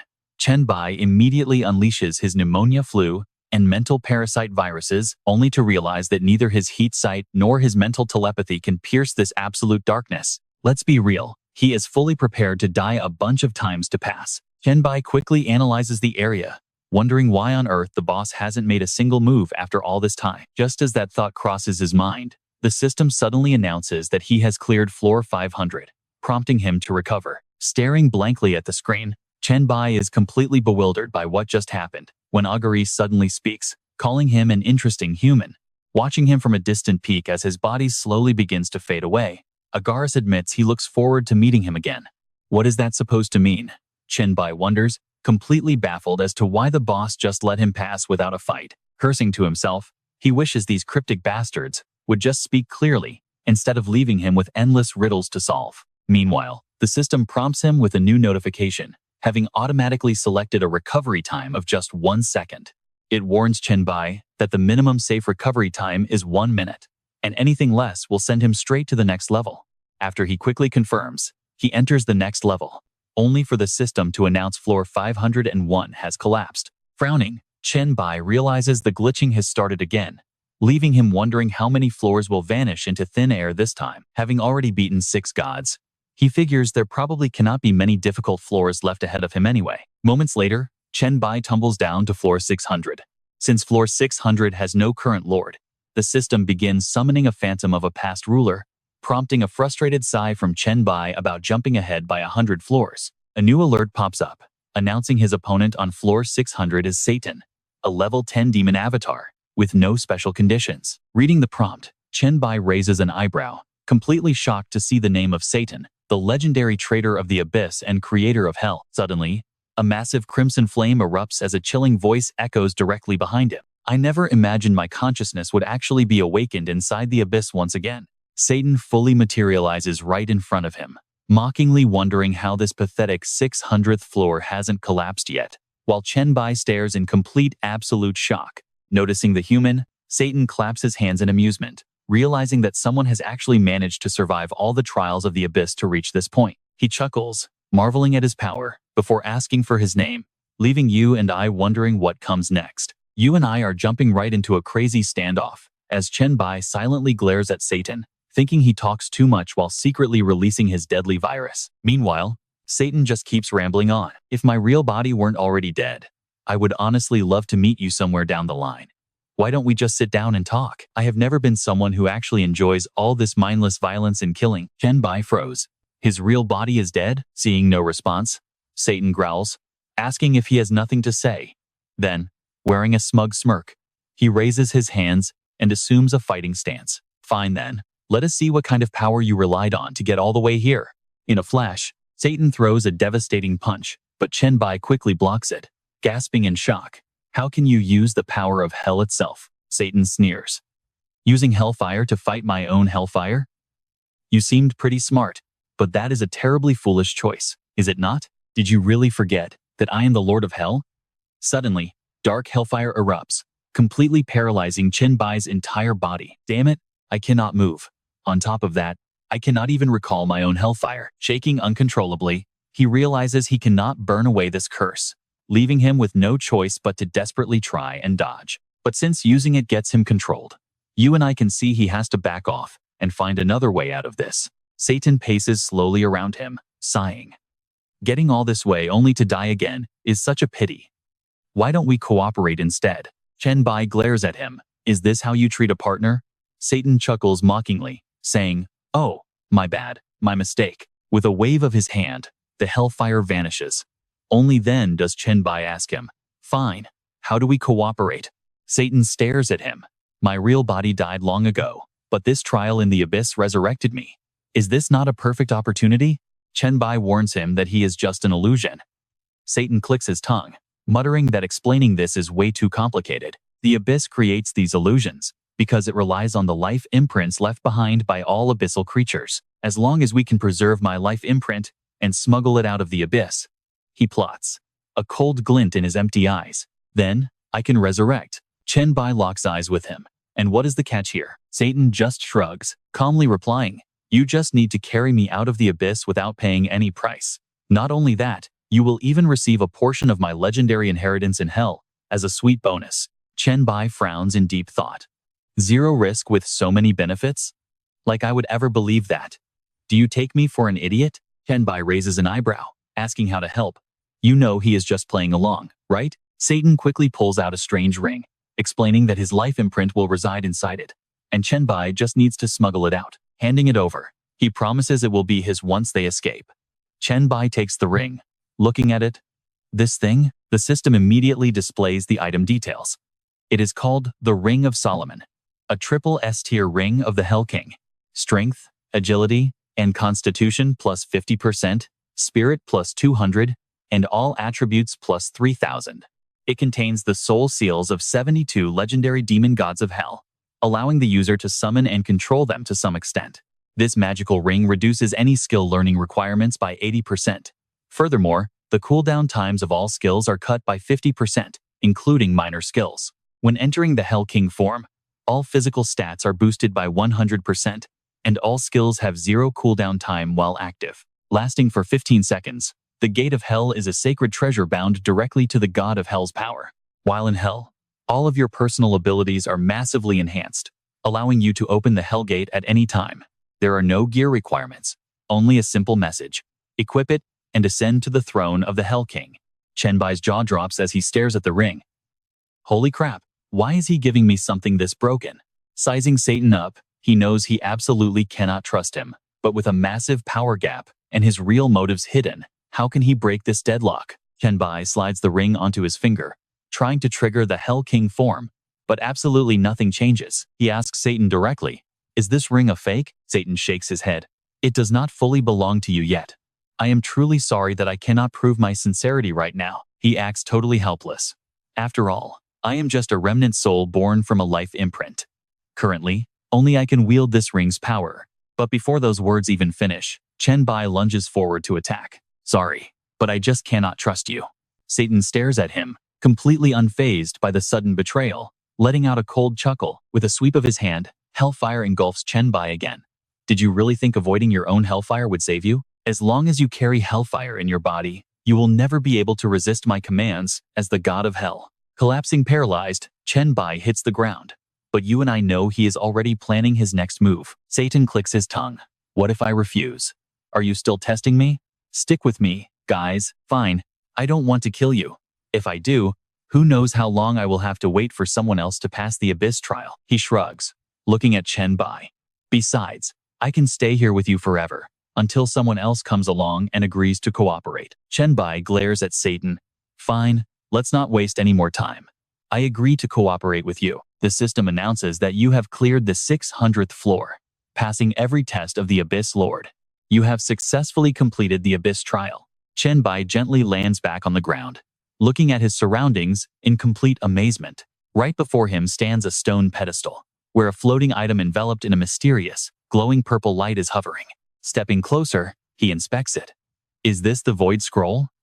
Suddenly, a strange black mist begins swirling around the artifact. The mysterious dark energy condenses inside the scroll.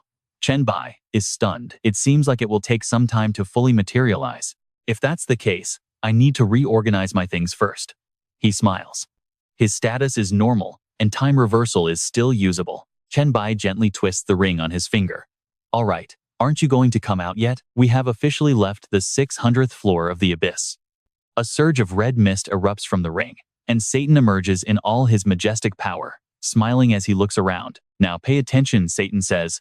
Behold the absolute power of the abyss, the Lord's class transfer scroll. He explains, Chen, your name will soon echo across all the myriad realms. You cleared a trial that supposedly not even a single god could ever hope to complete. Chen Bai replies, No, I did not truly defeat you.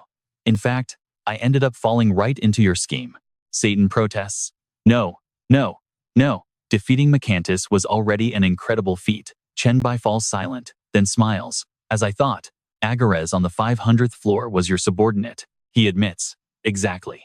Among the 72 demon gods I conquered, the true name of the second one is indeed Agarez. Chen Bai asks, now that you have left the 600th floor of the abyss, can our cooperation finally come to an end? Satan quickly explains, Oh, no, there is still one final step remaining. You still haven't claimed the ring, and you haven't received the legacy I left behind in hell, have you? Chen Bai smiles coldly. Chen Bai is skeptical. Are you really giving me all of that? Satan replies, Of course. I am a demon of my word. I guarantee it. His face turns sinister. I guarantee that your physical body will thoroughly enjoy those rewards. And not only that, I will use your body to reach the absolute pinnacle of power. Satan vanishes back into the ring, and Chen Bai panics. I know what you're thinking. He wants to devour his soul and steal his body. He wants to possess him. Satan laughs hysterically. At long last, I have finally succeeded. As the Lord of the Abyss, this will be my new beginning to dominate the myriad realms. Chen Bai's eyes begin to change as panic sets in. His soul has absolutely no protection, meaning he must reverse time immediately. Suddenly, Satan screams in horror. No, how can a mere mortal's soul resist me? This is completely impossible. What is this thing? Satan's evil soul is instantly crushed, forced back deep inside the ring. Chen Bai thinks to himself, I can feel that my soul is completely unharmed. Satan must have failed in his possession because the legendary hourglass of time is directly bound to my soul. However, I still can't confirm if his presence is fully destroyed, or if he is still lurking deep inside somewhere. He looks at the ring and sneers. Are you all right, my lord? I'm still waiting for you to use my body to rule the myriad realms. There is no response. Chen Bai warns himself that it's better not to gamble on whether Satan is actually dead, no matter what. This ring is where he anchored his soul. Slipping the ring off his finger, he knows he cannot afford to be greedy. I have to destroy it to completely eliminate any future threats. The atmosphere suddenly turns heavy and grim. The system screen pops up, displaying details of the Lord of Hell's ring. The damaged ring of Solomon, accessory type, all attributes +3. It has 72 seals. The broken seals have severely reduced this legendary treasure's power to 1/10,000th. You must collect the souls of the 72 demon gods to gradually lift the seals. Insufficient souls to unlock additional attributes. The gates of hell can be opened to travel to and from hell. Cooldown is 10 days, requiring equipment level 5 or above. Advice: wear this ring and sit upon the throne of hell. The prerequisite is retrieving the lost powers of the ring. Chen Bai notices the details and laughs sarcastically. What a defective piece of junk. But on the bright side, destroying it now won't break his heart. Satan pops out in the form of a tiny chibi demon. Wait, my beloved Chen, we can talk this over slowly. He smiles warmly. Am I right? Chen Bai glares at Satan, testing him. What exactly do you want to talk about? He flatters him. Oh, beloved Chen, you are the most respected being in the universe. Stay tuned to see what happens next. Stick with me as we watch even the mighty Satan tremble before Chen Bai's godlike power. Your legendary name echoes through every corner of existence. Satan begs desperately. I will willingly surrender everything I have to you, as long as you spare my miserable life and show some mercy. Chen Bai completely ignores his desperate gaze. Cut the crap. You cannot be trusted at all. Hand over all your treasures right now. Satan nervously stammers. You can see my current state. I have absolutely nothing left on me right now, but the massive inheritance I left behind in hell is still intact. Please, you have to believe me. Chen Bai frowns and asks coldly, a blank check. Satan quickly explains, no, no. You can easily verify my words. I swear everything I said is the absolute truth. You will definitely get those items. Satan promises. Chen Bai speaks up. Fine, I will let you out when I need those items. Until then, you can just rest inside my inventory. Satan tries to butter him up. My dear Lord Chen, can you not let me travel by your side? Chen Bai replies coldly. You are thinking too much. Only the inventory system provided by the cosmic will can truly guarantee your safety. I can promise nothing will happen to you in there, but you do not get a choice. Now, check this out. He successfully grabbed his second SSS class change scroll. The system displays the details. Class change scroll, Lord of the Abyss, rank SSS. The Abyss is the end of all things, where ultimate despair begins. Madness rules this place. Pure brutality and bloodshed represent the darkest side of the entire universe. Darkness swallows everything. Even the cosmic will cannot enter here, and gods dare not tread. The class change requirement is simple. Reach level 10 and clear the dangerous Abyss trial. Chen Bai mutters to himself, keeping this in my inventory is too risky. Better store it alongside the calamity of living beings. Next, he just needs to summon Lido to complete the quest and unlock his dual class. The first level of the Abyss around him is dark and terrifying. Chen Bai holds the coin high in front of him and gently flips it. Chen Bai decides. Since he has no plans to leave the Abyss yet, summoning Lido here on the first level is best. The coin lands on the ground, and a massive gateway swings open in front of him. Lido's faint silhouette gradually emerges. The old man looks around and asks, Kid, why on earth did you summon me to this godforsaken place? Lido grumbles, even hell has branches of my merchant guild. But here, in this abyss, these brainless demons have absolutely no concept of what trading actually means. Chen Bai chuckles softly. It seems like you really despise this place, do you not? Leto snaps back. Besides annoying demons, there is literally nothing of interest in this dump. Leto points his finger behind him. Kid, why did you summon me here anyway? This coin is reserved strictly for when you finally finish your investment mission. He chuckles. If you are wasting this coin just to ask for help, getting another one will cost you a hefty fee. Chen Bai asks, I wonder if Lord Lido has prepared the contract and rewards for when the investment task is completed. Leto answers him right away. Of course, and it is fully backed by the cosmic will. But did Chen Bai really obtain 2 SSS scrolls? Let that sink in for a second. Without saying a word, Chen Bai flicks his wrist and summons the scroll. As the scroll appears before them, Lido is amazed by this intriguing virus power. He praises, You actually managed to track down a class that fits your unique abilities so perfectly? Impressive, but where is the second scroll? Leto suddenly freezes. Wait, we are in the Abyss. Don't tell me you. He warily scans the surroundings, shaking his head. No. There are other SSS class scrolls in the Abyss, but it cannot possibly be that forbidden one. No living being could ever pull that off. Even Satan himself failed to obtain it. Chen Bai summons the second scroll and asks calmly, Lord Lido, are you talking about this scroll? He stares in utter disbelief. This is? Leto screams in pure panic. Damn it. This is the Lord of the Abyss. Filled with wild excitement at the sight of the scroll, Lido releases a dark, demonic energy that eagerly lunges forward. Chen Bai tenses up in alert. Murderous intent. Is this guy Lido actually trying to steal his scroll? Lido just shrugs and smiles mysteriously. Chen Bai stands silently, watching him closely. Lido speaks up. My dear Chen Bai, you always pull off miracles that I could never have anticipated. He tosses his own scroll over to him. This is yours now. Chen Bai thinks to himself, looking at the dual class scroll. What was he thinking just now? He could barely contain his bloodlust a moment ago. Why the sudden shift? The scroll opens, revealing its terms clearly. Investment agreement. Evolver Chen Bai number 001 has found 2 SSS scrolls and completed the investment mission. Lido will now hand over the dual class scroll to Chen Bai. In the following years, Chen Bai must return items or resources of equivalent value to investor Lido to match the precious dual class scroll. Lido laughs. The deal is done, the contract signed, and they are partners. You and I just witnessed the ultimate alliance. All right, stick with me here. Chen Bai realizes there are no hard rules on where or when to invest, only the value matters. With such a flexible contract, It is clear that Lido highly values and deeply trusts him. Lido makes a proposal, asking dear Chen Bai to let him open a chamber of commerce once he controls the abyss. Together, they can teach those wild demons what real business is all about. They need to learn that trading is the true path to mutual benefit. Chen Bai happily accepts without any hesitation, but deep down, he realizes this old man had a massive scheme all along. The abyss is endlessly massive, with every single floor being the size of an entire planet packed with rare resources. Just this business alone will bring in insane profits.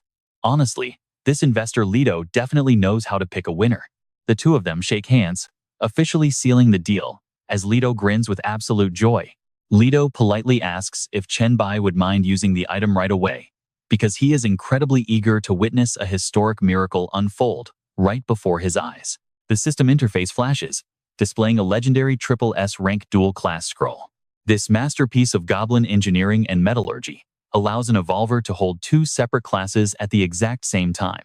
It drastically boosts the development of both skills and attributes. This is the ultimate treasure of Lu, the goblin god of trade, requiring a level 10 evolver who has not changed classes yet. Chen Bai instantly crushes the scroll, saying he does not mind at all. The system announces that the special dual-class scroll has been successfully activated. Pay attention now, his class limit increases to 2, as a storm of raw energy completely wraps around his body. A colossal pillar of light erupts from Chen Bai, shooting straight into the heavens while Leto quickly masks up for safety. This is the terrifying power of the virus and the abyss itself. The shockwave of Chen Bai's awakening violently shakes the demonic rulers below. Rupert stares up at the abyssal well in disbelief, sensing that a human has actually managed to pass the trial. Baphomet grumbles, wondering if this is the shameless bastard who stole his fighting spirit through cheap dirty tricks. Furious, Baphomet slams his fist down, refusing to accept it. Meanwhile, Winfried wonders if their big gamble has finally paid off. Mechonis purrs seductively, recognizing him, while Agaris screams with pure excitement that their savior has arrived.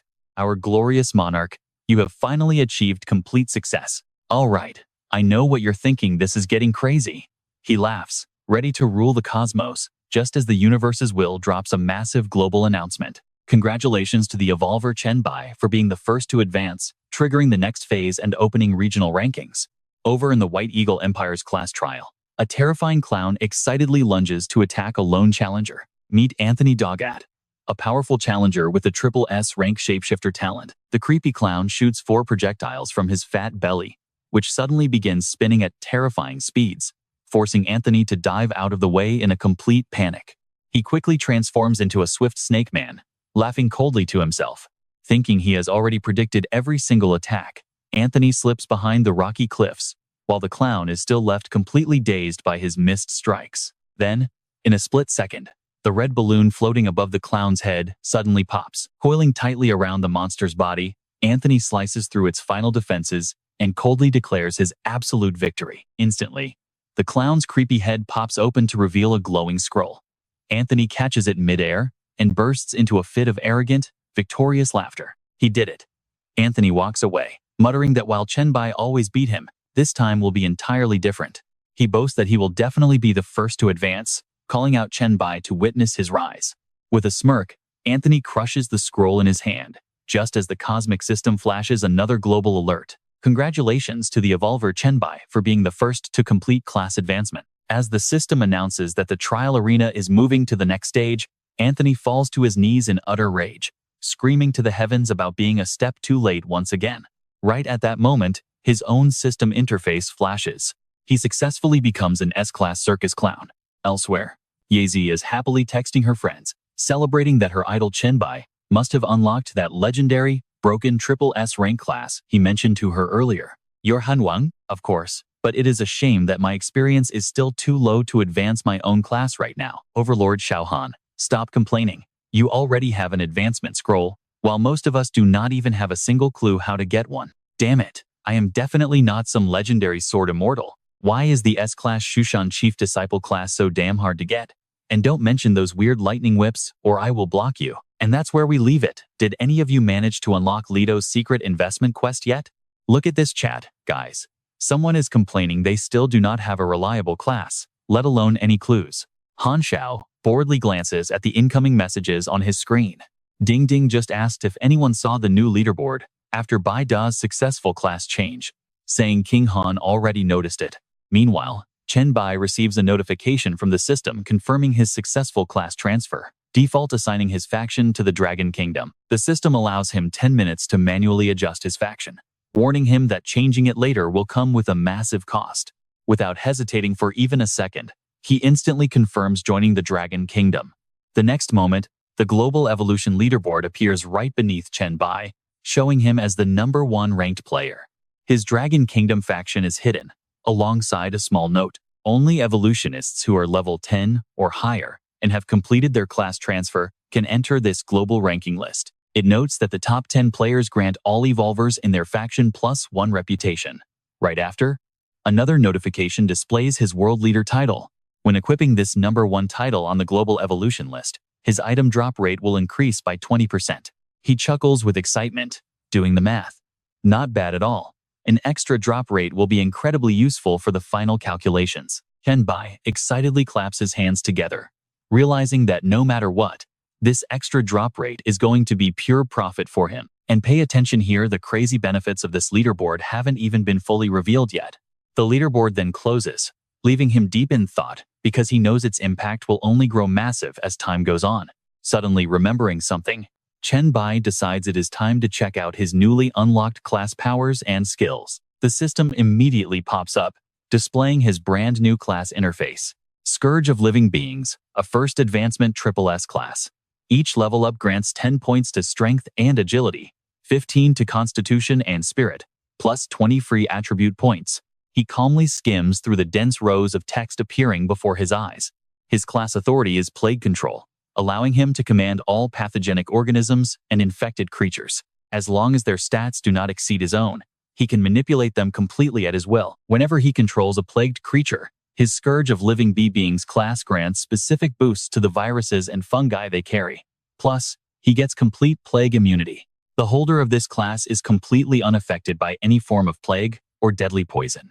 Keep your eyes on the screen here. This next wave of insane skills has Chen Bai completely locked in. His class authority, Plague Sun, allows him to summon a miniature sun of pure pestilence. Wherever its light shines, deadly viruses spread instantly across the area. He must continuously supply mental power to maintain the size of this Plague Sun. Next up is the Black Death skill. Any target infected by any of his viruses will also contract the Black Death, causing dark spots to manifest on their bodies. Each spot that appears inflicts continuous virus damage, carrying a small chance to trigger instant, painless death. With every new infection, each black spot on their skin amplifies the overall damage output. Looking at his hands, he grins at the stat boosts, but wonders if he only got 2 skills. The description is too vague, so he decides a live test is necessary. Reaching out, Chen Bai summons the Plague Sunday. In the distance, the observing demons look completely baffled. What on earth is that green sun rising in the sky? In an instant, violent coughing echoes everywhere as the deadly plague begins to spread. Panicking, they stammer, asking what in the world is happening to them. Seeing the devastating effects of his Plague Sun, Chen Bai flashes a victorious grin and clenches his fist, vanishing it. Leto slowly walks over, praising him. Impressive. Truly impressive. In just 3 seconds, almost all the demons nearby were completely wiped out. He calmly replies, thanking Leto for the compliment. But the goblin stands straight and tells him to look at his own body. Chen Bai asks in surprise, realizing Leto got infected too. Leto admits it openly without any hesitation. Yes, but I do not need to worry at all. Your power is indeed exceptionally terrifying. However, there is a flaw. Your current mental power is not enough to fully control everything within the range of your Plague Sunday. So, you must use this skill with extreme caution. Hearing this, Chen Bai begins to seriously weigh his options. The goblin is right. He cannot see clearly what is happening hundreds of meters away, making friendly fire highly likely. Externally, he politely replies, thanking Leto for the crucial advice. Turning back to his virtual screen, he prepares to unlock the Abyss Lord.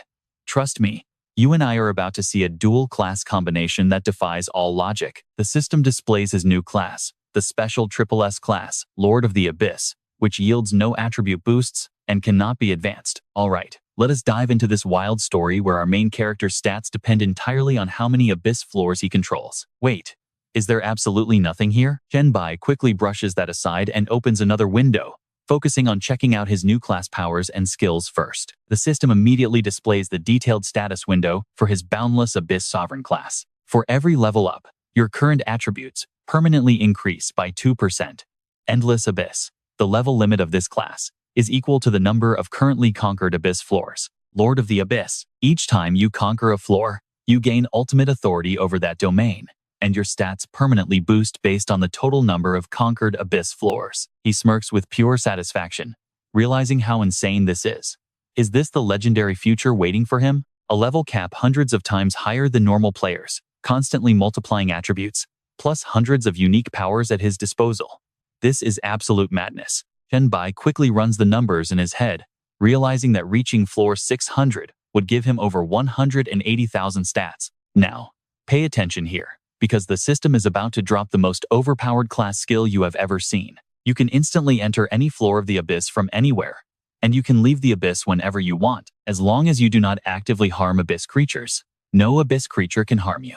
This skill possesses an absolute, unblockable priority over everything else. No crowd control skills can bypass the Abyss, and nothing can stop the Lord of the Abyss. Use this skill to freely travel, absorb the Abyss, activate its dark powers, and transform absolutely any object or living being into a corrupted creation of the Abyss. The actual power and effects of this skill depend entirely on your current level. Passive skill, Blood of the Abyss. The Abyss can swallow and cover absolutely everything. You can possess 9 different bloodline powers at the same time and completely erase any bloodline conflicts. Eternal Abyss. Upon death, you will be resurrected in the Abyss well with 0 penalties. As long as the Abyss exists, nothing can ever stop you. Looking at the pale gold glowing necklace in his palm, he smiles, knowing he can now freely enter and leave any floor, anytime, plus 9 bloodlines and a self-resurrection ability that easily rivals the legendary Hourglass. I know what you are thinking. This kid is absolutely broken. And honestly, Chen Bai is incredibly pleased with all these insane skills. Standing nearby, Leo suddenly takes off his iron mask, pulling out 2 glasses of wine to offer a warm toast. Well, my friend Chen Bai, it looks like you have successfully evaluated everything you gained today. Leo raises his glowing red wine glass with a friendly smile, inviting him to take a celebratory drink. Right on cue, the system details appear. Life Wine S, a premium vintage brewed with the purest water and life fruit. Drinking this permanently grants 50 points to all attributes, provides life protection, massively boosts your recovery speed, and increases experience and drop rates by 30%. This is insane. Without any hesitation, Chen Bai reaches out to accept the glass. He stares at the drink, totally impressed by its quality, while Leo continues speaking with great enthusiasm. Indeed, as my friend and business partner, you deserve nothing less than the absolute best quality. Suddenly, a shopping interface appears before him, the Goblin Pocket Shop, custom made by the Goblin Chamber of Commerce. You can access this pocket shop anytime to contact Leo and purchase rare goods sold exclusively by their trade group. He raises his glass high, offering a hearty toast to celebrate today's massive gains and their bright, highly profitable future together. Let us cheers to that. Their wine glasses clink together with a sharp, crystal-clear ring. Chen Bai raises his glass, his deep voice echoing the sentiment, even as he steps heavily onto the stone floor below, completely lost in his own thoughts. He has already tested it. Since he does not have any conquered floors yet, he has to go clear them manually. Arriving under a desolate, rocky sky, he finally sets foot on the 19th floor of the Abyss. Scanning his bleak surroundings with a cold gaze, he notes that conquering floors 1 to 19 has already netted him 45 free stat points. Looking out at the rugged, uneven landscape before him, he steels his resolve, ready to conquer this 19th floor next. Suddenly, a strange, hazy light wraps around the entire area, catching Chen Bai completely off guard. Immediately, a system warning pops up, stating that floor 19 conquest failed, and he must conquer floor 18 first. He clicks his tongue in annoyance, realizing he cannot just skip floors like that, and decides to try out his Abyss absorption skill instead. Chen Bai reaches in and pulls out a mask. He recalls that he had emptied his entire inventory just to make room for that demon bloodline potion, leaving only this single F-rank zombie mask behind. It is a simple defensive item that only boosts his physical defense by 2 and his strength by 2. With that, he starts combining his powers, and trust me, We are about to see something truly mind-blowing next. The system immediately displays the E-rank Devil Mask stats, boosting all attributes by 3, with a Devil's Kiss lifesteal effect. Let's see what happens next. With every enemy killed, you will restore your physical strength, mental energy, and wounds. Requires level 1 or above to utilize, but using the power of the Abyss to upgrade it seems like a bit of a waste. Staring at the mask in his hand, Chen Bai chuckles with interest. An upgrade? So that's how it is. I wonder what would happen if I used Abyss Absorption on humans. At that moment, a brilliant idea suddenly flashes across his mind. Ah, right. Immediately, a long, imposing spear manifests directly in Chen Bai's hand. With a smirk, he mutters, "This is an F-rank weapon. It resists me and even burns my hands. I wonder what kind of mutation will occur if I force the Abyss Absorption on it." With that, Chen Bai activates his Abyss Absorption skill once more. Watching the two opposing glows clash violently, he wonders in surprise. Is it actually fighting back? Chen Bai stares intensely at the spear for a moment, silently impressed. No wonder it's an evolvable weapon. Compared to that zombie mask, this is on a whole different level. If it keeps draining me like this, my power won't be enough to upgrade it. Sticking the spear into the ground, he gazes toward the glowing abyss, lost in deep thought. Let's try another way. Don't blink, because the spear suddenly stops resisting and fully accepts the Abyss Absorption. Chen Bai's eyes light up with excitement. As expected, the concentrated energy inside the Abyss well can suppress its resistance to the maximum degree. Now he can upgrade it without any struggle. Immediately, the system status panel pops up. Abyss Absorption successful. The F-rank Spear of Longinus.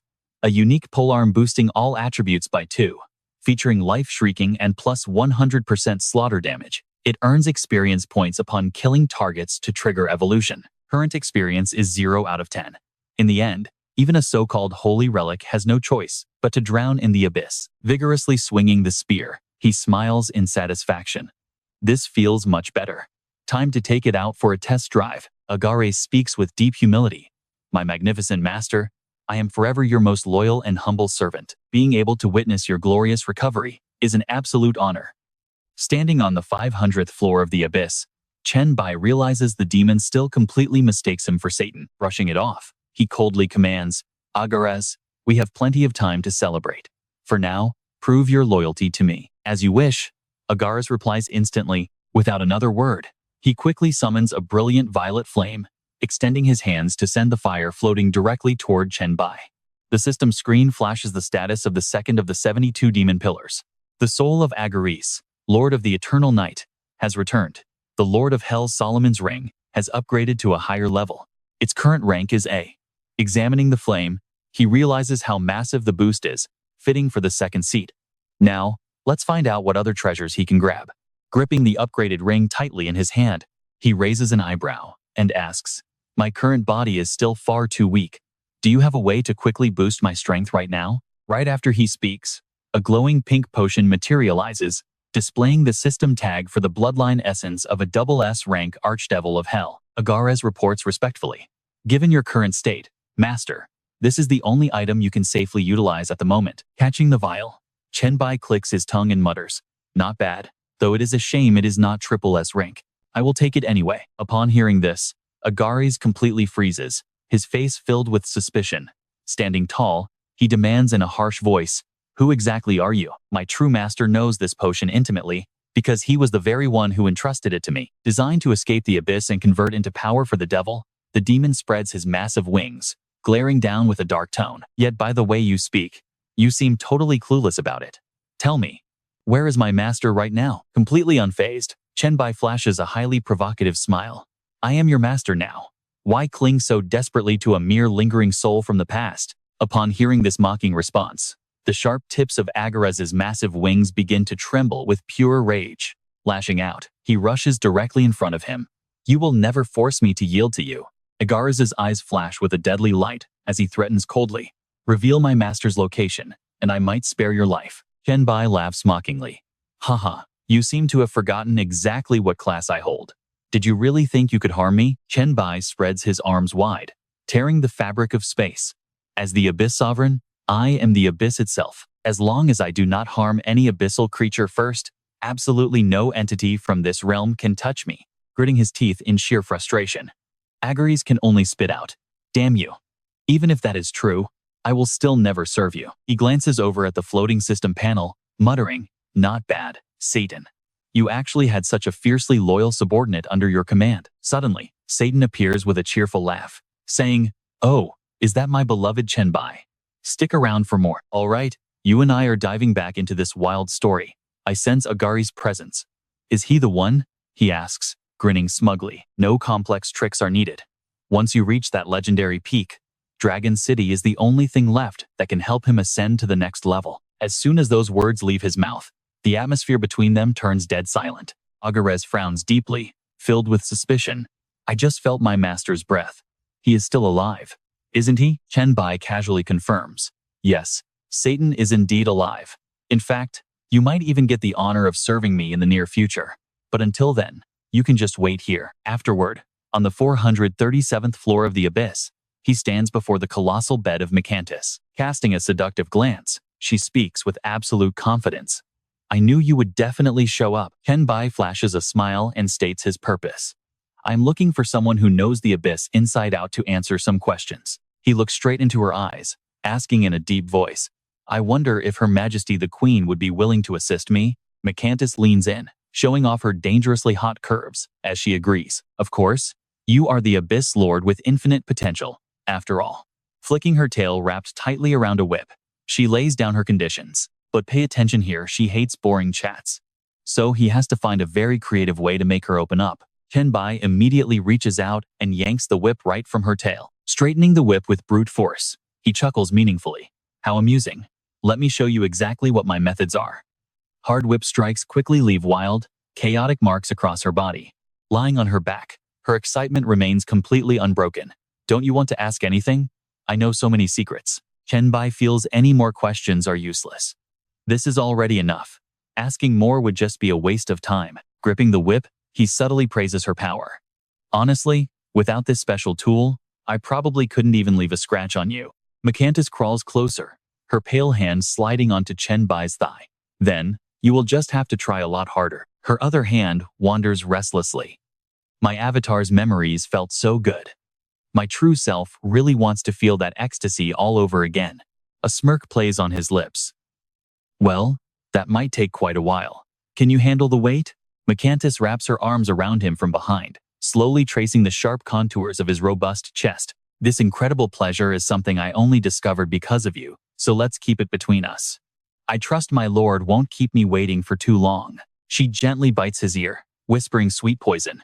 "But if you test my patience, you will be the one in absolute agony." "Lord of the Abyss, huh?" Chen Bai leans back, laughing with pure satisfaction.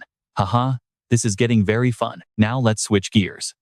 In a sunny, high-end villa surrounded by lush gardens, a villain named Wei Hao is eyeing his next targets trapped against the wall, grinning wickedly. His eyes widen with pure excitement. "Hey, I never expected this. To think I'd find two little beauties hidden in here." He spreads his arms wide, stepping forward slowly. Behold, the fully evolved Wei Hao, crouched and ready to spring. Yan Qi watches him with tense eyes. "We must escape now, or we are dead meat." Beside her, Yan Shui frowns deeply. "She's right, sister. Get out of here before it's too late." Pointing two fingers at the sisters, he sneers. "You two will make perfect ghost servants. All you need is a little training." Waving his hand mockingly, he activates his Demon King decree. This broken talent lets him enslave any spirit, boosting his own mental power and giving him complete control over souls. Yan Qi and Yan Shui pool their strength together, preparing to unleash their devastating combined spirit strike. He gathers his energy, bending low to launch a massive blow as if swatting flies. Utterly useless tricks. Blinding rings of blue and red lock onto the sisters, blasting them backward with immense force. Yet, instead of crashing, they effortlessly glide right through the solid wall. Wei Hao is caught completely off guard. They can phase through walls? Pushing the door open, he maintains his smug attitude. "What's the matter? I spared your lives, didn't I?" He rolls his eyes. "Totally useless. You are destined to be my playthings. Disobey, and you'll pay the price." But suddenly, his cocky expression completely freezes in place. Sitting casually on the sofa is Chen Bai, his arms draped comfortably over the sister's shoulders. "Did he say he wanted to punish you? Well, girls, how do you want him to die?" Yan Qi responds with a chilling, lifeless tone, let's rip his flesh to pieces. While Yan Shui adds with absolute fury, he's a monster. Just erase him from existence already. Wei Hao mocks them, laughing out loud. Ha! Don't think you are safe just because your master is here. I will refine all three of you into my personal slaves and force you to serve me forever. Chen Bai narrows his eyes, recognizing the face. Is it really him? The infamous Ghost King Wei Hao, one of the 8 rulers of 8 Kings City from my past life. Memories of Wei Hao's insufferable arrogance flash across his mind, leaving a deep impression. Stick with me to see how Chen Bai unleashes his deadly intent and humiliated this fool next time. All right, you and I are diving right into the action, as Tran Bok slams a brutal fist into Wei Hao's stomach, making him spit blood. Staggering, he gasps, asking if this is the White Emperor's power. You guessed it right. Tran Bok absolutely despises arrogant trash like this. This guy is utterly worthless, a selfish, cruel hypocrite who loves torturing innocent people just to turn their souls into loyal ghost slaves later. With another swift claw of his hand, the villain's head is severed, and his soul is utterly shattered. This scum had ruthlessly murdered hundreds of evolved humans in his lifetime. Tran Bok cleans up the mess instantly. It is finally over, and, honestly, having this monster rot here is a good thing for everyone. Ngan Tu Yet happily hugs him tight, thanking her savior. Right after, our main character opens the goblin shop, filling the entire room with a brilliant purple glow. Tran Bok tells the 2 sisters that since they have reached level 7, he will search the shop to see if there is a class change scroll that fits them. Ledo steps out of the portal, greeting him warmly. My dear friend, we only parted ways a moment ago, did we not? Do you bring me good news? Or are you looking for something? Tran Bok casually reveals his massive achievement, completely clearing the abyss from floors 1 through 9. I have total control over it now, so you can choose a spot to establish your Goblin Chamber of Commerce whenever you are ready. But there is actually a more important matter. He introduces both Ngan Kai and Ngan Tu Yet to Ledu. Watch closely as our hero asks for a suitable class scroll for the girls, making the merchant's eyes light up like he found gold. Oh, they look like twins, but are actually 2 spirits sharing one single body? I do indeed have a class that fits them perfectly. Ledu hands over a scroll, explaining that since they are rare, unique evolved beings, they perfectly fit his high investment standards. The B+ tier Earthbound Spirit Scroll has finally found a home. This class allows an undead spirit to exert immense power over any location they are bound to. As our hero examines the strange item, the merchant explains that to celebrate their new business in the abyss, this rare scroll is a free gift, but warns him not to underestimate it. Once they unlock its full potential, they can bind themselves to an entire castle or even become guardian deities. This is the entry class for gaining Earth authority and becoming a legendary guardian deity. Ledu turns to the sisters, his eyes filled with immense anticipation. He notes that this class has dual pathways for future growth. With the right investment, they could become the second dual-class users, besides Tran Bok. Tran Bok examines the scroll before putting it away, highly satisfied with this incredible loot. Thanking the merchant, Ledo prepares to take his leave without delaying any further. No need for formalities, my dear friend. Saying his goodbyes, the goblin merchant fades away and disappears into thin air. Gratefully, Ngan Tu Yet gently squeezes his arm, her cheeks turning bright red. She blushes as she explains that she and Ngan Kai can now maintain physical bodies for much longer. I know what you are thinking, but Tran Bok gladly agrees when she shyly asks if there is anything they can do to help him. Before they can finish, Ngan Kai crosses her arms with a pout. Do not look at me. She is the only one who trusts you, because I certainly do not. He chuckles softly at her attitude. It is fine if you do not want to. I will never force you, but you two must share a deep sensory connection, right? Blinking, Tran Bok stands right next to Ngan Kai, teasingly asking if she truly feels absolutely nothing. She glares up, calling him a jerk and threatening to bite him. He just grins, enthusiastically welcoming her to try. Since he dared her, she snaps in frustration and lunges at him with full force, while Ngan Tu Yet can only scream in sheer panic. After the chaos settles, Tran Bok calmly sips his tea, praising Ngan Tu Yet for her surprisingly incredible skills in brewing such a wonderful cup. Sitting opposite, she softly replies she is glad he likes it, then timidly calls out to him with a worried voice. Looking at her, Tran Bok smiles gently. She lowers her head, asking with a sad tone if his refusal earlier was because of her sister, Ngan Kai. Putting his cup down, he explains that, while he indeed refuses to force anyone, that is actually not the main reason behind his decision. Non Tuyet eagerly looks up at him, asking what the real reason could possibly be. He smiles, explaining that the people by his side must either genuinely love him with mutual feelings or possess absolute, unquestionable loyalty to give him everything. Crossing his arms, he adds that he hates when people offer their bodies as repayment or a business transaction. Hearing this, her eyes drop in deep sadness. She quietly apologizes. Standing up, he admits he is actually the one who should feel sorry. Logically, taking that step would not only repay the debt but also deeply strengthen their bond. But he honestly believed such transactional thinking would only come from her sister Ngan Kai. Looking up, she argues that since it harms no one and benefits both of them, helping oneself should also be considered a good deed. After pondering her words, he smiles and calls it a very interesting perspective. He advises her to train hard with her sister, as growing stronger benefits her and ultimately helps him too. Overjoyed, she promises they will put in maximum effort.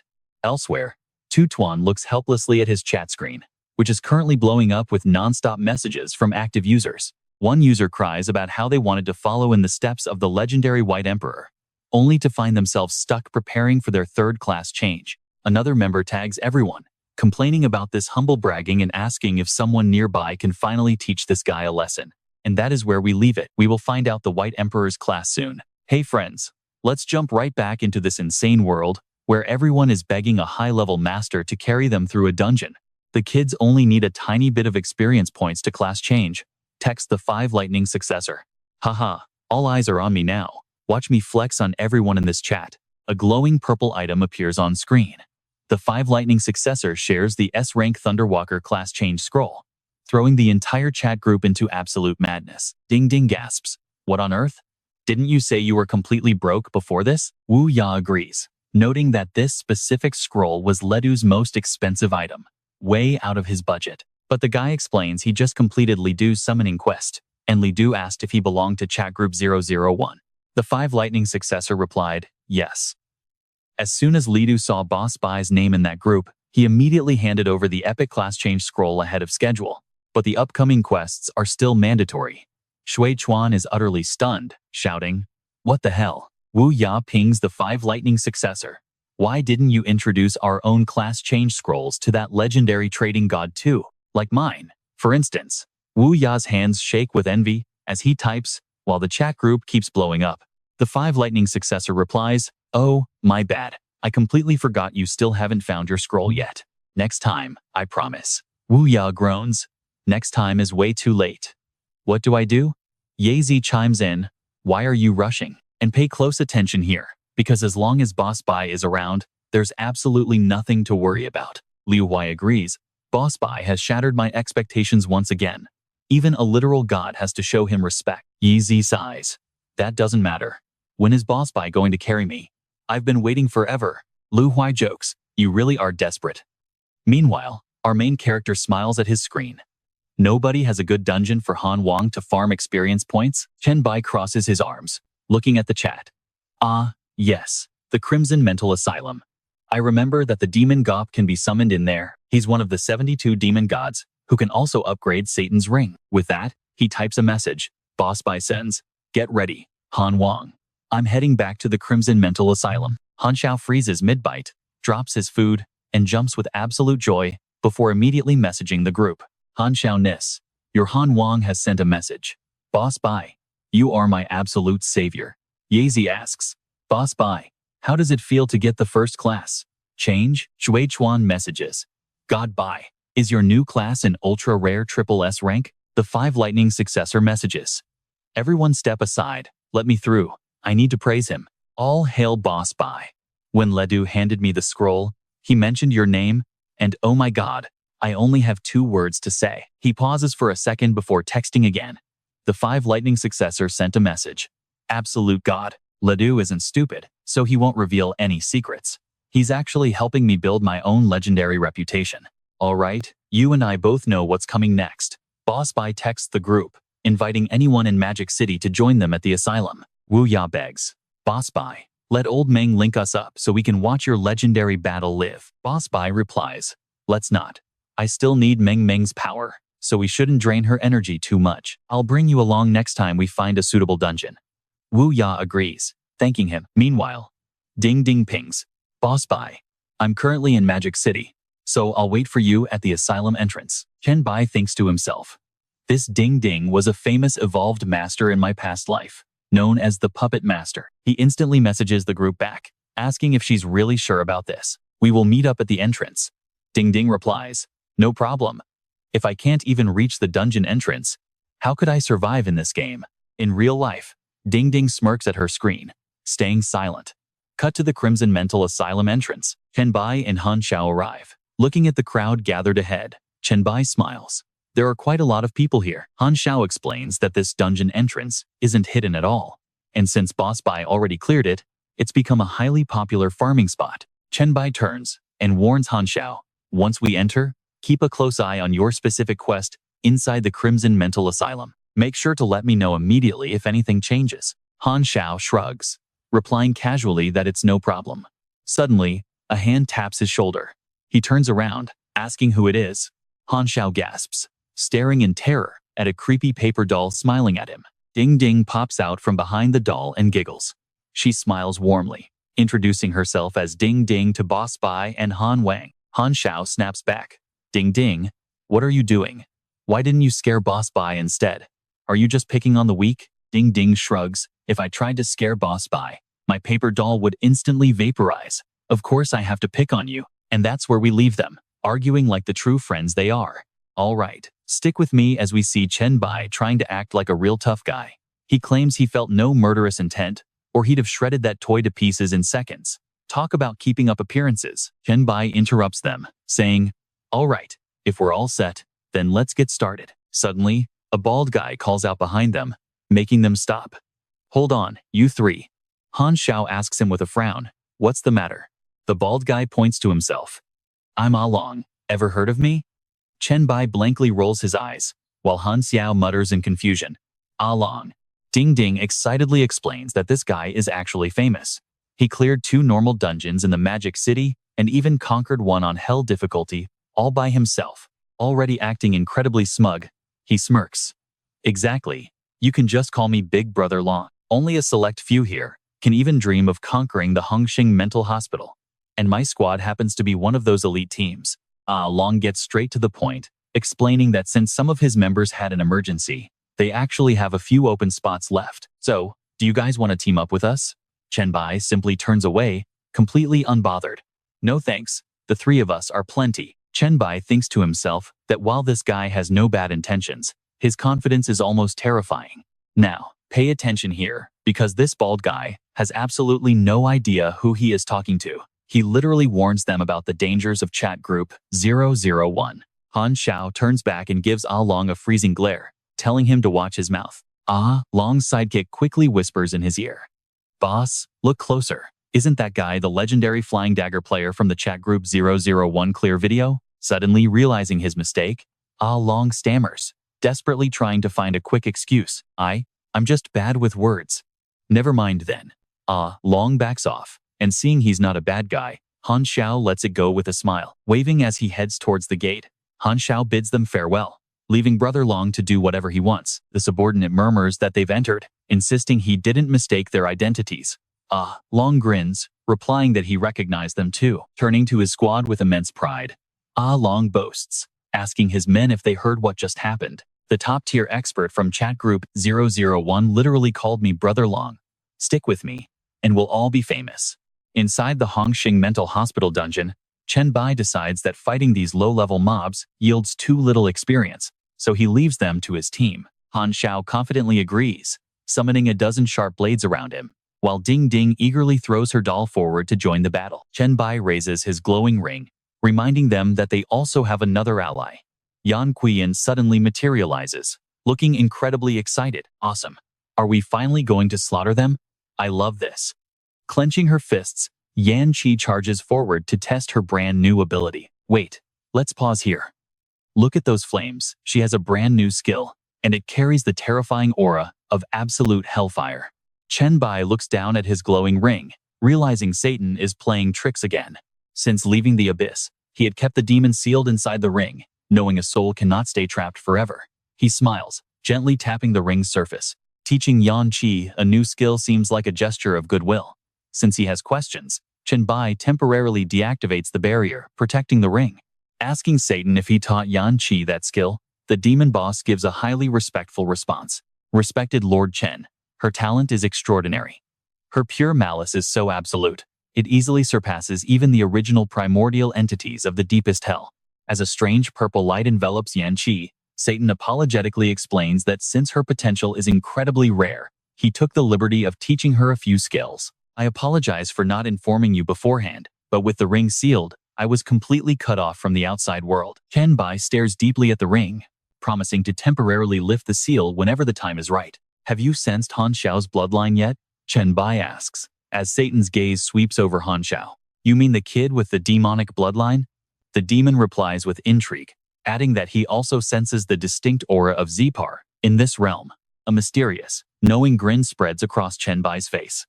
Exactly, and that is precisely the reason why we came here today. Yan Qi brushes off her hands, proudly declaring the perimeter clear and prompting everyone to venture deeper inside. Han Xiao looks at her in confusion, while Ding Ding whispers that she looks like a spirit.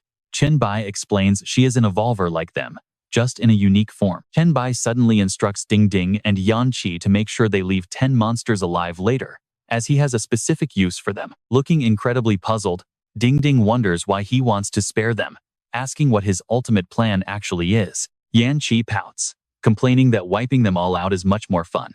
Han Xiao explains that Boss Bai intends to summon the 16th demon among the 72 pillars, Zepar, the grand demon god. Once the boss fight begins, it's going to be absolute chaos. Hearing about summoning a demon god makes Ding Ding tremble with fear. But Chen Bai reassures her, noting the dungeon's level 12 cap will severely limit Zepar's power. Giving a confident thumbs up, he promises that even if the dungeon's difficulty spikes straight to hell mode, they'll easily crush it as long as he's leading. Han Xiao asks if she is scared, making her instantly clench her fists. She sure is.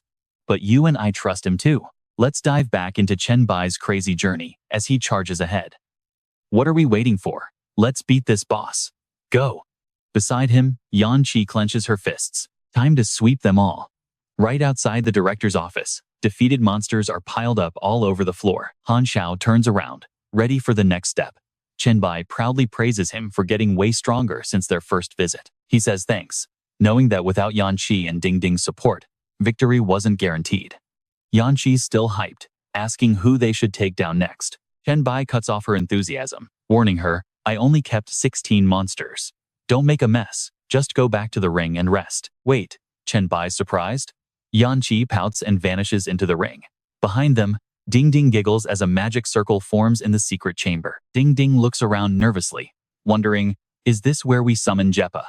The place is creepy, filled with the stench of blood and a strange aura. Chen Bai looks at the bound demons, admitting, thanks to you, otherwise I'd have to deal with them one by one. Controlling objects with telekinesis is tough, and he hasn't fully mastered it. Han Xiao notes that Boss Bai's mental power is so immense it makes fine control difficult. Makes sense. Chen Bai pulls out a large coin, saying, now, it is time for this. He flips it high into the air. The magic circle activates as demon blood flows. Suddenly, lightning strikes the center of the array, leaving the three of them completely speechless. Now, pay attention here, because things just got real. A hidden trigger in the Red Star Asylum upgrades this nightmare to a unique hell-level difficulty, as a raspy, furious voice echoes. Humans, I am highly displeased. Duke Jeppa steps forward with a piercing gaze. You dare offer such trash lives as a sacrifice to me? I am in a terrible mood. Present an offering that satisfies me immediately, or I will take your pathetic lives. Seeing the beast, Han Xiao shivers. His aura is insanely overwhelming. Jeppa glares at him, his expression shifting to surprise. How interesting. This human has my bloodline, and has even inherited some of my powers. Han Xiao demands with gritted teeth. Is my little sister in your hands? Jeppa's face instantly darkens in irritation. Huh, you dare speak to me like that? Just who do you think you are? If you think having my blood protects you from my wrath, you are dead wrong. Han Xiao panics, his eyes trembling. But Chen Bai steps up, patting his shoulder before mockingly asking, you're Jeppa, right? Why aren't you answering my friend's question? Are you deaf? Chen Bai sneers, shouting right in his face. Jeppa spits each word with pure contempt. What an arrogant, foolish human. I'll make you regret your stupidity before sending you to your grave. Chen Bai speaks to Satan in demonic tongue, asking, aren't demons supposed to be incredibly smart and cunning? This guy just looks stupidly arrogant. Maybe he is a genetic mutation? Satan replies, Honored Chen, this fool simply has no idea what a terrifying existence he is facing. Meanwhile, Jeppa sneers mockingly. Showing off some fake ring? Don't think speaking demonic makes you. Jeppa suddenly pauses, his eyes widening in shock. Wait, that ring. Chen Bai raises his hand, showing off the ordinary ring. Why on earth is the powerful archdemon Jeppa so terrified? You saw that coming, right? Jeppa doubts the normal ring, but Chen Bai instantly spins and delivers a brutal kick straight to his face. Jeppa is sent flying backward. Chen Bai sighs in disappointment, mockingly asking, didn't you say you'd put us in the grave? Yet you're just standing there. So slow. As Jeppa struggles to stand, Han Xiao tenses up, thinking the real battle is starting. While Ding Ding summons her doll, Jeppa suddenly drops to his knees, begging respectfully, Your Grace, spare me. I was incredibly rude. Chen Bai warns him. If you're only holding back because you fear this ring, don't bother. Show me what you've got. Jeppa looks up, hesitating. Chen Bai holds the ring out. Fight me. If you win, this ring belongs to you. Satan calmly speaks up, saying he already surrendered, so why bother? Chen Bai replies, I don't want to use your reputation. Surprised, Satan replies, My lord, you are too polite. Hearing this, Jeppa slowly rises. Since you demand it, my lord. He grins, summoning his spell. Obedience over respect then. Hellfire. Chen Bai gets excited. Now that's more like it. A glowing green magic circle sparks at Chen Bai's fingertips as he activates his skill, Bed of Plague. Han Xiao and Ding Ding watch in confusion. Jeppa gasps in shock. What is this? A virus? How can a virus pierce my hellfire and hurt me? Terrified, he drops to his knees, begging, Please stop. Your Grace, I beg of you, spare my life. Chen Bai sighs. In the end, he's too scared of you to even fight with all his might. Satan smiles. Well, look at what you are saying. No matter what, I am still the Lord of Hell. Chen Bai steps closer, commanding, Since you won't fight, obey my orders. Separate your soul from your physical body. I have plans for it. Jeppa reluctantly replies, Yes, Your Grace. He lifts him up, as Jeppa's soul slowly floats away. System announcement, Special Species Devoured. Received 5,000 virus points, and 2,000 Blacklight Evolution points. Devouring this special species grants the skill, Hellfire of Desire. It fuses with his own Hellfire skill, devouring a special bloodline. Trust me, you and I are about to see him become unstoppable. You and I are starting with a crazy choice, absorb the bloodline or expel it. Chen Bai smiled, loving this power-up. He continued, Next, offer up a piece of your soul. Hearing the command, Zephyr replied, It is my absolute honor. Offering it to his master, Zephyr pulled out a fragment of his soul and infused it into the ring. The system notified that the 16th demon god, Duke Zephyr, had successfully returned to his position. The demonic ring of Solomon, the king of hell, upgraded to rank A+. Han Xiao walked over, hesitating nervously. Emperor Bai, what about my sister? Chen Bai looked at him and nodded. Zephyr answered honestly. She is in hell right now, and she has changed her name to Rick. I gave her freedom and great resources. I do not know her exact location now, but if there is any news, I will report to you immediately. Chen Bai spoke in a sarcastic tone. So, you actually treated her pretty well, didn't you? He chuckled, placing his hand over his chest. To be honest, I treat all my brides wonderfully. In hell, they call me the romantic duke. Satan sneered. Chen Bai, his real title is actually just a delusional, self-absorbed breeding machine. Chen Bai asked, Do you want to speak with him? I can let you out. Satan grinned, happy that he finally could. He called out to Zephyr, who smirked, realizing Satan was there. Now, watch closely, as Satan's gaze turned sharp, demanding a status report on hell. Zephyr hesitated, stammering nervously about hell's current state.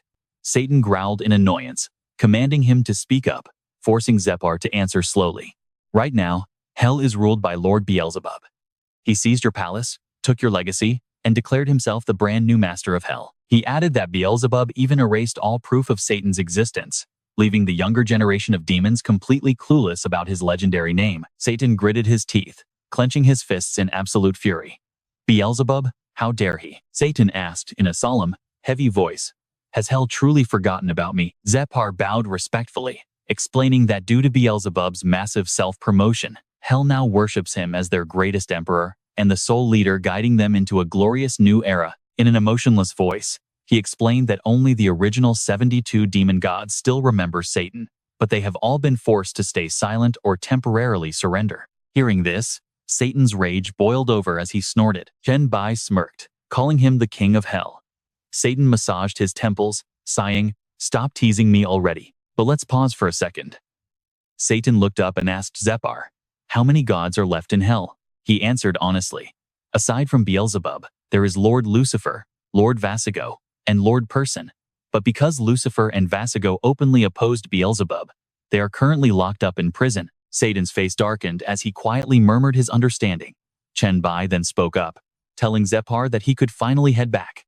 "Zepar, report any future incidents in hell to me immediately."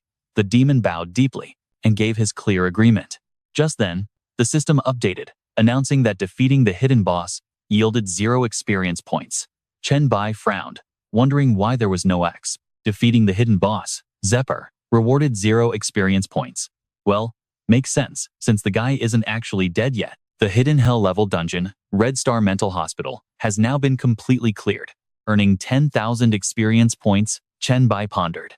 The clear reward wasn't that massive, but his accumulated experience from the class transfer had already boosted him straight up to level 12. Oh well, getting this much is still pretty great. Level up. His current level is 12. Strength increased by 17, agility by 17, constitution by 22, spirit by 23, and free attribute points by 20. He turned around and asked cheerfully, "Han Xiao, how is your quest going?" Han Xiao rushed over, saying, "Let me check." Opening his system interface panel, Han Xiao joyfully shouted, "The quest is complete. My quest is finally done. It says right here that thanks to the assistance of a great existence, you have successfully uncovered the truth behind your mysterious bloodline and learned that your sister is still alive in hell. Next, track down your sister, formerly known as Han Li, who now goes by Rick. Quest reward: 1 rank S high demon count bloodline." Han Xiao suddenly froze in complete shock. Great existence? Does the universe itself actually address Emperor Bai that way? This detail immediately caught Chen Bai's attention as well. Emperor Bai? Huh? Before he could process it, Han Xiao threw his arms around his leg, cheering. "The system says as long as I cling to the great Emperor Bai, finding my sister will be a breeze." Ding Ding looked down, teasing. "Wow, you really are a master flatterer." Han Xiao didn't care at all, firing back with a smug grin. "What, jealous?" Meanwhile, Chen Bai pleaded awkwardly. "Let go of me. I want to pick up the loot." Zepar dropped. Ding Ding also squatted down, grabbing his other leg, enjoying herself. "Questing with you is awesome, Emperor Bai. Next time you have an easy run like this, you have to bring me along." Chen Bai bent down, picking up a scroll and examining it from all sides. "Is this it? Well, I suppose a super rare crafting blueprint is still pretty good." As he was deep in thought, he suddenly stopped when the system flashed a quick notification for him. Wings of Hellfire, a rank S special, wing-type defensive gear blueprint. These wings are condensed from powerful hellfire, radiating overwhelming raw force. With this, he can conquer the skies in flames. You and I know he is about to become unstoppable. To craft this, he needs hellfire, abyss flames, 100 immortal phoenix wing feathers, and a flame core. Unrolling the scroll, Chen Bai looks completely baffled. Wings? The rarest gear type.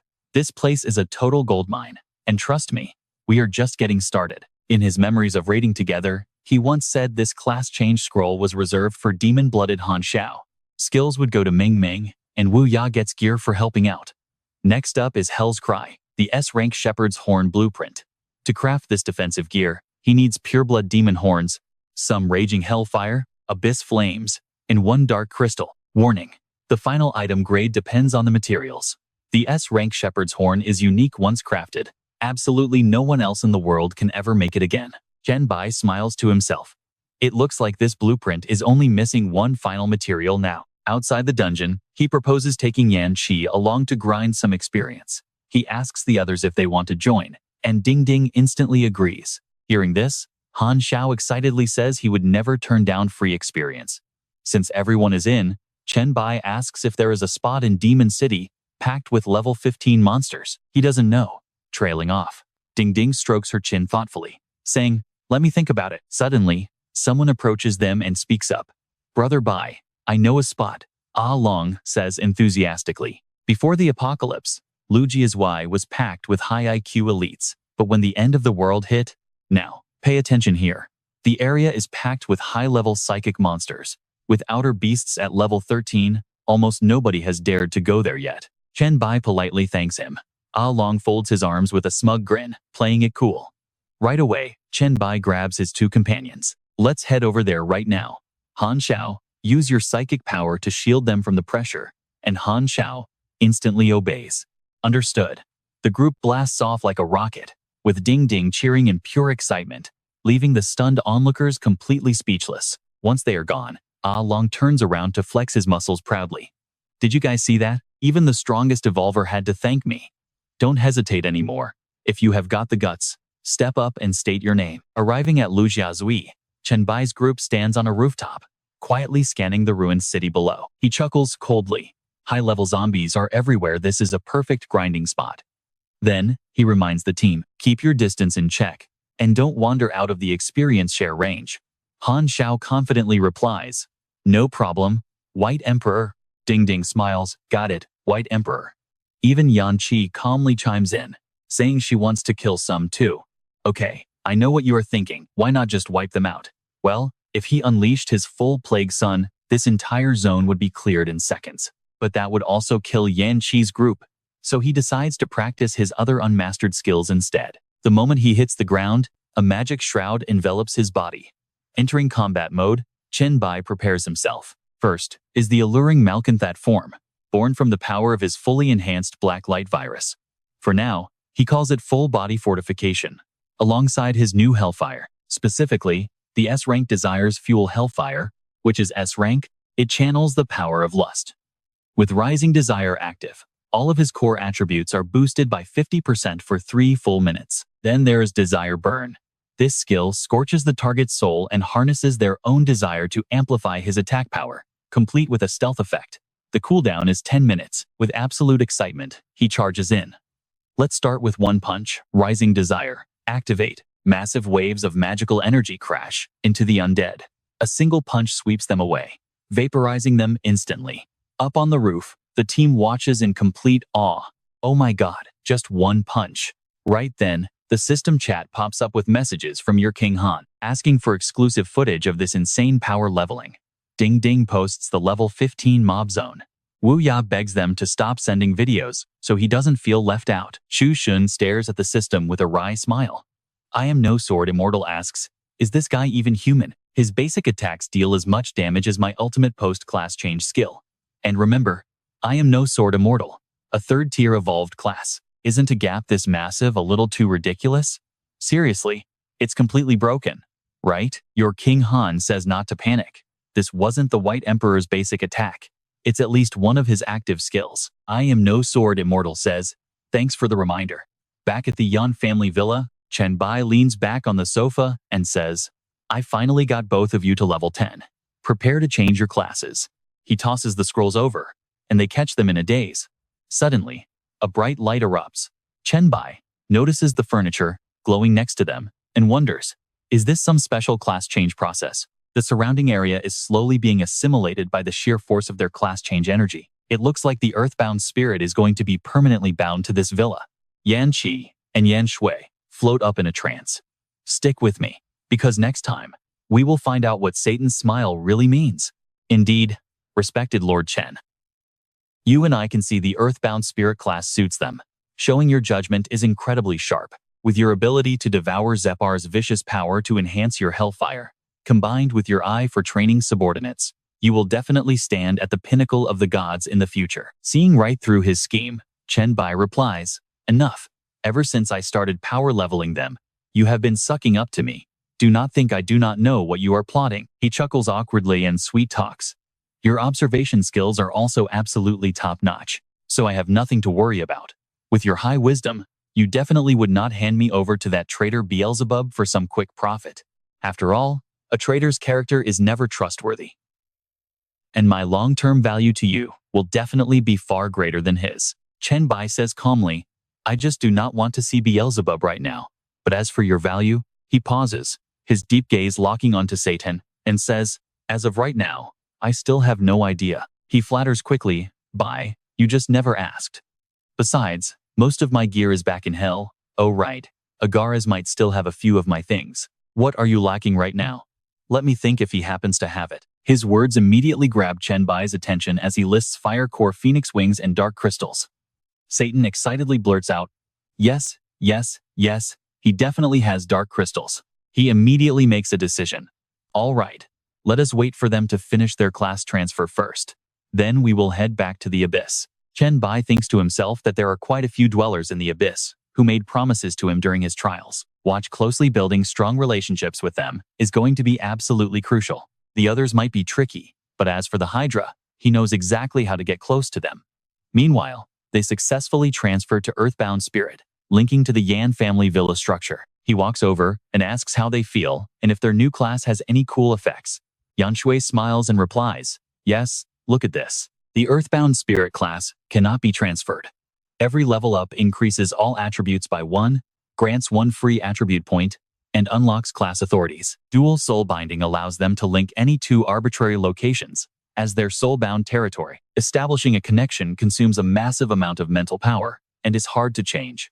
Right now, it has connected to the Yan family villa's bound zone. When outside the soul-bound territory, all class authority skills can completely lose their effectiveness. When inside the territory, skills cost nothing. Territory brand allows them to unleash 5 times their normal strength within the linked zone. Spiritual land mutual binding allows the spirit body to gain everything that the bound territory possesses. Any keywords and buffs, the bound territory can obtain everything the spirit body possesses. The number of keywords and buffs they can obtain is determined by the spirit's mental power. Class skill, bound territory movement, turns the linked location into a spirit body. It allows them to bind and teleport the location itself. With a 30-day cooldown, guest binding can easily triple the attributes of any target entering the bound territory, or brutally slash their stats in half.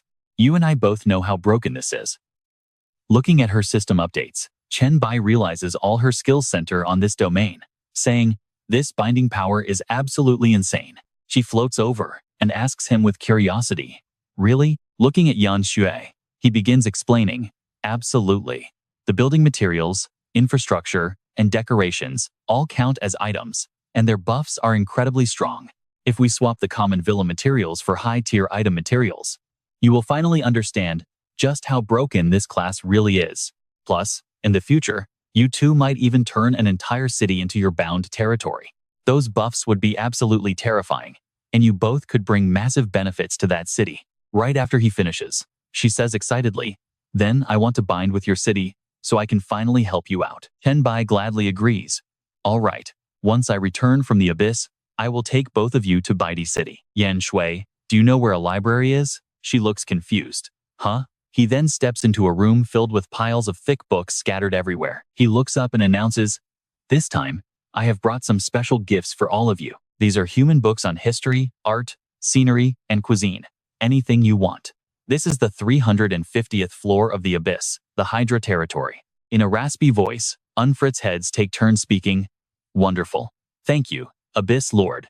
Let me read this history book first. Abyss Lord, we will always remember this immense kindness of yours." He remembered they were highly curious about the human world. So, right after becoming the Abyss Lord, he brought books. Second brother, fourth brother, is, "Thank you all you can say? Indeed, that is not enough to express our gratitude. How about I sing a poem to thank the Abyss Lord? The Abyss? Endless and deep. Yet not nearly as deep as our grand gratitude. The Abyss Lord cares for us. Our bond runs deeper than the Abyss itself." How embarrassing. Shut up. The fourth head bows down and says, "Ninth sister is right. Since the great Lord remembered us, we should definitely repay his kindness." And that's where we leave it for today. You and I just witnessed the broken mystery prior skill that can analyze everything and expose any target's deepest secrets based on mental power. Absolutely insane, right? You and I are about to see Chen Bai score an insanely rare S-grade appraisal skill book. Looking up, Chen Bai replies politely, "This is an incredibly valuable gift, but it's exactly what I need right now. Thank you. If you need anything in the future, I will do my best to help you." The four-headed snake quickly replies, "This isn't just a gift. Helping the Lord of the Abyss grow stronger directly benefits us as fellow overlords of this realm." He smiles in agreement. Instantly, the system updates as he uses the book, gaining the Seeker of Secrets skill. Meanwhile, at the 500th layer of the abyss, Satan speaks up. Just as you commanded, I have reported Beelzebub's rebellion. There is absolutely no doubt about it anymore. Agaris is on our side. I have successfully secured his god-grade hellfire, along with the highest-grade dark crystals now. Standing on the mountain peak, Agaris roars in pure rage. Beelzebub, you filthy traitor, I will absolutely destroy you. Chen Bai asks with concern, is your loyal subordinate going to be all right? He replies indifferently, ignore him, he'll be fine once he cools down. Back at the villa, Chen Bai carefully lays out his blueprint and materials, whispering, Zephyr's horn, Agaris's hellfire, and the ultimate dark crystal. All right, let's get this crafting started. Now don't blink, because this is the exact moment he combines those rare ingredients to forge the legendary S-grade shepherd's horn. The crafting process of this epic defensive gear is officially underway, and it's a massive success. Hell's Call, Shepherd's Horn, an S-grade unique headgear. Spirit power is boosted by 30%, then by 65%, with the current skill level amplified 5 times over. Demon's Horn, chant speed and casting speed up 80%, with power increased by 30%. Devil's Murmur. While wearing this, you will constantly hear the maddening whispers of demons every single second. Every full day of use permanently increases spirit power by 1. The shepherd can control any creature with lower spirit stats. The final control effect depends on spirit quality and attribute gaps. Minimum requirement to equip. Spirit power must be 300 or higher. He admires his newly finished masterpiece, saying casually, my first time crafting an S-grade item. Hearing these demonic whispers grants 1 spirit point daily. It doesn't seem like much, but over time, it will accumulate into something massive. Let's see what these demonic whispers actually sound like. He suddenly freezes as intense mental shockwaves rattle his nervous system.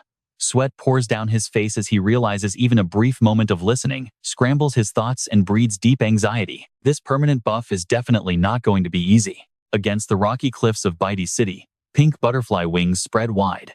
As Chen Bai gently lands, she complains, Master, teleporting you back here is exhausting. It was way harder than bringing you to the demon capital. Chen Bai feels truly grateful. Sorry for the trouble. Meng Meng, go get some rest now. She forces a weak smile. Yes, I need to sleep. Chen Bai silently notes that this teleportation clearly placed a massive physical burden on her. Now, you and I are going to check out Baidi City and see how much it has developed. Towering rooftops reach upward, blending seamlessly into the clear blue sky. Chen Bai is amazed by the extensive construction. Meanwhile, a weary voice calls out, Schwanger, is there still no lead on a decent class yet? She reports there are none. A-grade classes and above are extremely rare, so there is no need to rush into things. After all, the highest ranking evolver in Jiang City is only B-grade, and there's only one. But Ziqiang strongly disagrees, arguing that this is their absolute top priority. The number of mid-tier evolvers inside Baidi City is already growing quite large. She worries that if they unlock weak classes or get them too late, they won't maintain control. Lung Shuang chimed in, saying, but we still have Chen Bai. She explains, no, you don't understand. While our master can easily suppress Baidi City and keep everyone from rebelling, Ziqiang's gaze sharpens as she points out, but what about us? If we can't suppress the city's evolvers on our own, we'll never be able to manage Baidi City smoothly. And if we can't do that, we can never let Chen Bai wander the world without a single worry. Lang Shuang responds determinedly, understood. I'll secure leads on an A-grade class immediately. Ziqiang smiles trustingly. I can't leave Baidi City right now, so I am placing all my faith in you. Praising her, Chen Bai says, your planning is incredibly thorough. Suddenly, Ziqiang gasps in delight. Bai, you're back. He greets them warmly. Long time, no see. She throws herself into his arms. Yes, it's been a whole month. Startled, Chen Bai thinks to himself. A month already? He spent a year and a half across the Plague Instance, Shushan Instance, and the Abyss. To him, it felt way longer than just a month. Ziqiang stares at him, then laughs it off. It's nothing. Let me have Ling Shuang call everyone over right away. He smiles warmly. Sure. Ziqiang welcomes him with a warm gesture.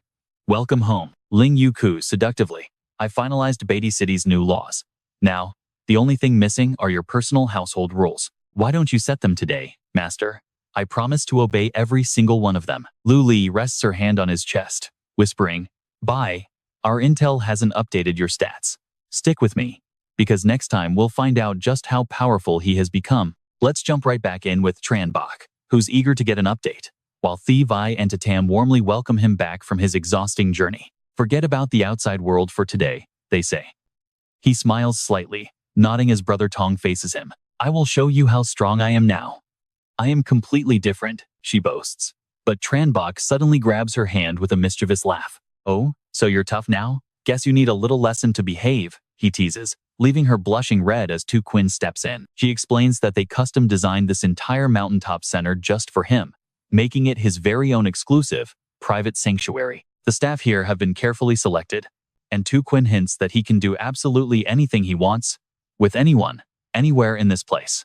Tran Bok smirks, asking if she is worried about being overtaken by newcomers, but she confidently replies, I have survived out there long enough to have some confidence.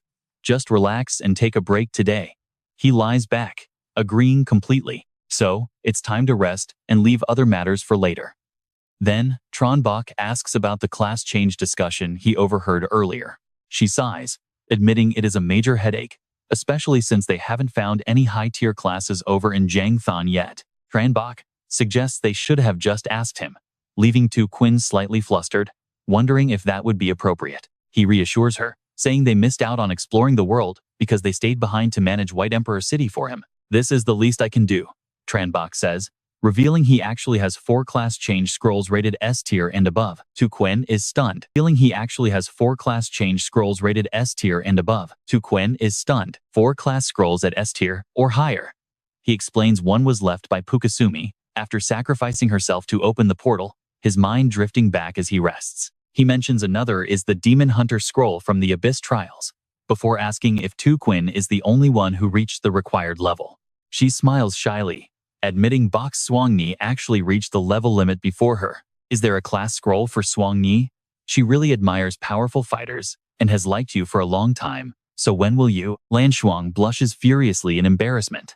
Tran Bok is surprised, as she always wore such a stoic expression around him. He honestly thought she had no feelings at all. A mischievous smirk plays on his lips. Go ahead and call her in here. I want to check her current strength and attributes first, so we can choose the most suitable path from these 4 classes. Lan Shuang stares in shock at the S-tier Demon Hunter class, realizing the other is the legendary double S-tier Child of Misfortune. Now pay attention, because class changes are highly unpredictable, so they must find an absolutely safe place before initiating the process. She nods in agreement, and Lan Shuang softly replies, Yes, sir. He calculates that his break is almost over, but Sa Tang is still busy teaching skills to sisters in Gankai and in Gantu yet. He must wait for Sa Tang to finish training and break their contract at the Jiangthan Villa before they can finally depart. The system alerts that King Han has successfully changed classes to an A+ tier Hell Messenger, boasting to everyone. You and I can see how smug Han Tu is as the chat hypes him up for awakening an incredibly rare bloodline. Meanwhile, Crow comments mock King Lu for still being classless, calling him the group's disgrace despite his rare but extremely difficult bloodline. Still no class? You really are the shame of our guild. He slams his fist down in frustration. Damn it. Meanwhile, Tran Bok is shocked to see King Lu's class is Minor Heavenly Palace. They were close in his past life, when King Lu was just an A-tier spiritualist. Tran Bok recalls him mentioning a chance at an S-tier class, which he only abandoned because it was far too dangerous. Tran Bok is amused, realizing the pressure of this chat group is pushing everyone to risk their lives for power. Otherwise, they would just end up as the laughingstock. The system displays Bok's message, congratulating everyone who has successfully completed their class change. The screen shows Bok reminding King Han about their previous discussion on upgrading this basic chat group. With all requirements met, we can upgrade directly into an alliance. What do you say? King Han immediately agrees. That is exactly what we need. I asked everyone privately before, and literally no one is against it. Another replies. The lightning successor eagerly votes yes, with 5 stars as notifications ping. She smiles in satisfaction at the screen. Bok posts that the upgrade is starting. The name will remain 001 across all global leaderboards. You can display the Alliance logo right next to your names. Make sure you turn it on in a moment. The system interface flashes a new alert. Chat Group 001 has officially upgraded to Alliance 001. Tran Bok declares, "It is time to shake the entire world as the system successfully activates the new alliance tag. Once enabled, an exclusive prefix is added to each evolver's name, with prefix 001. Level 13 Bok's hidden class dominates the rankings, and you and I are about to witness his faction shake the world. Alright? You and I are looking at the leaderboard rank 2. Anthony Douglas, level 11 S-tier Dread Clown. Next up, I really am not a sword immortal. Level 11, Mount Shu Chief Disciple, S-tier faction. Located in Dragon Nation, ID 04001. Then, 5 consecutive lightning whips. Successor, level 11, Thunder Monarch, S-tier, Dragon Nation, ID 05001.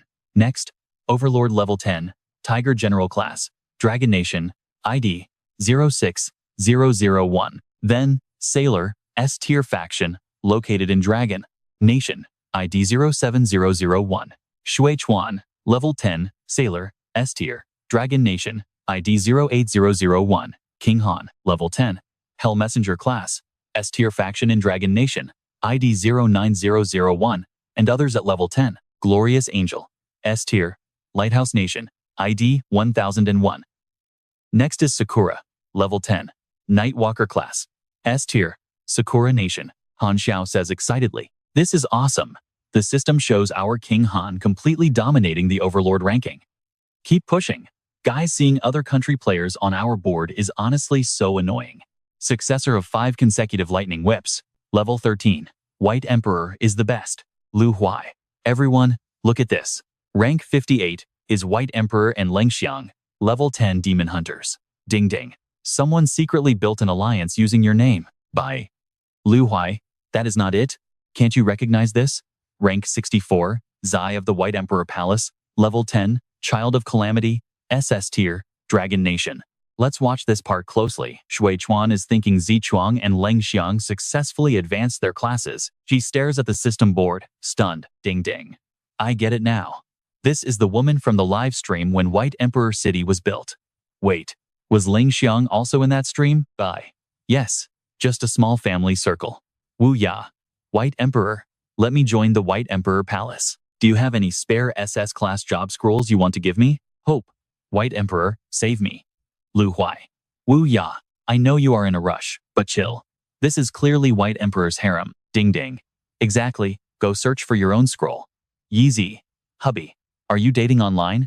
Can I get one too? Can you give me an SS class scroll and bloodline when we meet in person? Lu Huai. You're King Han. Guys, can't we just enjoy the forum discussions? The hype about our rank 1 is spreading fast. You're King Han. Besides our top rank, everyone is speculating about Z, the only player with the SS tier Child of Calamity class on the board. And check this out. Everyone is desperately trying to guess what hidden class White Emperor actually has. Your King Han. The forum is full of geniuses, praising White Emperor to high heaven. It makes me too happy to even level up. Han Xiao grins. System pops up. Bye. They are praising me. Why are you so happy? Yeah, Z. If they praise White Emperor, I am happy too. After all, he is my future man. Han Xiao. Bye. Of course, I am happy. I am just a loyal follower clinging to Brother Bai's legs. Chen Bai laughs out loud at these guys. Zichong reports, both Chang'er and I successfully changed classes. He asks, where is Leng Yang? She replies, some idiots are looking for death over at the sewer dungeon, so she went to handle them. Chen Bai is surprised. What is going on? She explains. Remember that insane hell, difficulty sewer dungeon that takes a month to clear? Well, some idiots insisted on going inside to check it out. The system notification pops up. Warning, the Hell Difficulty Plague Sewer Dungeon is currently being constructed. System status, time remaining, is 29 days, 23 hours, 58 minutes, and 59 seconds. Chen Bai thinks to himself, that's where I got the plague seal. I should head over and take a look, he says. Fools who don't know their own limits usually end up dead, so don't even worry about him. By the way, how are your class abilities? Zichong is extremely confident. The system displays SS, Tier Child of Calamity First Advancement. Each level up grants Strength and Agility +5, Constitution +8, Spirit +15, and 15 free attribute points, Hidden Luck +1. Class Authority. The Child of Calamity controls misfortune and curses, but will never harm themselves. The Hidden Luck stat is massively boosted. Plus, experience and drop rates increase by 100%, while constitution and spirit permanently increase by 50%. Her wound healing speed is also incredibly enhanced. Class skill, Calamity Curse. It can curse any chosen target, forcing them to encounter various, sudden, dangerous, or highly unusual accidents. The frequency and lethality are determined by spirit and luck stats. This curse has a permanent duration, and it can only be used once per target. Finally, the Calamity Clone summons a perfect duplicate sharing all senses. Trust me, you won't want to miss our next episode. Alright, you and I are diving into a world where summon duration depends on mental power. Every 100 mental power adds another hour. Sharing misfortune lets him transfer painful wounds from one cursed target directly onto other poor souls who are also cursed by bad luck. Chen Bai smiles wickedly as the curse of misfortune activates. Grim Reaper time. But wait, isn't transferring bad luck a totally cheap move? Chen Bai starts calculating. Combining these skills offers massive utility, and on top of that, it even boosts his luck stat. In his past life, utilizing a strategy to gain just one single point of luck could let you trade for a high-tier or rank item. Ziqiong praises him, saying it is not bad at all. Even she is jealous, but she cannot just hand that item over to him. If you got your hands on a cloning ability, my sisters and I would be totally finished. Chen Bai teases. Wait, now that you have clone powers, shouldn't I be the one who is finished? Cursed clone technique. Ziqiong clones herself, asking, so do you want to test it out? Lang Chang then asks, White Emperor, you are here, he inquires. Heard someone wanted to enter the Plague Pipeline dungeon. Is it solved? Lang Chang shares the situation as guards let them pass. They claimed they only wanted to check the gate and not go deep, but they had to run out within 3 seconds. Now, watch this. Once they crawled out, they collapsed, their physical stats literally dropping to 0. When putting them onto the stretchers, I might have accidentally broken a few of their bones. Chen Bai looks annoyed, saying, this villa is crowded, and your combat skills are the absolute best here. As my harem defense squad leader, you cannot be this weak. Forget these trivial matters. Just focus on leveling yourself up. She frowns and nods. Yes, White Emperor. Chen Bai instructs her, I will enter the dungeon first. By the time I get back, make sure you delegate these boring tasks to someone else. She replies, understood. The system panel flashes a notification. Entering the Hell-level Plague Conduit secret dungeon, level 15 to 35. Inside the toxic Plague Pipeline dungeon, Chen Bai mutters that it is no wonder normal players cannot survive here for even 3 seconds. The plague here is so dense that within just 3 breaths, any ordinary human would be heavily crippled or outright dead.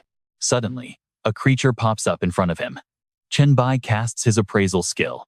System displays. Level 17 Mutated Ratman.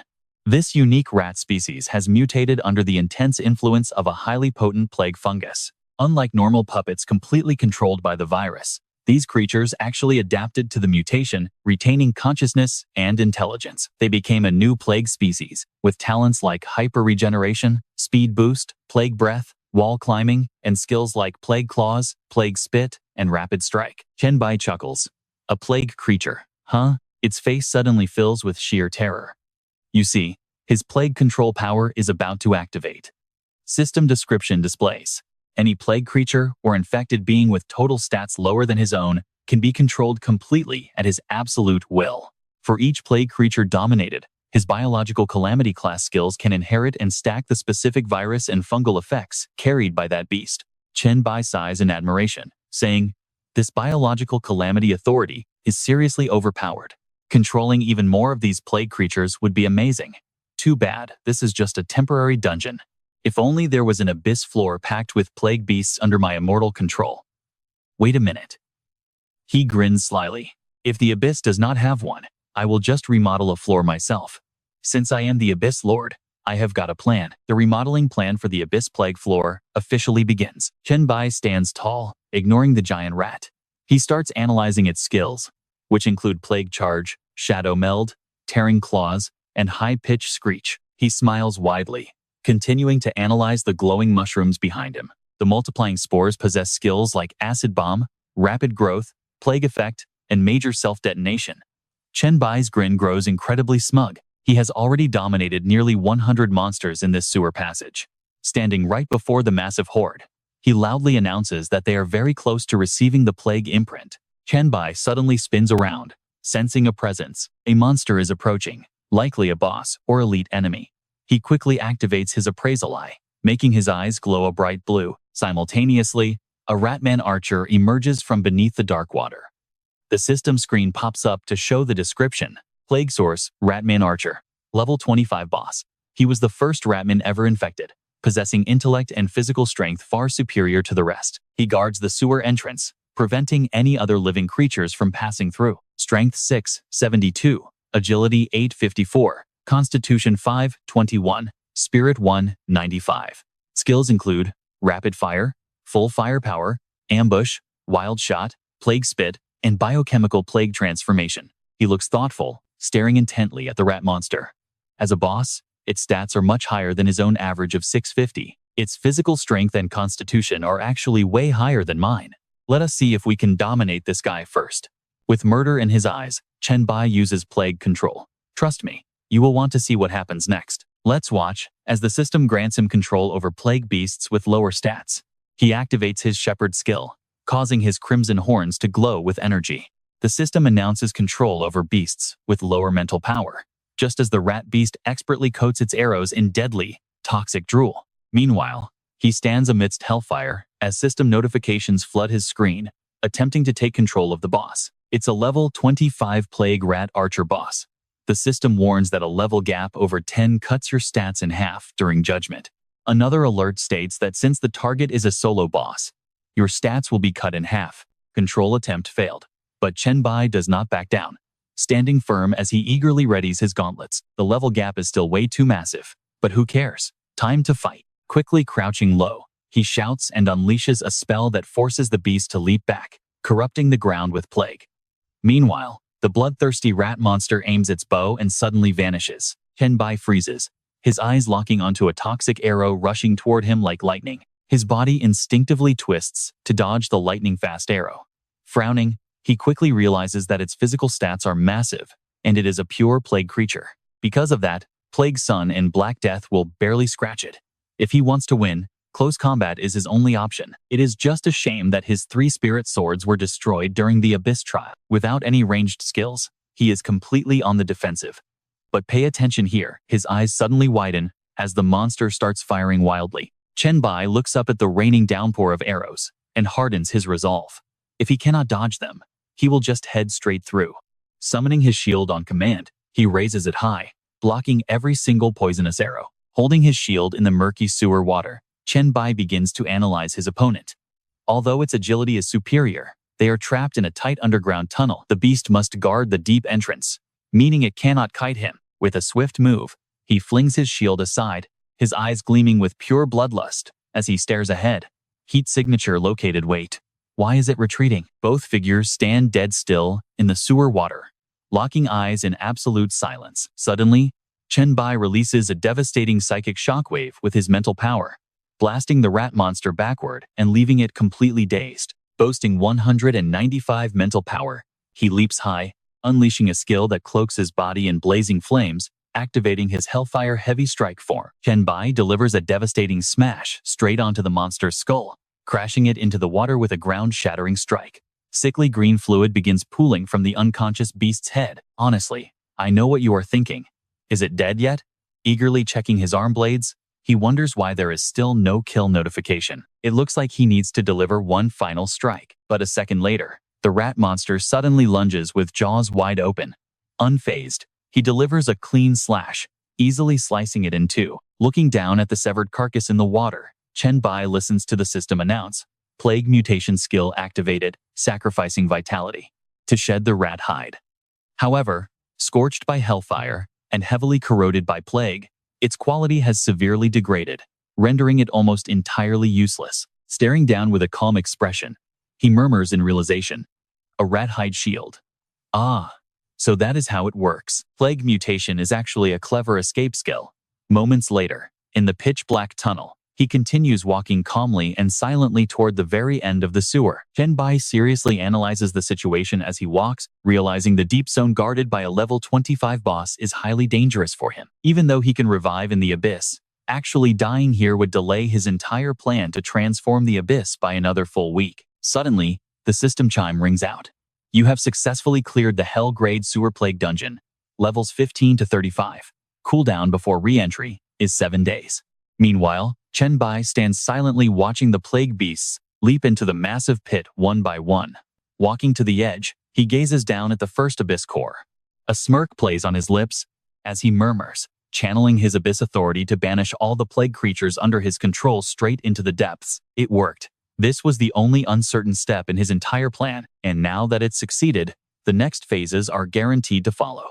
Raising his hand high into the air, the abyss absorption process begins, swallowing the falling beasts instantly. A massive torrent of system notifications now floods his vision. New physical species acquired, new bloodline registered, and new soul types successfully integrated. All these new species are successfully integrated into the abyss.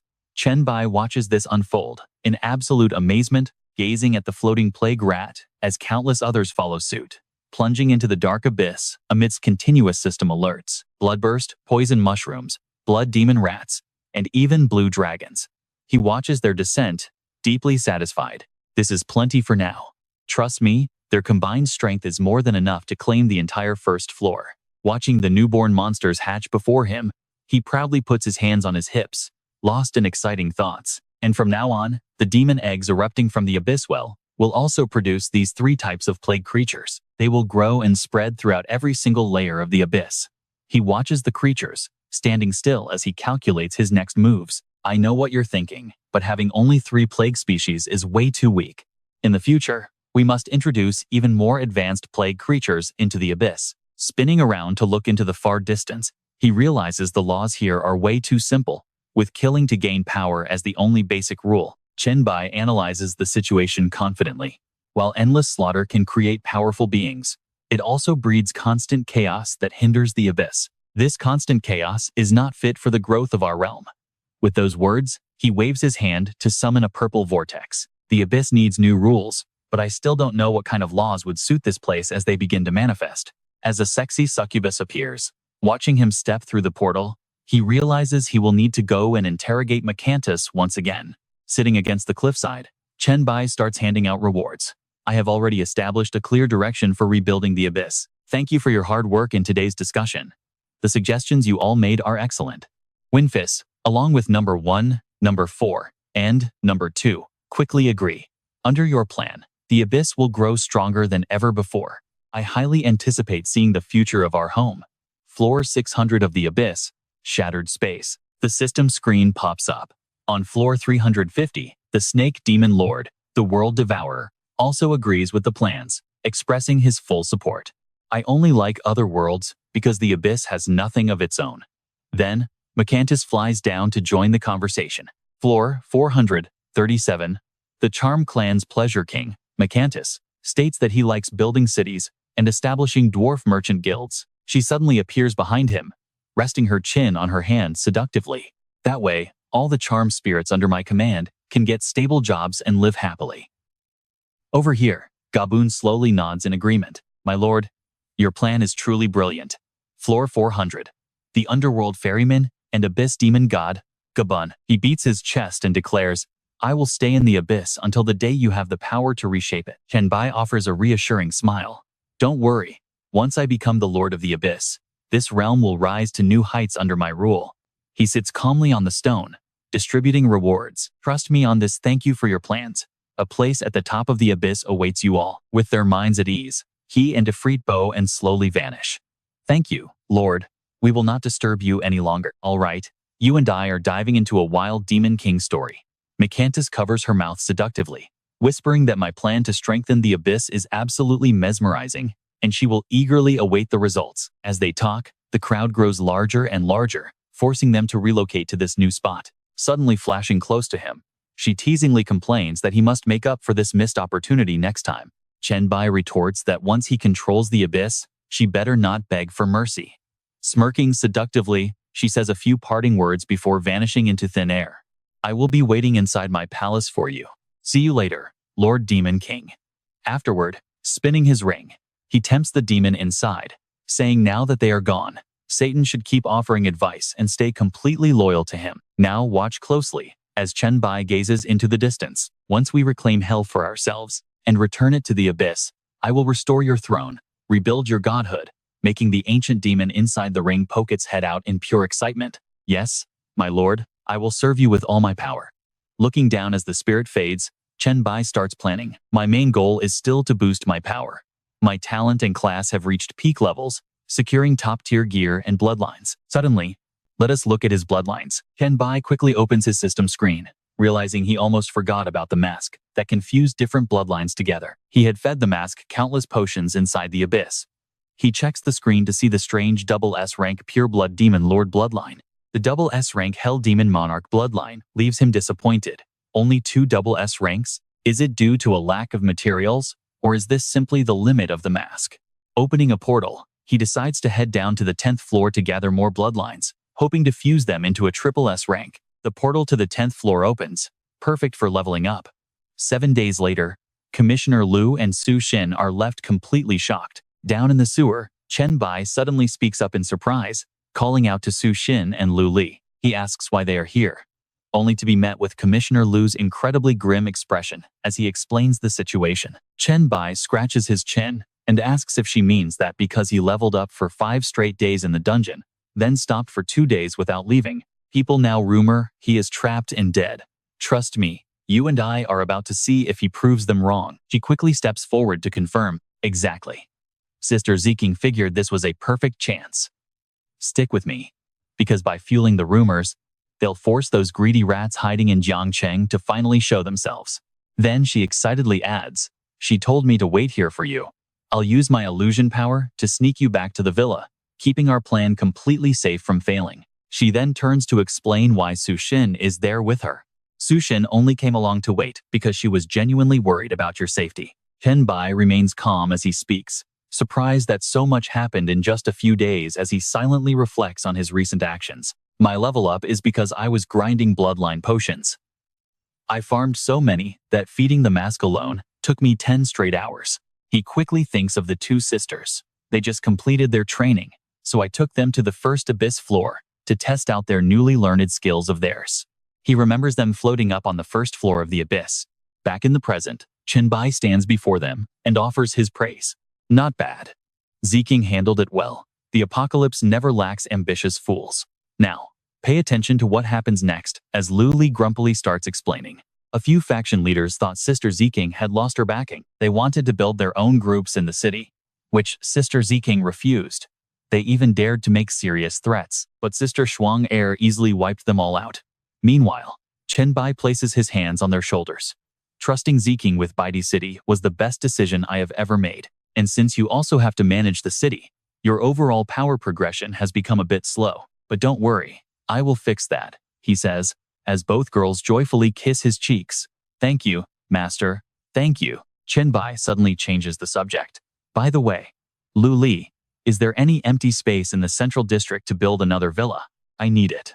Standing nearby, she quickly replies, of course we do. Behind the central district, Sister Ziking reserved a massive plot of land to expand important facilities later on. Sometime later, Ziking gracefully approaches and asks him, Baidi, is this the central villa area? Standing between the 2 new girls, Chen Bai introduces them.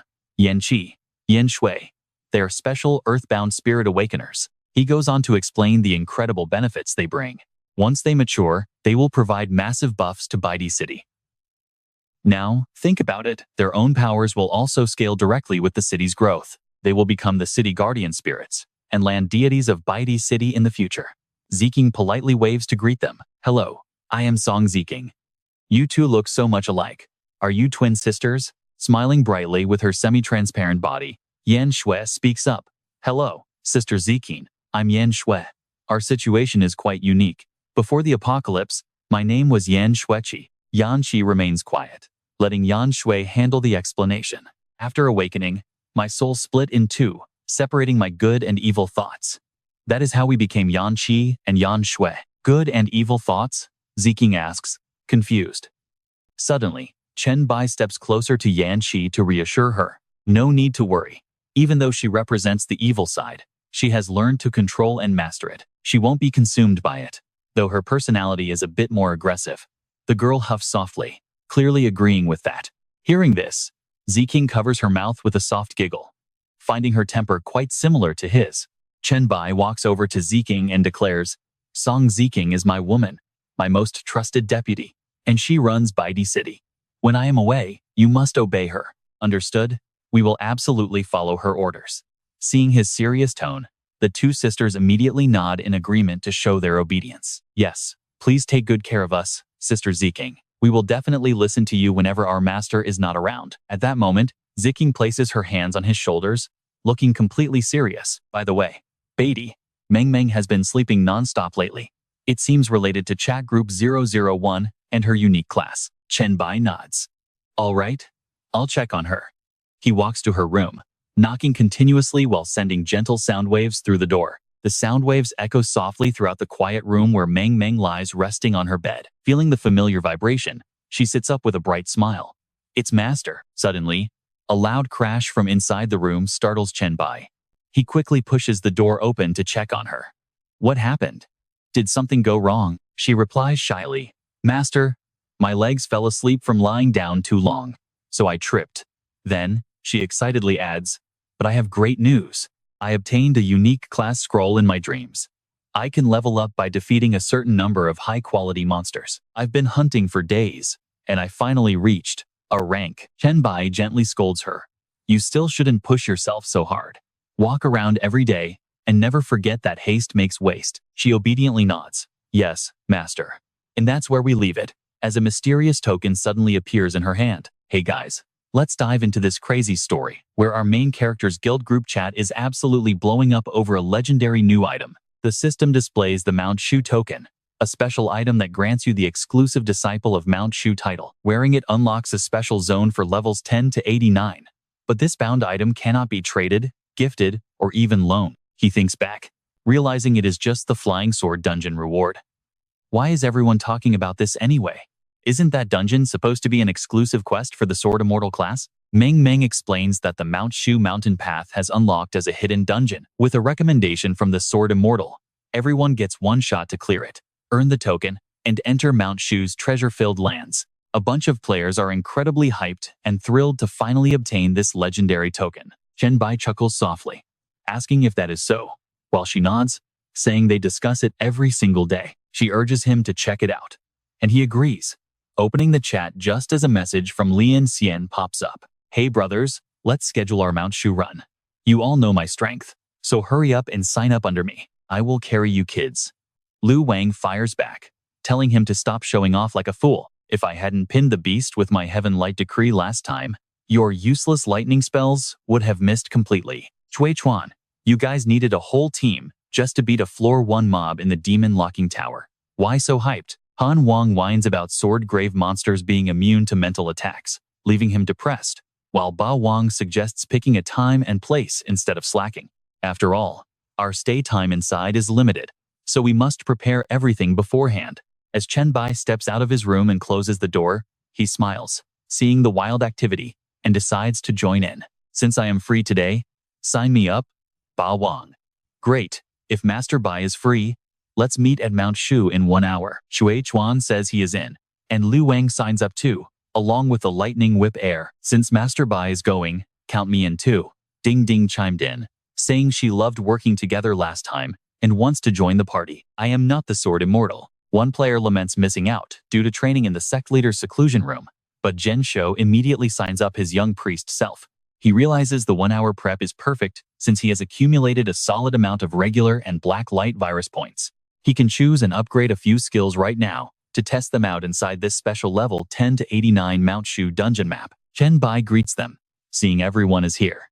Zhen Shu asks if the great Bai Emperor still remembers this humble priest. He says of course, he remembers Zhen Shu. Ding Ding waves with a bright smile, happy to see Master Bai again. Chen Bai greets Ding Ding back. Just then, another young man steps forward to introduce himself to the group. He introduces himself as Lu Wang, offering to be called Old Lu. Chen Bai agrees, but privately reflects on the name. Liu Wang's real name is Chang Lu, one of the very few true friends he had in his past life. Another player steps up quietly, introducing himself as Shui Chuan, while Ba Wang stands beside him, introducing himself to the Bai Emperor. He politely greets them both, calling them Big Brother. But internally, Chen Bai is stunned, knowing both of these guys were incredibly famous, top-tier powerhouses in his previous lifetime. Pay attention as he approaches. Lian Xian excitedly greets him.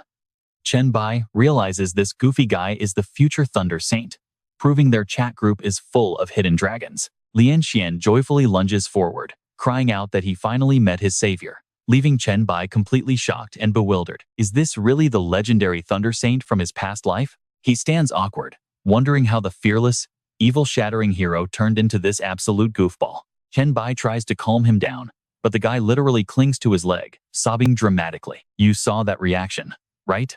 Ding Ding giggles and explains why he is so grateful. Because of his trading connection, the rare Thunder Walker class scroll was given to him early, saving him from risking his life on a deadly investment quest. Lian Xian agrees, promising to follow any command without hesitation because that original quest was a total death trap. He feels awkward, but tells him that Alliance members should always look out for each other. Chen Bai suggests that since introductions are finished, they should head straight to the Demon Locking Tower before their time limit runs dry. A system notification shows remaining time. With 1 hour and 56 minutes left, they face a tower filled with powerful boss monsters, each ruling their own zone. They must defeat every first-floor boss to ascend. This is the Hell Mode Demon Locking Tower. For levels 10 to 89, he hits accept, and you and I are about to see him destroy this Hell Mode dungeon. All right, you and I are stepping inside the tower, finding a ruined wasteland overrun by wild vines and massive boulders. Zhen Shu murmurs that it looks like a mythical paradise, and Lian Xian totally agrees. True, the demon-suppressing tower actually seems way bigger on the inside. Suddenly, something splashes out of the water. Excitement flashes on Chen Bai's face as he activates Eye of Secrets. The system identifies a level 15 boss, the river-swallowing toad. This tower beast boasts an incredibly tough body and tongue, mastering water control magic. But its main weakness? It can only get around by hopping. Its crawling speed is super slow, and it fears lightning attacks. Skills include Giant Tongue Shot, River Devourer, and Mount Tai Crush. He says with a grin that this very toad blocked their path last time. Lian Xian shouts, telling the crew they must bag this beast to show Master Bai exactly what they are made of. Hearing this, Lu Wang charges ahead, unleashing his Phoenix Willow spell to bind the giant toad with a spirit snake.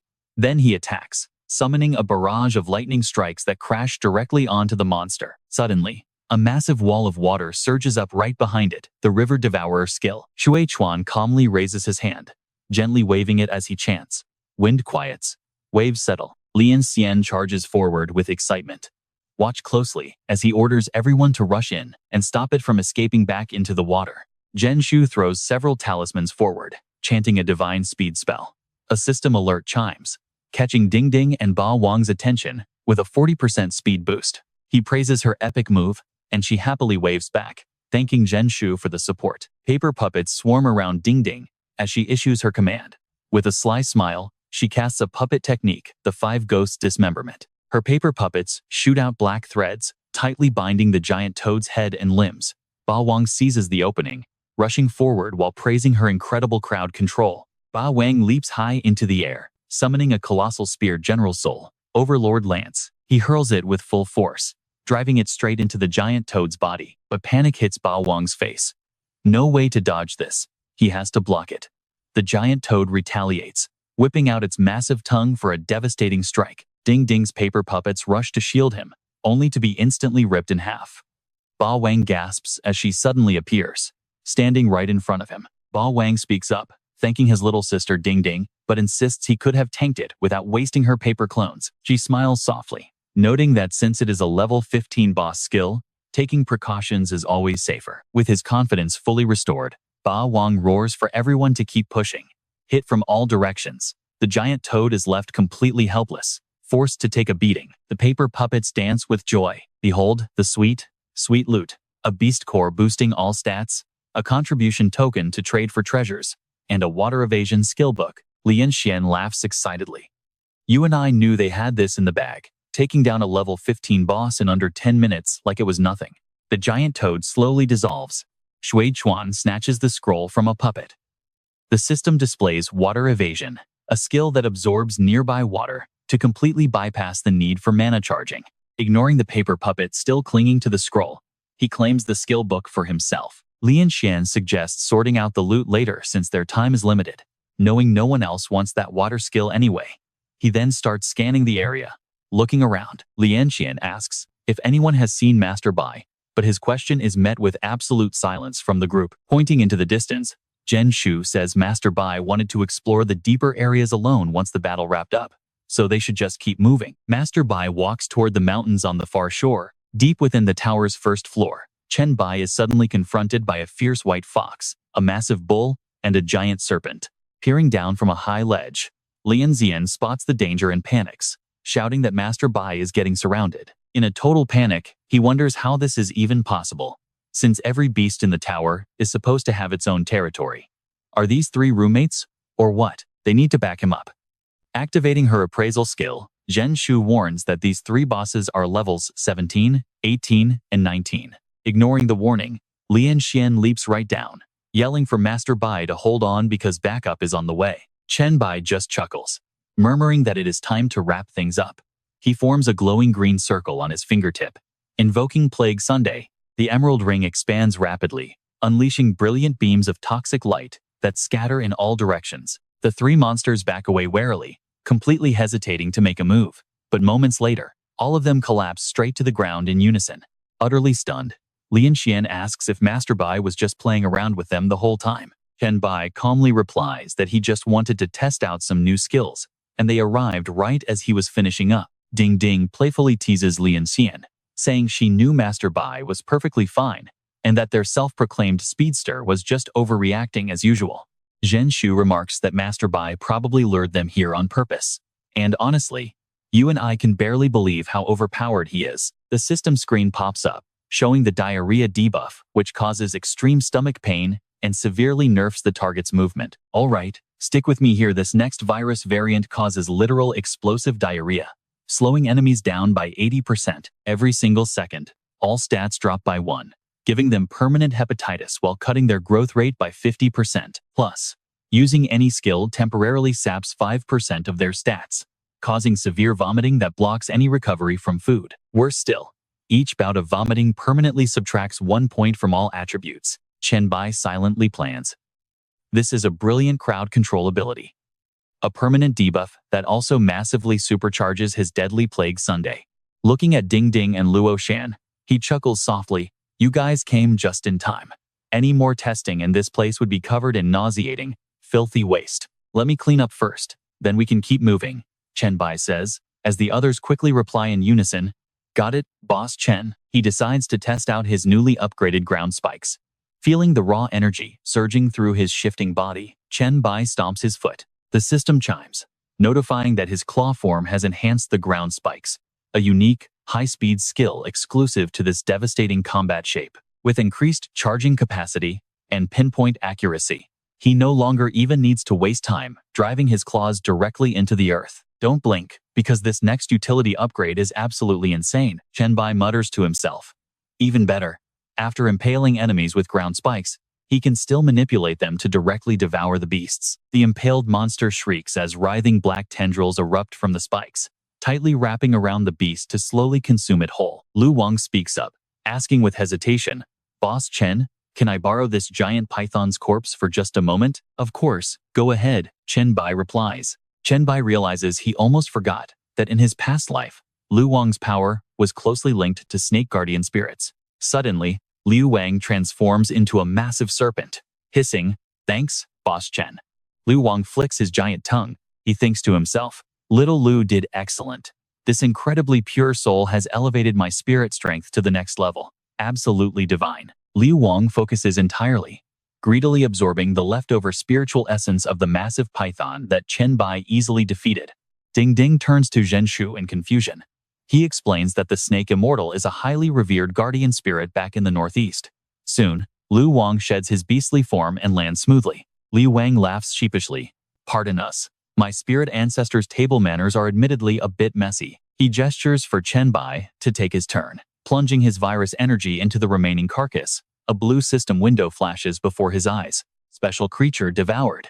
You have obtained 350 blacklight virus points. The system warns of a unique bloodline inside the beast, offering to devour or extract it. Smiling, Chen Bai chooses to extract, prompting another alert. D-grade low-level minor demon bloodline acquired. The demon race consists of formidable mutated beasts, possessing various unique powers. However, demon blood carries highly volatile effects, and reckless consumption could lead to disastrous, uncontrollable mutations. Let's pause for a second. This is exactly when Lian Xian shouts out in excitement, directing Chen Bai's attention to a rare find. He points excitedly, "Look, we hit the absolute jackpot." Right beside 2 playing paper dolls lie 3 demon cores and 2 contribution tokens. Lian Xian adds, "And look at these prime drops."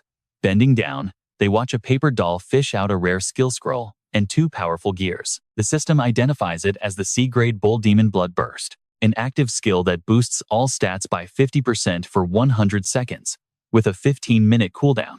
Next is the C-grade Black Scale Armor. It grants 45 to all stats, features active scales, shield, explosive scales, and requires level 15. Finally, the D-grade Foxtail Whip grants 25 to strength and agility, letting users toggle between hard and soft attacks for various effects. Chen Bai pats Lian Xian's shoulder. "I will keep the tokens and cores. As for the gear and skill scrolls, you guys can split them up." Shui Chuan immediately objects, "But that's not right. Boss Chen took down all 3 of these brutal bosses completely on his own. Even if you do not mind, we cannot take this stuff for free. Let's bid on them, and the highest bidder gets the loot." Bao Wang nods in agreement, saying, "Exactly. Shui Chuan speaks the absolute truth. Even though Boss Chen is our party leader, we cannot just freeload off his hard work. He firmly declares that if anyone dares to act greedy or take advantage of him, they will have to answer to him first." Chen Bai chuckles and yields. "Fine. Let's settle the loot distribution once we make it out. Time is ticking, and we need to squeeze every bit of profit from this tower." He suggests, "Why don't you guys go pull mobs back to this spot, and I will handle the slaughter. Let's maximize our gains. What do you say?" The paper dolls nod, while Shui Chuan agrees instantly. Filled with confidence, Zhen Shu shouts, "Leave it to us. Just wait here, Boss Chen. We will round them up." Chen Bai smiles. "Sounds like a plan." Ba Wang turns and heads out. With a loud battle cry, they head out, leaving us to watch Chen Bai swallow his monster core, gearing up for what comes next. Let's dive into this crazy world where Chen Bai just used an all-attribute monster core for a massive +10 boost. Even he's shocked, might as well use the remaining 2.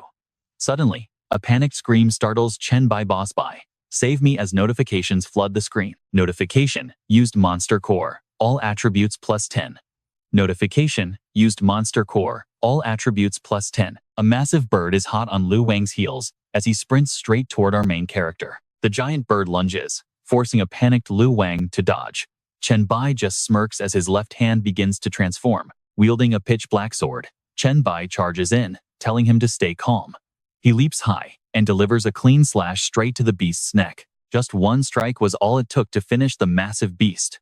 Lu Wang sheepishly apologizes, saying he doesn't know how to fly. "I am really not good at dealing with these flying things, so I couldn't help at all." Chen Bai reassures him, saying luring it over was a huge help. Meanwhile, Shui Chuan and Lian Xian successfully lure over 2 more beasts, a Trent and a giant turtle. Ding Ding and Ba Wang bring back a fluffy white rabbit and a super aggressive chameleon. Zhen Shu leads a fierce giant serpent right behind him, as everyone cheers in unison, "Boss Bai, we are finally back." Chen Bai grins, praising their high efficiency. Now, pay attention to what happens 2 hours later when Meng Meng asks about their harvest. Inside her room, Chen Bai replies that the harvest was actually quite amazing. "I have reached level 18 now, and if time was not limited, nobody would have wanted to return." He then places a bag of loot onto her bed. Since she already consumed 2 monster cores, he brought back these 8 special ones just for her. Each beast core grants 10 points to all stats, with 10 being the absolute limit. Meng Meng happily thanks her master. He tells her not to just thank him, as the others willingly gave up their share. After all, without her, they wouldn't have gotten the tokens. Standing up, he mentions one more thing: the dungeon boss dropped a ton of rare items, so the team plans to hold a group auction. He tells her to check the group later and bid on whatever she likes, adding that she can ask him or Ziqiang for financial help. Meng Meng thinks about it. A simple text auction in the chat group. She suggests pulling everyone into the dreamscape to host a live auction, saying reading group texts is too boring. Chen Bai worries if she can handle the strain. He warns her not to push herself. Meng Meng confidently replies that her master shouldn't underestimate her abilities. She boasts about her triple S talent. "And yeah, I know what you're thinking. She is a total powerhouse." He chuckles and goes to wait for her signal. She immediately fires off a message to the entire group chat. Her text reads, "Attention everyone. The grand auction will begin in exactly 30 minutes. She tells everyone to get ready as the Dreamscape portal opens soon. Meanwhile, the chat goes wild, with Shui Chuan jokingly signing up as the legendary heir of the Lightning 5 consecutive strikes. Another member, whose username is literally the only trash in the group, eagerly joins the hype. It is finally time to shine. Another user, Wu Ya, asks how much amazing loot they actually managed to snag from the demon ceiling tower. Ba Wang mockingly tells the classless newbies to stay out of the auction so they do not lower the elite standards of the event. Wu Ya jokingly threatens to destroy Ba Wang at the auction, while Ye Zi gets excited at the chance of finally meeting Boss Bai in person. Inside the Dreamscape, Meng Meng steps into the VIP auction room. The layout looks decent, cozy, and not overly massive, which is just what she wanted. She locks this room in. Clearing her throat, she practices 8 million, going once, twice, sold. As she slams her imaginary gavel, the leftover dream monsters suddenly collapse. She dusts off her hands, ready for a quick cleanup. Chanting her dream weaver spell, she reshapes the entire room. She smiles at the newly spawned, solid red wooden chairs, feeling totally satisfied with her work. Chen Bai teleports in and takes a seat, wondering if the main event is finally about to begin. The other guild members materialize one by one, finding their seats. Han Xiao excitedly bellows that he has finally arrived. Yizi shyly sits down right next to Chen Bai, nervously stuttering a quiet greeting and introducing herself. The system flashes her previous online chat history, exposing her wild claims of wanting to join his harem and warm his bed. She had texted about preparing her bed for him, claiming she would die if she never met him. He chuckles awkwardly, noting that her shy, real-life persona is completely different from her wild online behavior. While Ye Zi hides her blushing face, Lu Huai walks over, teasing her for being a bold online flirt but a total shy mess in person. She warmly introduces herself to our hero. Shaking her hand, Chen Bai smiles and mentions he remembers her powerful Yinwood constitution. She beams, thanking him for his invaluable advice, which has helped her character grow incredibly strong. Fang Zhong walks up next, introducing himself as the guy with that hilarious online trash username. Chen Bai laughs, admitting that username definitely stood out. And with that, let's watch Meng Meng slam her gavel to bring the room to order. Let's dive in as she announces everyone is here. The auction officially starts, and Meng Meng explains the rules. Our first auction item features 4 monster inner cores provided directly by members of our very own group, sourced from the Demon Lock Tower in Shushan, starting at 4 gold coins, with increments of at least 4 gold. 4 inner cores float in midair, giving +10 to all stats upon use, with a limit of 10. Crow bids 4 gold, claiming he is too busy class hunting to even unlock access to Shushan just yet. He begs the high tiers to go easy on him, but another hand suddenly shoots up, bidding 40 gold as Fang Zhang sheepishly apologizes to him. He tells Crow that while he will reach Shushan eventually, his teammate cannot, so he hopes Crow will yield this favorite item. Crow snaps back, saying even if he wanted to compete, he does not even have 40 gold coins on him. With no other bidders, Meng Meng calls out 40 gold once, 40 gold twice, and 40 gold for the third time. She slams her gavel, congratulating the group's only trash for winning the 4 monster inner cores for 40 gold coins. Fang Zhang chuckles softly, admitting he is starting to regret choosing such an embarrassing nickname. Chen Bai silently keeps watch on him. A scroll appears in front of Meng Meng as the system displays the C-grade active skill, Bull Demon Blood Burst, boosting all stats by 50%, dropping 5% every 5 seconds, lasting 100 seconds with a 15-minute cooldown. She introduces this C-grade skill and watch closely, because its massive stat buff is absolutely worth the drawback. Starting at 10 gold coins, with minimum bid increments of at least 1 gold coin. Crow quickly shouts, 15 gold. Overlord battles for 20.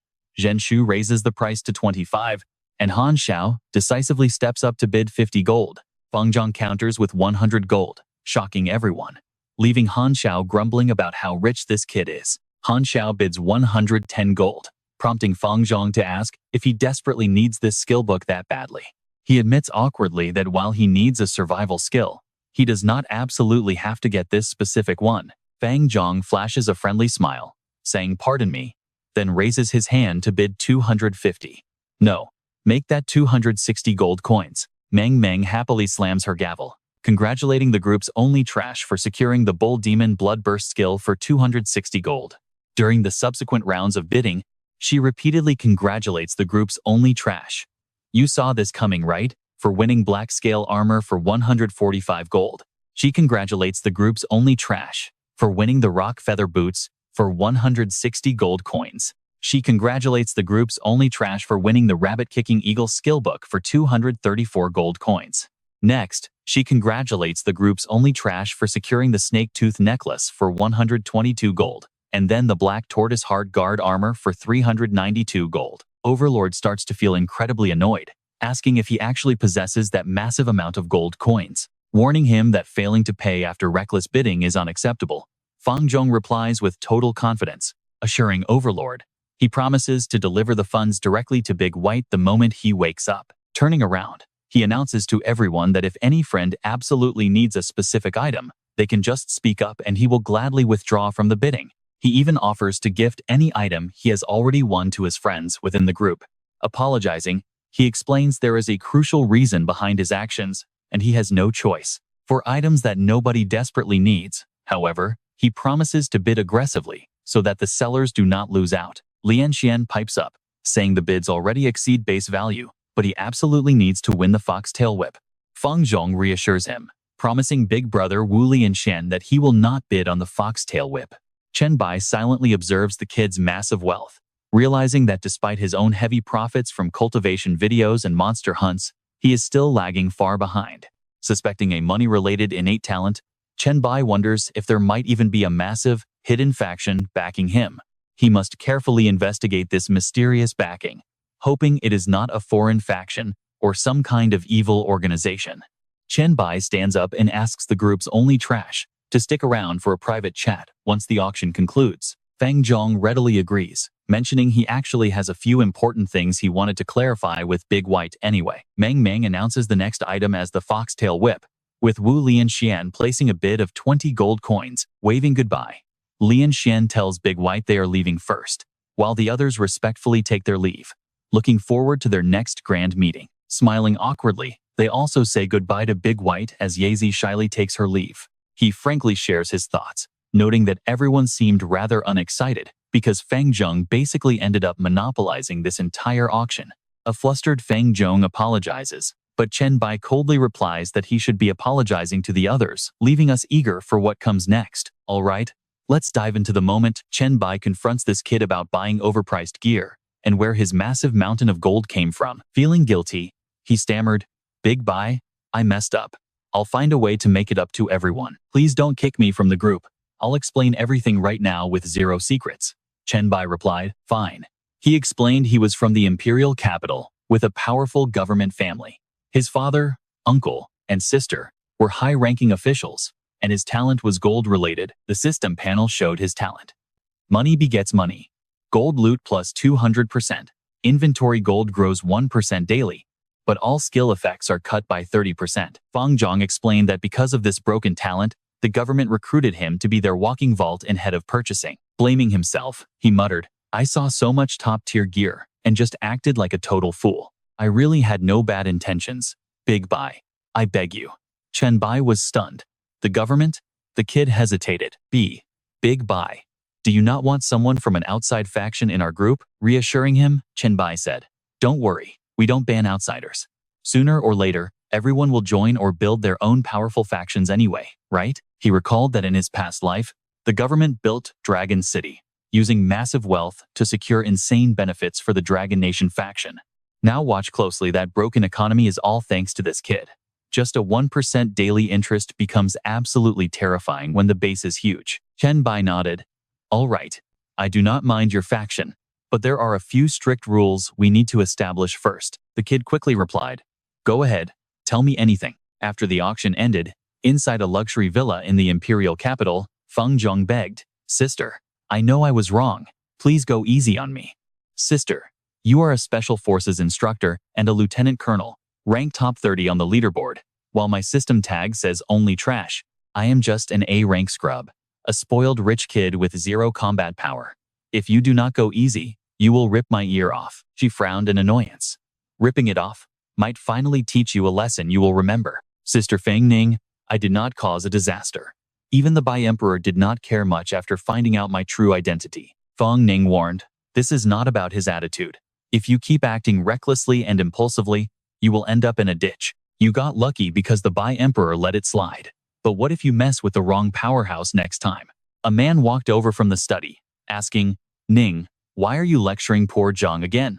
He was a powerful minister in the government. The Bai Emperor asked me to stay behind after the auction. Feng Zhong confessed. And after that, he laid down 2 strict conditions. Frowning angrily, his father snapped. Stop shrinking back and acting like a total coward. Just speak up clearly. Feng Zhong flinched in embarrassment. Right.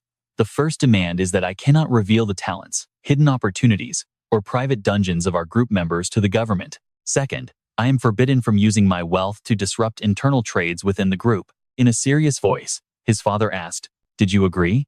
Feng Zhong nodded. Yes. I even told him the government deeply respects his power. I clarified that the government never ordered me to spy on him. They just wanted me to build good relationships and avoid offending anyone. His father sighed. You talk a big game, but we literally told you not to offend anyone. Yet you bought out the entire auction and ruined everyone's mood. Feng Zhong hung his head. I messed up. His father began calculating. All right, I have a plan for you. Follow this strategy closely. While working within Group 001, I know what you're thinking, but they need the Emperor's favor. Show them what you can do. Feng Zhong grinned confidently. Don't worry, Dad. The Bai Emperor is cool with us. He actually showed goodwill by selling me this amazing treasure for a cheap price of 10,000 gold. His father gasped. 10,000 gold? Feng Ning snapped. You idiot. The government gave you funds to manage, not to throw away recklessly. He grinned back. Trust me, we didn't lose. Look at this. Even if I give away all the gear to my teammates for free, keeping this single item makes it a massive win. The system notification popped up. S-grade pure demon bloodline. Feng Ning stood there with her mouth wide open. S-grade bloodline. His father froze in utter disbelief. Then, the group chat lit up with a message from Feng Zhong. Sorry for offending everyone today. I am just a huge noob who gets too excited over gear. I spent money to open a shared warehouse and loaded all today's gear inside. Feel free to take and use it anytime. Everything is free. Plus, if you have top-tier gear you don't need, hit me up and I will buy it at a premium. Feng Zhong sighed, hoping this would work. A system alert popped up. Basic warehouse has been unlocked. The leader and managers can set custom rules for depositing and withdrawing items. Chen Bai grinned in excitement. Well, this kid is actually pretty interesting. Bai sent a message to the kid. I am giving you the warehouse manager role. Do not let the team down. Feng Zhong quickly replied. Understood. Mission accepted. Overlord chimed in. Wow, this kid is actually pretty decent. Not bad at all. Wu Ya laughed. And trust me, you and I wouldn't be polite either. All right, you and I are diving into a world where this arrogant overlord mocks our unclassed main character, claiming he can't even use this legendary Shushan gear. Wait, when did I even offend the overlord? Meanwhile, King Han is laughing his head off, saying the big guy is just worried about him. That's just how he talks. Chen Bai realizes that after fusing the bloodlines from the 10th floor, he now has 3 double S-rank powers. Yet this stubborn system still refuses to activate the final fusion. Cut to Chen Bai's bedroom inside the central villa of Baidi City. So even 3 double S ranks aren't enough? Is it a matter of quantity? Or is this really your absolute limit? It looks disgusted. Fine, I get it. You need more. Looks like I have to make another trip down into the abyss. Honestly, that Shushan trip gave my stats a massive boost. Armed with these new skills, it is finally time to conquer the 10th floor of the abyss. Wait, who was the 10th floor boss again? Honestly, the bosses in the first 66 floors are totally forgettable. I just hope this one knows his place. At the 10th floor, Usa sneers at his arrival. I never expected you to become the Lord of the Abyss, but I do not care. This trial only limits my level. Right now, you are absolutely no match for me. Meet the level 30 boss, Demon Captain Usa. Chen Bai just chuckles. If this stubborn monster refuses to submit, then it is time for him to die. Usa looks down on him with a smirk. A stat-lowering skill? Sure, it looks impressive, but it is still not going to be enough. My raw stats are still far superior to yours. He activates his Demon War Soul skill, flashing on the system screen. The close combat skill prompt appears. When an enemy is within 5 meters, all stats boost by 20%, and physical strength resists any mental attacks. But Chen Bai counters with his Hellfire of Desire. His battle rage surges as the system registers a massive 50% stat boost for 3 minutes. He stacks this with biochemical disaster and bone of the tracker. The system screen confirms the activation of both high-tier gear skills. Now pay attention here. With agility up 30% and attack speed boosted by 50, Usa is left completely clueless about what is happening. Chen Bai strikes, launching Usa high into the air before slamming him hard into the dirt. He stands proudly. How about now? Are your stats still superior to mine? Furious, the boss roars as his demon captain passive class skill, Bloodthirsty Berserk, activates. The system screen notes that this passive skill boosts his attributes even higher based on how much damage he takes. Usa screams in fury once again. System warnings show his core stats surging dramatically, instantly jumping from over 1,000 to over 1,500 points. He smirks, saying this is exactly what he wanted. With a casual swing of his hand, the boss is left defenseless. A single basic strike from Chen Bai leaves the demon completely helpless. Blood splatters everywhere as Usa collapses, coughing up blood and gasping for air. Resentment fills Usa's face as he struggles to speak. Chen Bai glances down, asking if he has any final words. Struggling to breathe, the demon surrenders. He begs the Lord of the Abyss to let him die like a true warrior, instead of rotting away like a sick dog. Chen Bai grins coldly, acknowledging him as a fellow warrior before swinging his sword to claim his head, just as requested. Suddenly, a mysterious purple light erupts right behind Chen Bai. The system announces he has conquered the 10th floor, granting him supreme authority and 10 bonus points to all stats. Let's pause here. Our main character has officially completed the first step of his massive conquest. Pure abyssal energy floods his body, unlocking the legendary Lord's Decree skill. Surrounding demons instantly bow, chanting in worship as purple light swirls all around him. The system registers Lord's Decree as the active class skill for his conquered abyss floor. He can now command any demon with unconditional obedience, and easily summon these dark creatures to any location through an abyss portal. However, this skill's effectiveness drops significantly against true god-tier demons. Chen Bai is highly satisfied. Previously, being the Abyss Lord was just an empty title, but now he possesses genuine power to govern this realm and command its citizens. This means his grand plan to rebuild the Abyss begins now. In his name, the first 10 floors are declared the wilderness of the Abyss. In the name of the Lord, every demon on this floor must obey my absolute command. From this moment, all infighting and slaughter are strictly banned. Instead, every demon is ordered to mine the mountains and build strong foundations. My ultimate goal is to construct a legendary fortress and establish a brand new civilization right here on this 10th floor. The demons are left completely baffled. No more fighting? Then how on earth are they supposed to grow stronger now? And why build a city? What use is civilization to monsters? Meanwhile, mysterious purple lines of light begin carving into the ground. Chen Bai decides his new city will rise on the vast plains southeast of the Abyss Well. With his power outlining the walls, you and I are about to watch his empire rise. You and I are about to see how a legendary reward turns lazy demons into frantic workers. The announcement is clear. Whoever builds the best wall gets a prized S-Class Pure Blood Demon Bloodline. An S-Class Bloodline. Hearing this insane offer, one of the demons immediately stops slacking and grabs a massive stone to start building. The others instantly panic, realizing they are already falling behind. With a prize like this on the line, who cares about fighting anymore? My lord, let me build. I love construction, it's my calling. They charge forward, desperate to claim that bloodline reward at any cost. But one demon snorts in mockery. Brainless idiots. Only smart imps like us have the brain power needed to build a truly unbreakable wall. The others snap back, claiming the fallen demons will easily win. Chen Bai watches, surprised at how fast they moved. Suddenly, a demon yells, "What are you doing? Why are you moving the wall?" "I just finished it." The smaller demon snaps back. "Idiot, you have to dig the foundation first." Another voice chimed in, mocking their terrible work. Watching the total chaos, Chen Bai sighs, realizing he overlooked a major detail. Now, pay attention here. These demons aren't stupid, but they've only known war since birth. Chen Bai needs to teach them actual construction and proper teamwork. Right then, Ridu slowly walks up to him. "My dear Chen, seeing you again is absolutely wonderful. Do you need something?" "I recently got a hot new shipment from the Dwarven Smiths," Chen Bai explains. "Look, the Abyss's very first city is underway. But these demons have absolutely no idea what they're doing. I was wondering if you had any tools to help them build. After all, This is where your Goblin Merchant Guild will soon stand. Soon, some demons are loading rocks into crushers, while others stack heavy bags of processed stone onto carts. A perfect assembly line is created. Redo happily explains to Chen Bai, "What great luck. Both of these machines are from my newest inventory. One crushes stone, while the other mixes cement." He turns around, beaming with excitement. By the way, the cement made from abyssal ingredients is incredibly sturdy. It is a top-tier product. Chen Bai smiles from behind. But honestly, isn't this kind of low-level business a bit too small for someone like you? Surely, a grand merchant like yourself isn't personally selling bags of cement? Redo snaps his head back, startled. Well, yes and no. Hey, even small profits are still money. But you're right, I didn't come all this way just to sell cement.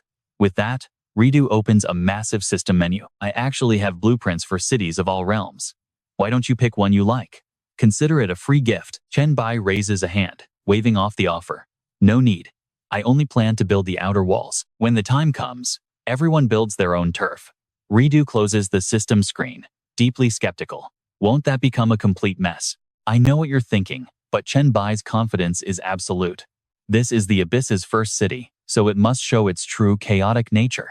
Besides, if the city is a chaotic mess, won't your neatly organized Goblin Guild stand out even more? Redo chuckles, completely convinced.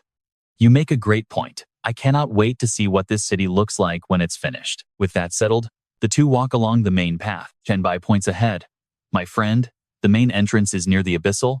Well, my mansion will be at the deepest point, and yours is right there. You can choose your spot now, and once you do, just leave your magical seal to lock it in.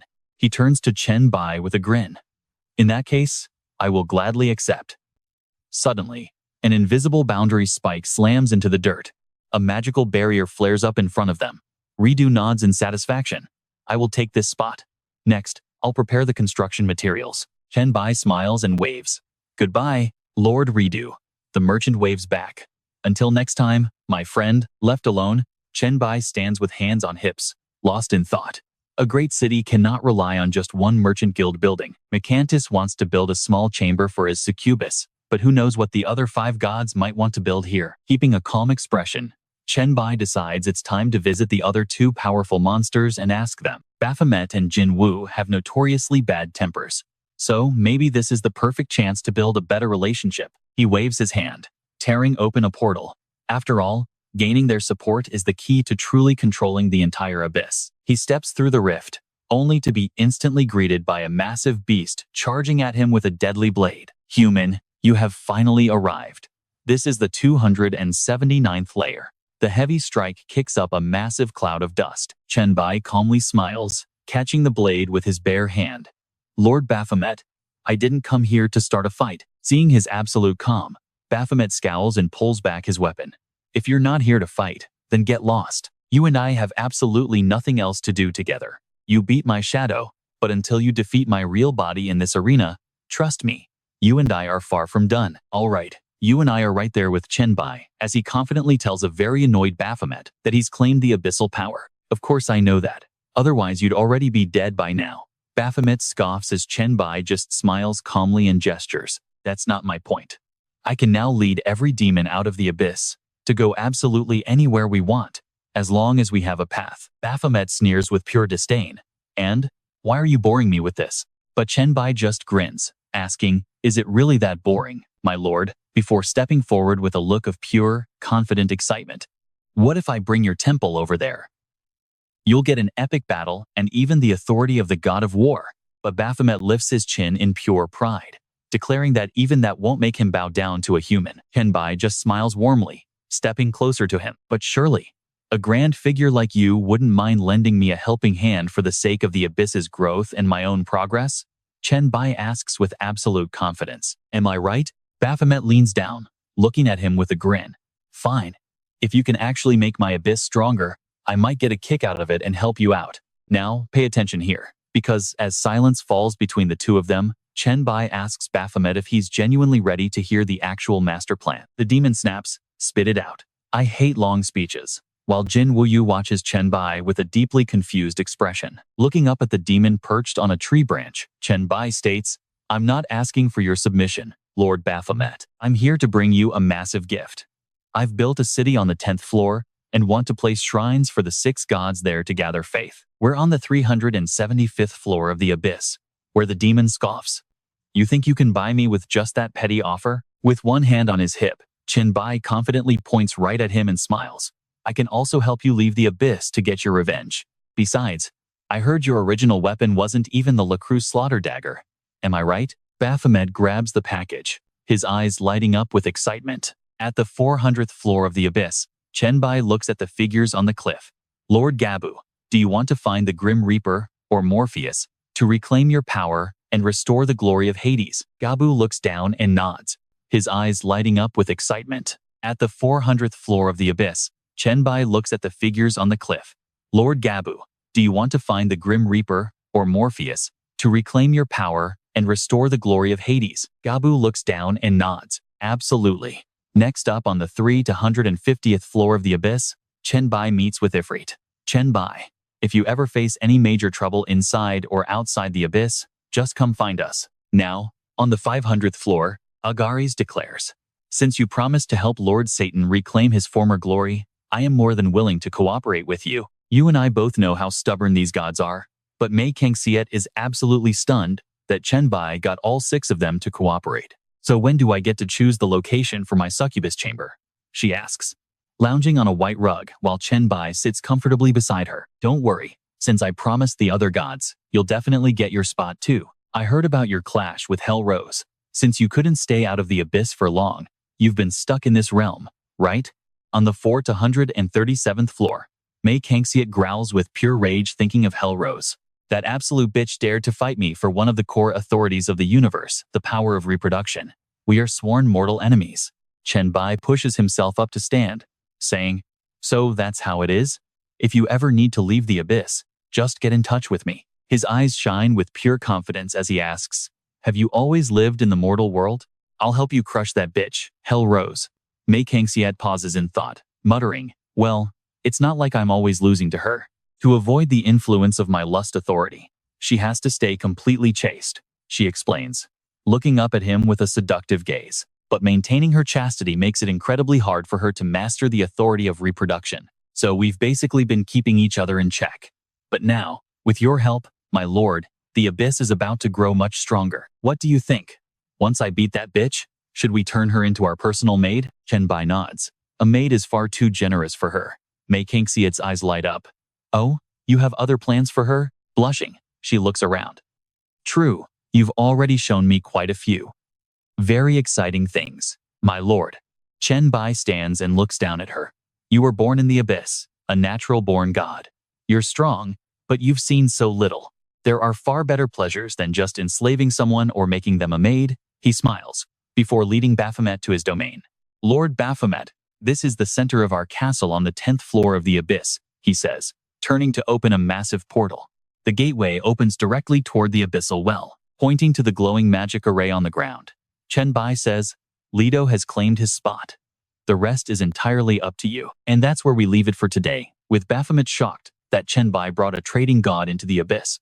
What do you think happens next? You do not like Leto? He holds his giant axe, staring straight ahead.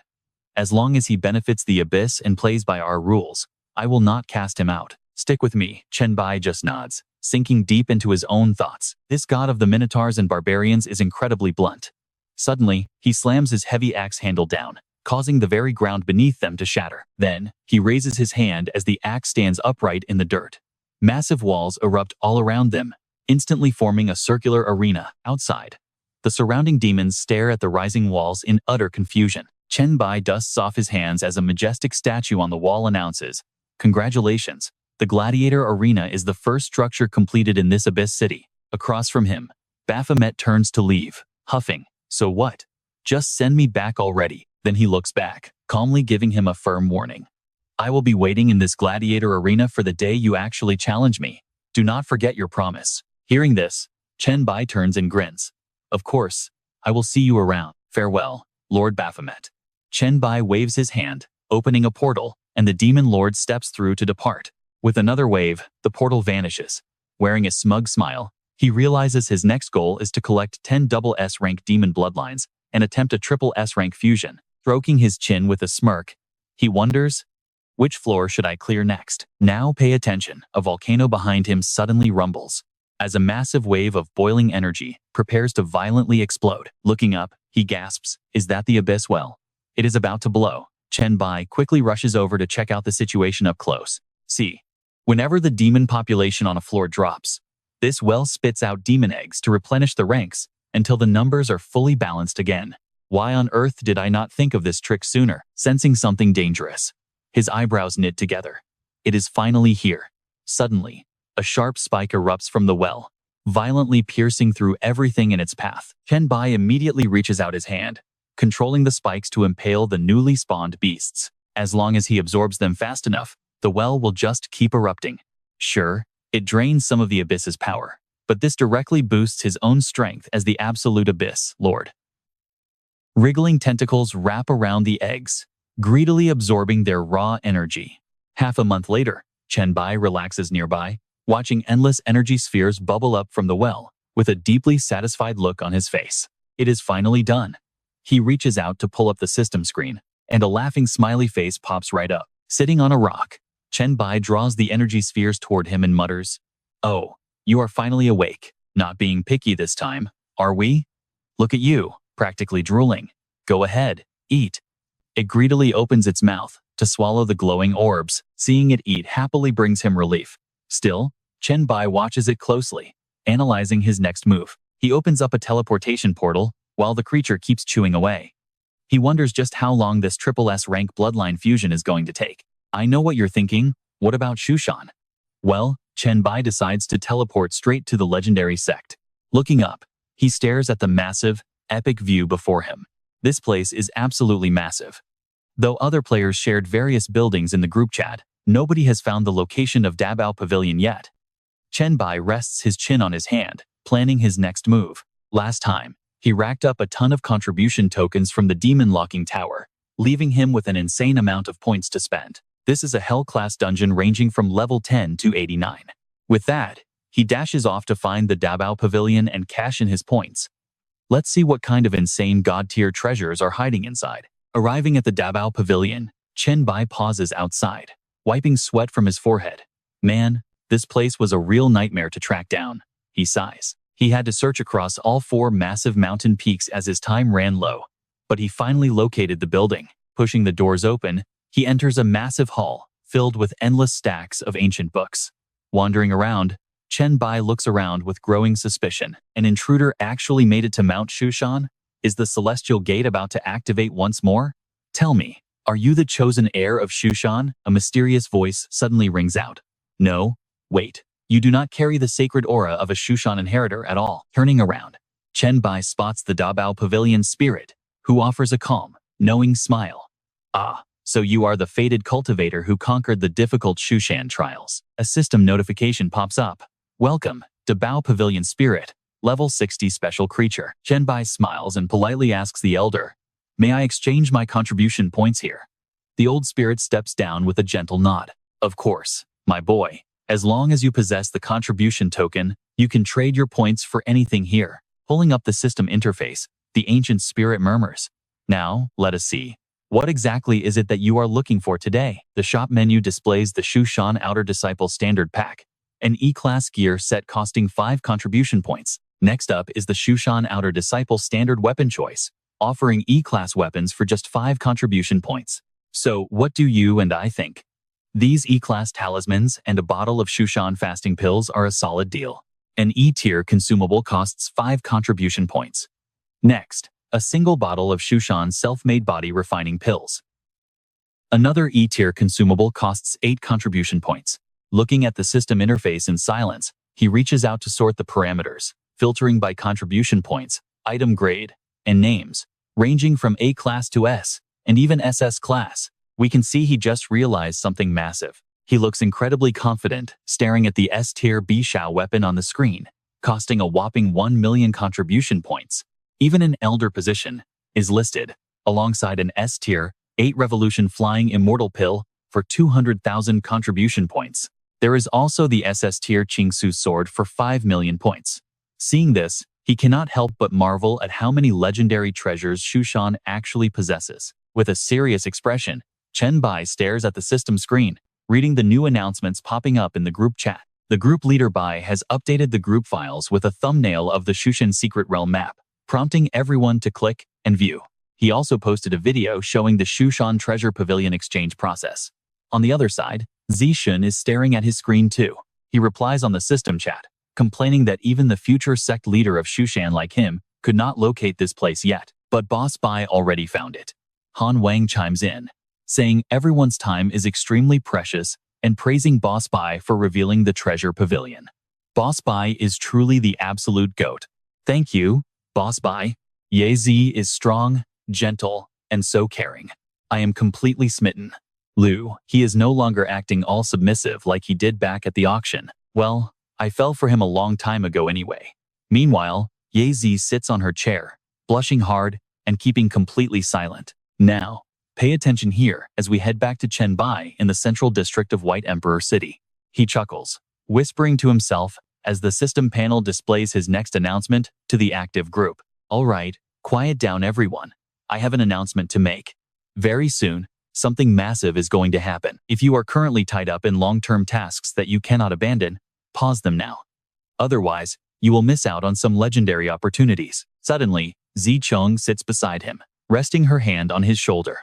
My lord, everyone has finally arrived. Standing opposite him, a group of women stare intently. Confused by his summons, she asks what he wants. In response, Chen Bai hands over a pile of small bags. These are for you. Lu Li picks one up, completely shocked to find it grants a 10-point boost to all stats. Su Xin beside her gasps in shock. There are 10 pills here, meaning a total of 100 stat points. Chen Bai smiles with his eyes closed. There is one more thing. According to my intel, a world fusion event will soon occur. Zicheng steps forward, completely puzzled. A world fusion? What does that even mean? He then projects a cosmic view to explain his grand plan. The blue planet is the central trial ground of this universe, but it is certainly not the only one out there. Many worlds fail to meet the cosmic trial standards for various reasons. When that happens, they get forcefully merged into our blue planet. Now look closely. Those poor souls stand no chance against the beasts, as these worlds are in total collapse. Monsters there are far more plentiful and powerful, though a few lucky survivors do manage to make it out. Chen Bai, with deep determination, snaps them back to the room. The key is, before a world merges, it always opens up first as a secret realm. This is an incredible opportunity. I recall that none of you have chosen your class advancements yet. Zicheng looks at him in utter shock. Chen Bai tells them that anyone wanting to challenge this secret realm should start preparing now. Su Xin quickly shakes her head. I am not going. I have absolutely no combat skills. Lu Li adds that since only Zicheng and Leng Cheng have actual fighting power, they should go while the rest stay to guard White Emperor City. Hearing this, Zicheng gets excited. Cheng and I indeed want to enter this realm. Su Xin, Lu Li, Ling Yu, and Shi Wei. We will rely on you all to manage White Emperor City temporarily. Behind them, Songa excitedly points to herself and asks, what about her? What about me? Her mother turns to her, whispering gently, you silly girl, they need to watch over our house and keep you from causing trouble. Songa blushes in embarrassment, asking if she is even her real mother. After listening to their discussion, Chen Bai makes his final decision. All right, by my calculations, the secret realm should open within these few days. Zicheng and Leng Cheng must prepare well. He then turns to tell Zicheng to find a suitable spot so he can test their current strength. She calmly suggests they go to the western valley of the back mountain in the central zone, where they have a private training ground. He confidently agrees, letting her lead the way. Chen Bai then walks right behind her, following her deep into the mountains. His mind keeps drifting back to this upcoming zombie world fusion. To be honest, he knows very little about it. In his past life, he was busy in the abyss grinding for his demon hunter class change. Smiling, he thinks about his own legendary weapon. If not for Shushan's loot and his unupgraded biochemical calamity, he would have forgotten this apocalypse. Stick around to see how they survive. All right, let's dive into this epic gear. The Scourge Gloves. Once it slays 100,000 biochemical mutants and 100 high-tier variants, this bio-armor evolves into a growth-type soul weapon. The target of killing 100,000 biochemical mutants is fully complete, but the high-tier mutants are only 26 out of 100. Still, he excitedly anticipates the upcoming fusion to upgrade it, hoping for a massive surprise. Afterward, they arrive at an open training ground. Baidi, this is the spot right here. Chen Bai gestures with his hand, telling Ziqiang to go first and attack with everything without holding back. She quickly swings her arms and rushes forward, activating her binding skill to instantly lock his body in place. Sharp arrows shoot toward him in a flash as she spins around to close the distance. Bound by chains, Chen Bai calmly smiles. Unleashing a mental counter-shock, his freezing glare strikes her with absolute terror, forcing her to land without completing the attack. He walks over calmly, telling her that they can call it a day. Clutching her dizzy head, Ziqiang sits down, complaining that she still has so many unused skills and variations. Moments later, he steps forward, helping her up while checking on her. We need to solve these issues one by one. Do not keep your mental energy constantly linked for control when it is unnecessary. With a determined gaze, Chen Bai explains that reducing power and flexibility is much safer since it prevents backlash if destroyed. Asking if she understands, Ziqiang rests in his arms and smiles. Comparing it to catching a dart versus grabbing a whip, he warmly praises her intelligence. Stepping back, he announces that Ling Chang is up next to train. Now, watch closely. She lunges from behind, throwing a sudden punch that catches Chen Bai off guard. But in a split second, he fluidly ducks to dodge her. She summons her weapon, but Chen Bai instantly grabs her wrist. With her foot pressed against his knee and surprise on her face, he praises, "Not bad, Ling Chang." Lowering her to the ground, he offers some friendly advice. He notes that her combat skills are actually on par with his, but her lack of real battle experience shows. He asks to see her talent tree. Ling Chang nods obediently. Staring at her stats with his chin in hand, he analyzes them. An A-rank assassin class with 2 talent trees. Stealth enhancement and explosive power. Why did you focus on stealth instead of maximizing your explosive damage? She replies that the Demon Hunter class already possesses plenty of explosive burst skills. Satisfied with her answer, he advises her to maximize her stealth talent right after acquiring the class. He opens a portal, telling her to follow him as they step into the first-floor canyon. Sensing heavy demonic energy, she looks around as he confirms they are on the first floor. The Demon Hunter class likely has unique buff attributes and special skills that she can only gain by slaying demons. So let us see what she can achieve on her own. He will not be staying here to protect her. With hands on hips, he warns that he will return soon, hoping she is still alive. Showing absolute determination, she promises that she will never let him down. Deep inside the cave, bloodthirsty monsters eagerly crawl out, screeching that a human has entered their inescapable den. Shouting savagely, the demons fight each other as they scale the rocky cliffside. Chen Bai watches calmly as the wild monsters fight each other, claiming he is their prey. He smiles and ponders, observing how she tests her opponents, maps the terrain, and secures advantageous positions to avoid any mistakes. Now it is time to draw the net. Ling Chang is truly impressive as she calmly steps forward. Watching her, he proudly recalls her past life. She was not as famous as Song Ziqiang back then, but she was definitely Ziqiang's hidden trump card. In this life, Ling Chang will become the sharpest blade in his own hands. He turns and leaves. From this moment on, her survival rests entirely on her own shoulders. Smiling as the system notification opens his inventory, Chen Bai inspects a mysterious mask inside his storage space. He touches the mask curiously as it seems to smile back at him, now sporting 2 horns. This mask has never behaved like this before. Intriguing. Suddenly, its mouth gapes open, releasing a wave of power. Seeing it spit something out, he stares, wondering if the fusion actually succeeded. He frowns in awe, noting that this SSS rank bloodline sends intense pressure with every single heartbeat. Weaker players probably would not even have the right to stand near this. And that is where we leave it. He now claims the legendary SSS rank Pure Demon King bloodline. Alright, you and I are diving into the ultimate power of the Abyss, the legendary demon bloodline, reserved only for born rulers. The Abyss tests anyone brave enough to try, showing absolutely no mercy to the weak. It is either ultimate success or death. Think you can conquer it? Suddenly, Chen Bai is startled by one of its hidden functions, clenching his hand to absorb the inner energy. Yes, he definitely can. But suddenly, he grits his teeth in sheer agony, his head spinning as every single cell screams in pain. His entire body shakes violently, yet that dangerous ball of energy simply continues to float calmly in the air. This will not work. This private warehouse is just projecting my actions. In reality, my real body is still on floor 1.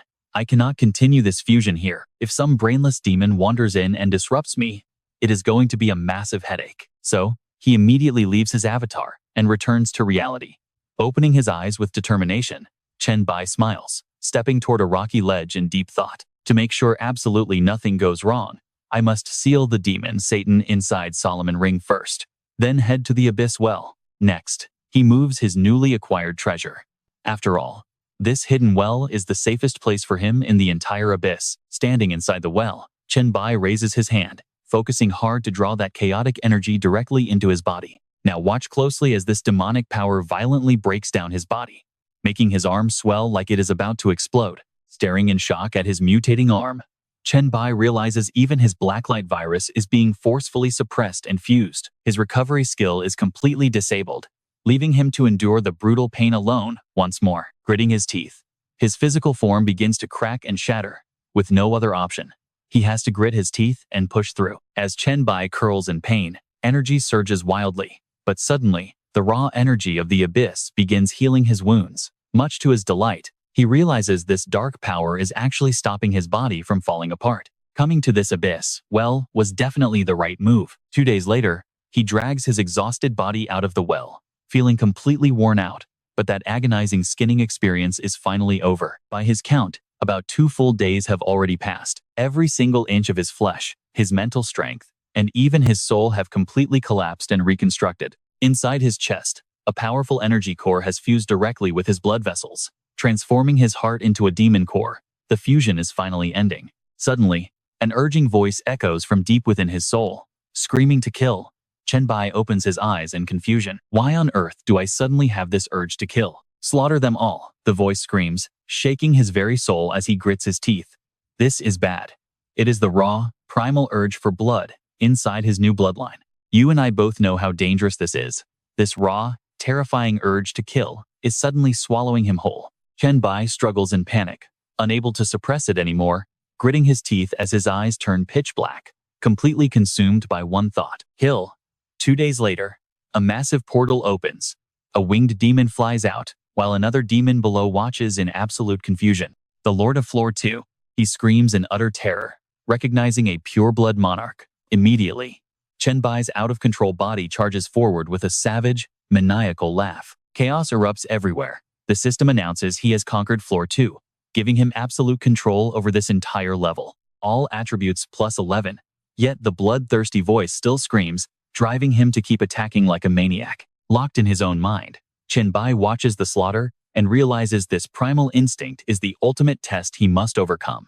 Thank goodness I managed to hold onto a tiny shred of sanity just in time. The demons attacked by his mindless, rampaging body stand absolutely no chance of fighting back. System notification. Floor 13 conquered. Full authority of this level granted. All attributes plus 13. Chen Bai frowns deeply within his mind. He must regain control of his body right now, or else he will be forced to watch himself slaughter until he dies. Grasping the inner energy, Chen Bai smiles confidently. Just conquering and controlling some wild instincts. I have plenty of experience with this. System alerts pop up. Conquered Floor 14. All attributes plus 14. Conquered Floor 15. All attributes plus 15. Floating in the dark void, his hands reach out to seize the wild energy flows. He just needs to wait for one perfect opening. The exact moment his physical body weakens.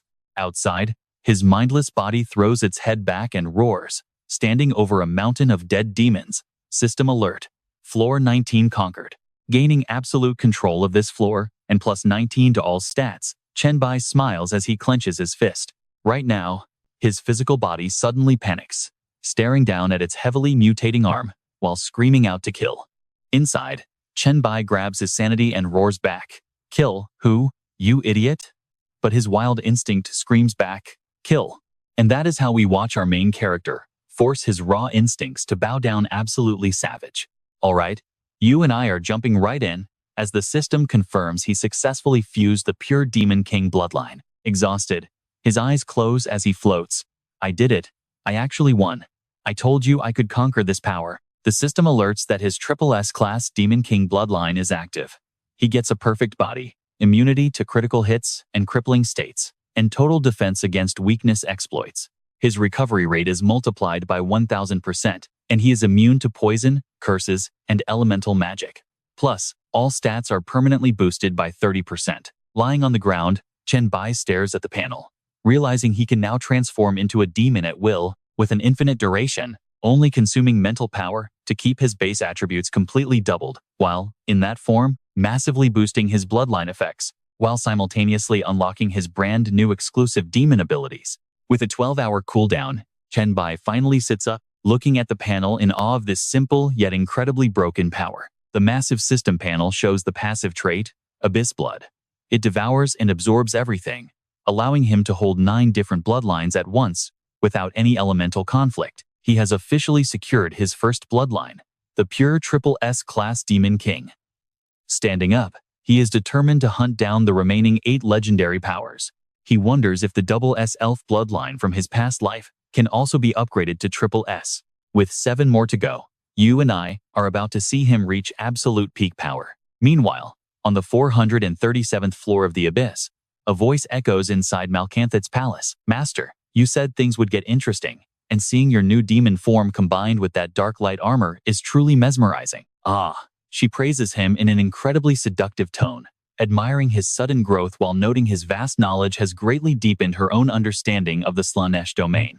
Chen Bai just smirks, telling her the day she begs for mercy is coming soon. He admits his confusion about how she naturally holds the Slaanesh authority, yet seems to lack deep knowledge of it. Malkanthat actually agrees with him. That is true, even though I was born with the Slaanesh authority, and some things are just pure instinct to me, I still do not know everything. There is still so much more left to discover. Since the Abyss has been sealed for so long, we need practice. Chen Bai finally understands. I see. Can you explain more about how this authority works? Without hiding anything, she reveals that authority represents both the fundamental rules and the core logical manifestations of the universe. Suddenly, Chen Bai cuts her off as a critical system notification pops up, stating the first world fusion trial will begin in 7 days. Chen Bai gets completely fired up, because let's face it, we've all been waiting for this world fusion to start. This event will merge their reality with a biochemical zombie world, spanning an estimated 44 million square kilometers. The target area is primarily human territory, and the dungeon will open early in just 30 minutes. Every evolved player of level 10 or higher who has successfully changed classes is allowed to enter before the fusion begins. Meanwhile, Wu Ya also receives the shocking new dungeon notification on his side. He messages the group, asking if this is what Boss Chen Bai warned them about. Ba Wang replies, that should be it. Hey, Wu Ya, have you still not changed classes yet? Wu Ya answers that he wanted to find a better class through this opportunity. How much longer must I wait for the right class? Yizi chimes in, calling Boss Chen Bai both mysterious and incredibly powerful. The successor of the 5-chain lightning whip also asks if Boss Chen Bai has any inside info. Chen Bai replies that he does not know much, but warns everyone to be careful since global players can enter. Understood. That means we will definitely encounter players from other countries, or as we should call them now, other rival factions. Right? Chen Bai simply replies with a yes, then silently watches the group chat. Anthony adds that the #1 player of Dragon Country will probably participate, while another member jokes that there must be countless lost souls in that world waiting to be enlightened. Meanwhile, the shameless young girl just sits there in complete silence. Over at the Jiangcheng training grounds, Lu Li walks towards Zicheng and tells her that the fusion their master mentioned is about to begin, urging her to take a break. She turns and nods. Yes, the announcement did say the fusion zone is human territory, right? Beatty City absolutely must be fully prepared for this. Although I do not know the exact details, it would be disastrous if a zombie-infested zone suddenly merged straight into Beatty City. You must prepare a contingency plan. Lu Li quickly agrees. Hearing a noise, Zicheng suddenly turns around. Boss, you are back. Chen Bai emerges from the portal, supporting Leng Shuang. Li calls Sushin over to help heal them. She rushes to comply. Zicheng approaches Leng Shuang, suggesting they head to the Lao. Shuanger, how are you? Leng Shuang replies weakly, saying she has no serious injuries and telling her not to worry. With only 10 minutes left, you and I can feel the tension rising. Both your and Leng Cheng's condition is terrible. Trust me, you must recover first before teaming up to enter this dungeon. Zicheng realizes that the White Emperor plans to conquer this secret realm entirely alone, sending her best wishes. She says, in that case, I wish you a bountiful harvest. Waving back, he accepts. Immediately, the system chimes in. You have successfully entered the secret realm, the biochemical zombie world. His starting location is set to Sandworm City, with an option to pay 1 gold coin to reset his landing spot. He can check the secret realm leaderboard, and visit the point shop at any time. He can also exit whenever he wants, though re-entering will cost him 1 silver coin. As the screen fades, Chen Bai mutters to himself, plotting his next move in Sandworm City. Activating his Eye of Secrets, he spots a zombie sprinting directly at him. His eyes flash as he mutters, "Wow, this one is surprisingly fast." But this is nothing to Chen Bai. He effortlessly catches the beast with one hand, slowly draining every drop of virus from its body. It is a level 16 zombie with passive pain immunity. Instantly, his skill triggers, revealing its hidden profile. He hid 102,109 cash in the toilet tank. The system confirms. Intermediate common zombie slain. He gains 10 points while absorbing a highly concentrated, extremely lethal mutated virus. Getting 200 virus points and 100 blacklight points, Chen Bai warms up, feeling absolutely thrilled. This zone is perfect for him. But watch closely, a massive swarm of zombies suddenly surrounds him like starving ants. Chen Bai glances around, disappointed by their small numbers. He immediately pulls out a bucket of thick, pungent blood. "Luckily, I prepared ahead. You monsters track by scent, right? Come and get a whiff of this demon blood, you'll love it." The powerful scent radiates outward, drifting into every dark corner where the undead lurk. The tempting aroma successfully lures out an even larger horde. Chen Bai just smiles with absolute confidence. "Come to me, monsters." Holding the bait, he plans to herd the entire swarm directly into the city center. Meanwhile, Anthony floats down from the sky with balloons, arriving just in time to shout, "Die, you brainless beasts." His explosive balloons detonate like time bombs, scattering the undead horde as he watches and laughs maniacally from above. "Ha ha ha, it's only been 1 hour, and I've already slain hundreds. I'll easily take the top spot and leave everyone behind." Suddenly, he freezes in pure shock. What? Rank 1, White Emperor, with 156,000 points from the Dragon Kingdom. Loka has 9,985 points, while Anthony Douglas only has 6,854. Rank 4 is another Dragon Kingdom player, with 6,520 points. Anthony isn't even close to rank 1. You and I know his reaction. How is this possible? That Dragon Kingdom player is definitely cheating. Back in Sandworm City, Chen Bai continues slaughtering waves of zombies, comfortably securing his 150,000 points. While ordinary zombies are scarce here, he managed to track down 5 rare, high-level mutated variants. Smiling with satisfaction, he devours these high-level mutants to trigger his evolution. This allows him to extract fragmented memories and gather crucial intel before moving to the next city. Though their minds are completely shattered, he pieces together a few memory fragments, pointing to a massive city to the southwest. Chen Bai closes his eyes to process the data. Could this apocalyptic virus outbreak actually be linked to Company X? Conveniently, Sandworm City hosts a local branch of Company X. He immediately heads over to investigate this potential ground zero. Inside the building, Chen Bai inspects a vial of cell activation serum. Unfortunately, nothing else here seems useful. The manufacturing workshop only contains basic healing potions. There is zero evidence explaining the outbreak. Perhaps this branch lacked clearance, or the real secrets are hidden much deeper. Ever since this zombie world merged with theirs, numerous secret shelters and hidden dungeons have appeared. He has already cleared plenty of underground research facilities just like this one. Prying the heavy door open, he stares into pitch-black darkness. It looks like he must rely on sensory perception to navigate. Without hesitation, he leaps straight down into the abyss. Landing inside, he finds no trace of concentrated virus. Judging by the corpses, zombies breached this facility from the outside. To uncover the true source of this outbreak, he realizes he must find their main headquarters. Suddenly, Chen Bai's eyes glow. Activating his Eye of Secrets, he spots a colossal zombie standing ahead. This creature is a newly evolving variant. It is a level 20 beast-like gene soldier, a special infected. To safeguard vital research and protect his superiors during the outbreak, he injected himself with a gene-modifying serum, dying during the process and mutating into this monstrous, half-finished beast. Clutched tightly in its hand is a metallic briefcase as it lunges forward to attack. Amazingly, some tiny fragment of its human consciousness still remains. It refuses to drop the precious documents. Snatching the briefcase will instantly trigger its deadly, hyper-berserk mode. Chen Bai watches solemnly. Even in death, he guarded his duty. And trust me, you and I won't want to miss what's inside. Alright, you and I are diving into the action, as Chen Bai cleanly decapitates a zombie with a single strike. He catches the falling briefcase right out of the zombie's hands. Checking the serum inside, Chen Bai notes it is high quality, special class, grade B. This grade B beast form genetic serum is a special mutagen that merges human genetic code with wild animal genes. Once used alongside gene control techniques, players can transition into a special grade B class, the beast form genetic warrior. Chen Bai ponders silently. Beneath it is the research data the zombie protected. Suddenly surprised, Chen Bai notices a rare class transition scroll inside. The Gene Control Guide is a special document detailing scientific research on how to fully control one's mutated physical power after using the serum. Following this method guarantees a successful class transition to the special grade B genetically modified human. Chen Bai realizes this document has unlimited uses, meaning it can mass-produce grade B genetic warriors without limit if paired with serums. With a sigh, he looks at the items in his hands, especially this scroll. This is an A-grade charged gunner class scroll.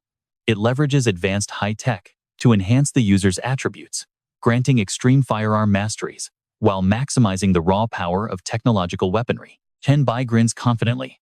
This is absolutely perfect for Wei Wei. Her talent provides long-range vision and great information gathering. Once she takes this class, he can buy her a top-tier sniper rifle from Li Du. That is a killer plan, trust me. This level 20 special mutant beast form zombie warrior was originally activated to protect critical research files and a high-ranking corporate executive. After getting infected, he injected himself with the mutagen, dying mid-mutation, and transforming into this half-finished, monstrous beast form zombie warrior. Looking around, Chen Bai remembers that besides research papers, this beast was also guarding a high-ranking corporate officer. Over there, someone is lying motionless on the floor. That must be our guy. He slowly pulls a personal profile sheet out of his pocket. Chen Bai stares at the card. The general manager of Company X in Linyuan Sandworm City. This ID should unlock some interesting things. The system suddenly announces he obtained a high-level manager's ID for Company X, successfully completing the hidden exploration quest at the Sandworm City branch. A special quest is triggered, the secrets of Company X. This special dungeon opens in 4 days, and only players holding high-level ID cards can enter. As you and I probably guessed, this card is pure gold, but Chen Bai realizes he might not be the only one entering. Interesting. Company X probably has a secret branch in every single city. A group message pops up. Chen Bai messages the group, "Guys, if you find Company X in this zombie world, explore it immediately. Search for secret labs to get a high-level ID. Use them in 4 days to enter the special dungeon. I found a lab underground, but other entry points might exist," replies Flood In. Overlord says, "Got it. Thanks, Emperor Bai." "I'm not a sword immortal," says, "Understood. Thanks, Emperor Bai." The group's only bookworm replies, "Clear." 5 Lightning Whip successor chimed in, "Thanks, Emperor Bai." The others chime in, thanking the White Emperor. 5 Lightning Whip asks, "Has anyone tried the XC mutagen from the point shop? It has a chance to awaken zombie abilities." Grinning, the Whip successor stares excitedly at his screen. Chen Bai is surprised. Come to think of it, he hasn't checked the point shop yet. XC Mutation Serum, Grade D Cell Activator, Grade C Nano Combat Suit, Grade B High Frequency, Vibrating Dagger, Grade B Gauss Gun, Grade B Genetic Serum, and Gauss Serpent Sniper Rifle. The XC Mutagen is a consumable that grants plus 15 points to all stats, permanent immunity to low-level viruses, and a small chance to awaken a zombie ability. Cost is 1,000 points per vial. Purchase? Yes. He drinks the red potion, swallowing it down slowly. The system confirms. XC Mutagen consumed. All stats increased by 15, with permanent immunity to low-level viruses. Chen Bai is surprised that his body feels normal. Is that it? He sighs. Then a text arrives. "Bai. Too bad, I didn't awaken any zombie powers." Overlord replies, "Me neither. How about the rest?" "I'm not a sword immortal." Texts. "Nothing. The rate is super low, so don't sweat it." Shuichuan replies, "Same here." Then, 5 Lightning Whip successor speaks up. "Check this out, boys. S-grade Thunderbolt Strike. Turns the user into lightning, boosts agility by 300%, and deals shock damage within 3 meters, causing paralysis. Duration is 5 seconds. With a 6-hour cooldown." Chen Bai stares at the screen. 300%? Although it's just speed, turning into lightning is way better than a basic speed buff. He got so lucky. Overlord snaps. "So you already awakened your power before asking us about the serum, huh?" Overlord adds, "Just showing off." Want me to kick you out of the group? Shuichuan sighs. He's asking for a beating. Leafy agrees. Beat him up. I'm not a sword immortal laughs. 5. Lightning. Whip, bro. I've got a business proposal for you. Where are you? Crow texts. Boss Bai. Help. Stick with me for the next part. Let's jump in, as Chen Bai wonders why this guy wants him to find a class change scroll in a zombie world. Wu Ya. This kid has been holding back for a high-tier class for so long, and he's not the type to easily beg others. Did he finally hit his limit, or is he in massive trouble? Wu Ya sighed. Boss Bai. Don't tease me. I found a class change opportunity, but the quest difficulty is just way too high. I know you're busy conquering the zombie apocalypse world, Boss Bai, and I hate to bother you, but I honestly can't clear this dungeon alone. What dungeon is it? Chen Bai asked. Wu Ya replied. The level 10 to 20 Hell Tier Black Tower Secret Realm. Chen Bai's expression instantly changed. The Black Tower? So Wu Ya's class change is actually connected to that specific dungeon. That Hell Tier dungeon is insanely deadly. In his past life, at least over 100,000 evolved humans perished inside it. Pay attention here. Its entrance spawns randomly worldwide, and every single entry leads to completely different floors. Even if someone cleared it, they couldn't help because of the bizarre tower denizens. Rumors say some floors guarantee death. He couldn't try it back then, but he won't miss it now. Did you find the Black Tower entrance, Wu Ya? I'm coming to find you right now. And get this, Wu Ya replied. No need to rush, Boss Bai. I activated the quest and got an invitation letter valid for 3 days, so we can pick a time with Boss Meng Meng. Chen Bai agreed. All right. Meng Meng's class change should happen within these 2 days. Once she succeeds, we'll go together, Wu Ya said. No problem. I won't bother you anymore, Boss Bai. Go ahead and keep conquering that zombie apocalypse world. I will be fully prepared. Trust me, neither the Black Tower realm nor the Company X headquarters can be missed. Before Meng Meng finishes her class change, let's deal with this zombie disaster upgrade first. Trust me, neither the Black Tower realm nor the Company X headquarters can be missed. Before Meng Meng finishes her class change, let's deal with this zombie disaster upgrade first. All right. You and I are about to watch a normal guy do something totally insane, injecting zombie blood directly into his veins. The pain drops him instantly, but it triggers a wild mutation in his body, awakening a god-tier power that everyone would absolutely kill for. His name is Chen Bai, the legendary White Demon Saint. But one failed mission is about to get him completely erased. Chen Bai never expected her to actually go through with it. Panicked, he tries to reason with her, begging the Dark Mother Goddess not to bury his White Demon City into the eternal darkness. Without a second thought, she unleashes devastating magic that completely tears his castle apart. Chen Bai struggles desperately to fight off the suffocating waves of dark magic, but it is entirely useless. As the castle crumbles, he falls headfirst into the abyss of absolute darkness. He never imagined that after risking his life to complete over 100 deadly missions for her, one single failure would get him executed. Is it just because I am a weak human? I refuse to accept this. I will never back down. Even with his body literally torn in half, Chen Bai feels absolutely no fear. Laughing wildly, he screams, "You vile goddess, I will come back and kill you." She silently kicks him down, straight into the dark river. Now, watch closely, as his body dissolves, the hourglass on his neck glows, and a mysterious voice whispers, "Reverse." Chen Bai abruptly sits up gasping, cursing at the top of his lungs. He realizes something is off. Wait, I am not dead? This is my old college dorm. Did that goddess not kill me? Wait, the hourglass. In his past life, Chen Bai found this after 20 years of trials. It had 0 stats, but it was completely indestructible, so he always kept it close. He stares at it in shock. Wait, the sand is always at the bottom. No matter how much he shook it, the sand never shifted before, so why is it at the top now? Reversed sand. Reversed time. He grabs his phone to check the date. It is June 6th, 2032, exactly 10 days before the apocalyptic trials are set to begin. You and I both know what that means. The cosmic will descends, instantly wiping out over 90% of humanity. The dead will mutate into horrific ghouls and monsters, rendering all modern weapons completely useless. Chen Bai vows that in this life, he will rely on no one, growing strong enough to crush gods under his feet. Unstoppable. Suddenly, remembering a vital detail, he puts on a mask and heads straight to Jiangcheng Hospital. 10 years into his past life, someone discovered the only secret to upgrading an awakening talent. They said talents actually activate 10 days early. and using them beforehand is the key to evolving them. Walking briskly down the hospital hallway, Chen Bai searches for a room with the right virus. His past talent was E-rank virus resistance. To upgrade it, he needs to expose himself to a deadly virus to force an early awakening. With his plan set, he acts immediately, hiding behind a wall to eavesdrop on the doctors and nurses. I have never seen symptoms like this. Honestly, it feels like something straight out of a horror movie. Hearing that, he sneaks into the room, finding a completely paralyzed man lying motionless on the bed. The man's face is covered in bulging purple veins from the raging infection. Approaching the bed with a syringe, Chen Bai mutters in absolute relief, "So you really are here."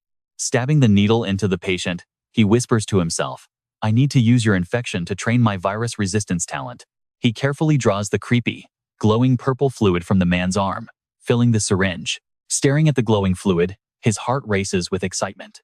This is definitely enough to trigger my awakening. Back at the dorms, seeing the empty room, he mumbles, "Perfect. They must be staying out late tonight." Pulling out the syringe, he hesitates. If his calculations are off by even a fraction, he is dead. If the theory is wrong, this is where I die. He stares at the needle, but quickly shakes off his doubts. With absolute determination, Chen Bai drives the needle straight into his own arm. No more fear. Before the regression, his weak E-rank talent forced him to struggle for decades just to survive. Chen Bai presses down hard, injecting the entire purple liquid into his bloodstream. The moment it hits his system, the veins across his body react violently. And trust me, you and I are about to see if his gamble pays off as agonizing pain takes over. All right, you and I are about to watch one hell of a survival story. Painful veins creep up Chen Bai's face as he groans. He swears that if reincarnation makes him weak again, he'd rather die right now. Suddenly, Chen Bai collapses to the ground, his heavy breathing echoing through the pitch-black void. Once again, he faces the mysterious hero Rose. She gazes at him and spreads her arms like a savior, whispering, "Come to me." Chen Bai stops resisting and plunges into the dark. As a lowly human, becoming part of the darkness is your most fitting end. Slowly pushing himself up, Chen Bai speaks with immense struggle. Glaring with pure fury, Chen Bai screams at Hellrose, "I will definitely conquer you. How could I possibly fall in a place like this?" Back at the dorm, Chen Bai stands dazed on the balcony, his arms and legs twisted in horrific pain. Suddenly, the door flies open. Pay attention to his pale face as he turns around, making Qi Zheng, Zhao Mu, and Lu Feng scream in utter horror. With a terrified face, Qi Zheng shouts at him, "What the hell happened to you?" The three roommates can only stammer, completely speechless. But hearing their voices helps Chen Bai slowly snap out of it, leaving him looking totally dazed. They can't hide their terror looking at him. But Chen Bai just smiles and asks calmly, "Oh, you guys are back?" He walks toward the bathroom door, turning back to tell Qi Zheng, "I'm just going to wash my face." His roommate stares after him in total panic as he leaves. Meanwhile, Chen Bai stands quietly in the bathroom, staring blankly ahead. Staring into the mirror, he can't contain his massive grin. It worked. My theory was absolutely right. The zombie virus failed to kill him, and his talent has successfully upgraded. Right on cue, those dark veins slowly vanish from his arm. Chen Bai rests his chin on his hand, deeply wondering what rank his newly awakened talent will be. Suddenly, a booming voice echoes the moment he thinks about upgrading. "Congratulations, Chen Bai. You have been chosen as a pioneer," obtaining the early awakened pioneer title. He immediately recognizes this voice as the cosmic will. Just then, he is thrilled. Since he has awakened, he reaches out his hand. Watch as he commands the system to open his title panel. Immediately, the status screen flashes open. The pioneer title is exclusively awarded to those who train their powers before the trial starts. It boosts all attributes by 5% and increases experience gain by 10%. Reviewing his early awakening attributes, Chen Bai is highly satisfied with what he sees. He thinks, a 100% bonus. What a perfect title. Filled with pure excitement, Chen Bai grips the sink so hard it bends out of shape, before turning his gaze to his brand new talent panel. The screen glows with overwhelming pressure, displaying his triple S rank Virus Monarch talent.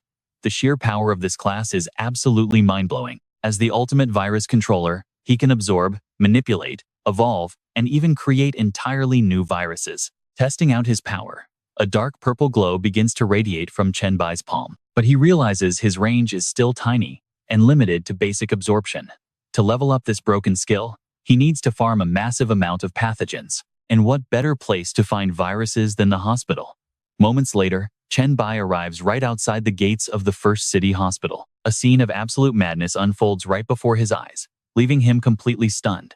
The terrified crowd is screaming and fleeing in every direction, desperately running for their lives as a pack of bloodthirsty zombies chases them down. People scream out in absolute terror, shouting, "Help us! Run! They have gone completely mad." One survivor screams while running past him. Chen Bai watches them curiously, muttering, "So, the apocalypse has already started." An excited grin spreads across his face. While everyone else is running for their lives in pure terror, Chen Bai just stands there completely unfazed. He suddenly recalls his past. In his past life, he heard rumors about 3 bizarre events that hit Jiang City before the apocalypse officially started. One of them was a sudden hospital lockdown. Gritting his teeth, Chen Bai gets ready to charge straight into the danger zone. This is undoubtedly that very hospital. A bystander notices him heading inside and yells, "Hey, what are you doing?" But Chen Bai completely ignores the warning, too hyped up, as he prepares to dive straight in. "Looks like I got here, just in time." Without hesitation, Chen Bai charges straight into the incoming horde.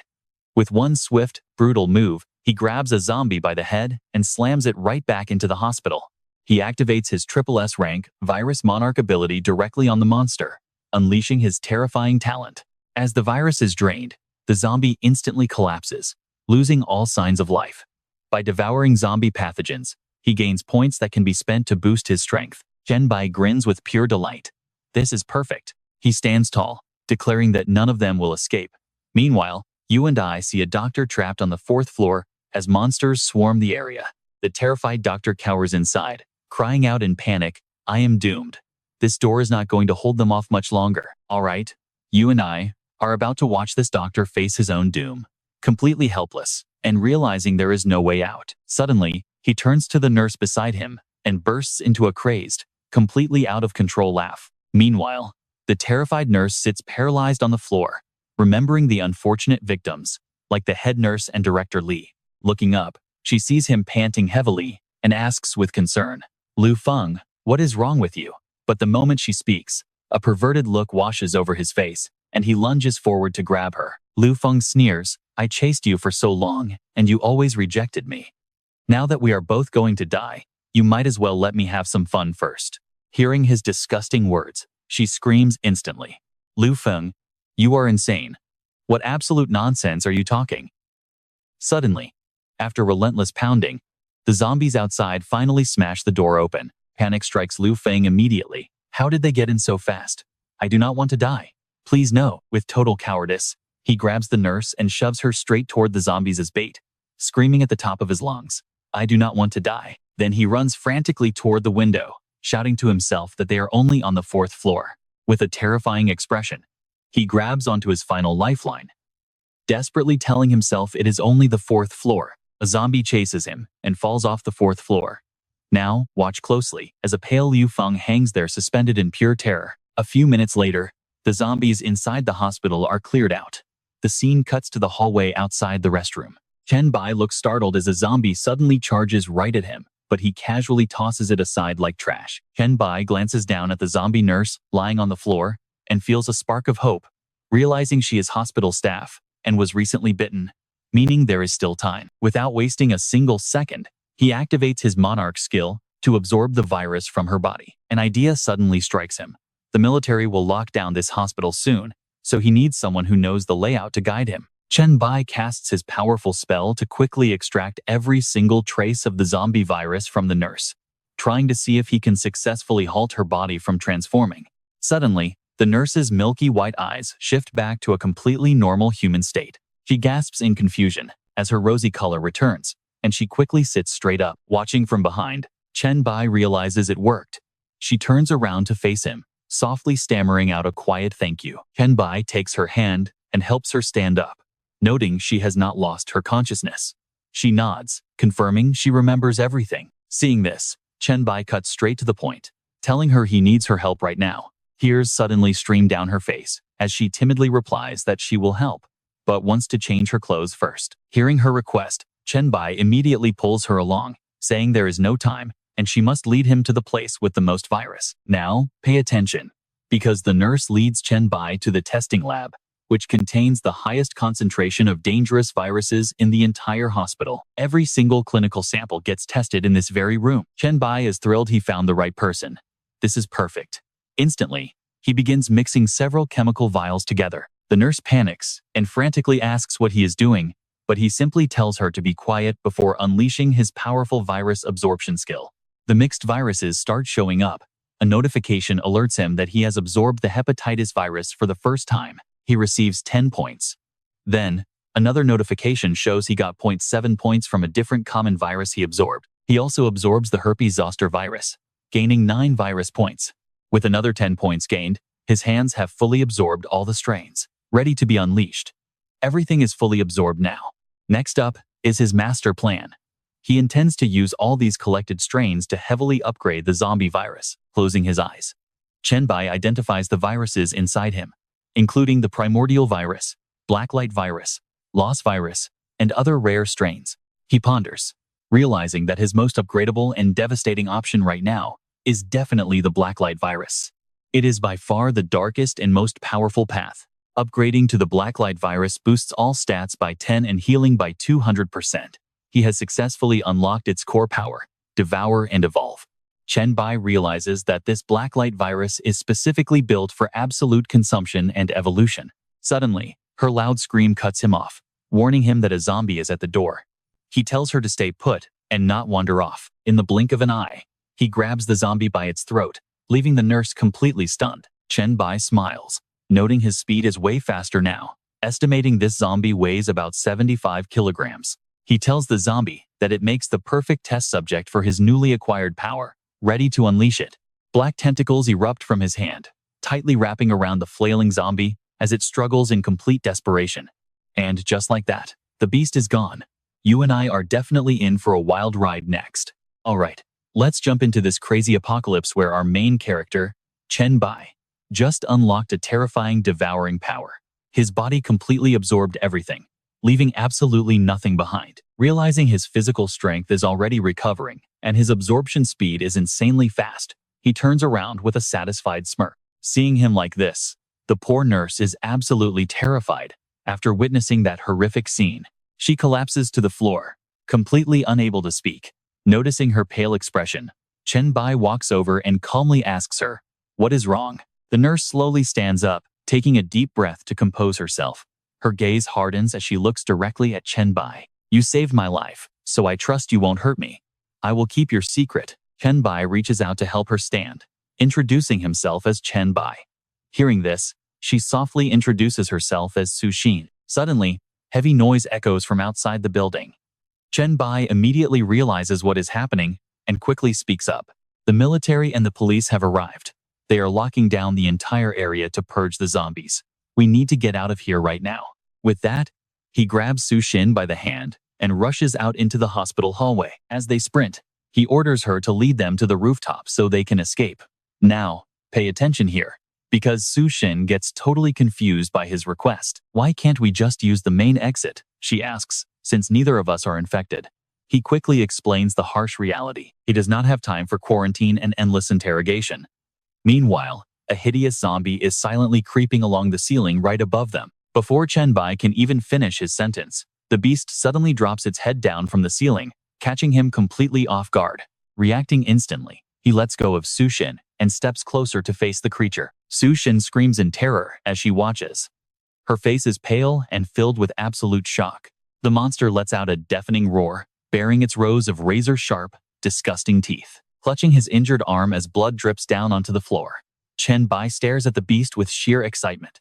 The sudden appearance of a mutated zombie is something even he never anticipated. Gritting his teeth, he mutters that this mutation is highly interesting. After all, big dangers always bring massive opportunities. His eyes slowly lose control as a savage, bloodthirsty aura begins to radiate from him. He roars, wondering what crazy evolution his blacklight virus will unlock after devouring this beast. But before he can even finish, the massive beast lunges.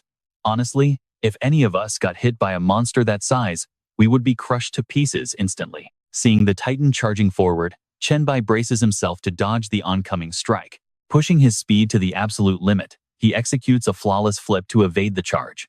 Without wasting a single second, Chen Bai unleashes a devastating kick right to its face. The lifeless monster is sent flying across the room. However, it quickly recovers, rising to its feet to launch another deadly strike at Chen Bai, but he is too fast. Rolling out of the way to dodge the fatal attack, Chen Bai aggressively presses his advantage, landing powerful blow after blow. Overwhelmed by the non-stop assault, the mutated beast screams out in agonizing pain. Seeing the creature falter, he realizes that its overall combat stats are still far below his own. Capitalizing on this, he intensifies his attack, raising his fist to land a heavy blow straight to the zombie's vital point. The impact slams the beast into the concrete wall, cracking it completely, yet the monster barely seems affected. Chen Bai scowls, amazed by its insane durability, before being pushed back and sliding across the floor. The zombie crashes down from the wall, but stubbornly stands back up, roaring furiously. Meanwhile, Chen Bai rises to his feet. With every single wound on his body completely healed, he realizes that bare-handed strikes are not doing enough damage, and this fight is dragging on for far too long. Suddenly, Sushin smashes an emergency glass case with her elbow. She grabs a heavy emergency axe from the broken case and loudly calls out Chen Bai's name. He looks back just as Sushin throws the weapon toward him. He barely evades another ferocious charge from the beast, narrowly avoiding a fatal strike. The axe flies through the air, and Chen Bai catches it perfectly, praising her quick thinking. Shouting praise to Sushin, he grips the weapon, leaps onto the monster's shoulders, and swings down with full force. Determined to end this quickly, they clash with high-speed strikes. After a flurry of heavy exchanges, Chen Bai lands a devastating slash right across its massive torso, making the beast scream in pure agony. Chen Bai grins, ready to deliver the final strike. Swiftly evading the monster's desperate counterattacks, he leaps high into the air, raising his heavy weapon to deliver the ultimate killing blow. But the beast is faster, slamming into him and knocking the axe away. Both opponents crash hard to the ground. Chen Bai looks up with a wild smile, amused that it still has some fight left, before quickly grabbing his weapon. Stepping on its head, he mockingly warns that failing to finish a low-health enemy is a fatal mistake. Enraged, the beast drives its sharp claws deep, slamming him hard against the wall. The intense impact forces Chen Bai to cough up a huge splat of blood. Sushin panics as the axe lands near her. "Trust me, you and I are screaming for her to pick it up. All right, you and I are about to watch Chen Bai face a deadly beast without even flinching," he mutters. This is just perfect, as the monster's claws dig deep into his chest, unable to tear his skin. Chen Bai mocks the beast. "You think you can tear me apart?" As the zombie roars, the black light virus inside him eagerly waits to unleash its fury. Dark viral cells erupt from his body, wrapping around the zombie like thrashing octopus tentacles. Activating his devour skill, the black tentacles wrap tightly around the zombie's face as it screams in vain. Chen Bai smiles triumphantly, mocking, "Oh, so now you're scared?" Staring coldly at the agonizing zombie right in front of him, he whispers, "Too late to run now." The brutal sight terrifies Sushin, yet she finally feels safe. Smiling softly, she whispers, "Thank goodness you're all right, Chen Bai." Just then, a system alert flashes. Devour complete. You have successfully consumed a mutant variant, a Tier 2 sharp claw zombie. Landing back on the ground, another system alert pops up. Black light virus evolution currently in progress. His body begins to warp, adapting the sharp claw zombie's power into bone claws. His fingernails instantly transform into razor-sharp weapons. Looking at his hands, he grins. First devouring, then evolving the legendary blacklight virus he absorbed is truly working wonders. Now, pay attention, he's thanking his past self for choosing this insane virus, because it was absolutely the right move. Suddenly, heavy footsteps echo through the empty hospital corridor. Fully armed soldiers appear, pointing their assault rifles straight at them as their commander shouts, "Are you survivors? Identify yourselves. Put your hands up." Chen Bai turns around slowly. Seeing no response from him or Sushin, the soldiers shout threateningly, "We will count down from 3. If you do not comply, we will open fire." As they bark out the countdown, Chen Bai doesn't even wait for them to finish. He effortlessly sweeps Sushin into his arms. "Time to leave," he whispers. Across the hall, the commander yells the order to fire. Bullets rain down, but his superhuman speed easily outruns them. In his arms, Sushin quickly guides him toward the roof, shouting that a right turn ahead leads straight to the balcony exit. Chen Bai charges forward like a rocket, leaving a trail of bullets harmlessly hitting the walls behind him. Panic-stricken, Sushin cries out, "Chen Bai, you've been hit," but his face remains totally expressionless as he replies, "I know, Just stay quiet and don't move. Reaching the rooftop in a flash, he kicks the heavy exit door open with absolute force. He calmly asks, "Where do you live?" Surprised, she stammers, "The Rongfeng district, on North 4th Road near South Bai Street." He gives her a smooth glance, looking like a handsome webtoon hero, and simply nods, "Got it." His cool composure leaves her speechless, but before she can react, he leaps right off the high rooftop. Su Shin screams in absolute terror. I know what you're thinking, landing an insane jump like that is nothing to him. He carries her straight to her apartment, where she quickly lets him inside. Pointing down the hallway, she says, "The bathroom is right over there. Let me help clean up your wounds." But he shakes his head, explaining that the bullets didn't stay inside, so his body will heal them up in no time. Su Shin refuses to back down, insisting she must check them herself. Touched by her stubborn concern, he reluctantly agrees to let her. Stepping into the bathroom, his shirt ends up on the floor. Seeing his bare chest, Su Shin instantly blushes red. "Look, the marks are still there," she whispers, gently pointing at the bullet wounds on his skin. Glancing shyly at his toned abs, she murmurs, "Your stomach and chest. They haven't fully recovered yet." Chen Bai grins playfully. "Well, if I eat you up, I'll heal instantly." A mischievous glint flashes in his eyes. "So, are you offering yourself to me?" Completely unfazed, Su Shin playfully shoots back. "You wouldn't dare. If you wanted to, you would have done it long ago." Chen Bai steps closer, whispering right in her ear, "Then you're dead wrong.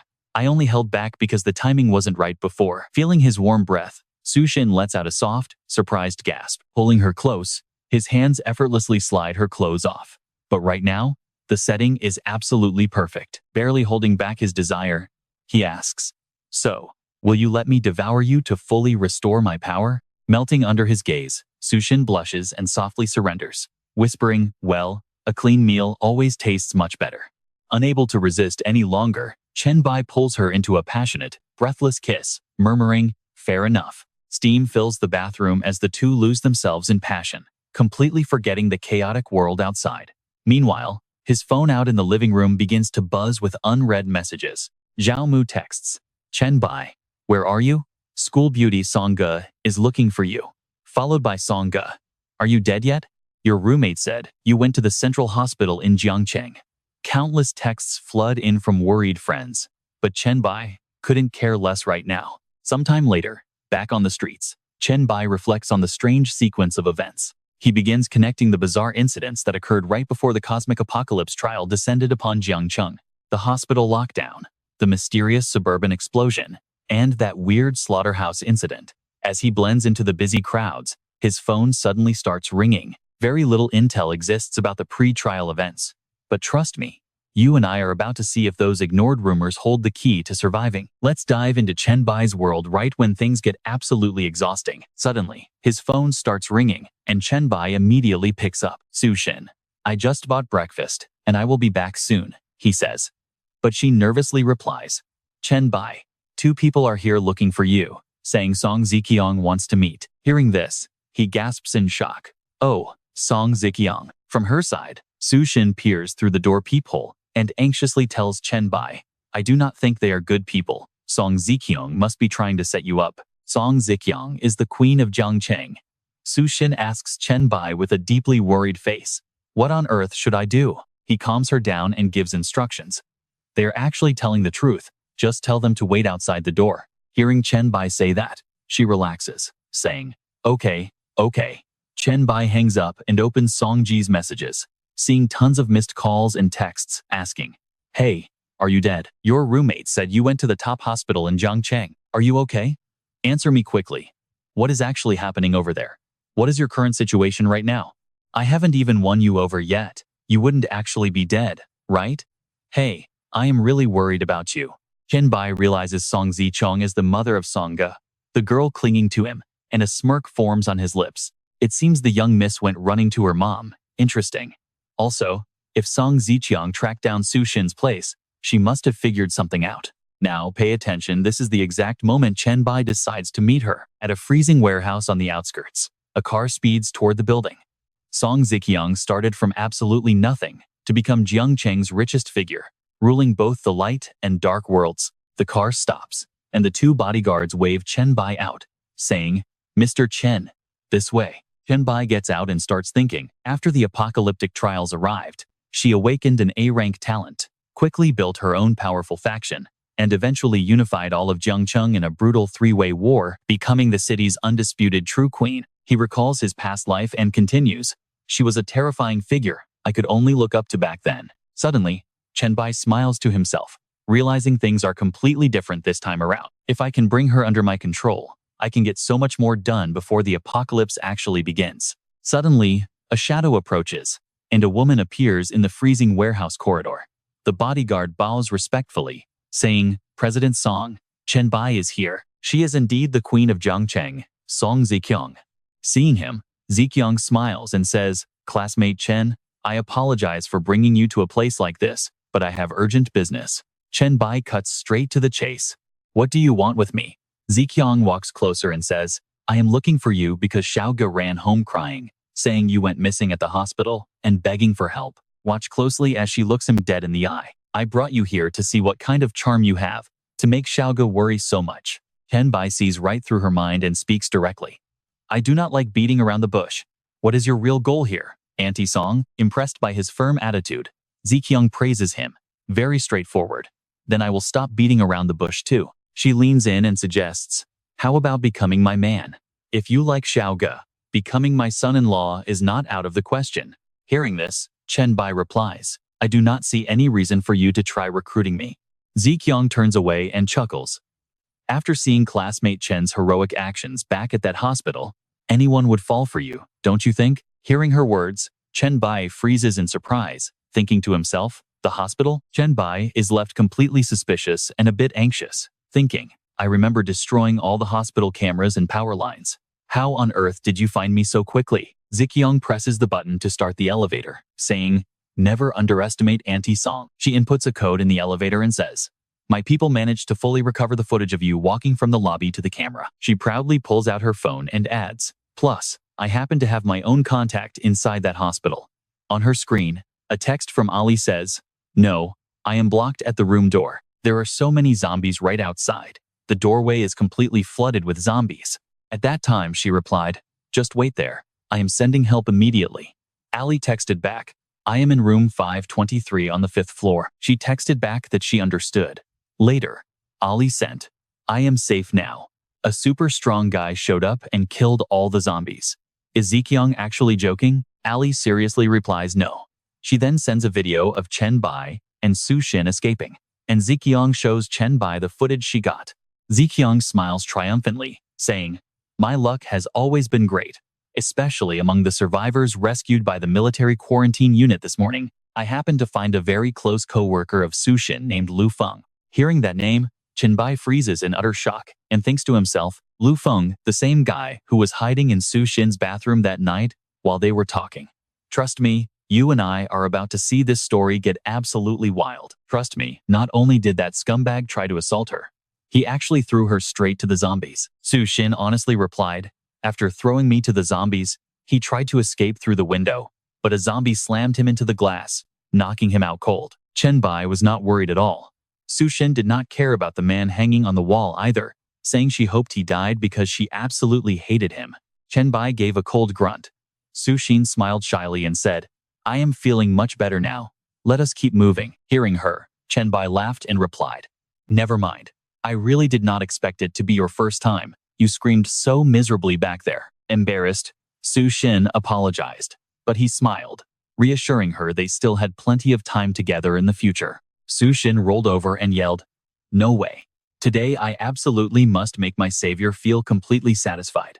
Back in reality, they were at the cargo elevator hallway of the suburban cold storage facility. Chen Bai then asked Aunt Song if she could tell him where the quarantine survivors were kept, knowing a business-savvy person like Song Ziqing would surely want a deal. Song Ziqing replied, "Become my man, and I will tell you." Chen Bai just smiled with a mysterious look. "Aunt Song, you are seriously underestimating me." Hearing this, she smiled proudly, thinking it was just a tiny piece of information. "Now pay attention here," she claimed. That alone could not buy his talents, but before she could finish, Chen Bai cut her off. "No, you misunderstood. I mean, you know very little about me. If you knew more, you would realize." And Chen Bai slowly turned around. "I can never be your man," he said, raising a hand with razor-sharp claws. Chen Bai boldly declared. Instead, you should be my woman. Ali and Song Ziqing gasped in shock, wondering if this was a zombie virus mutation. Ali stepped forward to protect Song Ziqing, while Chen Bai showed off a few tricks to blow their minds. I will also offer you a deal, become my woman, and I will reveal everything. Seeing her step forward, Ali grew worried. The powerful Song Ziqing stood fearless, replying, You underestimate me, Chen Bai. These claws alone are definitely not enough to make me submit. Besides, you already have that young, beautiful nurse, so why are you interested in an older woman like me? Chen Bai leaned in close, making her blush, and whispered, Who would not fall for a woman as beautiful as you? Everything has its pros and cons, but in this apocalypse, you can help me far more than Su Xin can. She asked curiously, Is this apocalypse just about these zombies? Chen Bai sneered, explaining that these weak zombies are nothing but trash. Song Ziqing pressed, Calling them trash means you know a lot. He confidently replied, Far more than you can imagine. Song Ziqing extended her hand, proposing that since neither of them bows easily, they should trade her resources and help for his crucial information. You and I both know conquering the Queen of Jiang City was never going to be easy, but Chen Bai shook her hand. She smugly replied, Of course. Song Ziqing looked into his eyes and said, But I am looking forward to a man who can conquer me. Keep trying, Chen Bai. Suddenly, a loud bang echoed, cutting their conversation short. Chen Bai gasped. A gunshot? What is going on? Song Ziqing stepped in front of him, frowning as she whispered. Last night, Commander Huang from Jiang City Military District sent Captain Zhao to negotiate with me.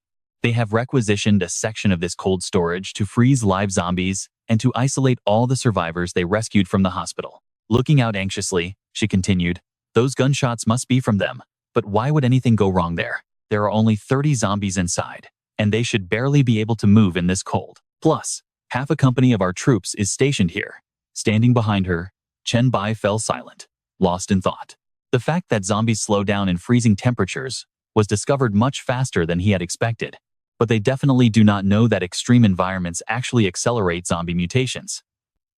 Connecting the dots in his head, he realized mutated zombies were already lurking inside this suburban cold storage. Suddenly, a brilliant idea flashed in his mind, and he mumbled quietly, Could this place actually be where that suburban bomb goes off? Smiling broadly, Chen Bai turned and walked into the building, commanding everyone to go inside and check things out. He wondered with excitement, This is great. What kind of mutated monster will we find? Outside, the soldiers were desperately fighting a giant monster, as their commanding officer screamed frantically to bark out orders. Where are the grenades? Toss them right into its mouth. A soldier immediately obeyed, throwing a bomb straight at the massive beast. The monster noticed what the soldier had just done.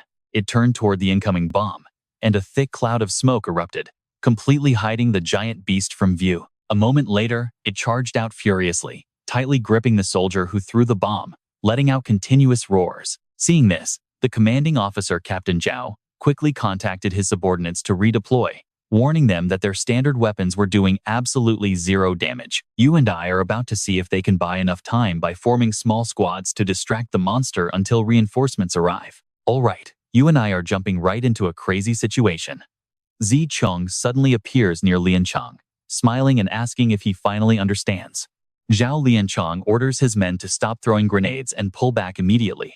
Liancheng asks what Boss Song means by that, and Zi Cheng patiently explains it to him. She means they can't even scratch that mountain of flesh, so stop wasting lives on useless suicide run. In a serious tone, she warns them to protect her cold storage staff and the quarantine hospital survivors, then evacuate immediately. Liancheng stares anxiously at the monster, saying they can't run because this beast is too fast to escape without someone holding it back. Meanwhile, the monstrous beast raises its massive hand, preparing to crush Lu Li to death. Yet, Zi Cheng does not seem worried at all. She glances at Liancheng with a smirk, telling him to just trust her because someone else is already handling the monster. Just watch this right on cue. Chen Bai summons his blade to block the attack and save Lu Li. He grins, admitting it was a close call that almost dislocated his shoulder, and realizes he can't fight this evolved form head-on anymore. Right after that, Chen Bai quickly summons his magical hand, stretching out his razor-sharp claws to stab deeply into the giant arm of the roaring monster. For some reason, the giant beast turns around and violently smashes the neighboring building, completely ignoring Chen Bai. Stunned by the sight, Liancheng gasps and asks Zicheng what kind of creature she created, wondering if he is a monster too. Zicheng scoffs, asking him what he's talking about since Chen Bai is clearly human, but Lian Chong quickly counters. He demands to know who he is, and she proudly calls him her partner. On the other side, Chen Bai realizes the giant beast is aiming for those fresh slabs of meat. He leaps onto the pile, smiling as he tells the monster that eating this premium meat would be a complete waste. With that, he sprouts powerful tentacles to wrap around the meat, pulling it away so the monster cannot get close. Furious at this, the beast continues to take out its anger by slamming into the walls of the nearby building. Chen Bai happily leaps over the monster as the system notifies him that he has successfully acquired a massive amount of frozen beef. The blacklight virus is evolving, slightly increasing his overall strength and endurance. You and I both know high-grade beef is great, but here it actually recovers his stamina and triggers an incredible power level up. Chen Bai closely watches, waiting for the monster to show any weakness. The moment it does, he quickly summons his sword to launch a devastating sneak attack. A direct strike to the face sends the giant crashing down, leaving the onlookers completely shell-shocked. But he's not done. Diving down, Chen Bai lands heavy punches, and seeing the beast still moving, he smirks and sprouts countless tentacles to completely bind its giant body, freezing it in place. Lian Chong stammers in absolute terror, insisting that man cannot possibly be human. While Chen Bai prepares his next move, he whispers the word evolve, as Lian Cheng frantically repeats his warnings, suddenly coming up with a desperate new idea. That's it. Taking advantage of the temporarily pinned monsters, he quickly radios headquarters, urgently asking if their support team has finally arrived yet. He demands coordinates to request a missile strike, but before he can finish, Zi Qiong taps his shoulder. Lian Cheng turns around in confusion, but before he can speak, she greets him with a calm smile. She tells him to calm down and think carefully, since Chen Bai is actually saving all of them right now. Tilting her head, she warns him in a low, cold voice not to do anything stupid that gets everyone killed. 10 minutes later, heavily armed soldiers completely surround them, and Lian Cheng warns them over the radio that weapons are loaded and ready. Standing close by, Zi Qiong quietly reminds him not to forget the promise he made to her. Lian Cheng smiles wryly, agreeing that as long as the guy doesn't attack humans, he won't order his men to fire. Nearby, Chen Bai suddenly hears a system alert notifying him of his first successful acquisition. He has unlocked the primary level Rosen Strength zombie virus, gaining points to access the Virus King talent. By consuming this rare Rosen zombie mutation, every single ability of his Blacklight virus has been significantly enhanced. Decomposing the strain rewards him with the Heavy Hammer ability. Chen Bai tests his new moves, marveling at how drastically his evolution has boosted his overall combat power. This Heavy Hammer feels incredibly powerful, but trust me, you and I are both wishing there was something to test it on. Let's watch him smile in satisfaction, staring intensely at the heavy weapon in his hands before quickly storing it away, softly mumbling, "Yes, this is definitely my biggest harvest of the day." Chen Bai pulls a small object from his coat pocket, chuckling, the Rosen core. He examines it closely, falling deep into thought about its potential.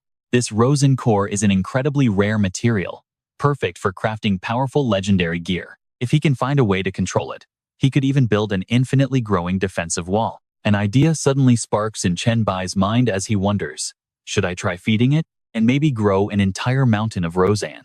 He silently slips it back into his pocket just as Zi Qiong calls out to him from behind. Calling Chen Bai over, she points to the beautiful young girl standing beside her, smiling warmly. "Let me introduce you. This is Lu Li." Chen Bai turns around, crossing his arms, and casually says, "Lu Li, I know you. You are quite famous in Jiang City and highly popular online." He then asks, "You are the sniper photographer at the hospital, right?" Lu Li smiles nervously at him, quickly replying, "Yes, that was me. Thank you so much for saving me twice." Chen Bai asks, "It was nothing, but did you record me killing the Rozan?" Lu Li apologetically replies, "Sorry, occupational habit, but I can delete it right now." Chen Bai interrupts her, adding quickly, "Keep the footage, just do not publish it online yet. I have a use for it." Lu Li obediently nods her head. "All right, got it."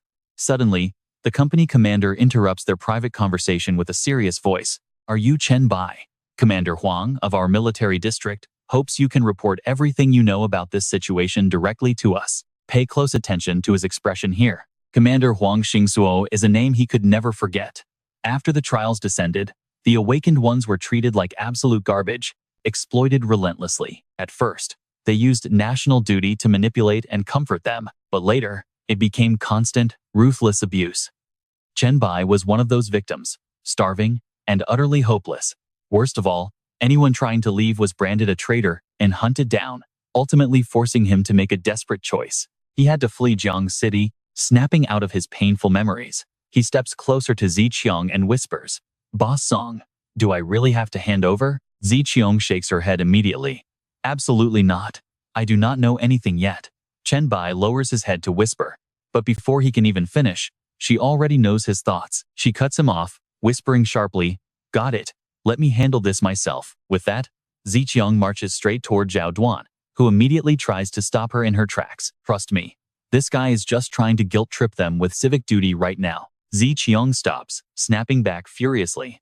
"Duty my ass, Zhao Duan. Do not use that tone with me. You are not even worthy of your captain title. Go tell Huang Xingsuo that if he has a problem, he can come find me himself." Her explosive temper completely terrifies Zhao Duan, leaving him stammering, utterly unable to form a single coherent sentence. I. Suddenly, a subordinate soldier rushes over, reporting, "Captain Zhao, the quarantined group is causing a riot. What should we do now?" Hearing this, Chen Bai quickly asks, "Is there a guy named Lu Feng among them?"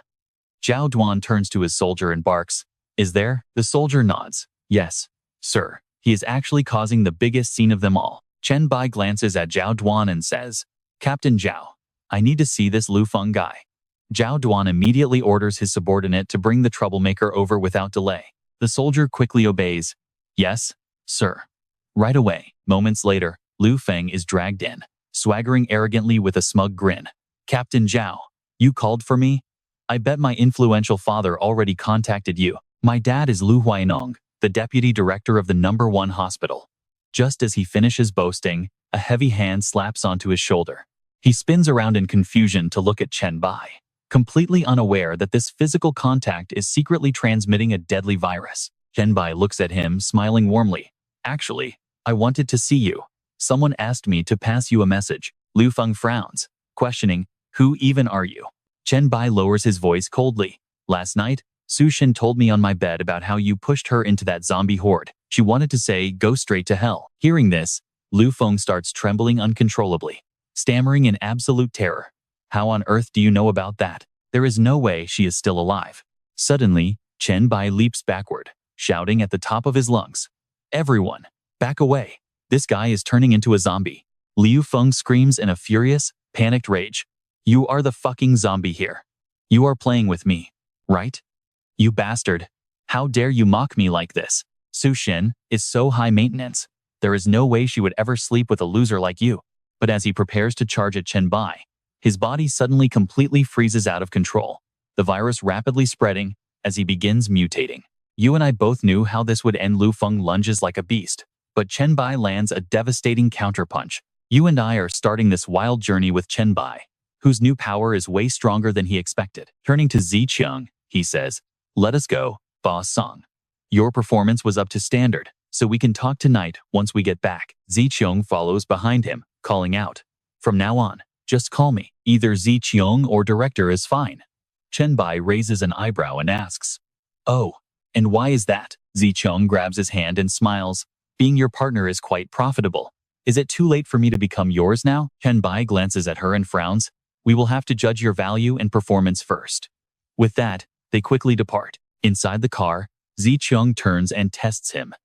"How about I invite you over to my place for dinner, Mr. Chen?" Chen Bai coldly replies, "Do not bother me until we get to your house." Ziqiang quickly goes along with it. "All right." Ziqiang agrees. Meanwhile, Chen Bai digs through his pockets, eagerly thinking to himself that it is finally time to see what awesome loot he got for defeating Rozan. Watch closely with me here as Chen Bai opens his inventory to find 2 extremely rare skill books. Talk about lucky. He inspects the details and frowns as he reads about the first skill, Active Lifesteal, which boosts all his combat attributes. It lasts for 10 minutes, with a cooldown of 1 day, during which all of his attributes are reduced by 50%. Chen Bai clicks his tongue, frowning as he realizes this skill is way too risky and more trouble than it is worth. He checks the next item, a passive muscle enhancement skill that drastically increases muscle mass and doubles both his strength and stamina gains. Chen Bai shakes his head, realizing that this option will not work for him either. From what he knows, using this turns you into a permanent muscle monster, reducing your agility and flexibility to almost zero. While useless to him, these two skill books are incredibly valuable for early trials. He can use them to build an army or win people over. Suddenly remembering the past, Chen Bai raises his eyebrow, realizing it is finally time to start building his own faction. He quickly counts the remaining currency in his inventory: 6 gold coins, 35 silver coins, and 6 copper coins. Chen Bai grins with excitement. The reward for killing Roseanne was 6 gold coins, which is just enough to create a chat group. He can use this chat group to gather potential pathfinders and help them prepare before the real trials officially begin. He immediately presses the button to confirm the chat group's creation, costing him 5 gold coins. He purses his lips, thinking, let's pause here. If you are wondering why, building alliances early is how you survive the upcoming late-game chaos. The system panel then flashes, notifying him that he is creating chat group 001, asking for a name, or cancel to auto-name it. Without thinking twice, Chen Bai casually hits cancel. The notification screen immediately pops up to confirm his new chat group has been created as Group 001. He raises his eyebrow, laughing inwardly. Heroes, I will rebuild Beatty City and turn it into a divine kingdom, while you will become nothing but my most obedient, filthy dog. 3 hours later, inside Ziqiang's villa, she rubs her chin and looks at him thoughtfully, saying that over 90% of humanity will become monsters or evolvers. Also, guns and almost all electronic devices will completely lose their functionality. Sitting comfortably on the sofa, Chen Bai calmly says, "This is all I can tell you." He casually continues, "But it should be enough for you to survive and gain the upper hand, right?" Ziqiang shakes her head, replying, "No, not enough." "Chen Bai, let us get straight to the point. How do I become your person?" Chen Bai quickly replies, "First is capability, because I do not need useless trash. Second is loyalty absolute, unwavering obedience, like a dog to its master." Ziqiang hesitates for a moment before declaring confidently, "As for loyalty, I can guarantee that. And as for capability, I have power, wealth, and status. No one in Zhengcheng possesses what I do." Chen Bai cuts her off, speaking with absolute seriousness. "The rules and values after the trials will be completely new. Your current power, status, and money are worthless, only serving to make you a much more attractive slave. Imagine the next auction item being the noble queen of Jiangcheng. Take the high-class queen back to your home. Is that not what everyone dreams of before an auction starts?" Ziqiang frowns, questioning him in return. "So what exactly is the difference between being your loyal dog and becoming someone else's plaything?" Chen Bai shrugs, casually responding, "One can unleash full power on the battlefield, under a master who will never hold you back out of fear, because I will always be stronger than you, standing high above." Hearing enough, Ziqiang waves her hand with a bright smile. "I feel that if I hesitate any longer, I will completely miss this life-changing opportunity." Saying that, she bends down, kneeling on one knee before him, and says solemnly, "I agree to offer everything to you, Master." Chen Bai smiles, amused. "Trust me, their epic journey is just starting. All right, let's jump into a story where power is everything." He stays silent for a moment before speaking, amused by how much satisfaction her high status and reputation bring him. He walks over to where she is kneeling, gently lifts her chin, and commands in a deep voice, "Show me your charm once more. Besides, I have a few tasks for you."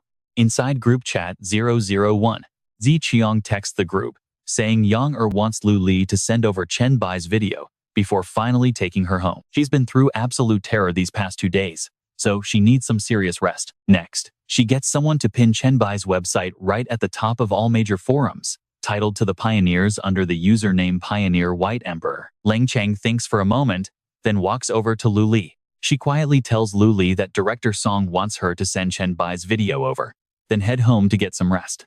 Confused, Lu Li asks if there is really nothing else they need help with, prompting Leng Cheng to explain. Director Song knows she has been terrified lately, so she wants her to go home, rest up, and recover. Hearing this, Lu Li smiles and responds, "Sure, Miss Lang. Even though I almost died to zombies today, it feels like the shock isn't as intense as the first time I saw those monsters." Recalling that horrific scene, she sighs. You and I have to wonder if she's already accepted that she could die to these monsters at any second. But thankfully, Chen Bai's insane strength keeps her feeling completely safe. Meanwhile, Ziqiang's phone suddenly rings, and the screen shows an incoming call from her daughter. Chen Bai spots the screen and casually answers the call. It is Songji. Realizing the call is connected, she eagerly asks, "Hello, Mom. Sister Cheng said you wanted me back. What is going on?" Chen Bai chuckles and replies that it is him. Shocked and angry, Songa snaps back. "Chen Bai, why on earth are you answering my mother's phone? Where is she?" Chen Bai calmly tells her she is too busy working to talk, so she needs to come back immediately for something very important. Songa sighs in frustration. "Fine, but you better wait for me there, Chen Bai. I sent you so many texts, and you did not reply to a single one." Hearing silence, she checks her phone, only to see he hung up. She mutters in annoyance, "Did he seriously just hang up on me?" Her face turns red as she shakes with anger. You and I can already guess what she is thinking. That hateful Chen Bai. Sooner or later, she will make him kneel. Back at the hideout, Zi Chuang softly asks, "Master, can you also protect my daughter?" Chen Bai casually pats her head. He raises an eyebrow, telling her that the girl is too weak and spoiled. "However, if you work harder, I can guarantee she won't turn into a monster when the trial arrives." Blushing shyly, Zi Chuang thanks her master. Later, at a secret suburban warehouse, Songa asks her mother with deep suspicion if she is being fooled by Chen Bai. "How could you believe such an unbelievable story?" Zi Chuang crosses her arms and calmly explains that is exactly why she stopped her from talking to him last night, telling her to just watch him in silence. Hearing this, Songa nods in understanding. "Oh, I see." Elsewhere, Leng Cheng reports her findings to Chen Bai, explaining that after personally investigating every rumored monster spot in the entire city, this was the only place she actually found. She scans the area quickly before opening her mouth to continue. This place was once an underground casino, but now everyone inside has turned into bloodthirsty zombies. There are about 160 of them, with no special variants like Roseanne. Chen Bai simply nods. Chen Bai falls into deep thought. A zombie slaughterhouse? No, impossible, because mutants like Roseanne are incredibly difficult to kill. However, since this place is so isolated, any incident here would easily go completely unnoticed by the public. He turns to Leng Chang to confirm. "You checked every single rumored location, and this was truly the only one?" She nods honestly. "Yes." Letting out a soft sigh, Chen Bai realizes someone else out there is actively collecting zombies. An actual zombie slaughterhouse, perhaps? After all, the military only keeps a few dozen for research. Who is gathering all of them? He smiles, wondering if it is a curious fighter or a pioneer who knows everything. It is getting interesting. Readying his power, Chen Bai confidently stands before the entrance and orders, "Open the door." The guards step forward, struggling to pull open the heavy, tightly locked iron doors. The moment they open, a horde of ravenous zombies surges forward, leaving the terrified guards completely frozen in shock. Instantly, Chen Bai unleashes his power, obliterating them into bloody pieces. Seeing one stubborn monster still standing, he doesn't hesitate to step forward and crush it with a brutal kick. Watching this live through her phone, Su Xin freezes in absolute shock, while Songa can barely hold back her vomit. He absorbs the virus directly from the zombie. "Trust me, you and I are about to watch his power hit a whole new level. Let's dive into the action." Chen Bai just crossed 300 zombie kills, unlocking the Zombie Hunter title, boosting all his stats by 5, and increasing his zombie damage by 5%. As Chen Bai walks, he keeps listening to the system notifications. The system alerts him that he has collected 500 zombie virus points, allowing him to unlock the zombie vaccine formula in his virus talent tree. This immediately catches his interest. A zombie vaccine formula? He stares at the exchange screen, lost in deep thought. Unlock the zombie vaccine formula for 300 virus points? No hesitation, this is definitely a top-tier item. Even evolved humans with awakened talents can still get infected. After all, not everyone is completely immune to the zombie virus. Chen Bai walks out and waves to the group, calling out to Song Ziqiang to bring everyone in. Do they remember his warning before they set off? Song Ziqiang steps forward confidently, saying they remember, though Songa is still feeling a bit sick. She explains that using melee weapons to kill zombies significantly reduces the chances of turning into monsters. Defeating them barehanded guarantees they won't mutate.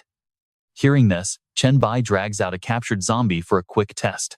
Now, pay attention here, because Chen Bai is putting them to the test. One zombie each. Leng Chang steps up first, her expression ice cold.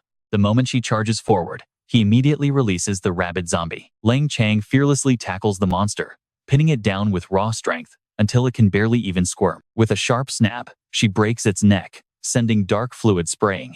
Chen Bai watches, proudly noting her fast speed and precise execution. Next is Song Ziqiang. She steps up, aims her bat perfectly at the zombie's skull, and delivers a series of heavy, decisive strikes to finish it off. He watches her performance and gives a strict critique. Her strength is lacking. The target fell once, but she took over 10 hits to end it. Up next, Su Xin struggles with all her might, putting every ounce of her energy into barely taking down another zombie. Chen Bai approaches with some feedback. Her strength is weak, letting the zombie pin her, but she used proper body mechanics to fight back. Now, only Song Ge is left, crying and trembling in fear. Song Ziqiang urges her forward, telling her she is the last one. But the girl is completely terrified, literally wetting herself as she collapses to the ground in tears, sobbing that she cannot do it. Seeing this, he sighs in disappointment, noting she was defeated by fear before even fighting. A total failure. Chen Bai turns around and calls out to Song Ziqiang to follow him. Seeing his serious face, she quickly complies. As they walk, he assigns her a task. Lung Cheng scouted all the reported zombie locations, but found absolutely nothing. This is highly unusual, and she needs to investigate it thoroughly. You and I both know she's worried, but Song Ziqiang reluctantly agrees before bringing up her next concern. What about Song Ji? He dismisses her coldly, stating they are too weak, especially Song Ji. He has no time to baby her, so she must handle it herself. Though worried, she speaks up, pointing out that without him, they lack the ability to cure the virus. Chen Bai turns around and, without a word, hands her a piece of paper, telling her to take it. Staring at the paper, she gasps in pure shock.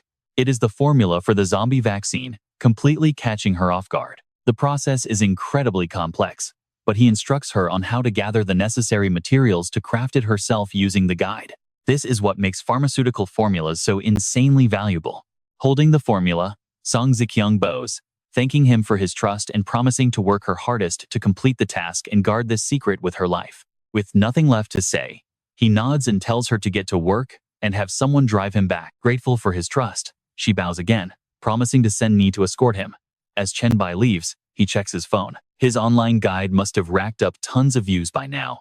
He wonders if anyone has tried reaching out. On his screen, a wave of dramatic, wild comments pops up from online readers on his post. Some ask the White Emperor to solve an advanced riddle about the Grandmaster of Corpse Dao, while others warn him to keep the existence of evolved humans a secret from ordinary citizens. One final comment mocks the entire thread, asking if they escaped from a mental asylum or if they are just writing a sci-fi novel. Chen Bai reads through them and lets out a forced laugh at their wild reactions. But suddenly, a direct message catches him off guard.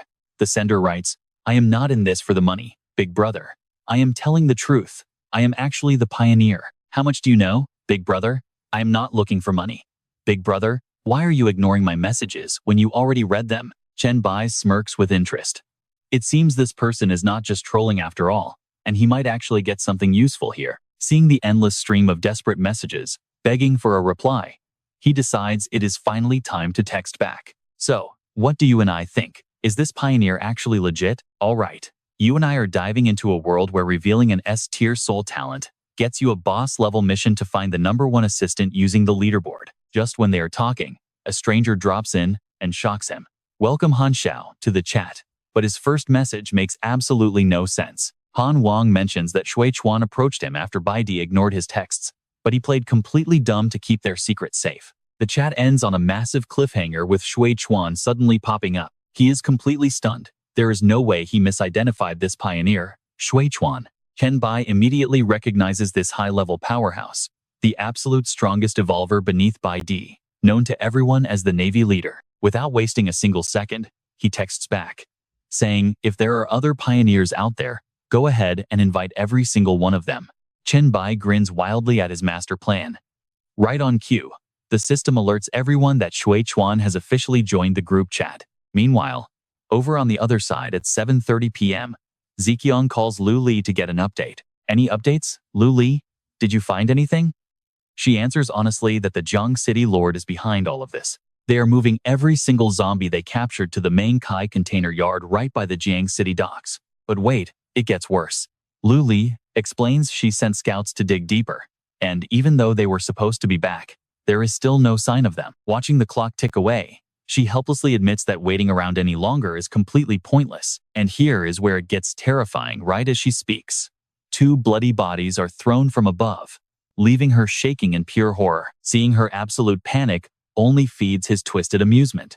Xing Meng mocks her as she stands there, trembling from the sheer terror. His voice completely freezes Lu Li in place, paralyzing her with dread. She slowly looks up at him and whispers into her phone, telling them she has been caught and to head back to Ziqiang's villa.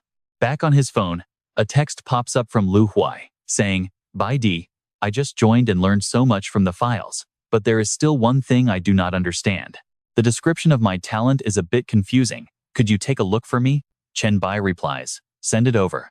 Checking the system, it reveals a double S-tier yin wood body. It represents extreme yin, boasting endless life force, soul binding, and eternal existence. Activating the wood body drains 1 spirit point, while the yin soul costs 1 constitution. Chen Bai is shocked it is actually double S-tier. Chen Bai is blown away by the double S-tier rank. He texts Lu Wai back, noting the activation cost is incredibly high, especially since average starting stats are only around 3 to 5 points. Exactly. That is why I have been hesitating. If your spirit is above 3, you have to burn it just to unlock the wood body. Now let's think about this. Constitution is the actual foundation here, so risking your own health is never worth it. I have 5 spirit points. Thank you, Bai Di. Suddenly, Ziqiang rushes into the house, looking completely panicked. She stops right in front of Chen Bai. Why the rush? Did something happen? She begins anxiously explaining the situation. Lu Li found out that all the gathered zombies are heading to the Mang Kai container yard, but she got captured, and they want me to negotiate. Hearing this, he stands up so fast it startles her. They contacted you directly? Then, Chen Bai asks a question that sends chills down her spine. Did Lu Li betray you? His cold, suspicious glare terrifies her, forcing her straight to her knees to beg. Master, I raised Lu Li myself. I am absolutely sure she would never betray us. She was only commanding from behind this time, so the leak must have come from the scouts she sent. Chen Bai finally agrees, saying that if that is the case, he will go rescue her. His promise fills her with relief. Thank you, Master. Meanwhile, down at the Mang Kai container yard, a man approaches, addressing her as Miss Lu Li. Xing Meng smirks at her, sneering that she got it all wrong. The only reason he has not touched her yet is out of respect for Song Ziqiang. If she chooses to submit when we meet, then you will simply become my underling. But if she refuses, you will all become my playthings. He smashes his wine glass right next to her, walking closer to taunt her. Come on, let me pour you another glass. Do not dare spit it out this time. He continues to threaten her relentlessly. If you refuse to drink, prepare for the hard way. Right then, a stranger calmly slices and enjoys a steak nearby. Speaking up, where are your manners?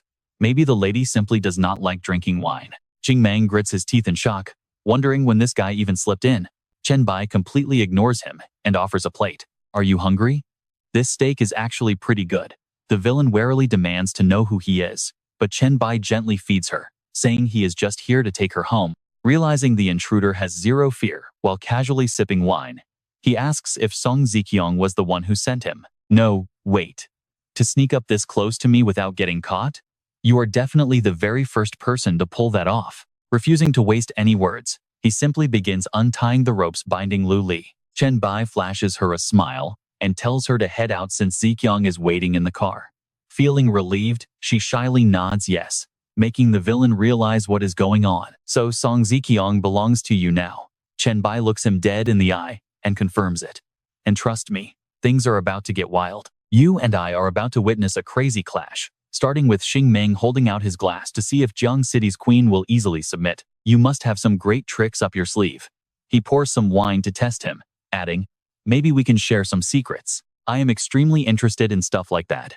Among the 3 great factions in Jiang City, I have tamed the lords, and you tamed the queen, leaving only the commander. He steps forward with his drink, proposing an alliance. Help me become the absolute king of Jiang City, and I will make you my top trusted right-hand man. But Chen Bai bluntly rejects him, saying, I refuse. This sudden shutdown completely catches Xing Meng off guard and freezes him in shock. Both of the wine glasses he was holding instantly smash onto the floor. Losing his cool, he shows his hand, warning him, I possess an S-grade talent, which is the highest tier. Or would you rather do this the hard way? Chen Bai steps up to respond. Before coming here, I checked the place out. You are not just gathering zombies. You are actively turning living humans into them. Someone like you having great power is purely dangerous. It is much better if you just hurry up and die right now. Pay close attention here. Chen Bai doesn't hide his level, stating, "You're not worthy of my help because my talent is triple S grade." Xing Meng immediately unleashes his hidden power, causing a strange mutation to spread across his hand. He sneers, "My talent is called Slaughter Evolution. I can absorb my target's attributes into myself, allowing me to endlessly grow stronger." Showing off this broken, invincible ability, he confidently brags that his talent is only S grade. Your triple S grade must make you a god. Chen Bai simply replies, "Pretty much, but I can't share any details with you." Hearing this, Chen Bai ponders. It is a pure combat-type talent with infinite scaling. Those claws of his must be part of some high-level equipment. Refusing to talk any further, he charges forward, screaming while launching a fierce strike. "You arrogant fool! I hope that your death boosts my attributes significantly, so do not disappoint me."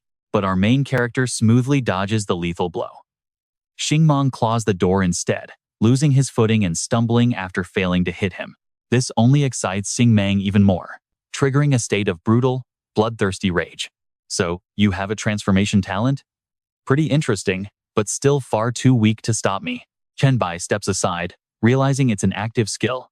It seems his opponent held back some secrets, and since the skill's effects are unknown, he needs to tread carefully. Suddenly, the brute leaps high into the air, aiming a heavy fist down while roaring, "Die!" But Chen Bai refuses to back down, clenching his fist to deliver a powerful counterpunch of his own. Both fighters clash head-on, unleashing a massive shockwave that leaves the battle between them at a complete standstill. At the Mang Kai container port, the collision blows up nearby cargo containers. Chen Bai slides forward while Xing Meng lands on his feet. Grinning maniacally, the brute charges right back, blocking a direct punch with his bare hands, completely unfazed by the attack. Xing Meng gives him a mocking look, sneering, "Are you okay? You look completely exhausted to me." Ominous blue flames begin to wrap around his hands as he continues taunting, "Aren't you a triple S talent? I know what you're thinking. Is Chen Bai done for?" He just stands there, silently trembling under the pressure. But then, he smirks. "My talent has actually been active this entire time. You just haven't noticed it yet." Fueled by rage, Xing Meng pours more energy into his strike, his eyes wide as he slashes viciously, sending Chen Bai flying back, while shouting with absolute disdain, "Your strength, constitution, and speed are all vastly inferior to mine. Stop playing these mind games." Flashing his dark claws, he believes he has won. "Before absolute power, your cheap little tricks are completely useless. Now, let's see who is truly the boss here." But suddenly, Xing Meng coughs up blood, completely paralyzed by shock.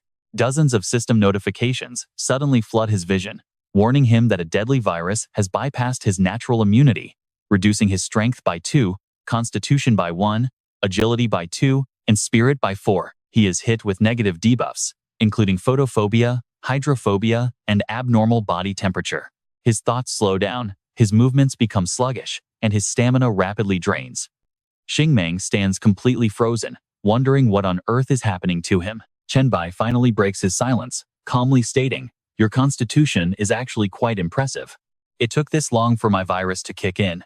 How does it feel to catch so many diseases at once?" Totally defeated, the brute screams in fury, "You dirty coward." With his stats heavily weakened, Chen Bai charges in, driving a powerful elbow straight into his gut. "Cowardly? I already told you that my power is far from ordinary. Too bad you didn't believe me." Dark purple tentacles begin wrapping around his body. Chen Bai delivers his final words, "I hope absorbing you gives me a decent boost." And that's where we leave it, as the system confirms he has successfully absorbed a human evolver. Let's dive into a world where a newly awakened blacklight virus is about to turn our main character into an absolute god. The system alerts him that his newly evolved blacklight devour ability now comes with optional traits. He can peer into the target's memories, with a rare chance to steal any skill they once mastered. Swiping through the menu, Chen Bai is incredibly pleased. Those massive blacklight virus stat boosts have permanently upgraded his core attributes. Talk about a massive win. Let's see just how high his attributes have jumped. Stamina and agility rose by 30, spirit by 20, and recovery doubled. Checking his evolution stats, Chen Bai grins at the massive 20-point boost to every single core stat. Bending down to grab the claws, he realizes he can't just go around swinging his blade recklessly before the apocalypse begins. Normal humans with basic stats are just way too fragile compared to him now. Checking Ying Mang's loot, he finds solid gear, blueprints, and consumables. The guy had serious luck. He must have hunted mutated zombies to get stats and gear that actually rivaled mine. Now, watch closely because even though it's just a C-rank blueprint, any loot is good loot. That guy's crazy luck now belongs entirely to Chen Bai. Late at night, the junkyard is filled with dented shipping containers. Since regressing to the past, his talent level has rocketed from E tier to triple S tier. Investigating those 3 bizarre rumors paid off massively. Even better, he recruited Song Ziqiang, the future mighty lord of Jiangcheng. A sleek luxury car door swings open as she smiles and says, "Master, please get in." At his current power level, hunting down scattered monsters before the trials officially arrive is just a waste of time. Intense purple energy erupts around him. In these final days, they prepare for the post-apocalyptic future inside the comfort of Song Ziqiang's private villa. Standing high on the balcony, Chen Bai gazes at the glowing skyline, whispering that the trials are finally coming. A sudden, frantic knock echoes through the room. Chen Bai calls out to enter, and Ziqiang steps in with her intel team. "Master, we didn't let you down. Every single task you assigned us has been completed right on time." First up, Fu Li steps forward with a thick file, outlining their defense plans centered around the mountaintop villa. Terrain maps and local population data have been fully verified with 0 errors. Once the apocalypse hits, they can immediately sweep and claim absolute control of the entire area. Su Shen quickly reviews her papers. "I know what you're thinking. Did they secure supplies?" "Yes, the complete list is already sent. No review needed since Chen Bai pre-approved everything. All 3 of them are completely on the same page." Ziqiang asks if there are any final orders. Clutching his phone, he gives a satisfied nod. "Good job. Just leave the documents on my desk." Sending out a final text warning, Chen Bai warns his allies that with only 10 minutes left, they shouldn't get cocky just because of their head start and rare talents. "Keep cool. The dangers ahead are beyond anything you can imagine. I don't want a single one of you dead when the clock strikes 0. Relaxing with her legs crossed, Lian Xian texts back, thanking her monarch for the heads up. Out on the streets, Lu Hui calmly brushes her hair, thanking the White Emperor. 9 minutes left. Nearby, a gym rat texts back. 8 minutes, I can't wait. At an abandoned street corner, Wu Ya chimes in. 7 minutes left, big bro overlord, stay cool. But Meng Meng is totally panicked, typing that there are 6 minutes left, and she's terrified. The chat reassures her, saying, 5 minutes left, don't worry. Chen Bai steps in, telling them to take a good look around. These are the final 10 seconds of peace. Soon, this peaceful world will be nothing but a memory. The apocalypse is counting down. 7, 6. Little brother Song is trembling in absolute terror as the end approaches. 5 seconds left. Sister Xiang'er, I'm scared. She comforts him, holding her breath. The entire room goes dead silent. Lu Li clutches her papers, biting her lip in sheer tension. 2, 1. June 15th, exactly midnight. The apocalyptic trials descend, shattering the city as the moon bleeds a terrifying crimson. The nightmare begins. Blue Star's trial is officially live, turning cities into ruins as humans lose all sanity and tear each other apart. To survive, humanity must awaken as evolvers, using unique talents and grinding experience to level up in this new hell. Powerful alien races spawned by the system will also join this brutal, bloody war for survival. And that's where we leave it. Trust me, Blue Star is about to become an absolute nightmare playground. Is this going to be a deadly threat or a massive opportunity? Let's dive in and find out together. Watching the plane nosedive straight into the ground, Chen Bai grits his teeth. Push your limits, grow, and evolve already. Midday. This trial zone has one last gift for him, the time hourglass. As ownership binds to him, it suddenly glows, shocking everyone. But thinking fast, he realizes a huge problem. They are still here, and he absolutely cannot let anyone find out about this divine hourglass. He yells out, telling everyone to get outside immediately. He expected to keep it a secret, but then he suddenly freezes. The 3 of them stand frozen, pale as ghosts. Unable to believe his eyes, Chen Bai looks around, realizing the falling plane has stopped midair. Something he never thought possible is happening right in front of him. Time itself has completely stopped. At the same moment, his hourglass necklace begins to float, instantly teleporting Chen Bai into a separate dimension. It bursts into glowing particles of energy that fuse directly into his body. A system notification pops up. Binding complete. Scanning the screen of text, Chen Bai finally gets it. He has been sent back in time. It turns out the hourglass is the sole reason for his rebirth. What is more, he discovers his current status can be saved and loaded. Let's look closely at these insane stats. Chen Bai scores a massive jackpot, a smug smile spreading across his face. A legendary life-saving skill like this, and it only has a 1-hour cooldown. Leaving the pocket dimension, everything snaps back to normal as Ziqiang calls out, "I thought you just called us, boss. Do you have any orders? Or did I hear wrong?" Honestly, this is exactly what he wanted. Chen Bai quickly instructs them, "You did not hear wrong. Everyone, go check and make sure our villa is completely safe right now. The night is incredibly dangerous, so stay alert.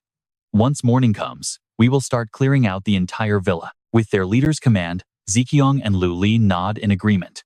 The next day, dark smoke and fire billow from the buildings near the villa. Corpses and bloodthirsty zombies are scattered absolutely everywhere. She is a total badass, with a hot temper, wielding an S-rank amethyst crystal sword that converts normal objects into quartz to execute perfect attacks and defenses. Her power scales directly with her mental strength, crushing all obstacles. A quick scan reveals target attributes and status effects based on mental strength. This one is just a standard male zombie with 3 agility, 4 constitution, and 0 spirit. Infected by the deadly virus, their only real weakness is the head. In a flash, Ziqiang decapitates the monster with a single swipe. Amidst the endless horde of zombies, another figure moves with hair fluttering in the wind, activating his special class skill, Way of the Wanderer. His presence is completely hidden and impossible to detect.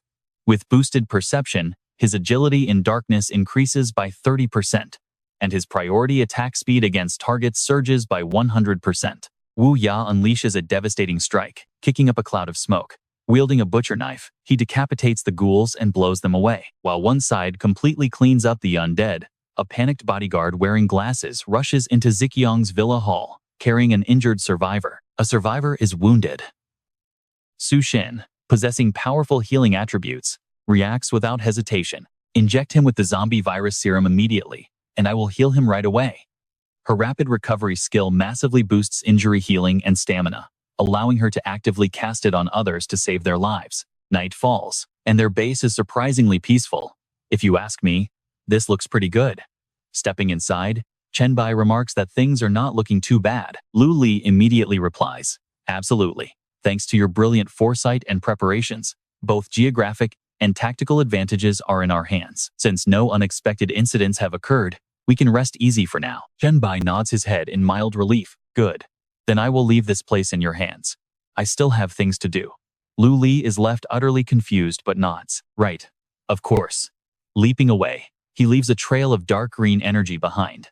Along the mountain road, Chen Bai sprints forward at extreme, breakneck speed. The initial phase of this apocalyptic trial is highly troublesome, as tools like vehicles and firearms cannot be used at all. But, with his current speed, he should make it in time. On the very first day the apocalypse began, before my rebirth, I saw that thing. A strange symbol appeared high above Jiangcheng University. It took me a long time to learn what that symbol actually meant, and I deeply regretted not arriving sooner. With a dead serious look on his face, Chen Bai resolves to seize this grand opportunity, making Jiangcheng University his next destination. Standing in the schoolyard, he raises his hands to absorb the vital energy from the corpses. Everything is going perfectly as planned. Finally, he has arrived. This is the legendary sign that every single awakened cultivator desperately desires to see. The symbol reveals that a divine clone of the god has descended here. Running toward the light, he knows it is extremely close, but as he moves deeper, sudden footsteps halt him. "Awakened cultivator, please halt your steps right there. In this early trial, a powerhouse like you is rare. I am a merchant, and trust me, you and I should definitely make a trade." Hearing that, he gladly replies, saying, "It is a true honor to trade with someone of his stature." The mysterious figure opens his palm, finding it nothing special. It is just a merchant trade, so why the big honor? Truly a rare find. Chen Bai is ecstatic, and honestly, wouldn't you be too if you finally met a legendary god you had dreamed of day and night? Kind, fair, generous, wealthy, and absolutely powerful. He politely reaches out with a sharp, dangerous gaze, revealing his true identity as the god of trade as the scene shifts to Jiangcheng University. Leto pulls out a green card and says cheerfully, "You flatter me too much. I feel a strong connection between us, so take this as a meeting gift." He explains the card's privileges.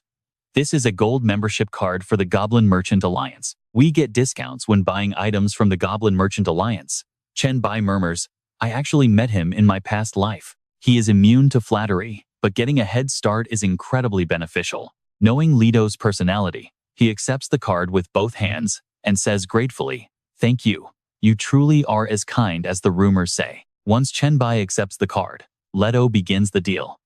"All right, since you agreed to trade, let me show you my merchandise."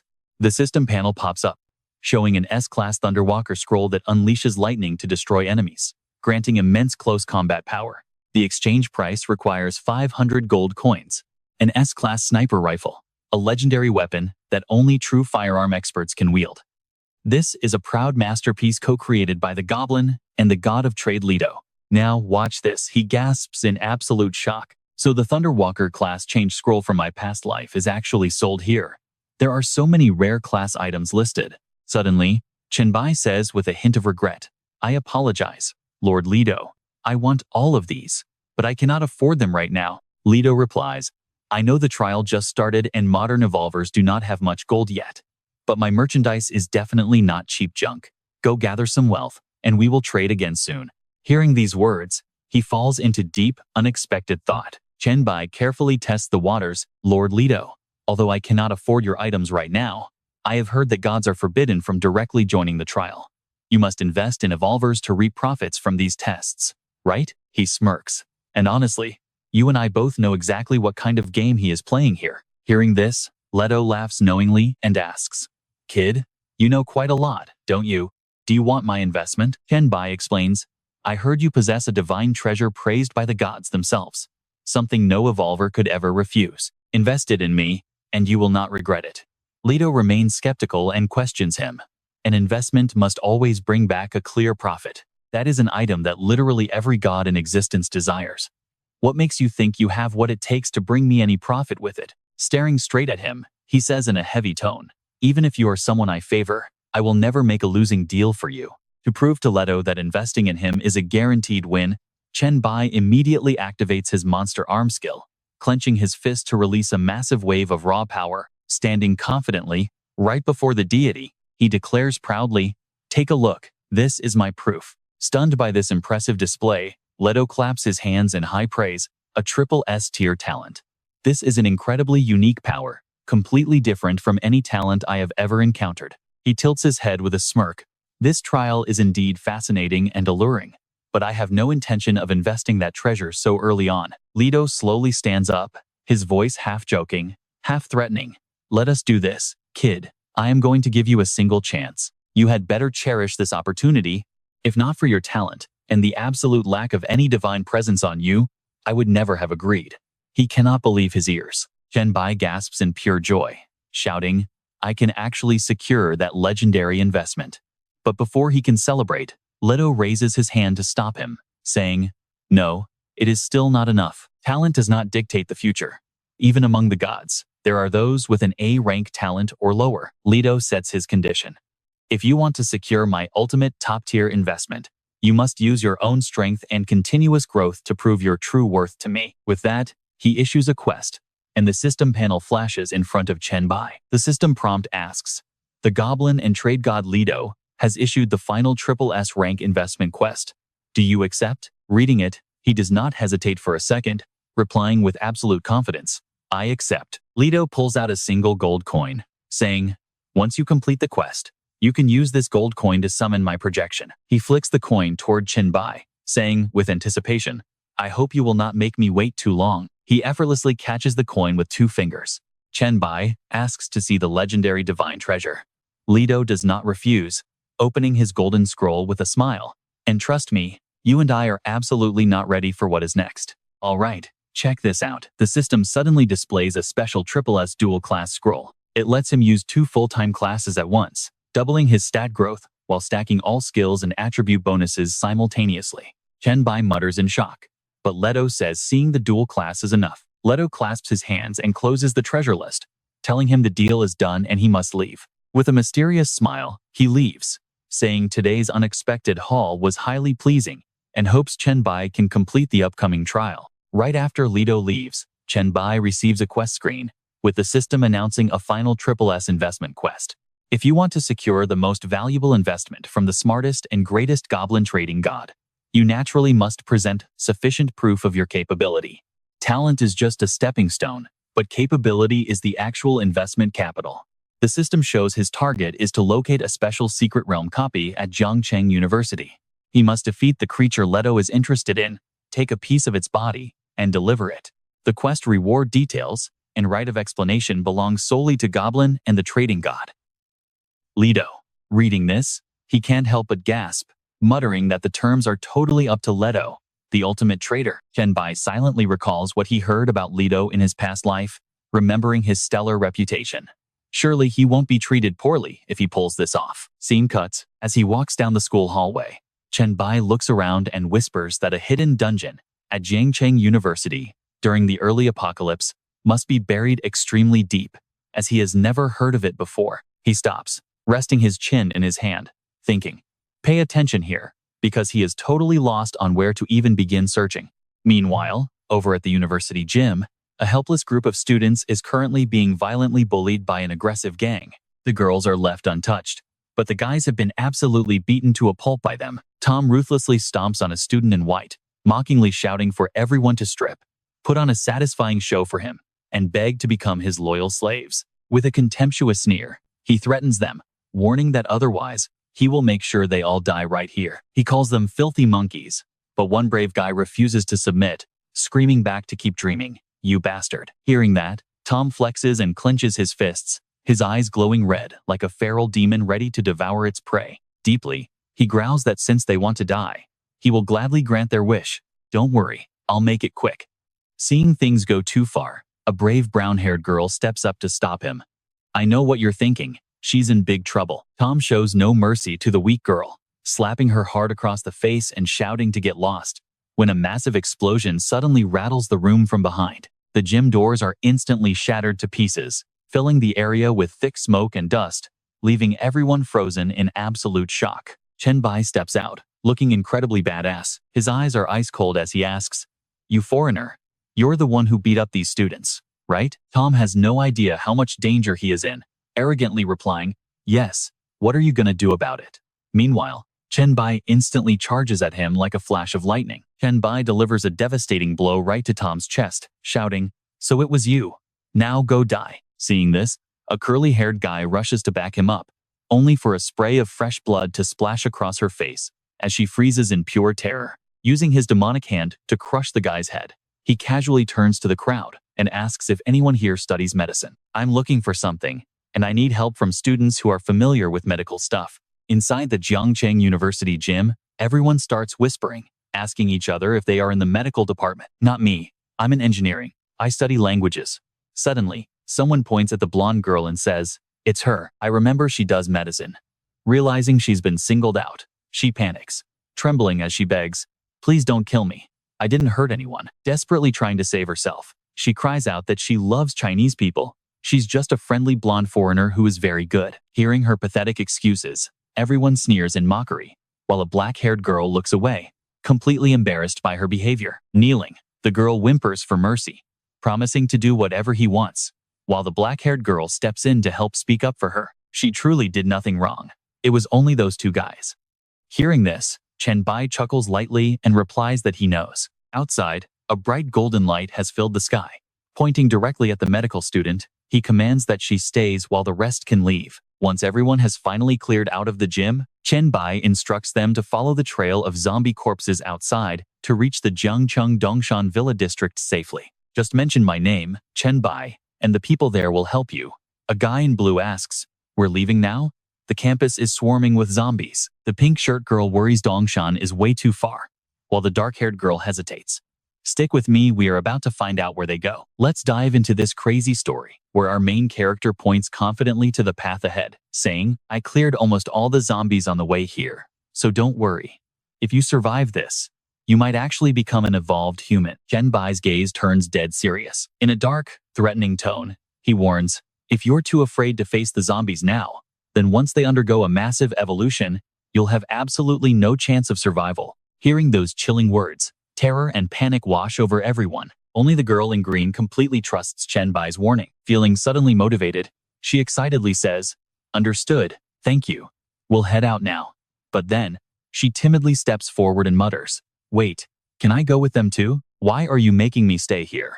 Who knows what she's imagining, but her face suddenly turns bright red as she whispers, "Could it be?" With that thought, she boldly approaches Chen Bai and says, "I get it now.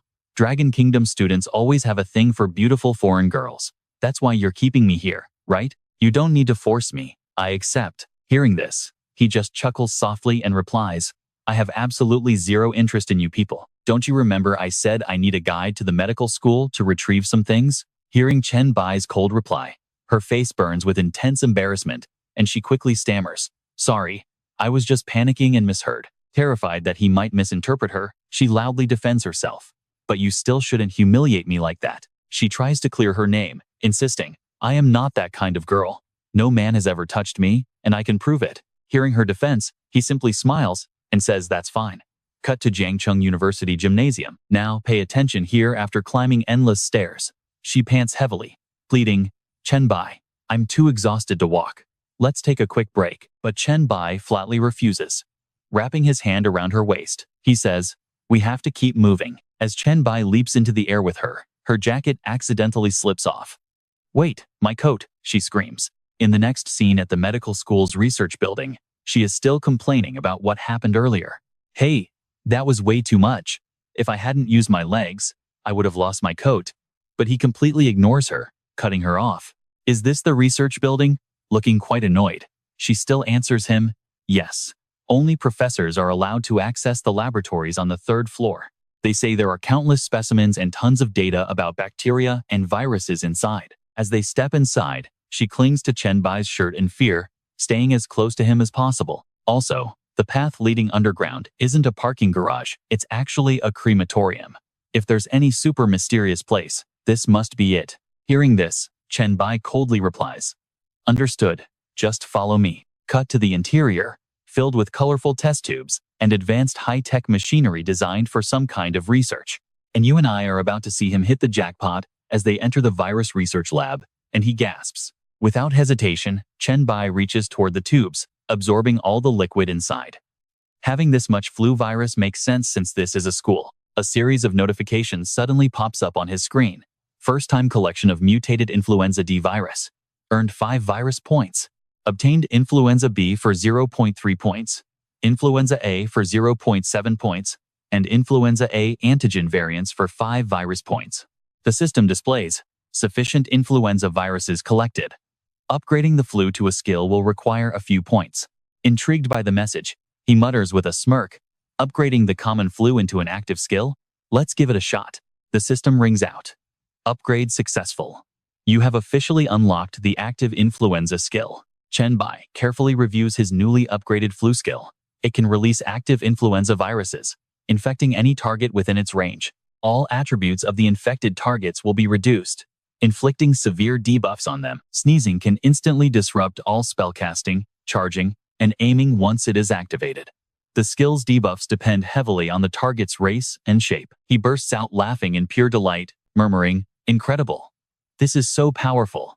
That sneeze effect is absolutely insane." Listing out the virus types, Chen Bai thinks back to his previous talent system. He hadn't paid enough attention to real-world viruses before, but now he realizes he must focus on upgrading them much more. He also realizes that his SSS grade talent is truly terrifying. Recalling what Lito said earlier, Chen Bai notes that Ah Ming still has a few points left over. The Earth Spirit God trial will not be simple. First, he must spend all his remaining points to upgrade his combat strength. He opens the Blacklight virus skill tree, unlocking a passive wall climbing upgrade. This lets him cling to any surface using the Blacklight virus, while greatly enhancing his sense of balance and direction. He unlocks another passive upgrade, Host Combat Focus. This deep concentration drastically sharpens his dynamic vision and reflexes, while doubling his control over every single muscle in his body. He suddenly throws a powerful punch into the air. Feeling curious, Chen Bai wonders, "All of my muscles? And, trust me, She's left absolutely stunned from behind, as Chen Bai completely shatters an entire concrete wall with just a single swing of his hand. You and I are starting right when she realizes how lucky she is to be alive. Did he really cause that massive shockwave? Thank goodness he did not use that move on me earlier, or I would be history. It seems Chen Bai just figured something out. If he can completely control every single muscle, even the tiniest motion, even a single hair can unleash his absolute maximum power in close combat. Just then, Chen Bai turns to look at her, and noticing her bright red face, he asks if she has a fever or why she is blushing so hard. Embarrassed, she covers her face and stammers that nothing is wrong. Hearing that, Chen Bai decides not to push any further. He tells her the item he needs is not here, so they must head down to the cadaver lab. Deep inside the dark underground virology archives, she begins to panic. Chen, there is no power here. It is way too dark. Suddenly, he stops dead. Something is here. The abrupt halt in the pitch-black room causes her to crash face first right into Chen Bai's back. Stopping in front of a heavy door, he says they have arrived. Chen Bai slowly opens it, revealing a bizarre chamber filled with strange glowing symbols. He immediately tells her to wait outside. Looking around the creepy room in absolute terror, she whimpers that she is too scared. Leaving her to guard the entrance, Chen Bai carefully steps into the darkness of the chamber. His system screen flashes a warning, asking him to confirm entry into the cooled incinerator dungeon. Recommended level is 5 to 10. Without a single second of hesitation, Chen Bai accepts and slowly reaches out to touch the cold metal incinerator. Pay attention here, the system alerts him that clearing this unique dungeon will turn this space into his permanent domain. But if he fails to clear it within 2 days, this dungeon disappears forever. No wonder Chen Bai had never heard of this secret zone in his past life. Suddenly, the lifeless corpses on the slabs snap wide awake. Chen Bai immediately primes his skills, ready to fight. The zombies lunge forward like starving beasts. But Chen Bai does not flinch. He charges straight ahead to strike the nearest monster. With a single blow, he crushes the first beast. The system chimes, confirming he defeated a level 5 resurrected teacher, gaining 400 experience. Looking up, he spots a creepy creature clinging to the ceiling. Before he can react, the beast strikes, catching him completely off guard. Chen Bai sneers. No wonder they did not all rush him at once. So they have weird psychic tricks, but their casting speed is way too slow. He leaps at the creature, shouting for it to die. The beast is stunned as he slams it brutally into the concrete ceiling. The system registers a level 7 spliced spider kill, awarding 1000 experience. Now, you and I can see why he loves this special dungeon. That experience payout is absolutely insane. Bring it on. Surrounded by a grotesque, twisted monsters of all shapes and sizes, Chen Bai feels zero fear. Instead, he just laughs like a maniac. The more, the better. With that, he dives back into the fray, tearing through them like wet paper. A flood of level-up notifications starts spamming his screen, granting him 400 and 1000 experience points back-to-back. The system confirms his level has increased, rewarding him with 2 free attribute points to distribute. Standing before a sealed iron door, Chen Bai yells that all of its minions are dead, asking if he needs to drag the boss out himself. Suddenly, a sickening noise echoes from the doorway. He glares as a grotesque, writhing mound of flesh begins to slowly crawl into the room. Looking at this disgusting mass, a cold chill runs down his spine. How is it possible for a pile of meat to feel this dangerous? He realizes he must kill it before it transforms. Springing forward, he throws a devastating strike straight at the pulsing mass, but the creature is deceptively fast, effortlessly blocking Chen Bai's powerful heavy blow. He tries to activate his evolved flu virus, but the system denies it. Out of nowhere, the monster retaliates with a brutal, lightning-fast counterattack that hits him square in the chest. The mass of flesh suddenly expands, morphing into a towering biological monstrosity right before his eyes. It lunges at him again, but this time Chen Bai relies on his ultra-fast reaction speed to dodge the lethal swipe. Grinning, he notes that since his reincarnation, nothing has actually forced him to fight with every ounce of his power. His joints were starting to feel rusty anyway, so he will use this freak as a warm-up. An entire hour passes. Covered in scratches, Chen Bai stares at the beast and asks if it possesses infinite healing capabilities. Realizing this could drag on, Chen Bai triggers his toxic hand skill, surging with power as he charges right back into the fight. He challenges the beast to show him if it is truly immortal. Another brutal hour of combat flies by, and a smug Chen Bai mocks the monster for slowing down. Do not tell me you are already spent. Yet another hour goes by, and the completely exhausted creature finally collapses, trembling on the cold floor. Standing over it, Chen Bai arrogantly tells it to get back up. An hour later, the beast suddenly shrinks back into a weird, pathetic pile of flesh. He looks down, realizing it is finally finished. Well, you and I just watched him completely break a boss's spirit. Time to end this. All right, you and I are about to watch Chen Bai crush that bizarre lump of flesh, as the system rewards him 10,000 experience points for taking down a level 8 boss, instantly pushing his level to 5. You receive 2 free attribute points. Having cleared the dungeon, you can exit the instance at any time. The Cold Incinerator dungeon has now been converted into a permanent instance. The respawn timer is 3 days, and he can upload the clear walkthrough video as a paid guide. All revenue goes directly to the uploader, with options to hide their identity, use an anonymous ID, and set their own price. As soon as the system voice fades, he happily chooses to upload it completely anonymously. Over at the Dongshan Villa district, inside Song Ziqiang's private residence, Zhu Xin was treating Ziqiang when she suddenly noticed a notification. An evolver named Bai had just uploaded a walkthrough for the level 5 to 10 Cold Incinerator Nightmare dungeon, priced at only 1 copper coin. Curious. The 2 girls quickly click play. And they're definitely not alone, as countless other viewers are rushing to watch Chen Bai's upload too. While watching, Lung Cheng gasps in shock at how fast he moves, realizing he has to slow the video down just to see clearly. Yezi exclaims, praising Bai's insane strength and skills, while another guy chimes in, insisting that this is absolutely impossible. That monster's regeneration rate was way higher than Bai's, so fighting so recklessly seems incredibly dangerous. Don't you think? Ming Ming happily cheers, pointing out that Emperor Bai is already fully healed. Meanwhile, back in the dungeon, as Chen Bai bends down to check something, a sudden system alert rings out. Successfully devoured a unique synthetic anomaly, earning 300 specialized evolution points for his blacklight virus. He reaches out to touch the cube, filled with curiosity. These specialized points are different from talent points.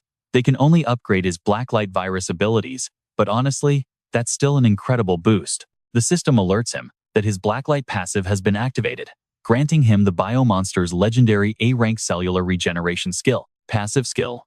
A. Rank cellular regeneration. It rapidly consumes stamina or excess energy to heal physical damage at extreme speeds. It can even regenerate lost limbs, and the passive can be toggled on or off whenever he wants. Hearing this, Chen Bai is ecstatic.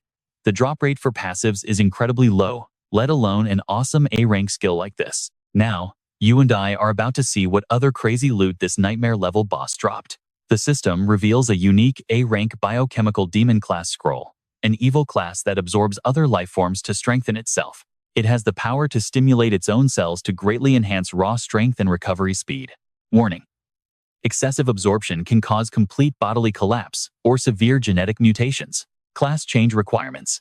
Level 10 evolver with a physique of 15. Chen Bai picks it up, noting that while the risks and rewards of this unique A-rank class coexist, he already has his blacklight virus. Next, the system displays details for a C-rank perfect gene essence.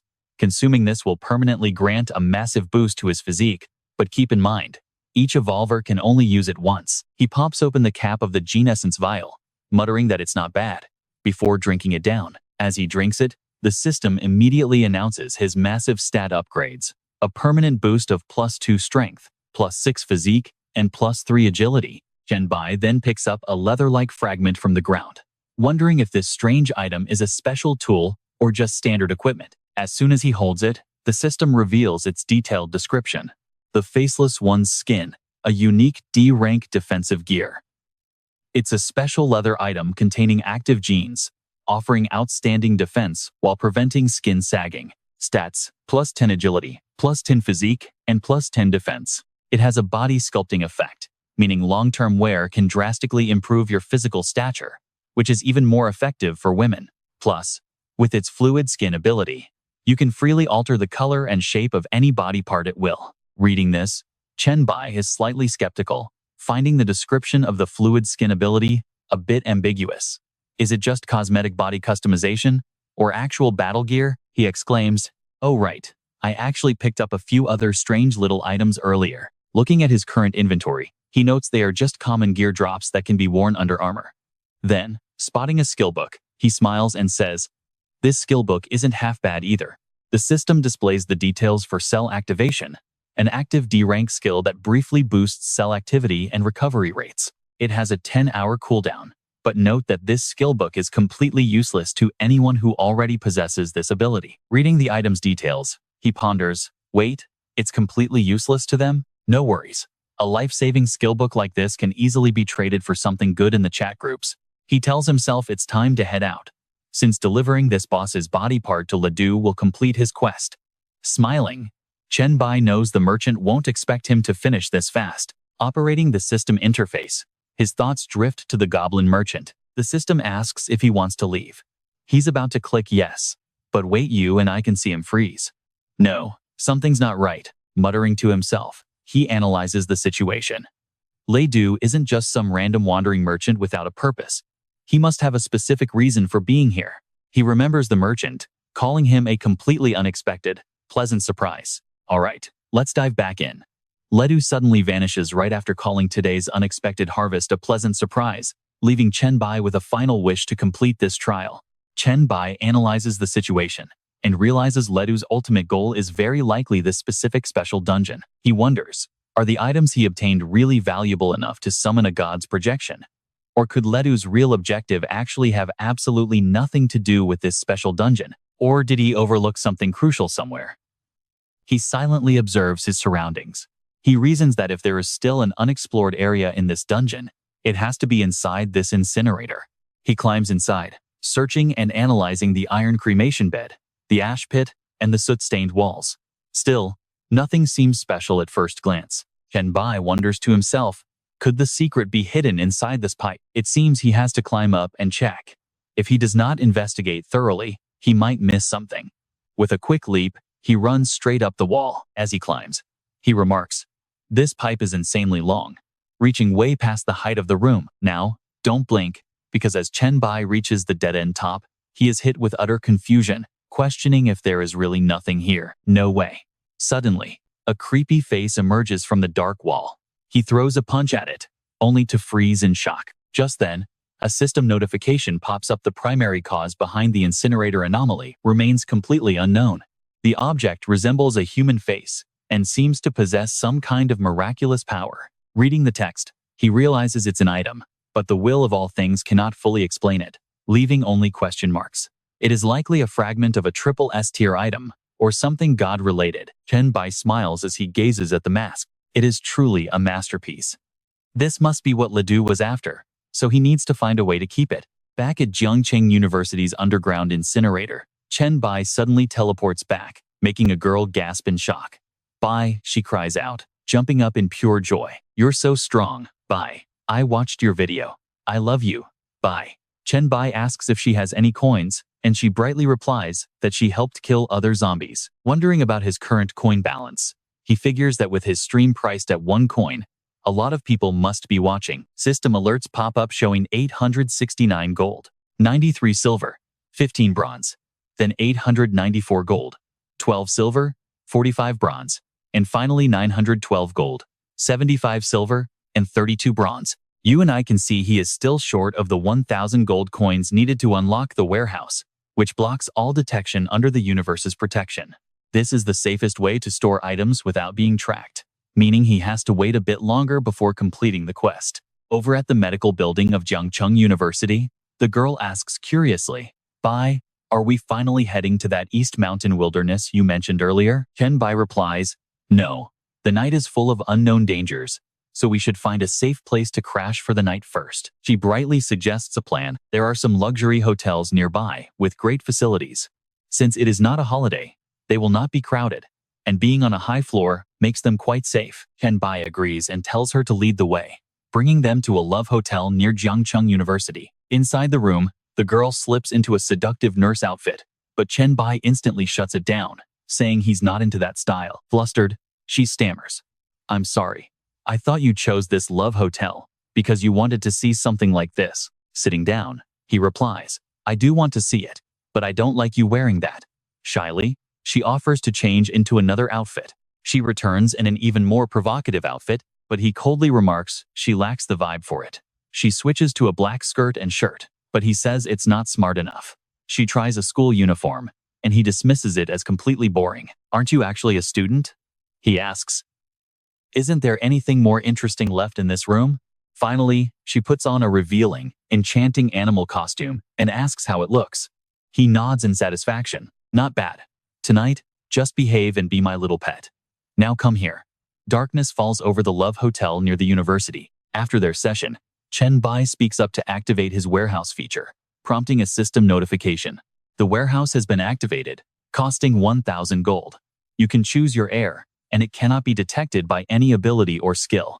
It is an absolute, private and secret space, protected by the very will of the universe. Please use it wisely, the system warns as the mask is stored. He smiles. All right, time to move to the next phase of the quest. Flipping a coin, Chen Bai watches as glowing summoning sigils materialize in midair, revealing the Goblin God and the trade option. He wears a knowing smile inside the Love Hotel, remembering a famous rumor that when trading with Ledu, emotions are actually used as a key bargaining chip, meaning Ledu will pay attention to the trader's feelings and identity to adjust the reward accordingly. Chen Bai ponders, knowing that in Ledu's eyes, he is already considered highly valuable. And as the sigils fade, you and I watch his next move. All right, you and I are diving in as Leto suddenly appears, asking, "Little guy, I did not expect you to summon me so soon. Did you actually complete the quest and prove your strength already?" He tosses the contents of his bag right in front of him and replies, "Exactly.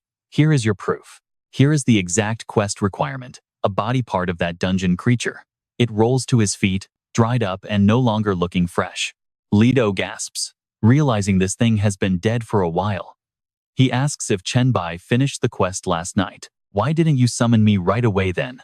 When Chen Bai stays silent, he asks, "Do you really want that scroll that badly?" "Because I do not understand," Chen Bai says, finally voicing his doubts. "I respect you so much, so why did you hide the dungeon difficulty from me?" Chen Bai explains, "Only after entering did I realize it was a nightmare level trial. If I did not have some tricks up my sleeve, I would have died in there." Leto paces around and replies, "Ah, so that is why. My boy, I understand your frustration, but I can definitely explain everything to you. In truth, it was part of the trial," Leto says. "I cannot hand over such a precious treasure to someone who cannot handle unexpected dangers. Do you understand now?" Chen Bai answers, "Fine, I get it. So, what are my reward in the next quest?" Leto replies, "Fine, hiding the info was my bad. Since you proved your strength, you can choose any reward you want." He snaps his fingers to display the options. "Now pay attention, because your next task is the final ring quest." "What do you say?" Chen Bai bows slightly. "I appreciate your explanation and your generosity, Lord Leto." The deity gently taps the brim of his hat. "The limit is B-grade items or below. Make your choice." Countless items appear, and Chen Bai points to one. "I will take this." Leto is surprised. A return scroll blueprint. Chen Bai smiles. "You really have a great eye, and your goals are incredibly clear. Now, we begin the final phase of the quest." Holding the item tightly, Chen Bai stares blankly as a system prompt pops up. The system states that Lord Leto wishes to assign you a triple S class quest. The final round of ultimate investment rewards 2 triple S class change scrolls. Do you accept? Chen Bai gasps in shock. 2 triple S classes? This is extremely difficult, Lord Leto, Chen Bai says. As you must already know, even gods are not born with triple S class professions. Leto chuckles. Of course I know that, kid. My very first profession was only an A grade, he says darkly. But since this is my greatest treasure, only the absolute best can earn it. Otherwise, I would just be giving it away. Chen Bai calmly replies, well, it looks like I have no choice but to accept. But hold on. Let us shift to the Dark Knight at Dongshan Villa, where a monster is feeding. It is a giant mutated rat, level 5, with 18 strength, 20 agility, 19 constitution, and 3 spirit. The level gap is too huge to see its other stats. Leng Chang hides behind a huge rock, feeling incredibly tense. More of them are appearing now. Even if our 2 teams combine, we will still be wiped out completely. Zichong replies, level 5, its stats are 3 to 4 times higher than ours. Leng Chang panics. We cannot fight this thing. What do we do? Zichong frowns deeply. We cannot take this thing on right now. We must keep our distance, but we still need someone to stay behind and monitor its movements. Hearing a noise, Leng Chang screams a warning. Everyone, scatter now. The beast suddenly leaps forward to attack them. Lang Cheng yells in a panic. Zicheng, you need to run away immediately. Manifesting a weapon in her hands, Zicheng replies tensely, it is too late. Its speed is just too fast. As the monster lunges at the two girls, a figure suddenly descends from the sky. Chen Bai delivers a devastating blow directly to the beast. Zicheng cheers. Chen Bai, standing over the fallen monster, he smiles. Looks like I made it just in time. He orders Lang Cheng to call for a cleanup crew to clear the area. Provide generous compensation to the families of the victims. As for Zicheng, come back with me and explain what happened. Back at the Dongshan villa, Zicheng explains that after clearing the zombies, they found several mutated rats over 1 meter long suddenly popping up. Chen Bai notes that the initial outbreak location was on the east side of the villa complex. Lu Li steps forward. I am deeply sorry, Master. Those beasts suddenly appeared, destroying 6 warehouses and causing over 100 casualties.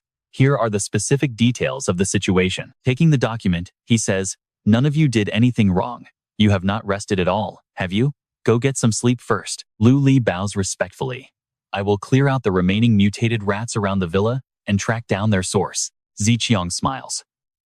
Thanks for your concern, but it would be risky if everyone rested and left you completely unattended. Let me recommend someone to watch over you. All right? He agrees, and she calls out.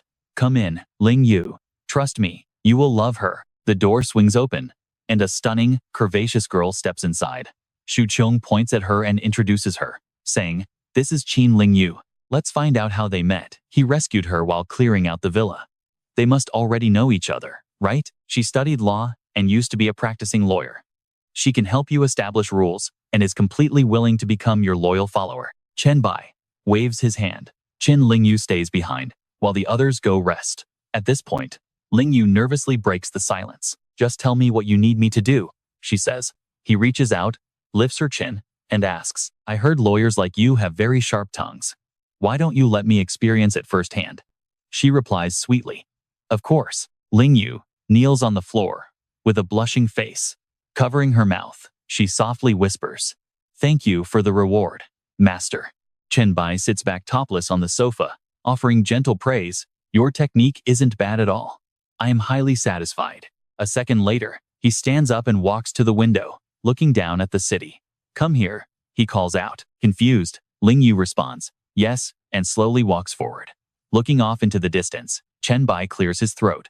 Listen carefully to what I am about to say. Regarding the rules of this place, she turns around, striking a highly seductive pose. Blushing, she explains, forgive me, Master, I did not hear you clearly. It is likely due to my level 8 concentration ability. This powerful ability allows me to vastly improve my overall thinking capacity. Watch closely when she concentrates on a task. Her speed and senses sharpen instantly, but she completely blocks out any outside information. Once the intense sexual tension fades, they both look out into the distance, and he begins explaining his grand plan. I brought you up here so you can see the 3 main zones of Dongshan: the Villa District, the luxury hillside residences, and the foothills community. Chen Bai glances at Ling Yu, quietly stating his demands. I need you to draft entirely different rules based on these distinct regions. She stands tall, regaining her professional composure, and seriously nods her agreement. Understood, Okoko added. Do you have any other requirements? Hearing this, he rubs his chin with interest, scanning her entire body, before teasingly asking, other requirements, you say? I am incredibly curious about your specific ability. Leaning in close, Chen Bai whispers playfully, come, let me see just how sensitive you can get when you are fully focused. Ling Yu blushes deeply, looking up at him as she stammers her reply. Yes? All right. The next day, at the Linjiang outlet of the Dongshan sewer network, Chen Bai leads the way. Pointing at the gate, he explains, last night, by analyzing the blueprints and tracking the mutated rats, I found this location. Right inside is their main nesting ground. Stepping onto the ledge, he adds, I know what you're thinking, but instead of clearing this solo, I want to use it to train my inner circle. They need to be reliable enough to protect everyone whenever I am away from the base. That is why I handpicked a few of you to level up here today. Standing tall and turning around, Chen Bai uses powerful words to win their hearts, pointing out that becoming the elite backbone of the villa is quite a prize. He clears his throat and shouts, Are you all ready for this? Their spirits soar. Dropping to one knee, they reply in unison, We are completely prepared. Master, Chen Bai smiles with satisfaction, brushing back his hair as he gently corrects them. Rise up. Men calling me master sounds a bit weird. From now on, call me Emperor Bai. The squad stands up, immediately shouting without a single doubt. Understood, Emperor Bai. Satisfied, he turns around, leads them down into the sewer, and stops before the metal grate. Chen Bai grabs the grate and tears it open, ordering, "Let's begin." Right on cue, the system interface pops up, notifying him of a triggered special quest. Titled Sewer Dwellers, he gasps in shock. Look, a quest. Did you guys get it too? Staring at the floating screens before them, they quickly reply, "Yes, we received the notification too." Leng Cheng reads the notification carefully, analyzing the mission details to wipe out all mutated rats, eliminate the Rat King, and investigate their origin. The final rewards will be determined upon completion, which the others behind him quickly confirm. Emperor Bai, we have the exact same quest. With preparations complete, Chen Bai leads them deep into the sewer line. Xu Qiong looks around and sighs. It is pitch black in here. Thankfully, I had our people bring some torches. Ling Chang chimes in next to her, noting that the place looks cleaner than he initially expected. Suddenly, rustling noises from around the corner catch their attention. Sensing danger, he raises his arm to block them, warning, "Everyone stay alert, they are coming." Right on cue, hordes of mutated rats surge from around the dark bend. Bearing their razor-sharp fangs and savage faces, they charge forward with pure aggression. Up front, Chen Bai crouches low, his arms morphing into a massive fist and deadly claws. Smirking with excitement, he says, "Well, there are certainly plenty of them," and that's where we leave it with the squad following his lead, waiting forward as mutated rats are sent flying in every direction. All right, let's watch Ziqiang rush right behind Chen Bai, sword raised, shouting to hype herself up. "Everyone, charge. If those beasts aren't dead, slash them again. Backline, make sure you clear out the stragglers." Suddenly, one of them spots some loot and shouts, "Hey, I just found a piece of rat skin armor here." A moment later, they pause to catch their breath. She looks around, reporting in a quiet voice, "This pipeline section was cleared incredibly fast. We've already done 16 sectors, so we must be close to the source." He takes another look before nodding his head in agreement. The rear group catches up just as someone spots a dark shadow lurking around the corner. They shout in panic, "Another one is coming." "Wait, it looks like there's only one of them." Hearing this, Ziqiang smiles eagerly, volunteering for the job. "Just one? Let me take care of this." Chen Bai watches her step forward. Instead of stopping her, he casually reminds her, "Hey, don't forget to use your appraisal skill first." Ziqiang clears her throat, replying confidently, "Well, obviously." A second later, her eyes narrow as she activates her insight crystal skill, summoning a holographic scanning ring right in front of her. "Trust me." As she analyzes the scan, she gasps in pure panic. "Wait, this isn't right. It's a level 7 boss." She trembles as she quickly reports, "I can't even read its exact stats. Its strength is nearly 30, speed is over 40, and constitution." Before she can even finish her sentence, a familiar figure instantly dashes past, catching everyone's attention. She screams in panic, "Emperor Bai, please watch out." But then she freezes in shock. He just casually glides over, delivers a light claw swipe, and sends the giant mutated rat crashing backward. The beast drops an E-tier defensive item, the Plague Boots, which grants +5 agility, poison resistance, and status effect reduction. It is part of the Plague set, one of 5 pieces, granting +1 to all stats at level 5. The description says these boots were worn by Plague Heralds, who brought death and sickness wherever they set foot. Chen Bai stands on top of the giant rat's corpse, reading the system notification, while staring at the gear card in his hand, with deep suspicion. Why is this gear part of a set? Did this Rat King seriously drop a piece of set equipment? With a quick mental command, he equips the boots, admiring them for a moment before offering a nod of genuine approval. The grade might be a bit low, but if he manages to collect the entire set, the stat bonuses will skyrocket. Alright, let's see what happens next. As Chen Bai stands up, squinting ahead, the Plague Rat King is dead. We just need to find the source to finish this quest. After walking a bit further, they reach the next sewer pipe. Ziqiang carefully scans the area but finds absolutely nothing, letting out a quiet sigh. 5 sewer sections cleared already, and they haven't seen a single rat since. But Chen Bai senses something. Furrowing his brows, he raises his hand to halt the group. Wait. He slowly steps forward into a glowing green fog. With every step he takes, System alerts start chiming repeatedly in his head. First time absorbing spore plague, virus points +10. First time absorbing septic plague pathogens, virus points +23. First time absorbing necrotic rot plague, virus points +15. First time absorbing mutated dark green spore plague, virus points +14. First time absorbing the black death plague, virus points +20. Once the eerie green glow completely vanishes, Chen Bai stares down at his empty palms, calculating. Finding basic viruses and bacteria inside a sewer system is totally normal. But these specific viruses he's absorbing right now never existed on Earth before the apocalyptic experiments. Worse yet, the sheer concentration and variety of these toxins could easily kill evolved humans. Narrowing his eyes, he realizes the source of this massive plague must be incredibly close. Turning back, he immediately issues a strict command. Song Ziqiang, you and your squad cannot go any further. Turn back right now. She nods and complies without hesitation, leading her team away. With everyone gone, he heads deeper into the dark, feeling a surge of excitement. This is getting interesting. Every single step boosts his virus points. He wonders how massive the payoff will be once he locates the actual source. Navigating a few more twists and turns, Chen Bai stops at a dark corner, whispering to himself, "Looks like I've arrived." Stepping inside, he finds a shriveled corpse hanging suspended in midair, surrounded by glowing green spores drifting through the chamber. Chen Bai can't help but smile. For his unique virus powers, this toxic vault is an absolute paradise. He steps closer to inspect the center. Staring closely, he mutters in disbelief. Just a corpse? Is this dried body really the origin of the entire plague? Placing his hands on his hips, a smirk plays on his lips. Judging by the dense virus concentration, the real source is that scroll. Clutched in the dead man's hands is a long, cylindrical object, constantly venting toxic green mist into the stagnant air. Without hesitation, Chen Bai steps up and snatches the scroll, unraveling it to take a closer look. He frowns, murmuring in confusion.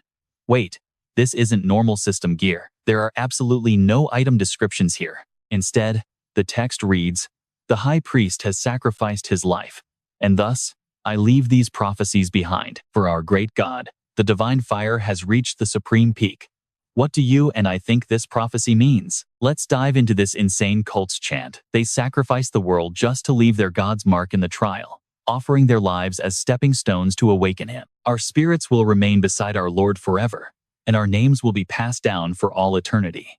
All things perish, all living are immortal, the mantra of the Plague Sect. Reading this leaves Chen Bai completely bewildered. What on earth is the Plague Sect? He's never heard of it before, but shrugs, rolls up the scroll, and tosses it aside. But whatever.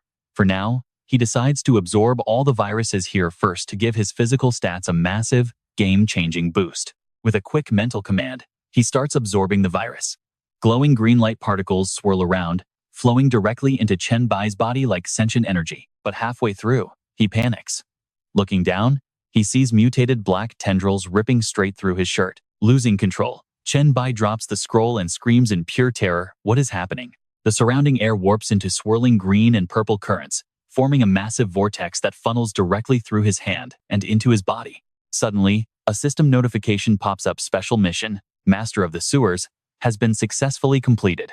The system awards him 2,000 experience points, along with a random bonus reward.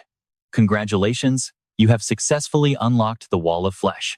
The dried corpse loses support and collapses into the murky water. Meanwhile, Chen Bai tightly clutches his arm, even though it has finally reverted to normal. Looking down at the mysterious glow on his palm, the system immediately displays its information. The Plague Imprint serves as proof of membership for core Plague Sect members, condensed from some of the most terrifying diseases imaginable. Now, pay attention to this. Any plague within this imprint's range will undergo drastic mutations, leaving Chen Bai deeply confused. He wonders if this is really the Plague Imprint. Suddenly, the system screen shifts, announcing he has avoided plague corruption and successfully acquired it. With the requirements met, the system triggers the next quest line, the SSS rank Plague Sect mission, difficulty level SSS. Chen Bai looks up, whispering in awe. Is this really a SSS rank quest? He quickly opens the details for this SSS rank quest. It reveals that the Plague Sect has been waiting to welcome the true god of their prophecy. Having sacrificed their old domain, the Plague Sect arrived in this world carrying countless treasures. Obtaining this mark means he now qualifies to become the true god from their ancient prophecy. He must find the remaining sect members, survive their grueling trials, and prove that he is indeed the prophesied god. Could it be him? His objective is to locate a plague messenger, while the reward is hidden behind 3 massive question marks. As he reads, Chen Bai realizes this quest is tied directly to the power of godhood. Remembering her beautiful face from his past life, a faint smile plays on Chen Bai's lips as he mutters his ultimate resolve. To face Holy Light Jose head-on, he must become the plague god. As for that plague messenger, he absolutely has to find them. Let's pause here for a second. Just as he decides, a massive spatial vortex tears open. Chen Bai steps forward and touches its swirling edge. The system screen flashes again, warning him that the hell-level difficulty of the plague sewer dungeon is currently in the process of forming. The remaining time shown is 19 days, 23 hours, 58 minutes, and 59 seconds. Chen Bai's brow furrows as he contemplates. Hell grade? That is way tougher than the nightmare-level incinerator. It takes a whole month for this dungeon to fully form. This dungeon is clearly high tier. He decides he will come back in 1 month to see what it has to offer. With that, he turns and leaves. Meanwhile, another vortex opens outside, and Ziqiang steps up to inspect it before calling out to him. The East Mountain Sewer Dungeon has officially formed. It is on normal difficulty for levels 1 to 10, with an entry limit of 3 times per day. Walking out from around the corner, Chen Bai rubs his wrists and mutters that levels 1 to 10 are perfect for them to grind some easy experience. Seeing him return, she runs over excitedly and asks if he is finally back. She explains that she already called everyone over to start grinding. After all, they cannot afford to waste their 3 daily entries. Chen Bai nods in approval, praising her for doing an excellent job. 20 minutes later, once everyone gathers, he clears his throat to warn them that the space inside is extremely cramped, so it is best to form parties of 4 to 8 members before entering. Keep in mind that your survival is the top priority, and loot comes second. Do you all understand? Yes, we do. Then, Chen Bai turns to the group of girls nearby. All right, I will tag along for your 3rd dungeon run, but keep in mind that you must handle things yourselves. I want to see your actual capabilities, so do not expect me to carry you. They quickly agree. Acknowledging him as the White Emperor, they prepare. He waves his hand, telling them to form a party first, and then join his guild chat group. Immediately, their systems flash with a notification from Evolutionist Number 1. Bai is inviting you to join the chat group. White Emperor Palace. Ziqiang gasps in shock. Is that actually player 001?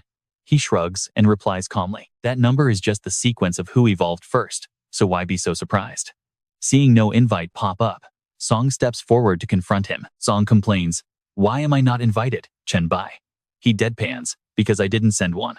Trust me, you and I are going to love what comes next." All right, you and I are back with Chen Bai, as he playfully teases her, saying his harem is strictly for the loyal and highly capable. A girl who literally peed her pants from a zombie scare is obviously not getting an invite. That comment completely infuriates Song Jae, who clutches her chest and stammers out a loud defense. She tells him not to look down on her because she is fully grown, but Chen Bai just backs away and shows off his gear to provoke her. He challenges her to pick a weapon and enter this dungeon so he can see just how mature she really is. Soon after, inside the sewer dungeon, Songa trembles against the wet wall, watching a pack of mutant rats feeding ahead. Clutching a dagger in her hand, she slowly creeps forward, telling the girls behind her not to help so she can handle it alone. Watching her actions from the back, Chen Bai turns to Lu Li and asks what talents she and Songye actually possess. She manifests an illusionary sword that passes harmlessly through her hand, explaining that her special talent is called Phantom Fantasy. As a B-tier skill, she can project whatever she imagines into reality as an illusion, but it does not have much use during actual combat. Keeping her eyes on her friend who is struggling ahead, Lu Li softly explains that Songa possesses a C-tier wise mind talent, boosting both her experience and skill mastery by 50%. Now, pay attention here. Chen Bai quietly analyzes this, realizing a growth-type talent is great, but useless in battle compared to illusion magic. She quickly nods in agreement, and right then, the battle nearby comes to an end. Songa steps onto a dead rat and boasts proudly, showing off that she just took down 3 of them all by herself. She claims these mutant rats are way tougher than zombies, prompting him to walk over with a smug grin, calling her performance not half bad. Since she is working so hard to secure a spot in his harem, He jokes that he will make an exception and let her in. Songa blushes red and snaps back, asking who would ever want to join his ridiculous harem. She insists she only wanted to prove her capabilities. So Chen Bai jokingly plays along and says he will respect her choice by not sending an invitation. Panicked, Songa quickly begs him not to do that, giving Chen Bai the perfect chance to tease her even more. Blushing, she turns away and stammers, asking him not to leave her out and let her join the team. Grinning widely with his hands on his hips, he playfully denies her request, teasing her for looking so incredibly reluctant about the whole thing. This completely drives her crazy, yet she does not dare to actually get mad, leaving her twisting her face and completely speechless with frustration. That is when Ziking steps in. All right, you and I are jumping right into this wild scene where she strokes Songgae's face, begging her master to let the girl join. Just this morning, she still believed I was recommending Qin Lingyu to you instead of her, which made her incredibly angry at me. Hearing those suggestive words, she squealed in pure embarrassment, yelling for her mom. Chen Bai shrugged and went along with it, accepting the invitation just to save her mother some face. Instantly, a virtual screen popped up as the system announced that Evolver number 1061-521, Songa, has officially accepted the invitation to join the White Emperor Palace. Instantly cheered up, Songa bashfully rubbed her neck and bolted, shouting back that she had to go hunt down some monsters now. Watching her lively figure run off, he let out a fond smile at this stubborn little princess. Ziqiang chuckled beside him, saying she is all talk, and to just wait until they finish this dungeon and head back to the villa. She promised that the girl would definitely call him daddy, gently caressing Chen Bai's face with eyes glistening in devotion. He smirked with satisfaction, telling her that she is incredibly decisive, while Ziqiang stretched, showing off her seductive curves and proudly agreeing with him. The world is changing too fast, and Songgae is a sheltered princess who has never faced real hardship. So having a powerful father like you is the best thing for her, she added, her eyes narrowing with a hint of hidden calculation. Now, pay attention here. While everyone else is fighting, we find Lu Huai relaxing in a luxurious hotel bathtub, feeling incredibly comfortable. She felt amazing, thinking that thanks to her lord's incredible advice, she could actually live in luxury during the apocalypse. Suddenly, a loud system notification chimed. The system announced that the team of Evolver Bai has achieved the server first clear of the normal Dongshan Sewer Dungeon, level 1 to 10. System notice. Evolver Bai has uploaded a walkthrough video of the Dongshan Sewer Dungeon, priced at 10 coins per view. Her eyes went wide in shock as she sat straight up in the water, staring at the screen and gasping that her lord cleared another dungeon. Gently touching his image on the screen, Lu Huai sighed, admiring how incredible he is while she hasn't even laid eyes on a dungeon yet. Complaining that those 10 coins would make her go broke, she sat on the bed drying her hair, looking a bit annoyed. She wondered why there were so many girls around him. Meanwhile, a spear-wielding guy sits on his chair, stepping on his defeated foe, while keeping his eyes glued to the video, constantly sharing his comments. This little girl has decent talent, but her combat skills are still lacking. I want to see Bai in action, so fast forward it for me. Let's watch Crow on another rooftop, staring at his screen and analyzing the battle just like you and I would. The deeper monsters are extremely high level. Even with Bai's guidance, those girls won't survive. In the end, he'll have to step in himself. The boss is here, and it looks insanely powerful. Elsewhere, another group is watching together. A dark-skinned guy sitting furthest away clears his throat and asks, "So, how strong is that Eastern weakling?" A white-haired guy nearby tilts his head, replying, "It's no big deal. We just had bad luck and couldn't access that specific dungeon. There is absolutely no way he can compete with Tom's S-tier talent." Watching closely, brown hair frowns and objects. "No, he just instantly killed the boss. He is much stronger than me." Back in her room, Lu Huai flops down, eyes gleaming with pride. That was definitely an M-rank boss. The sovereign is incredibly powerful, and his combat tips for those girls were extremely useful as well. She silently wishes she could live in the exact same city as her sovereign. That would be so wonderful. She is so jealous of those girls who got personal guidance from the sovereign himself. Pay attention here, because at Song Ziqiang's villa, Chen Bai is discussing gear drops from cleared dungeons. You, Qin Lingyu, and Lu Li need to coordinate immediately to establish trading and gear rules for our base. Ziqiang nods quickly. Any other orders? Pointing at the items on the table, he says he has something for her. Chen Bai emphasizes, "You probably know exactly how incredibly crucial these items are, right?" Ziqiang stays silent, leaning in close to inspect them before gasping in shock. She picks them up to check, The wall of flesh is an item that consumes flesh to create an absolute defensive wall. It is far stronger than any fortress wall we could ever construct. If we use this correctly, it will act as a terrifying, massive deterrent. Picking up a scroll, Ziqiang murmurs. Upon activation, this teleports you back to a marked city in 10 seconds, an effect born from high-grade materials. This is literally a life-saving treasure. With this, we can easily dominate Jiang City in no time. Picking up a suit, she adds, it can also shapeshift into any gear. You saw that smirk, right? He playfully teases her. What is wrong? Does this feel less important than the first two? Ziqiang sits on the desk, leaning in close to defend herself. How could that be? You are the true master of this entire place, aren't you? Therefore, the gear that pleases you is always the absolute most important thing to me. Chen Bai looks at her crawling across the desk into his chest, smiling. I don't get women's things. Can you give me a surprise? Resting her hands on his chest, she teases. There is a surprise, but it is not me. Squinting mysteriously, Ziqiang continues. I told you, I want to make you a proud father tonight. Let me go help her dress up. Please wait. Under the starry night sky, the villa's room remains lit. He stands there, turning around decisively, a satisfied smile still playing on his lips. Chen Bai quickly equips the gear. The system notifies. You have equipped the Plague Cloak. Plague set equipped. 2 out of 5. All attributes +5, and resistance debuffs are reduced. Chen Bai analyzes. Running the dungeon 3 times today, only dropped 1 piece of the Plague set. At this rate, if I get 1 piece every day, I can complete the full set in 3 days. He waves the screen in front of him happily. Suddenly, a notification rings. A member of group chat 001 wants to private message you. Chen Bai steps out and closes the door. Seeing the notification, he mutters, Huh? Is it Meng Meng? Opening the chat, it reads, Hello, Sovereign. I watched your strategy guide video, and I saw how you customize combat tactics based on everyone's individual talents and abilities. Honestly, I am terrible at fighting, so I also want to get some guidance from you. Is that all right? Dear Sovereign.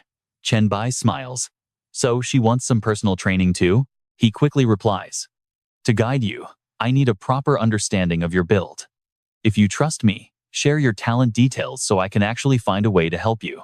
But if you prefer keeping your talent secret, just sharing your basic stats is fine too.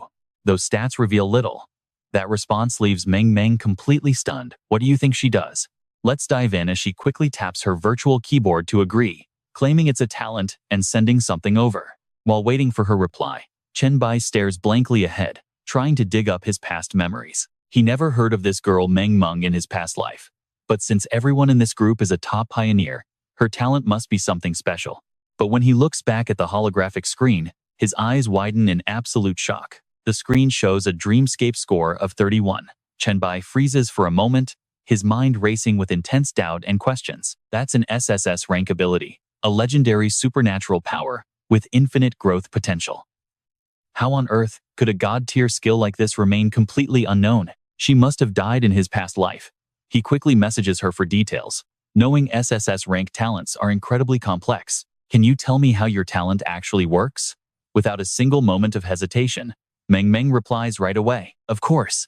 My dream skill lets me enter a dream world identical to reality. I can also enter other people's dreams, and get this, I can even pull real items out of the dreamscape. Dreamweaving allows me to manipulate everything in the dream world. Though right now, there are still very few things I can actually alter. And with Shared Dream, I can invite others into my dreamscape by simply creating a special dream totem. Chen Bai reads through her messages very carefully. Now, check this out. He's realizing that as long as her real body stays hidden, she's practically invincible. On the other side, her hands keep typing. She asks hesitantly, I was thinking, what if I send you a dream totem as a painting and invite you into my dream world so you can give me some combat guidance? Chen Bai quickly declines, replying, I can't agree to that, because I won't have any protection of my own inside your dreamscape. She instantly replies with a desperate plea, begging him, please, don't reject me. I can sign an evolver's contract with you to guarantee that you won't suffer any harm or damage at all. This leaves him completely stunned. An evolver's contract? Chen Bai paces forward quickly, typing as he walks. An evolver's contract is recognized by the cosmic will, and it costs at least 10 gold coins, right? If you can already afford 10 gold coins, Why do you even need to ask me for combat tips? Meng Meng explains quickly. Any monsters I kill inside the dream world will also die in reality. I can also manipulate the drop rates of the monsters inside my dreamscape. That's how I got enough gold. And I can also offer you other valuable gifts, like these 2 items. She sends over info on 2 items. A D-rank skill book, spiritual perception, and an F-rank special item, the city building order. This completely blows his mind. You and I both know how broken his virus monarch ability is, but this girl's power? Easily on par. Not getting an immediate answer, Meng Meng sends another desperate plea. Please, help me. Even though I'm powerful in my dreams, I'm extremely weak in reality. Biting her trembling lip, her fingers still fly across the screen to type. I have an incredibly strong premonition that if I don't improve my combat skills very soon, it's only a matter of time before I die. Chen Bai sighs in deep thought. Her intuition is correct. This talent doesn't boost her physical strength at all, which is a fatal weakness. He decides to agree, sending a message back. Fine, send over the Evolver's contract then, while secretly making his own plans. If she is willing to sign a formal contract, then he will absolutely help her out. A powerful talent like hers is someone he must recruit into his team. Suddenly, the system screen flashes a notification. Evolver Meng Meng has sent you a contract. Evolver's contract. Meng Meng promises not to take any action that causes any harm or negative impact to the recipient. Any violation of this contract will strip her of her Evolver status. The contract remains active for 24 hours. He reaches out to tap the accept button on the right, speaking aloud, I agree. Is it still a starry night sky outside? Inside Song Zijing's villa, in a separate bedroom, Chen Bai takes off his coat and lies down on the bed, relaxing as he recalls the instructions. The dream totem requires him to fully relax and stare at it for 3 minutes. If the observer is on guard, it will take much longer. Staring at the picture Meng Meng sent him, his mind drifts like the clouds floating outside his window. If this ability evolves to let her see anything in dreams, it would be absolutely terrifying. As his thoughts drift away, Chen Bai's eyelids slowly close, pulling him into the designated dreamscape. Chen Bai materializes right inside her bedroom, where Meng Meng is already waiting. As their eyes meet, they both flinch in surprise. Clutching her teddy bear, her face flushes red as she stammers, Hello, Sovereign Lord. She then introduces herself in a quiet voice. My name is Meng Meng Meng as in Mencius, and Meng as in Dreamscape. I'm the one who just signed the contract with you. Chen Bai speaks up. His voice is casual, but we can tell he is totally on guard. My name is Chen Bai. Just call me Bai. So, is this your dream world? This place doesn't look like a good spot for combat training at all, does it? Meng Meng immediately denied it. No, it's not here. She smiled softly, placing her hand on the door as if touching a portal. I've cleared out the gym. It's not far from here. Hearing this, Chen Bai frowned. You and I can see a soft pink vortex, rising like gentle smoke right in the middle of this concrete city. He stared ahead with doubt in his eyes. Was this really supposed to be the gymnasium? Is your dream world really this massive? Meng Meng shook her head gently, her eyes lost in the pink mist covering the entire space. Not exactly. The dream world exists independently and does not depend on me at all. As a dreamwalker, my only ability is to enter and reshape it. From what I've discovered these past few days, the dream world has actually begun to reflect and influence the real world. Chen Bai narrowed his eyes, half surprised and half amused, then laughed. So that's how it is. Now I get it. Then let's begin our training in the gymnasium right now.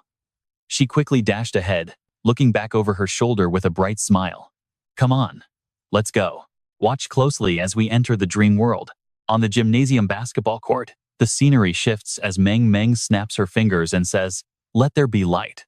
Instantly, the basketball court appears before them. He glances around, his deep voice carrying a hint of amusement. Are you still a middle schooler? Meng Meng giggles in response. Before this apocalypse descended upon us, I was actually a web novel writer, you know. Meanwhile, Chen Bai quietly sits himself down. Looking up at her, he says, if you want to improve your combat effectiveness in the real world, the best way to do that is through actual combat. Don't use any dream world powers to attack me. I want to see your basic physical combat skills first so I can judge your level. Meng Meng clenches her fists, her voice filled with pride. My stats inside this dream world actually scale up to match my mental strength.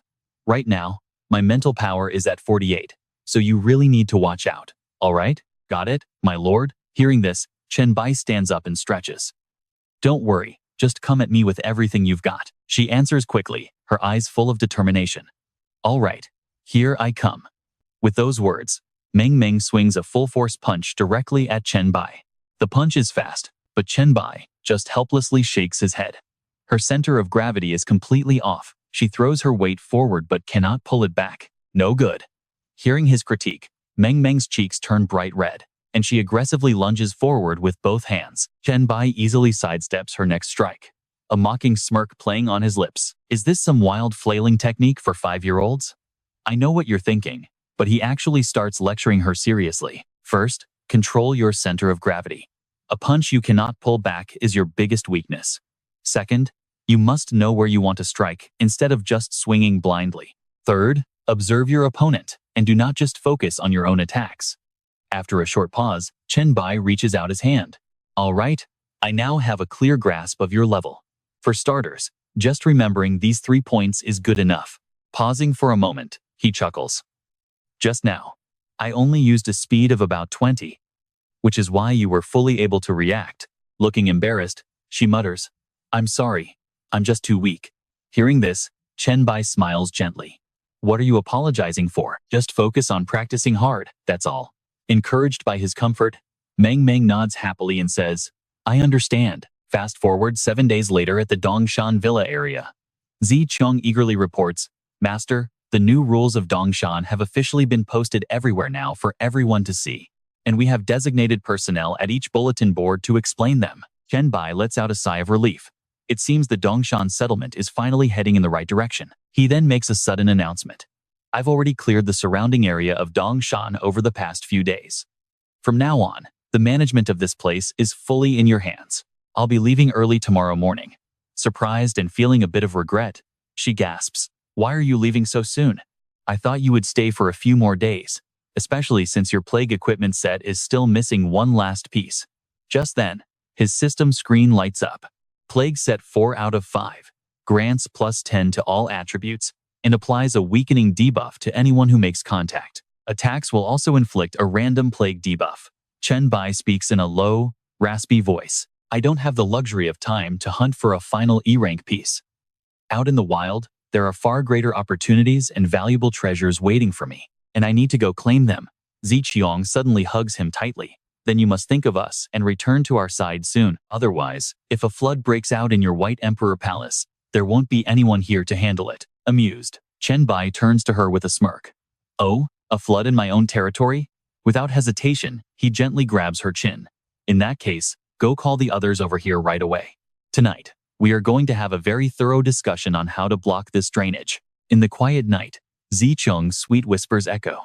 After a while, Chen Bai carefully closes the door behind him. Just then, Lang Shuang approaches him. Chen Bai reacts immediately. Are you looking for Zi Qiong? She isn't even awake yet. She quickly shakes her head. Actually, I came to find you. He looks puzzled. What is it? Lang Shuang urgently warns him that someone is causing trouble at the mountain base. You and I know things are about to get messy. Let's dive in. Chen Bai asks coldly, why are you coming to me for a trivial matter like this? Was not the code of Dongshan already established? He glares directly at Ling Chang, demanding to know why on earth she is not enforcing the rules like she is supposed to. Under the heavy gaze of Chen Bai, she hesitates, explaining they have everyone under control. But since his own former classmate is among the crowd, Chen Bai does not hesitate to issue a very direct command. Take me to that place right now. Ling Chang acknowledges immediately, and the scene shifts to the Dongshan residential area, where Li Chen excitedly points into the distance. Chen Bai is finally here. I can see Chen Bai. At that moment, Lang Chang looks directly at the complaining crowd and reports to him.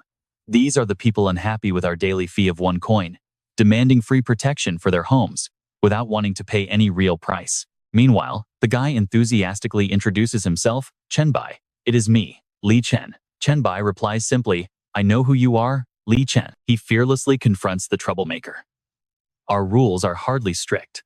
A single coin is earned just by slaying 1 zombie, which is extremely easy.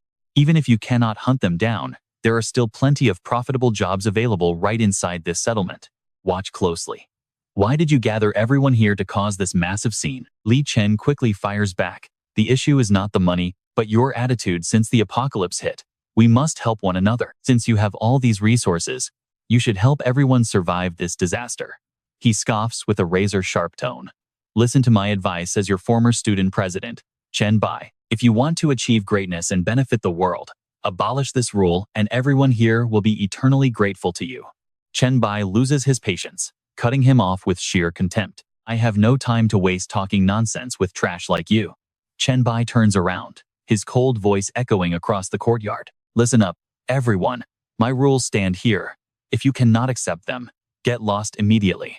Anyone still here in 3 minutes will be executed on the spot. The sharp sound of his footsteps rings out as he sweeps a freezing glare over them. This place has rules, and if you cannot follow them, scram. After 3 minutes, anyone remaining will be put down without question. Chen Bai then commands in a low tone, Lung Chung, start the clock. She quickly responds with a firm nod. Now think about this. Li Chen smirks and provokes, saying there is no need to wait, because I am absolutely not leaving. I stand for the welfare of the people here, and everyone will take my side and thank me for it. Hearing this, a bystander impatiently cuts him off. Stop acting. Is one simple coin really a heavy burden for anyone living here? Those who complain are either selfish or lazy freeloaders. We should never waste our time protecting people like them. Suddenly, Li Chen becomes the target of absolute mockery. As someone yells, "You useless loser. Can you not even kill a single zombie in a day?" Another person chimes in, "If you cannot earn a single coin, come guard my house like a dog, and I will pay you 2 coins instead." Scram. We built this shelter ourselves. It has nothing to do with you. His body trembles, his face turning pale as he stammers out, "You people." Li Chen practically screams at the top of his lungs. Fine. Who would even want to stay in this absolute hellhole anyway? Just you wait, Chen Bai. You will deeply regret kicking me out of here. Right then, Chen Bai slowly steps forward, his heavy shoes clicking on the floor as he whispers, "Wait." Hearing this, the smug idiot turns around. What is it? Regretting your decision already? Instead of answering, Chen Bai unleashes his deadly claws, swinging his arm in a flash, sending fresh blood spraying directly onto Li Chen's face. The useless fool immediately collapses to the ground. He looks down, his voice sharp and cold like a dagger. You were right, letting a trash who hates me escape alive. That is the only thing I would actually regret. Ling Cheng checks her watch and announces coldly, 2 minutes left. Are the rest of you not leaving either? A terrified young man kneels before Chen Bai, begging in a shaking voice, I will follow the rules of this place. I accept my punishment for causing trouble. Please give me one more chance. He looks at the guy, his eyes turning from cold to completely lifeless. You are smart. The fee is 5 coins, returning to normal after 1 month. The man nods frantically. I accept. Thank you so much. The remaining troublemakers quickly bow their heads in submission. We accept the terms too. Please, Lord Chen Bai, grant us another chance as well. Chen Bai gestures to his subordinate. I will leave the rest to you. Ling Cheng bows, understood, do not worry. Suddenly, his phone vibrates with a message from Meng Meng. Meng Meng sounds quite anxious. Master, it is so hard to raise my power level right now. Even with high mental strength, I still lack offensive skills. He gently reassures her. Just have a little patience. You will get stronger soon. I will keep an eye out for a mental offensive skill book. Curiously, she asks, Master, which city are you currently in, so she can find him later? He briefly replies, Jiangcheng, but stick around. Another message just popped up, so you and I are jumping right in. He was close by in Wuchang, and suddenly proposed that if she was willing to follow him, he would pick her up. Meng Meng was absolutely thrilled and quickly texted back, asking if it was really true. That is great. Closing his phone, his eyes flashed coldly. Wuchang, huh. In his past life, he had unlocked his S-rank class quest right near that very area. Even though it was not triple S rank, it could still serve as valuable leverage to trade for critical intel and resources later. Chen Bai looked up at the sky and decisively declared that they would head straight to Wuchang first. Meanwhile, at a hotel in Jiangcheng, Luo Ping seriously questioned his companion, asking Jihua how much food they had left. The man dejectedly replied that they barely had anything, and their group of over 10 people would not last 3 days. Hearing this, Luo Ping gnashed his teeth in pure rage, blaming that damn special zombie for their misery. Luo Ping thought it killed 5 of their men without a single word. Its senses were unbelievably sharp. If they even stepped down to the 10th floor, it would instantly detect them, making escape absolutely impossible. All they could see was a grotesque creature,